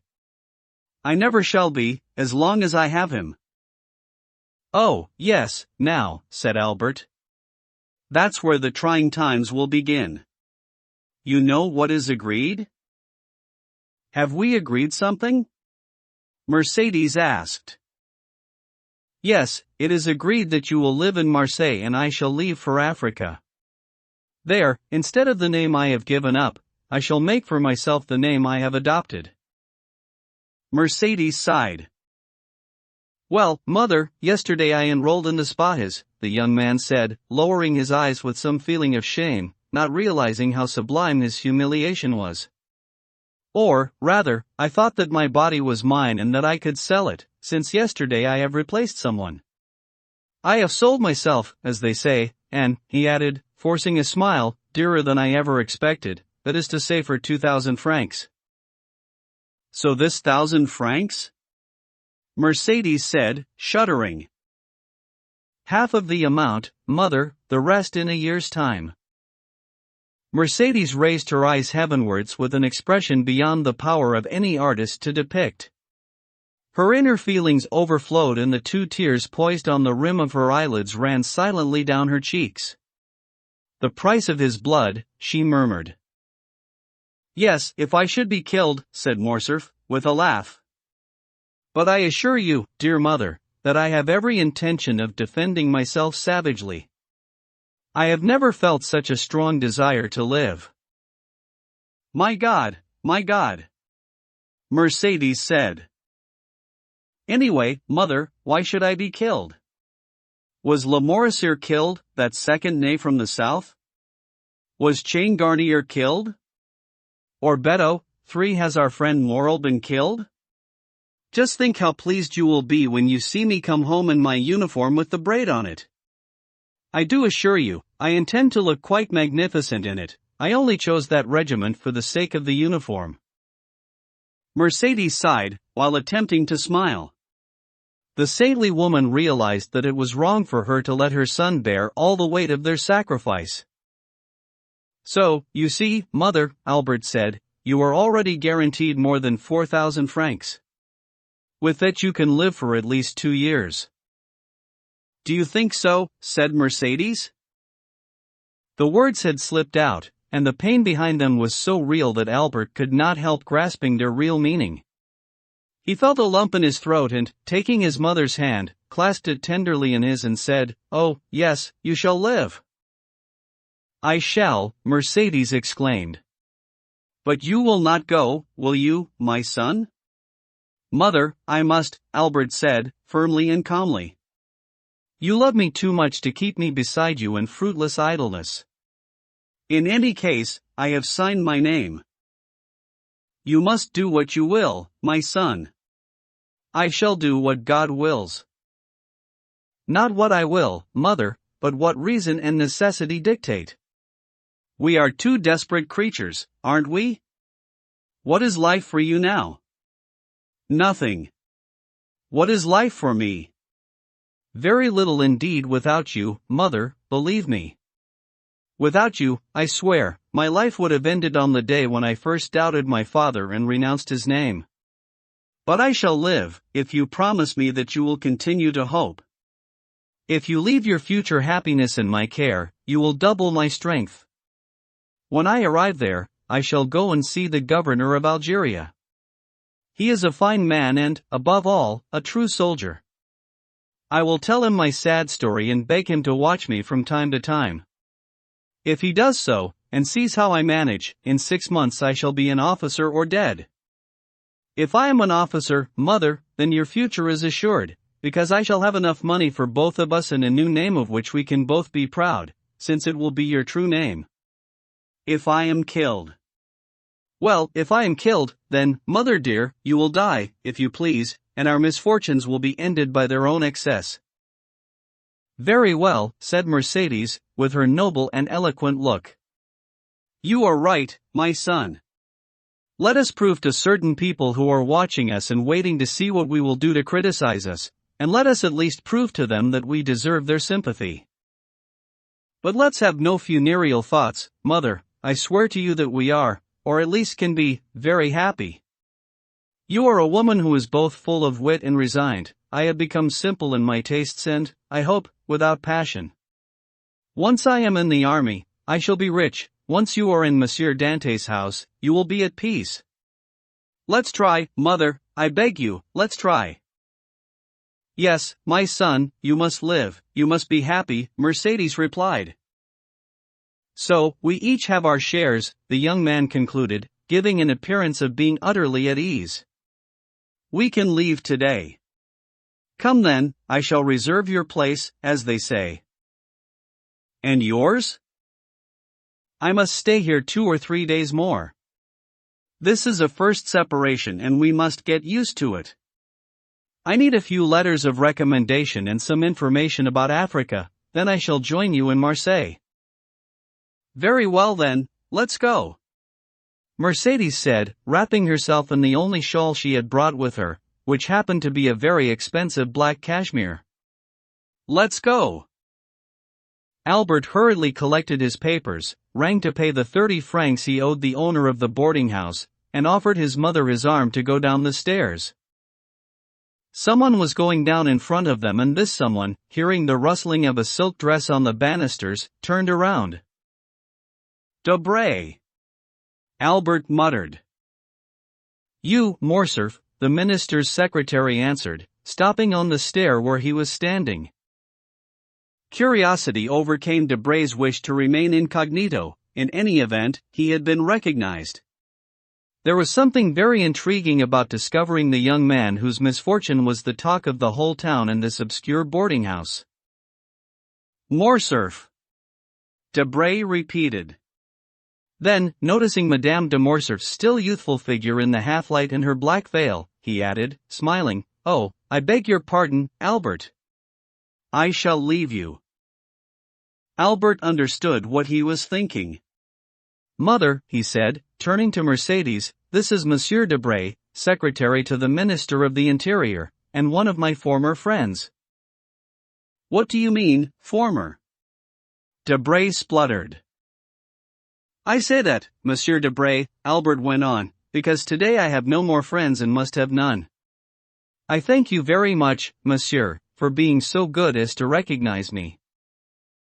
Debray ran up the 2 steps and shook Albert's hand earnestly. "Believe me, my dear Albert," he said, with all the feeling of which he was capable, "I sympathize deeply in the misfortune that has befallen you, and I am at your disposal for anything you should need." "Thank you, monsieur," Albert said, smiling. "But, despite our misfortunes, we have remained rich enough not to need to apply to anyone. We are leaving Paris and, after paying for our journey, we shall have 5,000 francs left." Debray blushed. He had 1,000,000 in his portfolio. However little poetry there was in that mathematical soul, he could not escape the reflection that the same house had only a short while before contained 2 women, one of whom, justly dishonored, had left poverty-stricken despite the 1,500,000 francs under her cloak, while the other, unjustly struck down, sublime in her misfortune, considered herself rich with a few pence. The comparison deflected his polite platitudes, and the force of the example crushed every argument. He muttered a few more or less civil words and hastened to the bottom of the stairs. That day, the clerks in the ministry who worked for him had to put up with a good deal of irritation. In the evening, however, he purchased a very fine house, situated on the Boulevard de la Madeleine, which brought in 50,000 francs a year. The following day, at the time when Debray was signing the deeds, that is to say at about 5 o'clock in the evening, Madame de Morcerf tenderly embraced her son and was tenderly embraced by him, then got into the stagecoach, the door of which shut behind her. A man was hidden in the courtyard of the Messageries Laffitte, behind one of those arched mezzanine windows above each of the offices. He saw Mercedes get into the coach and saw it drive off. He watched Albert walk away. Then he drew his hand across a brow furrowed with doubt and said, "Alas! How can I give those 2 innocent people back the happiness I have taken away from them? God will help me." CVII. The Lion's Pit. One sector of La Force, the one that contains the most dangerous prisoners and those accused of the worst crimes, is called St. Bernard's Court. But the prisoners have renamed it, in their expressive slang, the Lion's Pit, probably because the captives' teeth often gnaw the bars and sometimes the warders.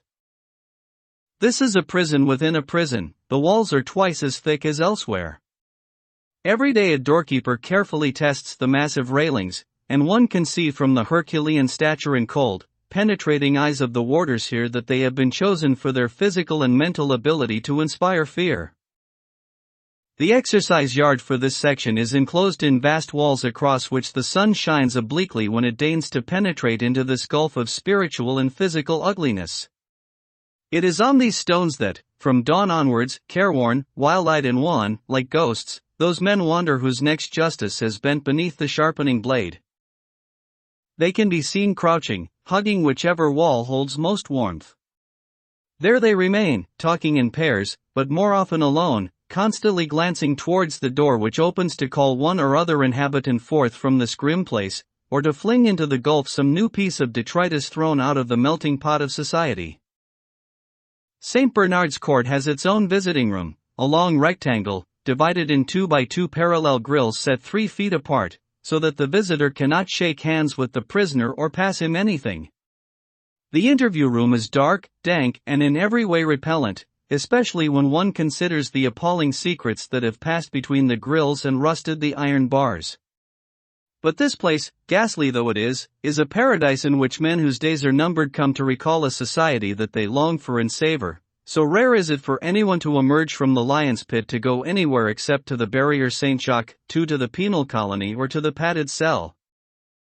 In the courtyard we have just described, dripping with dank humidity, a young man was walking, with his hands in the pockets of his coat, a young man who was looked on by the inhabitants of the pit with a good deal of curiosity. He would have passed for something of a dandy, thanks to the cut of his clothes, if these clothes had not been in rags. However, they were not worn out, the cloth, fine and silken where it still remained intact, would soon regain its luster when the prisoner stroked it with his hand, trying to restore his coat. He applied the same care to holding together a lawn shirt that had considerably faded in color since he entered the prison, and rubbed his polished boots with the corner of a handkerchief which was embroidered with initials under a heraldic crown. Some detainees in the Lion's Pit showed a marked interest in the prisoner's attention to his dress. "Look there, the prince is smartening himself up," one of the thieves said. "He is naturally very smart-looking," another said. "If only he had a comb and some pomade, he would outshine all those gentlemen in white gloves. His coat must have been brand new and his boots have a lovely polish on them. It's an honor for us to have such respectable colleagues, and the gendarmes are a real bunch of hooligans. What envy! To destroy a set of clothes like that." "They do say he's a celebrity," another added. "He's done the lot, and in style. And he's come in so young. Oh, it's marvelous." The object of this frightful admiration seemed to be savoring the praise, or the whiff of praise, because he could not hear the words. His toilet complete, he went over to the window of the canteen against which a warder was leaning. "Come, monsieur," he said. "Lend me 20 francs. I'll return them very soon, you need not worry about me. Just think, some of my relatives have more millions than you have farthings. So, a matter of 20 francs, if you please, so that I can get a pistol and buy a dressing gown. I can't bear always being in a coat and boots. And what a coat! Monsieur! For Prince Cavalcanti." The warder turned his back on him and shrugged his shoulders. He didn't even laugh at these words, which would have brought a smile to anyone's lips, because he had heard many variations on the theme, or, rather, the same thing over and over. "Very well," Andrea said. "You are a man without feeling and I shall get you sacked." The last remark made the warder turn around, and this time he did respond, with a huge burst of laughter. At that, the other prisoners gathered around. "I am telling you," Andrea said, "that with this paltry sum I could buy myself a coat and dressing gown, so that I shall be able to receive the illustrious visitor I am expecting, any day now, in an appropriate manner." "He's right! He's right," the prisoners cried. "Damnation! You can see he's a proper gentleman." "Well, then, you lend him the 20 francs, said the warder, shifting his weight to his other, enormous shoulder. "Don't you owe that to a comrade?" "I am not the comrade of these people," the young man said proudly. "Don't insult me. You have no right to do that."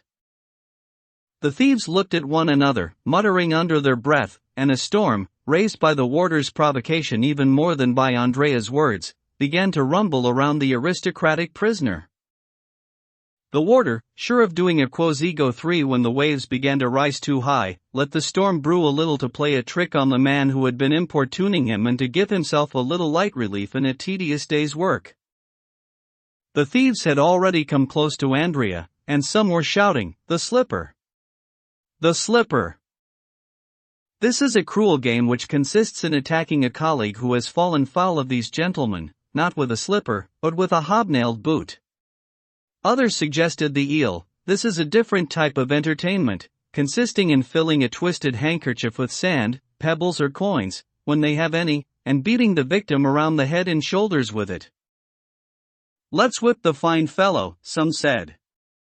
"The real gent."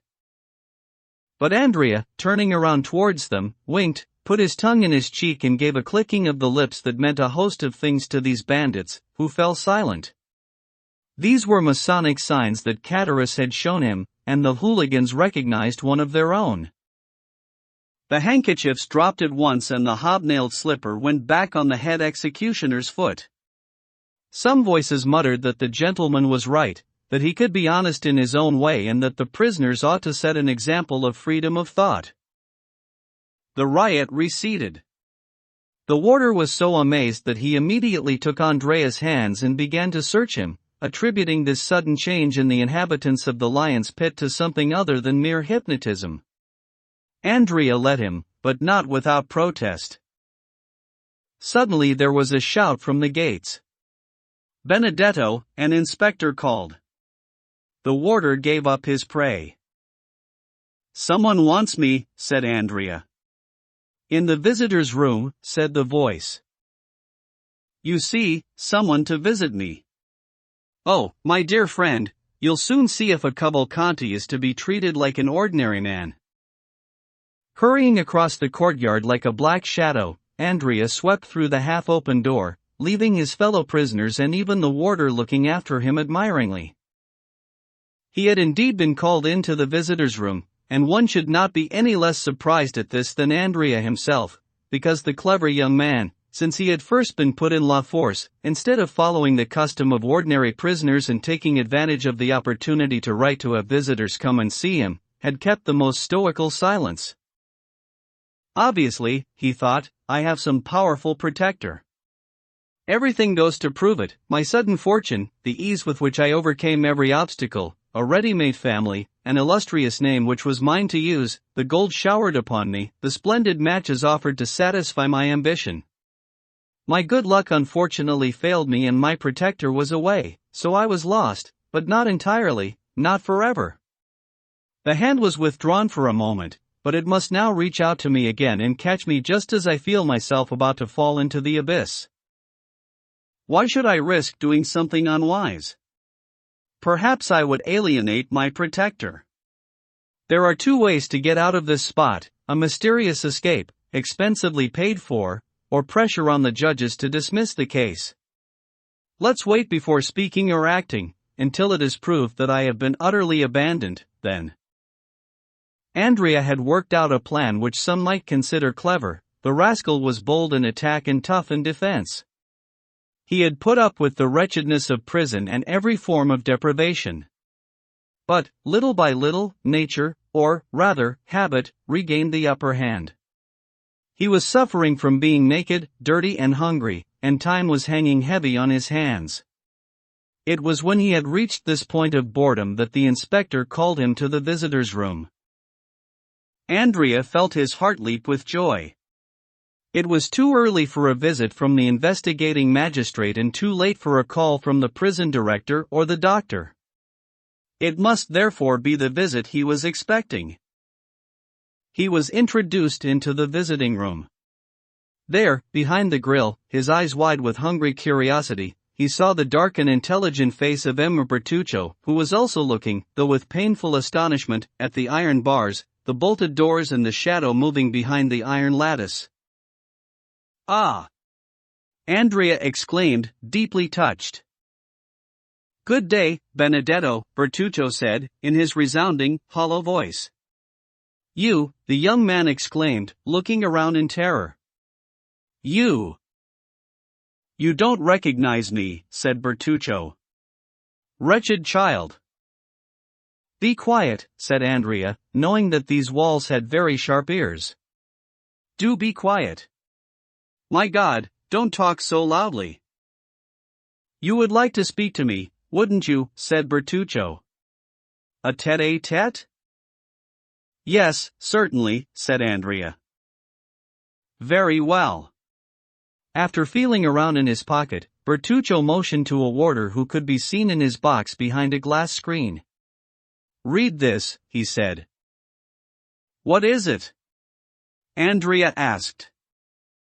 "An order to take you into a room, to leave you there, and to let me converse with you." "Oh!" Andrea said, leaping for joy. And immediately, in his inner thoughts, he told himself, once more, my unknown protector. I have not been forgotten. He is trying to keep it quiet because we are to talk alone in a room. I've got them. Bertuccio has been sent by my protector. The warder briefly consulted his superior, then opened the two barred doors and led Andrea, beside himself with joy, to a room on the first floor with a view over the courtyard. The room was whitewashed, as prison rooms usually are. It had a pleasant appearance, which seemed delightful to the prisoner: a stove, a bed, a chair, and a table made up its luxurious furnishings. Bertuccio sat down on the chair, Andrea threw himself on the bed. The warder left the room. "Now, then," said the steward. "What have you to say to me?" "And you?"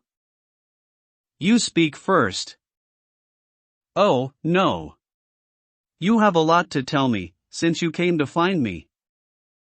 "Very well. You have continued to pursue your criminal career, you have stolen, you have committed murder." "Pooh. If it was to tell me that you had me brought to a private room, you might have saved yourself some time. I know all those things, but there are others that I do not know." "Let's start with those, if you don't mind. Who sent you?"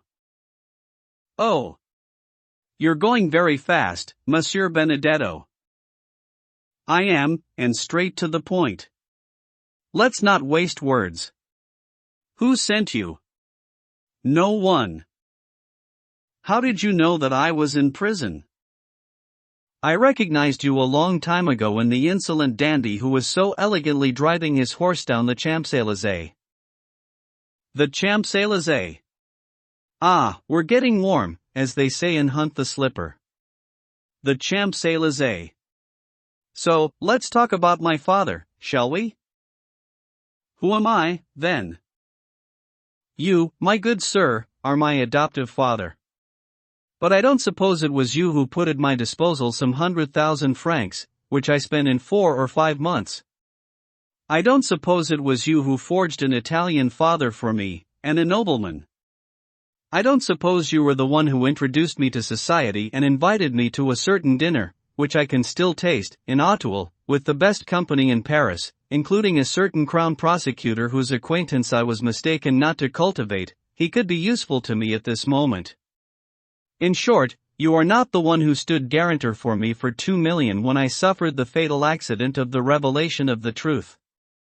Come, my fine Corsican, say something." "What can I say?" "I'll help you. You were talking about the Champs-Élysées just now, my dear adoptive father." Well, in the Champs-Élysées lives a very rich man." "You committed burglary and murder at his house?" "I do believe I did." "The Count of Monte Cristo?" "You were the one who mentioned him, as Monsieur Racine says. Point for well, should I throw myself into his arms, press him to my heart and cry, 'Father, Father,' as Monsieur Pixercourt does?" "Don't joke," Bertuccio answered. "Such a name should not be spoken here in the tone in which you dare to speak it." "Huh," said Andrea, a little stunned by the gravity of Bertuccio's demeanor. "Why not?" "Because the man who bears that name is too favored by heaven to be the father of a wretch like yourself." "Fine words." "With fine consequences, if you are not careful." "Threats." "I'm not afraid of them. I'll say." "Do you imagine you are dealing with pygmies like yourself?" Bertuccio said, so calmly and with such a confident look that Andrea was shaken to the core. "Do you imagine you are dealing with one of your ordinary convicts or your weak-minded society gulls? Benedetto, you are in dreadful hands. These hands are ready to open for you, take advantage of it. But don't play with the lightning that they may put down for a moment but will pick up again if you try to hamper their freedom of movement." "My father." "I want to know who my father is," Andrea said obstinately. "I'll die in the attempt if I must, but I will find out." "What does a scandal mean to me?" "Good reputation, publicity, as Beecham the journalist says.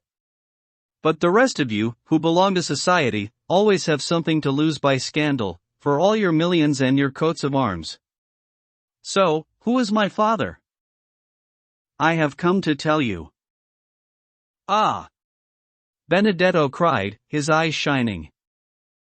At that moment the door opened and the keeper said to Bertuccio, "Excuse me, monsieur, but the investigating magistrate is waiting for the prisoner." That's the end of the inquiry into my case, Andrea told the good steward. Damn him for disturbing us. I'll come back tomorrow, said Bertuccio. Very well, Andrea replied. Gentlemen of the watch, I am all yours. Oh, my good sir, please leave the guard 10 ekus or so, for them to give me what I need in here. It will be done, Bertuccio replied. Andrea offered his hand. Bertuccio kept his in his pocket and merely jingled a few coins with it. That's what I meant, Andrea said, forcing a smile, but in fact quite overwhelmed by Bertuccio's calm manner. Could I have been wrong, he wondered, getting into the oblong vehicle with its barred windows, which is called the Black Maria. We'll see. So, until tomorrow, he added, turning to Bertuccio. Until tomorrow, said the steward. CVIII. The judge. It will be recalled that Abbé Busoni had remained alone with Noirtier in the funerary chamber and that it was the old man and the priest who had taken on the task of watching over the young girl's body. Perhaps the Abbé's Christian exhortations, or his gentle charity, or his winning words had restored the old man's courage because, as soon as he had the opportunity to confer with the priest, instead of the despair that had at first overwhelmed him, everything in Noirtier spoke of great resignation, and this calm was all the more surprising to those who remembered the deep affection that he felt for Valentine. M. de Villefort had not seen the old man since the morning of her death. The whole household had been renewed, another valet was hired for himself, another servant for Noirtier, 2 women had come into Madame de Villefort's service, and all of them, right down to the concierge and the chauffeur, provided new faces which had, so to speak, risen up between the different masters in this accursed household and interposed themselves in the already quite cold relationships between them. In any case, the assizes opened in 3 days and Villefort, shut up in his study, was feverishly working on the indictment against Cateras's murderer. This affair, like all those in which the Count of Monte Cristo was involved, had caused a great stir in Paris. The evidence was not conclusive, since it relied on a few words written by a dying convict, a former fellow inmate of the man he was accusing, who might be acting out of hatred or for revenge. The magistrate was morally certain, but nothing more. The Crown prosecutor had eventually succeeded in acquiring for himself the dreadful certainty that Benedetto was guilty, and this difficult victory was to reward him with one of those satisfactions to his vanity which were the only pleasures that still touched the fibers of his icy heart. So the trial opened, thanks to Villefort's unending work. He wanted to make it the first case to be heard at the next assizes, so he had been obliged to hide himself away even more than usual in order to avoid answering the huge number of demands for tickets to the hearing that were addressed to him.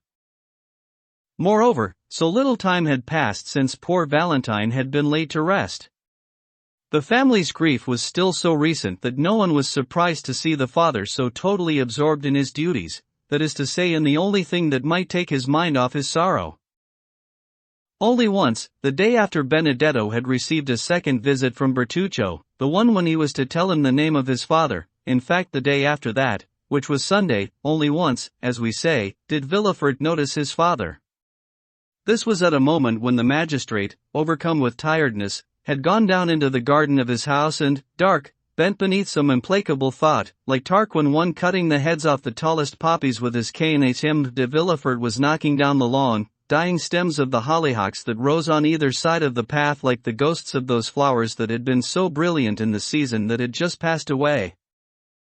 He had already more than once reached the end of the garden, that is to say the famous gate overlooking the abandoned field, from which he would always return by the same path, resuming his walk at the same pace and repeating the same gestures, when he looked up, mechanically, towards the house, where he could hear his son playing noisily.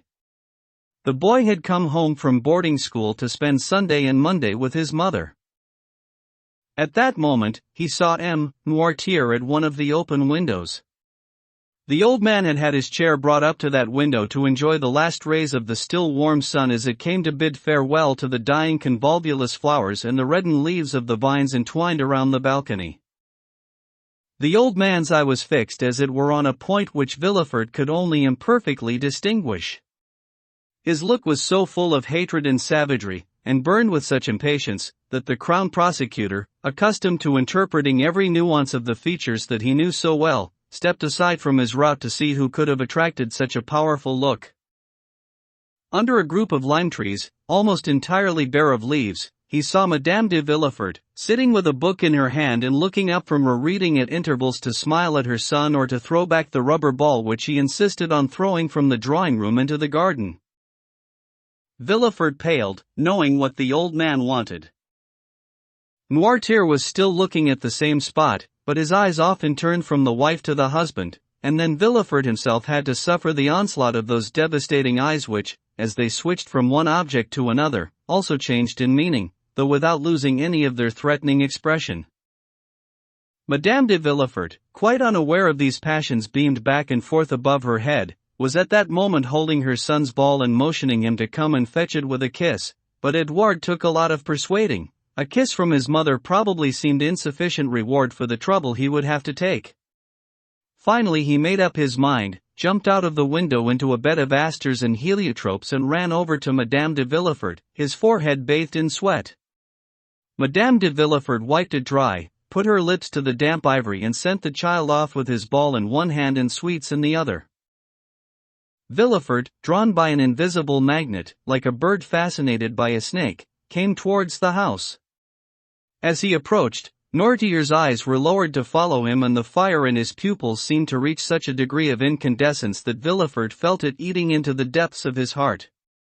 There was indeed a fearsome reproach to be read in those eyes, as well as a dreadful threat.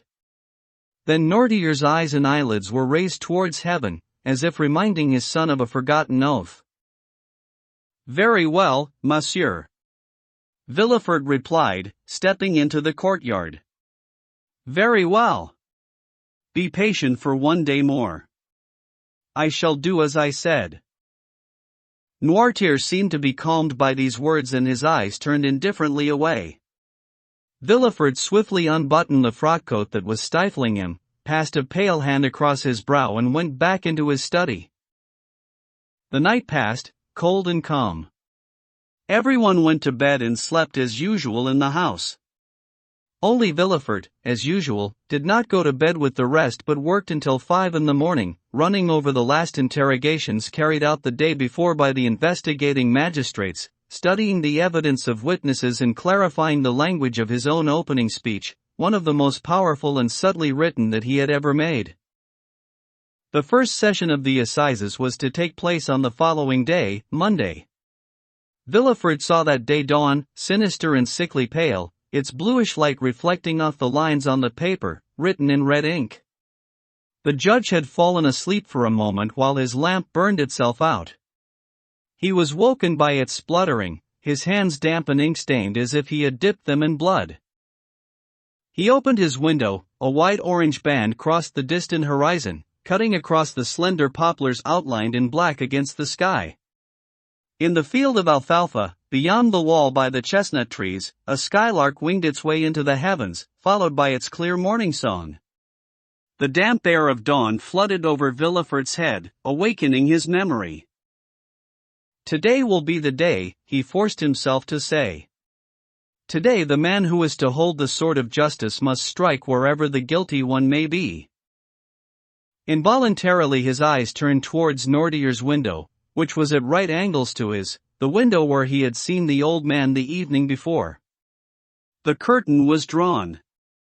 Yet the image of his father was so clear in his mind that he spoke to the closed window as if it had been open, and through the opening he could see the threatening old man. "Yes," he muttered. "Don't worry."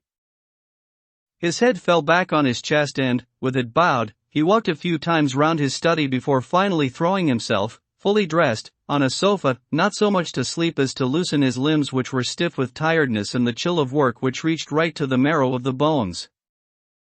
Little by little, everyone woke up. Villefort, in his study, heard the successive noises that, as it were, made up the life of the house, the doors opening and closing, the ringing of Madame de Villefort's bell, summoning her maid, the first cries of the child, who got up merrily as one does at that age. Villefort himself rang. His new valet came in, bringing the newspapers together with a cup of chocolate. "What's that you're bringing me?" Villefort asked. "A cup of chocolate. I didn't ask for it. Who is taking such care of me?" "Madame.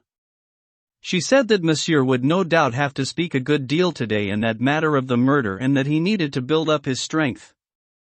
And the valet put down the vermeil cup on the table beside the sofa, a table which, like the rest, was covered in papers. Then he went out. Villefort looked grimly for a moment at the cup, then suddenly grabbed it and drank down the contents in a single draught.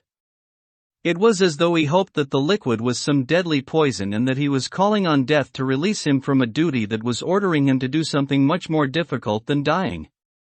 Then he got up and walked round his study with a sort of smile which would have been terrible to see, had there been anyone to see it. The chocolate was harmless and M. de Villefort felt no ill effects. When breakfast time arrived, M. de Villefort did not appear at table. The valet came back to the study.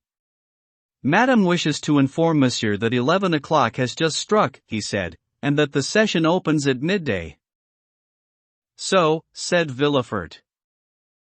"Madame's toilet is complete. She is quite ready and wishes to know if she will be accompanying Monsieur?" "Where?" "To the law courts." "What for?" "Madame says that she would very much like to be present at the session." "Ah!" Villefort said, in almost terrifying tones. "Does she really?" The servant shrank back and said, "If Monsieur would like to go out alone, I shall inform Madame." For a moment Villefort said nothing, but scratched his cheek, pale, in contrast to his ebony black beard. "Tell Madame," he said finally, "that I should like to speak to her and that she should expect me in her rooms." "Yes, Monsieur." "Then come back to shave and dress me." "Immediately." The valet disappeared briefly, then returned to shave Villefort and sullenly dress him in black.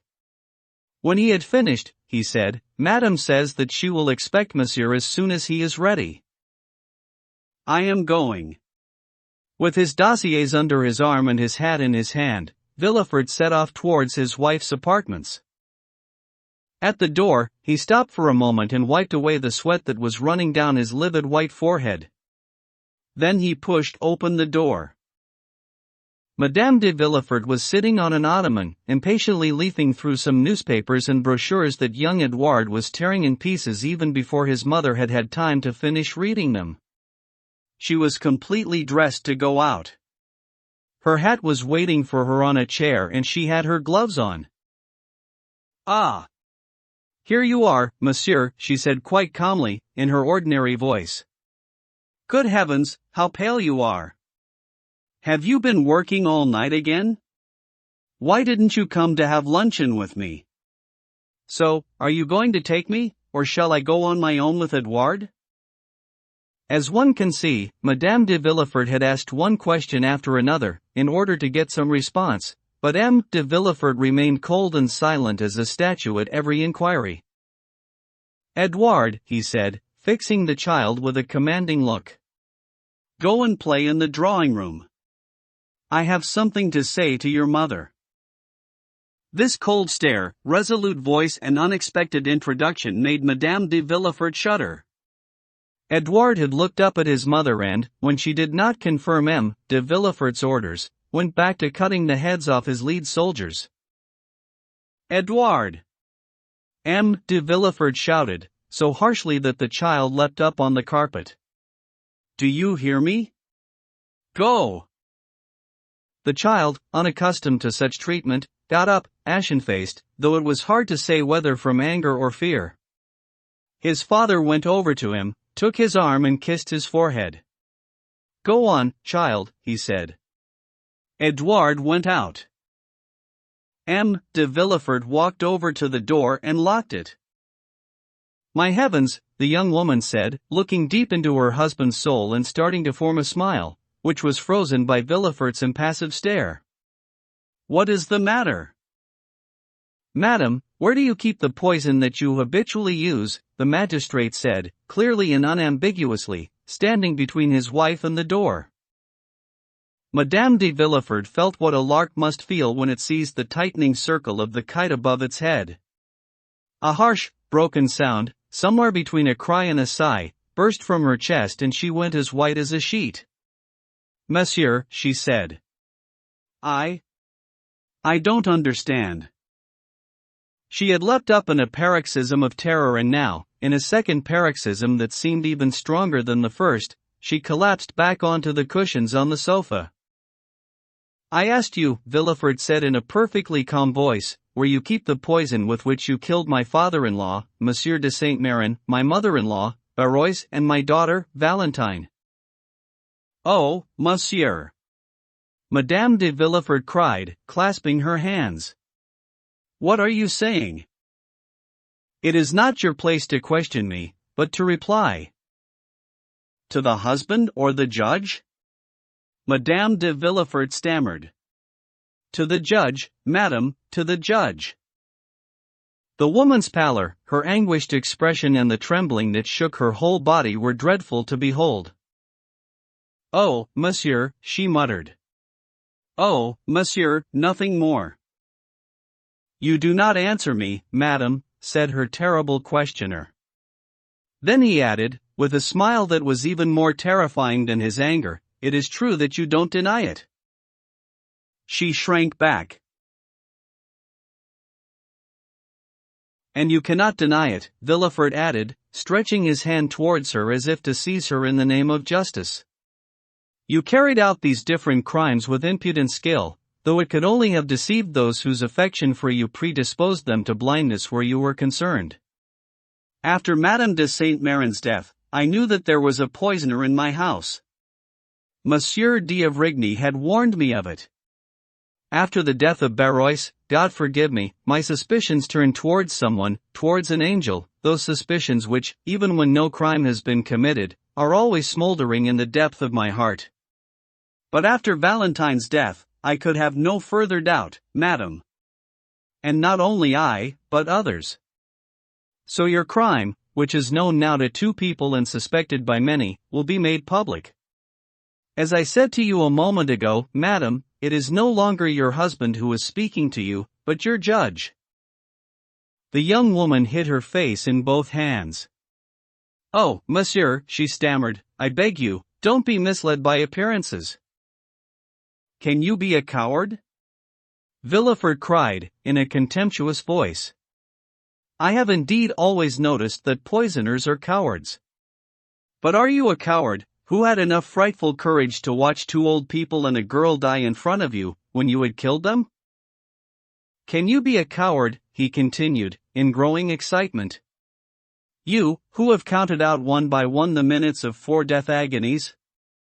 You who have concocted your infernal plans and your criminal potions with such miraculous skill and precision? You who have so devised all that so well, could you have forgotten to calculate one thing, namely, where the revelation of your crimes might lead? No, that's impossible. You must have kept some sweeter, subtler and more lethal poison to escape from your just deserts. I hope at least you have done that? Madame de Villefort wrung her hands and fell to her knees. I know, he said, you confess. But a confession made in court, a last-minute confession, a confession when the facts can no longer be denied, such a confession does not in any way mitigate the punishment inflicted on the guilty party. Punishment! Madame de Villefort cried. Punishment! Monsieur, this is twice that you have spoken that word, I think? Indeed so. Is it because you are 4 times guilty that you thought you would escape scot-free? Is it because you are the wife of him who demands punishment that you thought to evade it? Whoever she may be, the scaffold awaits the poisoner, especially, as I have just said, if she did not take care to reserve a few drops of her most lethal poison for herself. Madame de Villefort gave a wild cry, and hideous and uncontrollable terror swept over her ravaged features. "Oh, do not fear the scaffold, madam," the magistrate said. "I do not wish to dishonor you, because that would be to dishonor myself. No, on the contrary, if you have fully understood what I said, you will realize that you cannot die on the scaffold." "No, I have not understood." "What do you mean?" the unhappy woman stammered, completely aghast. "I mean that, by her infamy, the wife of the chief magistrate of Paris will not soil a name which has so far been without blemish, or dishonor her husband and her child." "No. Oh, no." "Very well, madam. That will be a fine action on your part, and I thank you for it." "Thank me? What for?" "For what you have just said." "What I have said?" My head is reeling. I don't understand anything anymore. "Oh, my God! My God!" And she looked up, her hair disheveled, her lips foaming. "You have not replied, madam, to the question which I put you on entering this room. Where is the poison which you habitually use, madam?" Madame de Villefort raised her arms towards heaven and convulsively wrung her hands. "No," she cried. "No! You cannot want that." "What I do not want, madam, is for you to perish on the scaffold," said Villefort. "Do you understand that?" "Oh, monsieur, spare me. What I do want is for justice to be done." I have been put on earth to punish, madam," he added, his eyes blazing. "To any other woman, even a queen, I should send the executioner. But on you I shall have mercy. To you, I shall say, is it not true, madam, that you have kept a few drops of your gentlest, quickest and most infallible poison?" "Oh, forgive me, monsieur. Let me live." "She was a coward," said Villefort. "Consider that I am your wife." "You are a poisoner." "In heaven's name." "No." "In the name of the love you once had for me." "No." "No." "In the name of our child." "Oh, for our child's sake, let me live." "No, no, no, I tell you. One day, if I should let you live, you might kill him as you did the others." "I kill my son," the mother cried, wildly hurling herself on Villefort. "I kill my Edouard." "Oh, oh." And the sentence ended in a terrible laugh, a demonic laugh, the laugh of a madwoman, and was drowned by a bloody croak. Madame de Villefort had fallen at her husband's feet. Villefort went over to her. "Consider this, madam," he said. "If, on my return, justice has not been done, I shall denounce you with my own lips and arrest you with my own hands." She listened, panting, exhausted, crushed. Only her eyes still lived, smoldering with an awful fire. "Do you hear me?" Villefort asked. "I am going there to demand the death penalty against a murderer. If I come back to find you still alive, you will sleep in the conciergerie this evening." Madame de Villefort gave a sigh, her nerves gave way and she fell, a broken woman, on the carpet. The Crown Prosecutor seemed to feel a pang of pity. He looked at her less severely and, bending gently over her, said slowly, "Adieu, madam." "Adieu." This last farewell fell like the fatal blade on Madame de Villefort. She fainted. The Crown Prosecutor left the room and, after doing so, double-locked the door. CIX. The Assizes. The Benedetto affair, as it was called in the courts and in society, had created an enormous sensation. A frequenter of the Café de Paris, the Boulevard de Gand and the Bois de Boulogne, the pseudo-Cavalcanti, while he had been in Paris and for the 2 or 3 months that his glory had lasted, had met a host of people. The newspapers had described the accused in his different incarnations, in society and in prison, so there was tremendous curiosity on the part of everyone who had personally been acquainted with Prince Andrea Cavalcanti. It was these above all who had decided to risk anything to get a glimpse of M. Benedetto, murderer of his fellow convict, while he stood in the dock. To many people, Benedetto was, if not a victim of the law, at least of a judicial error. M. Cavalcanti, the father, had been seen in Paris and they expected him to appear once more to claim his illustrious offspring. Several people, who had never heard speak of the famous Polish woman with whom he arrived at the Count of Monte Cristo's, had been struck by the imposing air, perfect good manners and urbanity shown by the old nobleman who, it must be admitted, appeared a flawless aristocrat, provided he was not doing his sums or talking about them. As for the accused man himself, many people remembered him as so pleasant, so handsome, and so generous that they preferred to believe in some machination by an enemy of the kind that is found in that portion of society where great wealth increases the means to do ill or to do good to such a fabulous extent, and the power to do these things to an unheard of degree. So everyone was hastening to the assizes, some to enjoy the spectacle, others to comment on it. A queue started to form outside the gates at 7 o'clock in the morning and, 1 hour before the session began, the courtroom was already full of those who had some leverage there. Before the judge enters, and often even afterwards, a courtroom on the day of some great trial resembles a drawing room in which a lot of people recognize one another, meet when they are close enough not to lose their seats or make gestures at each other when they are separated by too many spectators, lawyers or gendarmes. It was one of those splendid autumn days that sometimes compensate for the lack of the preceding summer, or its brevity. The clouds that M. de Villefort had seen passing in front of the sun had dispersed as though by magic and allowed one of the last and sweetest September days to shine in all its purity. Pigeon was one of the kings of the press and consequently had his throne everywhere. Eyeing the crowd to right and left, he noticed Chateau Renaud and Debray, who had just won the favor of a sergeant-at-arms, who had decided to stand behind them instead of blocking their view, as was his right. The good fellow had scented the presence of a secretary at the ministry and a millionaire, and was showing himself full of consideration for his fine neighbors, even allowing them to go and see Beecham, while promising to keep their places. "Well, then," Beecham said, "have we come to see our friend?" "Heavens, yes, we have," Debray replied. "A fine prince he was. Devil take these Italian princes." A man who had Dante for his genealogist and could trace his line back to the Divine Comedy. "The nobility of the rope," Chateau Renaud said coolly. "He will be condemned, I suppose?" Debray asked Beecham. "My dear fellow," the journalist replied, "I should think you were the person one should ask about that.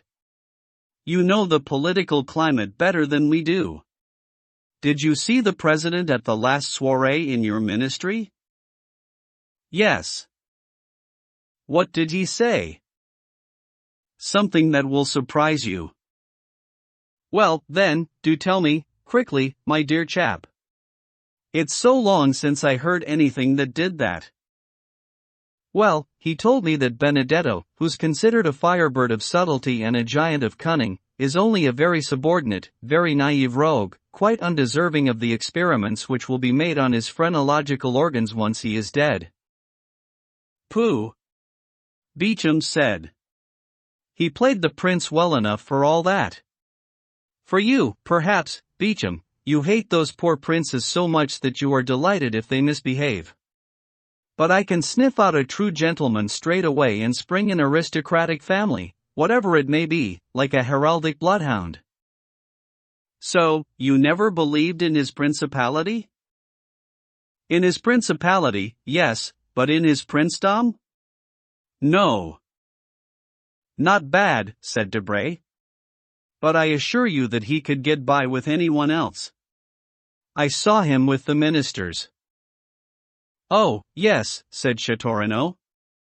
"For all that your ministers know about princes." "There are some good things in what you have just said," Beecham answered, bursting into laughter. "The phrase is short, but rather fine. I ask your permission to use it in my report." Take it, my dear Monsieur Beecham, said Châteaurenaud. You can have my phrase, for what it's worth. But if I spoke to the president, Debray said to Beecham, you must have spoken to the crown prosecutor. Impossible, Monsieur de Villefort has locked himself away for the past week. It's quite natural, after that odd series of domestic misfortunes, culminating in the strange death of his daughter. The strange death? What do you mean, Beecham? Oh, yes, pretend to know nothing, on the grounds that all this is taking place among the peerage, Beecham said, putting his pince-nez to his eye and forcing it to stay up by itself. My dear sir, said Châteaurenaud, let me tell you that, as far as the pince-nez is concerned, you cannot hold a candle to Debray. Debray, do give Monsieur Beecham a lesson. Look, Beecham said. I'm sure I'm not mistaken. What about? It's her. Her, who? They said she had gone. Mademoiselle Eugénie? Châteaurenaud asked. Is she back already? No, not her, her mother. Madame Danglars? Come, said Châteaurenaud. It can't be. 10 days after her daughter has run off and 3 days after her husband's bankruptcy? Debray blushed slightly and followed Beauchamp's eyes. Come on, he said. That's a veiled woman, a stranger, some foreign princess, perhaps Prince Cavalcante's mother. But you were saying, or rather about to say, something really interesting, I think, Beecham. I was? Yes, you were talking about Valentine's strange death. Yes, so I was. But why isn't Madame de Villefort here? Poor woman, said Debray. No doubt she is making balm for the hospitals and inventing cosmetics for herself and her friends. You know she spends 2,000 or 3,000 écus at that game, so they assure me. And you're right, why isn't she here? I should have been very pleased to see her. I like her very much. And I hate her, said Châteaurenaud. Why? I don't know. Why does one love or hate? I hate her for reasons of antipathy. Or instinctively, of course. Perhaps. But let's get back to what you were saying, Beecham. Well, are you not curious to know, gentlemen, why they are dying so repetitiously in the Villefort family? I like that repetitiously, said Châteaurenaud. You'll find the word in Saint Simon 1. And the thing in Monsieur de Villefort's house, so tell us about it. Good Lord! Debray said. I must confess I have not taken my eyes off that house which has been dressed in mourning for 3 whole months, and only the day before yesterday, on the subject of Valentine, Madame was saying. Madame is who precisely? Châteaurenaud asked. Why, the minister's wife, of course. Oh, I beg your pardon, said Châteaurenaud. I do not frequent ministers. I leave that to princes. You used merely to be handsome, but now you are starting to blaze with glory. Have pity on us, Baron, or you will burn us like a second Jupiter. I shall not say another word, said Châteaurenaud. But for God's sake, have pity on me. Don't cap every remark I make. Come, let's try to finish what we were saying, Beecham. Now I was telling you that Madame asked me about the matter the day before yesterday. You tell me, I'll tell her. Well, gentlemen, if people are dying in the Villefort family so repetitiously, and I stick by the word, that means there is a murderer in the house. The 2 young men shuddered, because the same idea had struck them more than once. And who is the murderer, they asked. Young Edouard. The speaker was not at all put out by a burst of laughter from his audience, but went on, yes, gentlemen, young Edouard, an infant phenomenon, who is already killing as well as his parents ever did. This is a joke? Not in the slightest. Yesterday I took on a servant who has just left the Villeforts. And listen to this. We're listening. I shall sack him tomorrow, because he eats a vast quantity to make up for the terrified abstinence that he imposed on himself while he was there. Well, it appears that the dear child got his hands on some flask of a drug which he uses from time to time against those who displease him. Firstly, it was Grandpa and Grandma Saint Marin who annoyed him, and he poured them 3 drops of his elixir. 3 were enough. Then it was good old Barois, Grandpa Nortier's old servant, who would occasionally scold the dear little imp, so the little imp gave him 3 drops of the elixir. The same was the fate of poor Valentine, not because she scolded him, she didn't, but because he was jealous of her. He gave her 3 drops of his elixir and her day was done, as it was for the rest. What fairy story is this you are telling us? Châteaurenaud asked. Yes, Beecham said. A tale of the beyond. It's absurd, said Debray. There, Beecham said. You see? You're already playing for time. Damn it. Ask my servant, or, rather, the man who won't be my servant tomorrow. Everyone in the family talked about it. But where is this elixir? What is it? Of course, the child hides it. Where did he get it? In his mother's laboratory. Does his mother have poisons in her laboratory?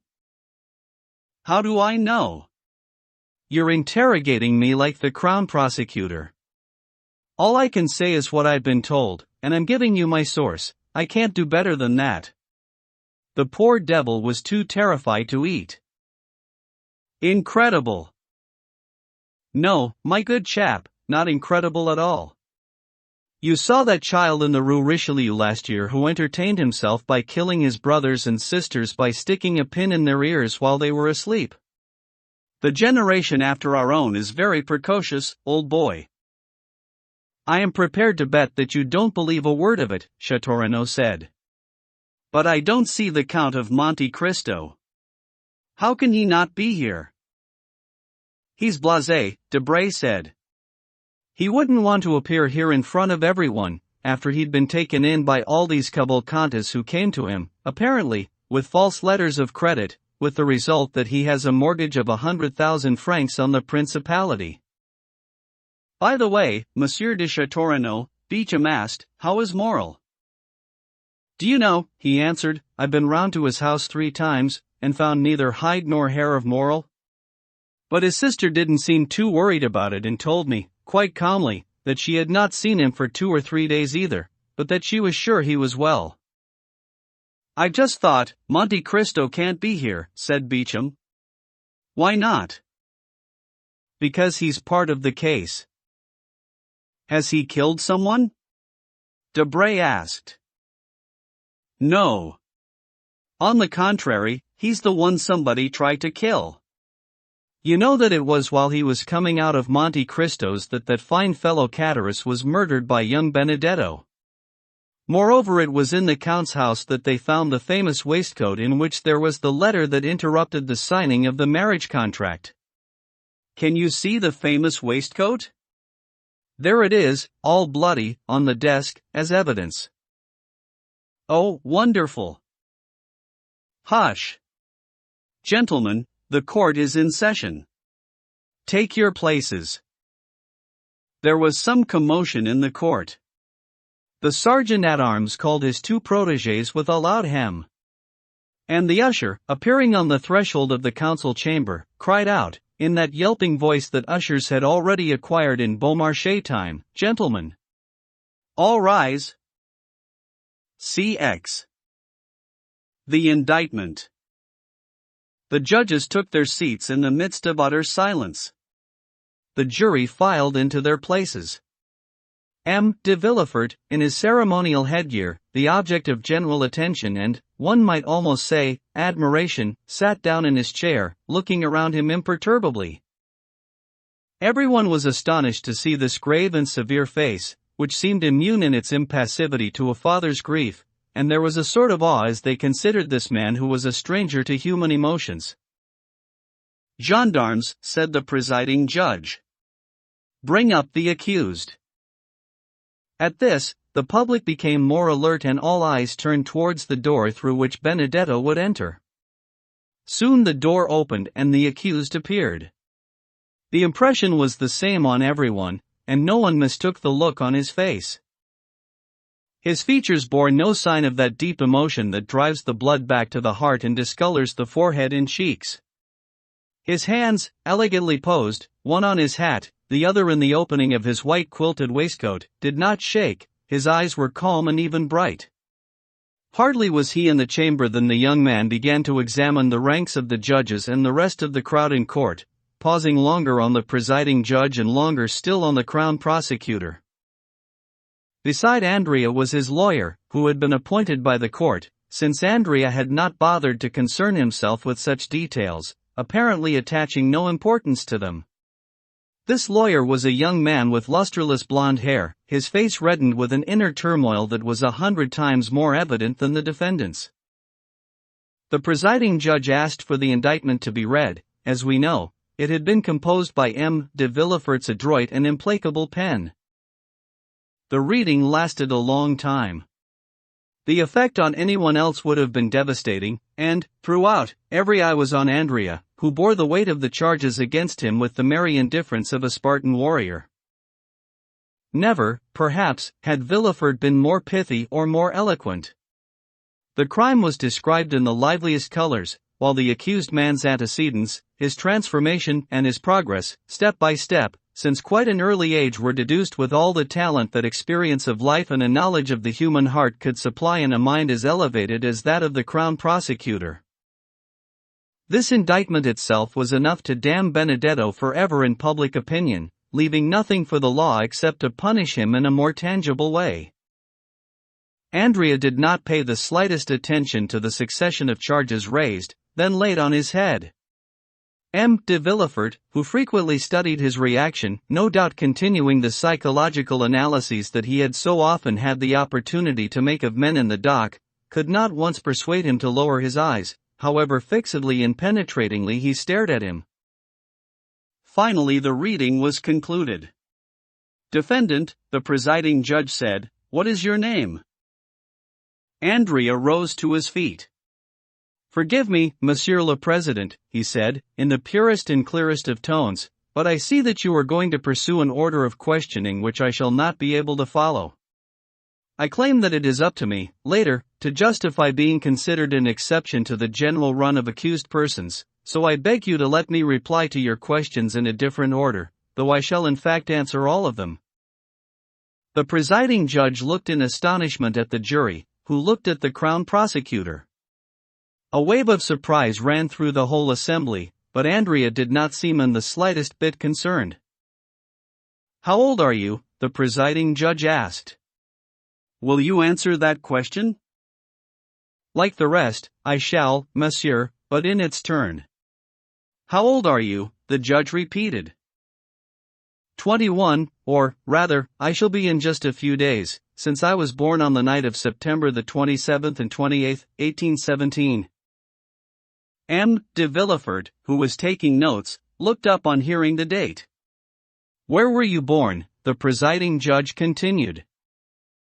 "In Auteuil, near Paris," Benedetto answered. M. de Villefort looked up again and gave Benedetto the sort of look he might have given the head of Medusa. The color drained from his face. As for Benedetto, he passed the embroidered corner of a fine lawn handkerchief across his lips with an elegant gesture. "What is your profession?" the judge asked. "Firstly, I was a counterfeiter," Andrea said, as cool as a cucumber. "Then I took up the profession of thief, and quite recently I have become a murderer." A murmur, in fact a storm of indignation and astonishment, erupted from every corner of the room. Even the judges exchanged looks of amazement, while the jury exhibited the most profound disgust for such cynicism, which was not what it expected from a well-turned-out man. M. de Villefort put a hand to his forehead which, having been pale, was now red and feverish. He leapt abruptly to his feet and looked around him like a man who had lost his way. He was gasping for breath. "Are you looking for something, prosecutor?" Benedetto asked, with his most obliging smile. M. de Villefort said nothing but sat down, or, rather, fell back into his chair. "Prisoner, will you now agree to tell us your name?" asked the presiding judge. "The brutal manner in which you have enumerated your various crimes which you describe as professions, making it as it were a point of honor, something for which, in the name of morality and respect for humankind, the court must severely reprimand you, all these may well be the reason why you have so far declined to give us your name. You wish to enhance the name by first giving your titles."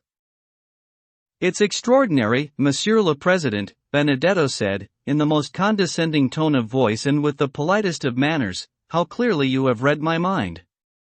That was indeed precisely why I asked you to change round the order of questions." The amazement was at its height. The accused's words showed no trace of boasting or cynicism, and a stunned audience sensed that there was some burst of lightning gathering in the depths of this dark cloud. "Very well," said the judge. "What is your name?" "I cannot tell you my name, because I do not know it, but I know the name of my father and I can tell you that." Villefort was blinded by a flash of pain.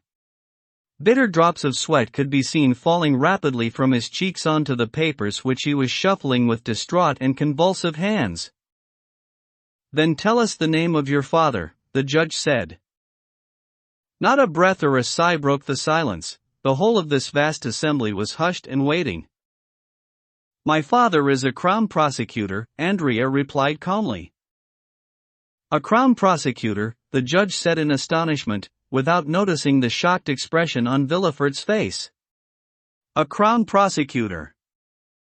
"Yes, and since you ask me his name, I shall tell you. His name is de Villefort."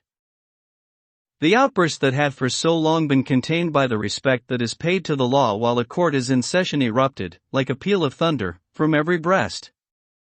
The court itself did not even consider trying to repress this movement in the crowd.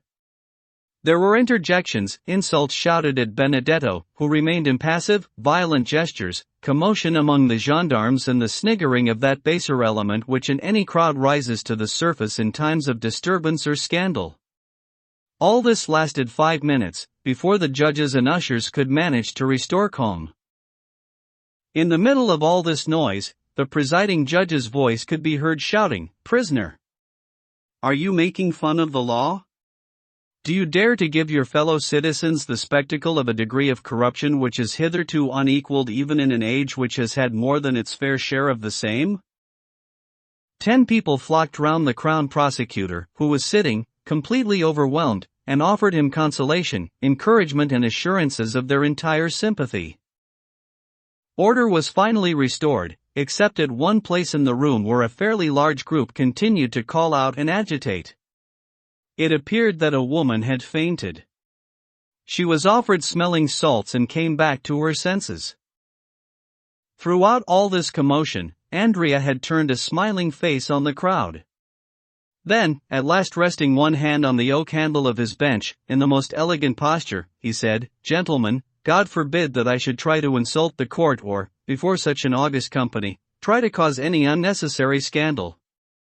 I was asked what age I am, and I answered. I was asked where I was born, and I replied. I was asked my name, and I cannot say it, because my parents abandoned me.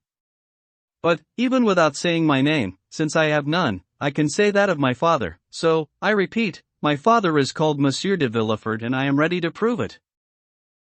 The young man's voice carried a certainty, a conviction and a power that reduced everyone to silence. For a moment every eye turned towards the crown prosecutor, who remained as motionless in his seat as a man who had just been struck dead by lightning. "Gentlemen," Andrea said, with a tone and a gesture that demanded silence, "I owe you proof of my words and an explanation for them." "But," snapped the presiding judge, "you declared in the preliminary hearings that you were called Benedetto and that you were an orphan, describing Corsica as your homeland." "I said at that hearing what was convenient for me to say then, because I did not want anyone to weaken or even prevent the solemn repercussions of my words, and this would surely have been done. I now repeat that I was born in Auteuil, in the night of September the 27th to the 28th, 1817, and that I am the son of Crown Prosecutor de Villefort. Now, do you want some details? Here they are. I was born on the first floor of number 28, Rue de la Fontaine, in a room hung with red damask. My father took me in his arms, telling my mother that I was dead, wrapped me in a towel marked with an H and an N, and carried me down to the garden, where he buried me alive. A shudder went through the whole room when they saw that the prisoner's confidence was growing, to keep pace with M. de Villefort's horror. But how do you know all these details? The judge asked. I shall tell you, Monsieur le Président. That very same night, in the garden where my father had just buried me, a man who was his mortal enemy had entered, having long waited and watched in order to carry out an act of Corsican vengeance against him. The man had hidden himself in a clump of bushes. He saw my father bury something in the ground and struck him with a knife while he was still engaged in the operation.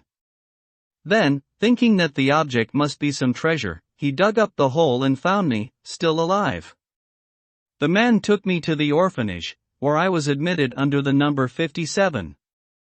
3 months later, his sister traveled from Rogliano to Paris to fetch me, claimed me as her son and took me away. This is how, even though I was born in Auteuil, I was brought up in Corsica.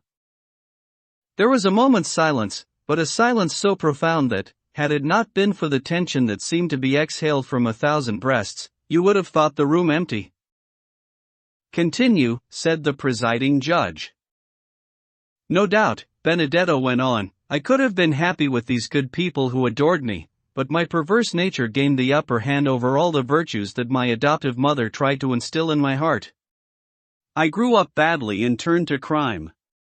One day, when I was cursing God for making me so wicked and giving me such a dreadful fate, my adoptive father said, Don't blaspheme, you wretch. God was generous in giving you life. The evil comes not from you but from your father, the father who doomed you to hell should you die, and to misery if some miracle should give you life. From then on, I ceased to blaspheme God, but I cursed my father.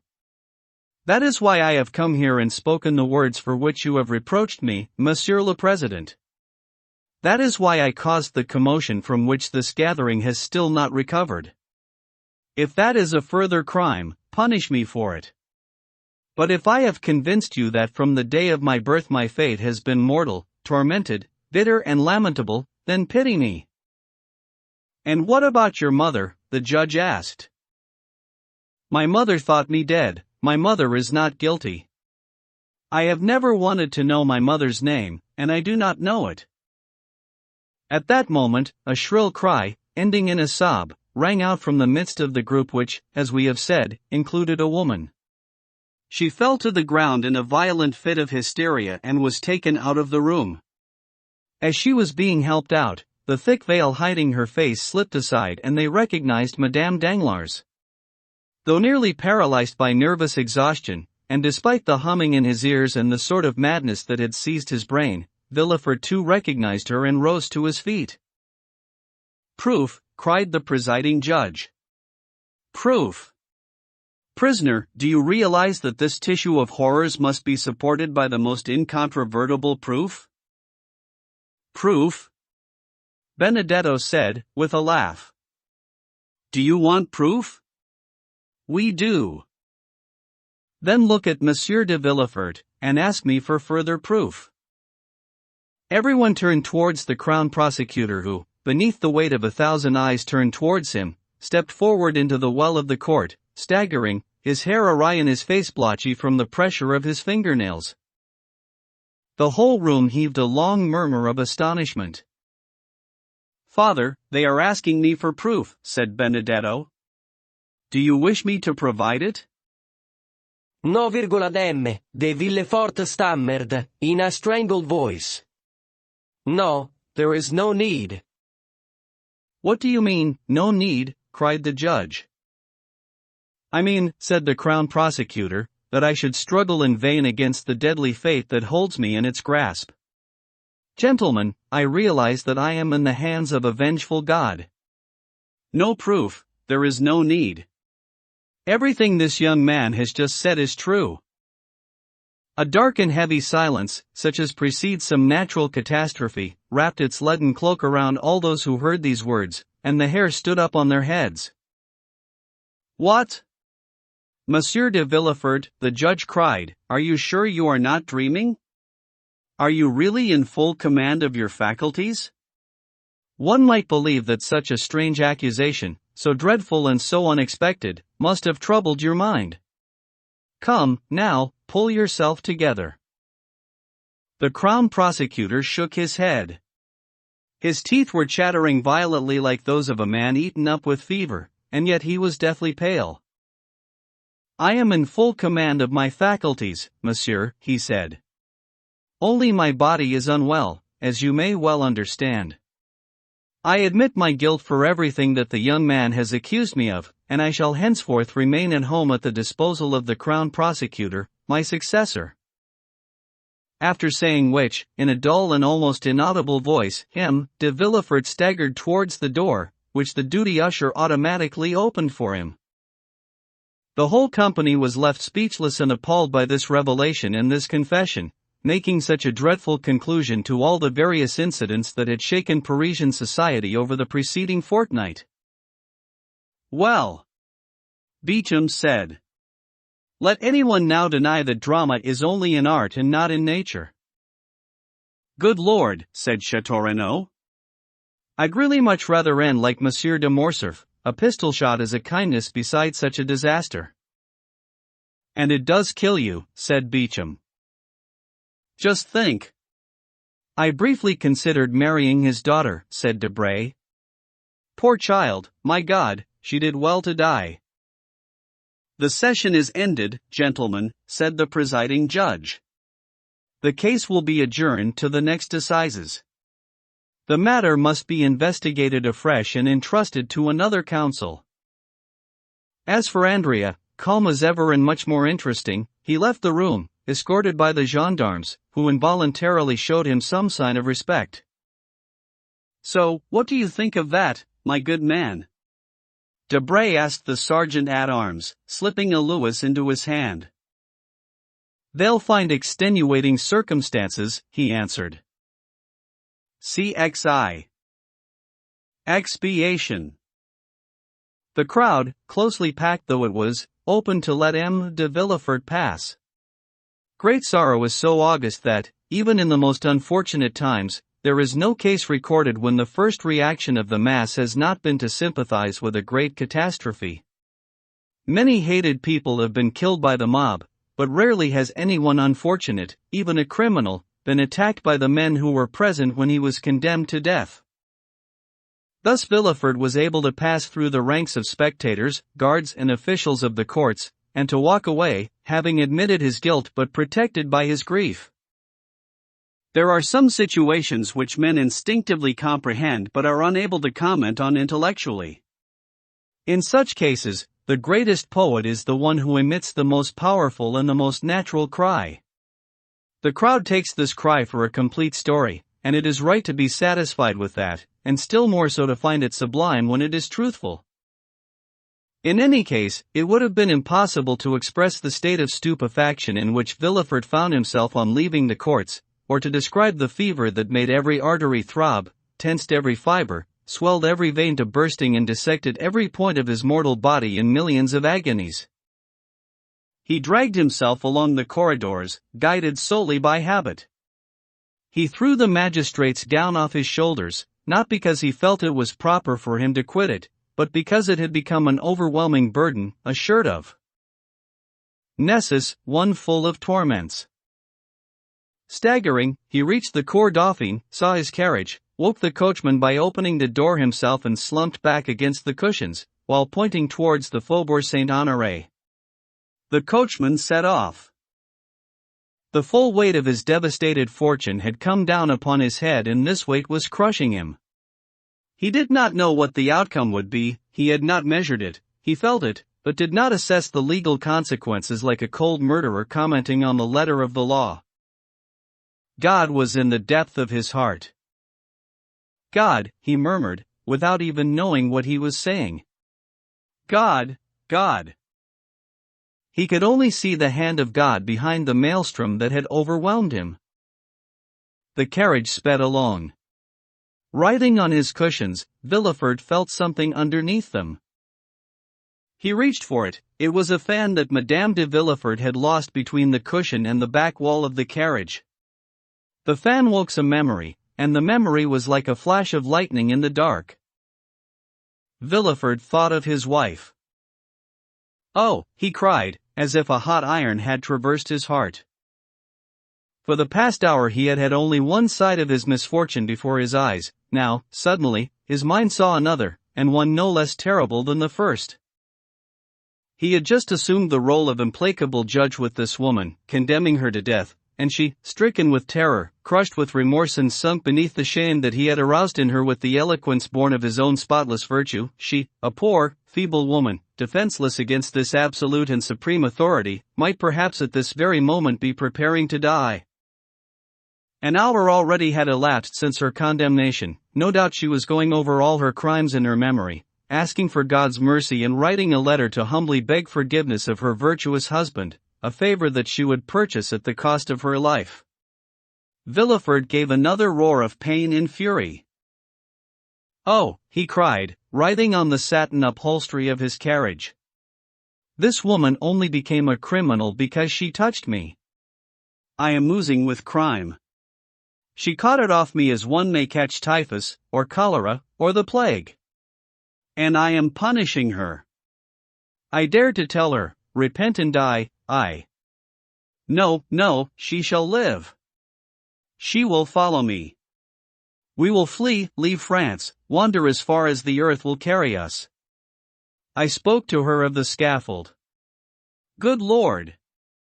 How did I dare utter the word?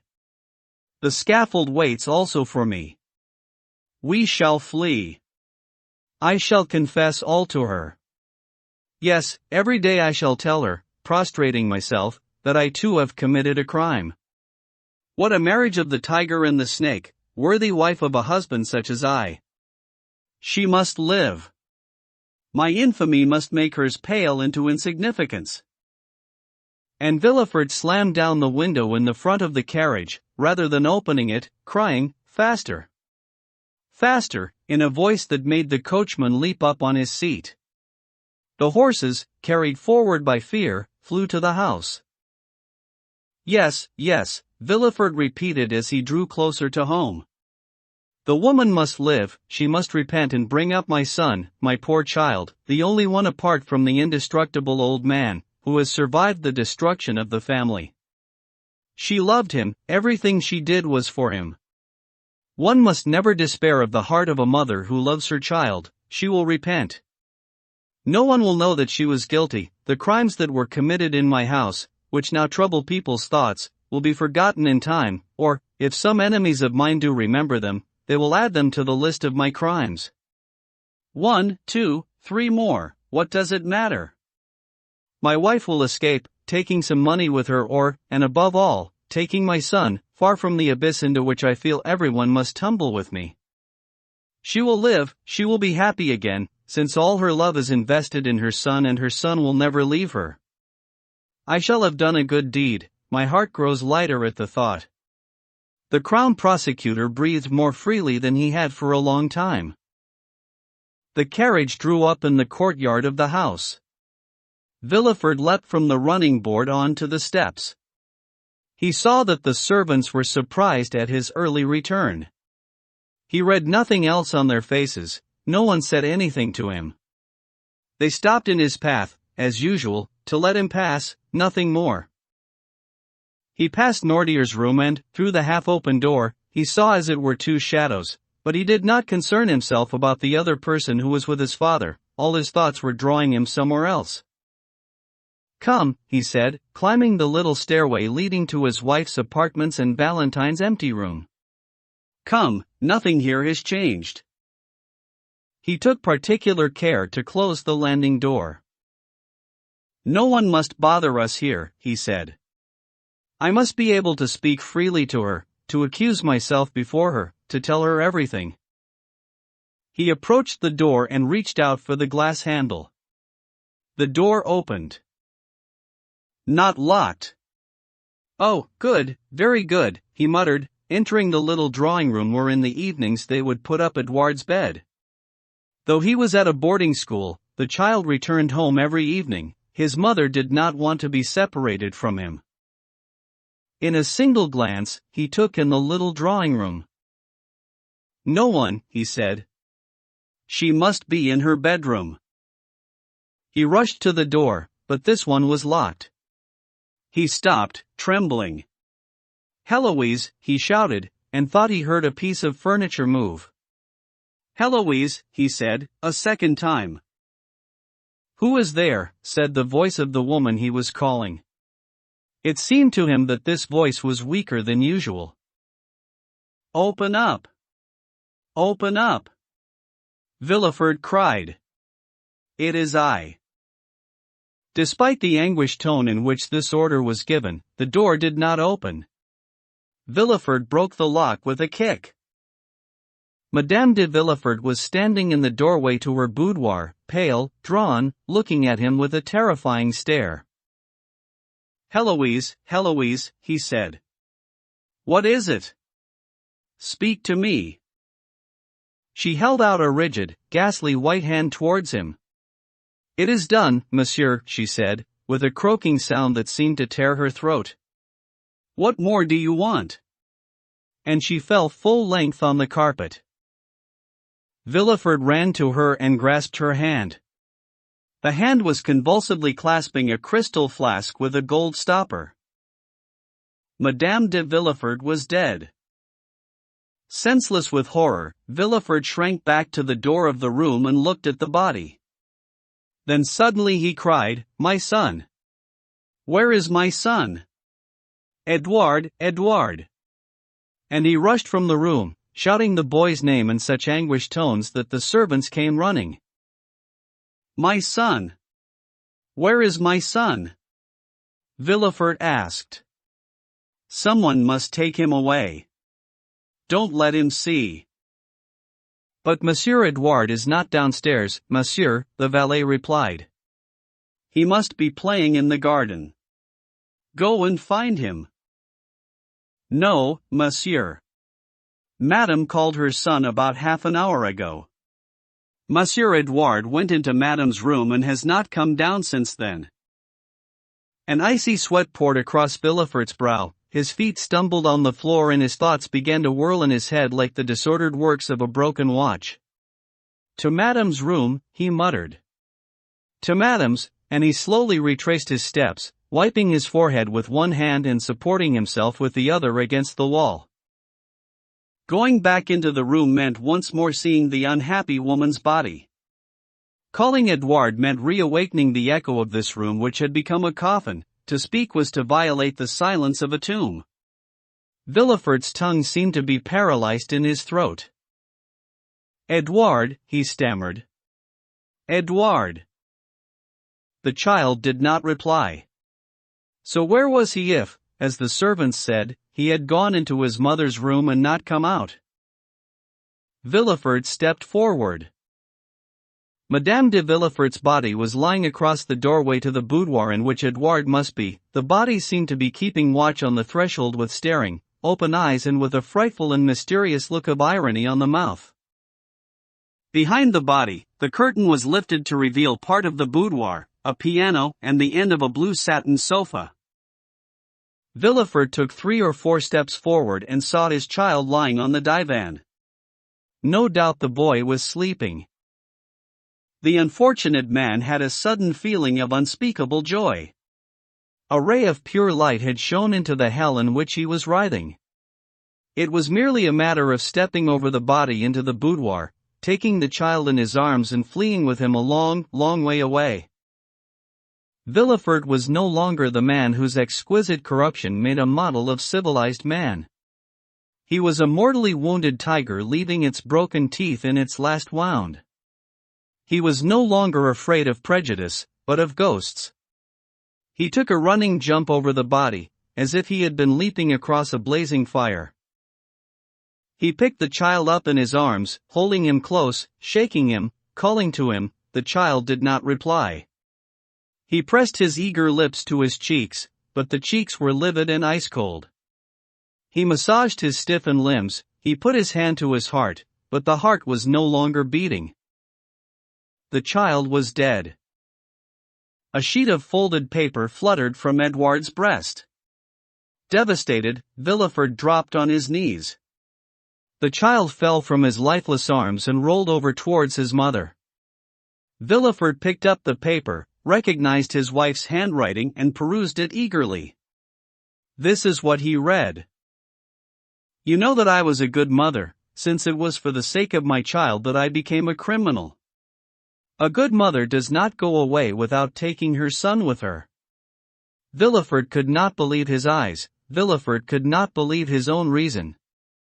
He dragged himself towards Edouard's body and examined it with the minute attention that a lioness gives to the study of a dead cub.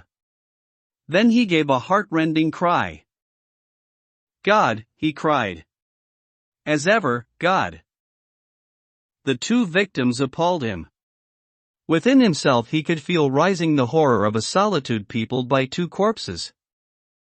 A moment before, he had been sustained by fury, that huge resource for a strong man, and by despair, the supreme virtue of grief, which drove the Titans to climb the heavens and Ajax to brandish his fist at the gods' point too. Villefort bent his head under the weight of sorrows, rose up on his knees, shook his hair, which was damp with sweat and standing on end with horror, and this man, who had never had pity on anyone, went to seek out the old man, his father, just so that in his weakness he might have someone to whom to tell his misfortune and someone with whom to weep. He went down the staircase that we already know and came into Noirtier's. When Villefort entered, Noirtier seemed to be listening, attentively and as affectionately as his paralysis allowed, to Abbé Busoni, who was as calm and emotionless as ever. Seeing the abbé, Villefort put his hand to his forehead. The past returned to him like one of those waves which in its rage raises more foam than any of its fellows. He recalled the visit that he had paid to the abbé the day after the dinner in Auteuil and the visit that the abbé had paid him on the day of Valentine's death. "Are you here, monsieur?" he said. "And do you never appear except in the company of death?" Busoni rose to his feet. Seeing the look on the lawyer's face and the fierce light burning in his eyes, he realized, or thought he realized, that the events at the assizes had taken place. He knew nothing of the rest. "I came to pray over the body of your daughter," Busoni replied. "And today? Why are you here today?" "I have come to tell you that you have paid your debt to me and that from now on I shall pray God that he will be satisfied, as I am." "My God!" Villefort cried, shrinking back with a horrified look on his face. "That voice! It is not Abbé Busoni's." "No." The abbé tore off his tonsured wig and shook his head, so that his long black hair fell freely across his shoulders, framing his masculine features. "That is the face of Monte Cristo!" Villefort exclaimed, looking aghast. "Not quite, monsieur. Look harder, and further back. That voice! That voice! Where did I hear it for the first time?" "You heard it first in Marseille, 23 years ago, on the day of your wedding to Mademoiselle de Saint-Mérin. Look in your files. You are not Busoni? You are not Monte Cristo? My God, you are that hidden enemy, deadly and implacable. I did something to harm you, something in Marseille. Oh, woe is me." "Yes, you are right, you are absolutely right," the Count said, crossing his arms over his broad chest. "Think. Think. But what did I do to you?" Villefort cried, his mind already hovering on the borderline between reason and madness, in that mist which is no longer a dream but not yet wakefulness. "What did I do to you? Tell me. Speak." You condemned me to a slow and frightful death, you killed my father and you deprived me of love at the same time as you deprived me of freedom, and of fortune as well as love. Who are you? Then who are you? My God! I am the spectre of an unfortunate man whom you locked up in the dungeons of the Château d'If. When this spectre finally emerged from its tomb, God put on it the mask of the Count of Monte Cristo and showered it with diamonds and gold so that you should not recognize it until today. Ah! I recognize you, I do recognize you, the Crown Prosecutor said. You are. I am Edmond Dantes. You are Edmond Dantes, cried the Crown Prosecutor, grasping the Count by the wrist. Then, come with me. He dragged him down the staircase, and Monte Cristo followed him, amazed, not himself knowing where he was being taken, but with a premonition of some further catastrophe. There, Edmond Dantes, he said, showing the Count the bodies of his wife and child. There. Look. Are you fully avenged? Monte Cristo paled at this terrible spectacle. He realized that he had exceeded the limits of vengeance. He realized that he could no longer say, God is for me and with me. With an inexpressible feeling of anguish, he threw himself on the child's body, opened the eyes, felt the pulse and dashed with it into Valentine's room, double-locking the door behind him. My child! Villefort cried. He is stealing my child's body. Accursed man! Woe betide you! He tried to rush after Monte Cristo but, as if in a dream, felt his feet rooted to the ground, his eyes bursting out of their sockets and his fingers gradually burying themselves in his chest until blood reddened his nails. The veins of his temples swelled with boiling ferments that tried to burst the narrow vault of his skull and drown his brain in a deluge of fire. This paralysis lasted for several minutes, until the frightful commotion in his mind was stilled. Then he gave a great cry, followed by a long burst of laughter, and dashed down the stairs. A quarter of an hour later, the door to Valentine's room opened and Monte Cristo reappeared, pale, leaden-eyed and heavy in heart. All the features of his face, which was usually so calm and noble, were distorted with pain. In his arms he held the child whom no measure had succeeded in restoring to life.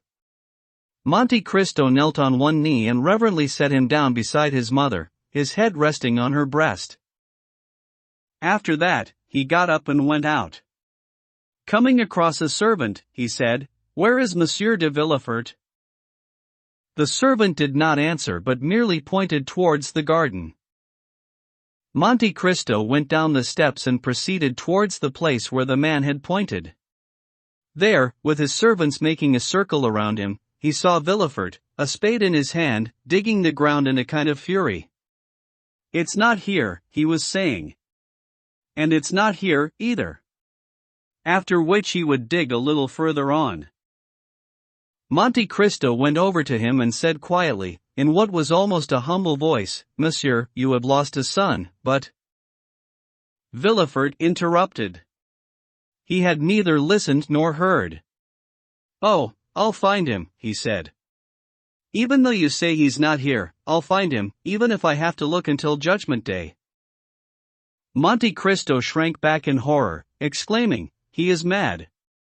And, as if fearing that the walls of the accursed house might fall in on him, he rushed out into the street, wondering for the first time whether he had had the right to do what he had done. "Enough," he said. "Let that be enough, and we will save the last one." On arriving home, Monte Cristo met Morrel, who was wandering around the house in the Champs-Élysées, silent as a ghost waiting for the moment appointed by God for it to return to the tomb. "Get ready, Maximilian," the Count said, smiling. "We're leaving Paris tomorrow." "Have you nothing more to do here?" Morrel asked. "No," Monte Cristo replied. "Pray God that I have not already done too much." CXII. Departure. All Paris was engrossed in what had just taken place. Emmanuel and his wife discussed it, with quite understandable surprise, in their little house on the Rue Meslay, and they drew comparisons between the three disasters, all as sudden as they were unexpected, that had struck Morcerf, Danglars and Villefort. Maximilian, who had come to visit, listened to their conversation, or, at least, he was present while they talked, plunged into his usual state of insensibility.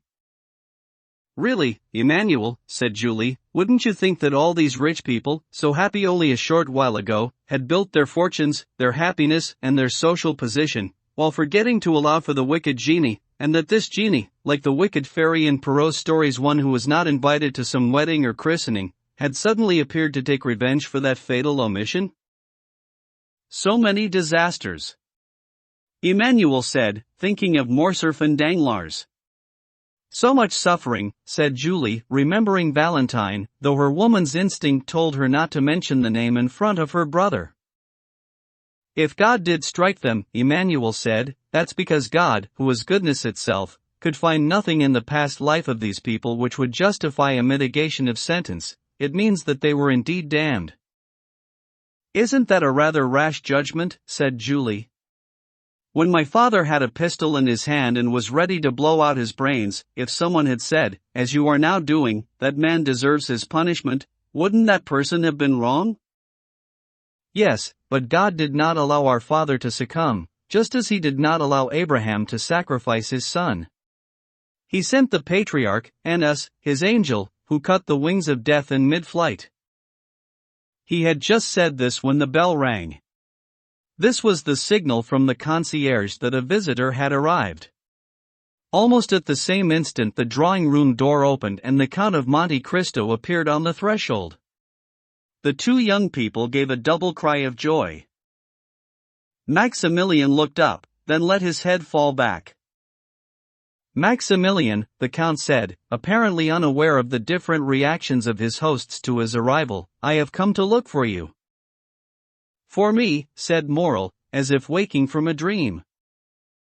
"Yes," said Monte Cristo. "Didn't we agree that I should take you, and did I not ask you to be ready to leave?" "Here I am," said Maximilian. "I had come to say goodbye to them." "Where are you going, Count?" Julie asked. "First of all, to Marseille, madam." "To Marseille," both the young people said together. "Yes, and I'm taking your brother." "Alas, Count, bring him back to us, cured." Morrel turned his blushing face away from them. "Did you notice that he was unwell?" asked the Count. "Yes," the young woman replied. "I am afraid that he is not happy with us." "I shall distract him," said the Count. "I am ready, monsieur," said Maximilian. "Farewell, my good friends." "Adieu, Emmanuel." "Julie, adieu." "What, adieu?" Julie exclaimed. "Are you leaving like that, at once, with no preparations and no passports?" "Delays double the pain of parting," said Monte Cristo. "And Maximilian, I am sure, must have prepared everything in advance." "I advised him to do so." "I have my passport, and my trunks are packed," Morrel said, in a dull monotone. "Excellent," said Monte Cristo with a smile. "That is the punctiliousness of a good soldier." "So you are leaving us like that," said Julie. "Immediately? Won't you give us another day, or an hour?" "My carriage is at the door, madam." "I must be in Rome in 5 days." "Surely Maximilian isn't going to Rome," said Emmanuel. "I shall go wherever it pleases the Count to take me," Morrel said, with a sad smile. "I belong to him for another month." "Oh, my God! He says that in such a voice, Count." "Maximilian is accompanying me," the Count said in his reassuringly pleasant manner. "Don't worry about your brother." "Farewell, sister," Morrel repeated. "Farewell, Emmanuel." "He worries me so much with his nonchalance," said Julie. Oh, Maximilian, Maximilian, you are hiding something from us. Pooh, said Monte Cristo. When you see him again, he will be happy, smiling and joyful. Maximilian gave the Count a look that was almost contemptuous, and almost irritated. Let's go, said the Count. Before you do, Count, said Julie, will you let me tell you that the other day?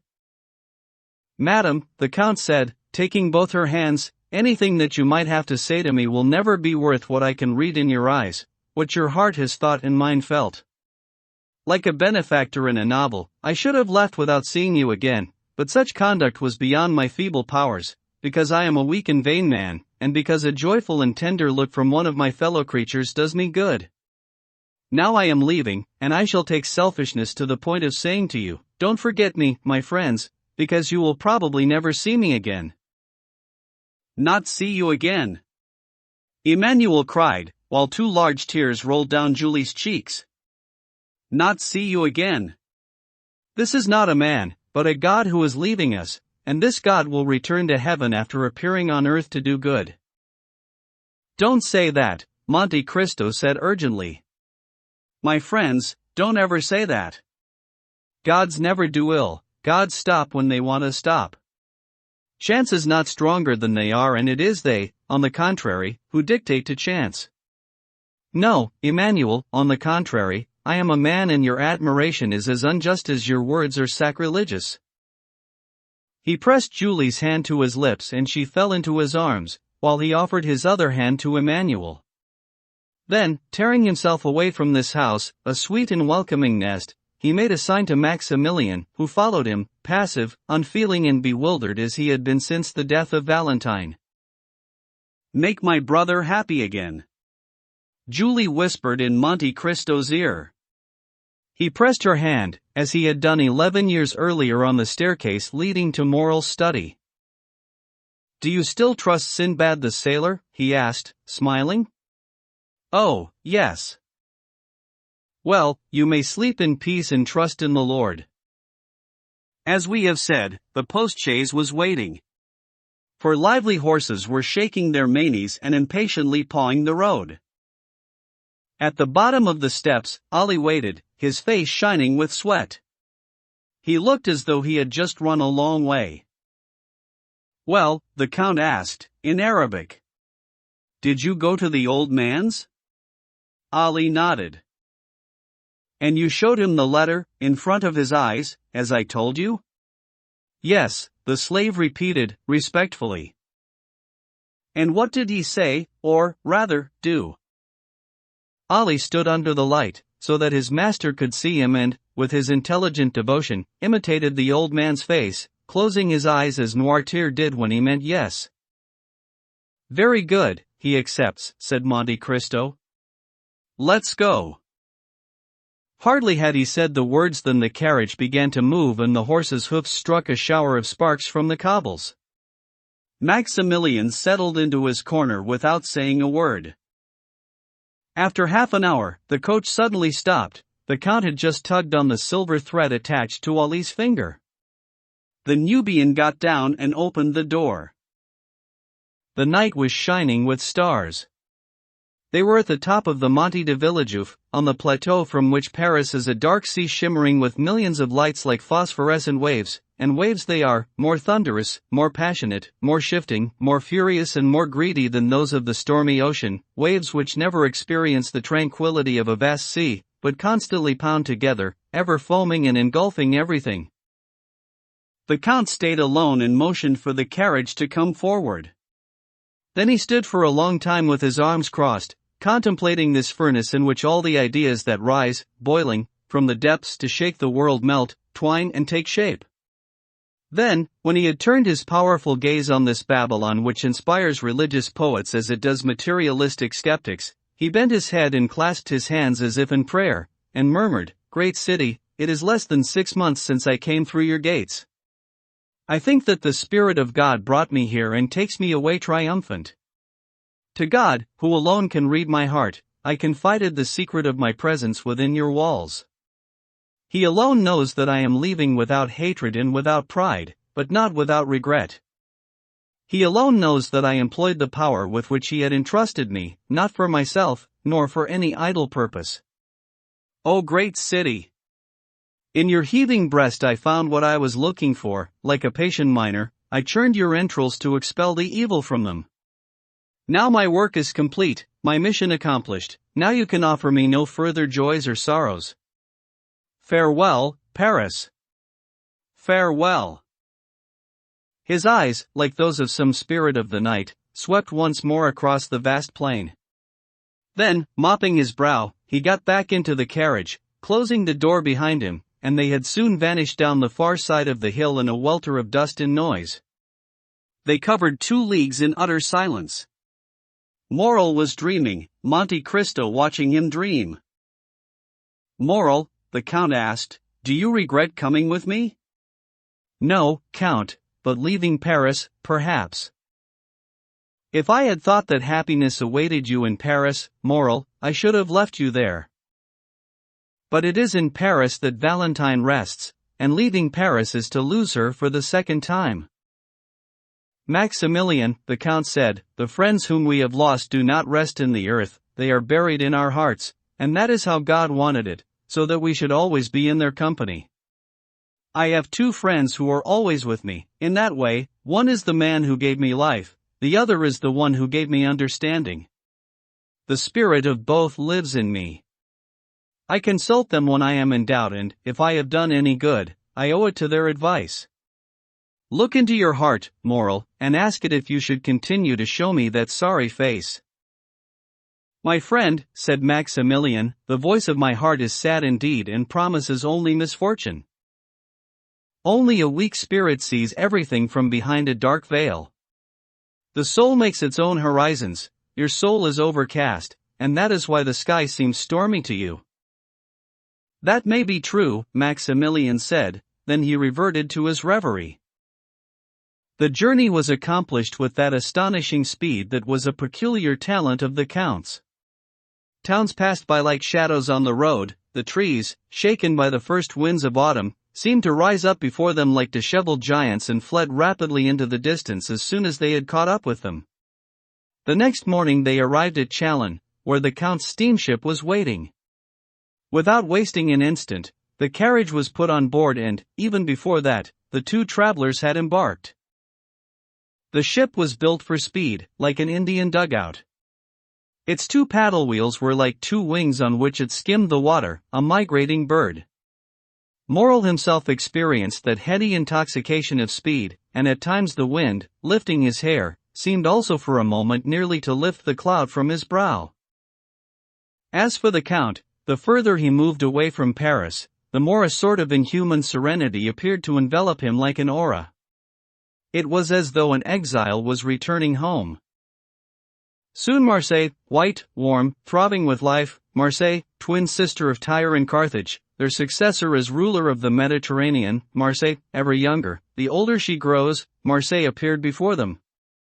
For both men the scene was rich in memories, the Round Tower, the Fort St. Nicholas, Puget's Town Hall and the port with its brick quays where both of them had played as children. So, by common agreement, they stopped on the Cannebière. A ship was leaving for Algiers. The packages, the passengers crowded on the deck, the host of friends and relations saying goodbye, shouting, weeping, made a spectacle that is always moving, even for those who see it every day. But even this commotion could not take Maximilian's mind off something that had struck him as soon as he set foot on the broad stones of the quay.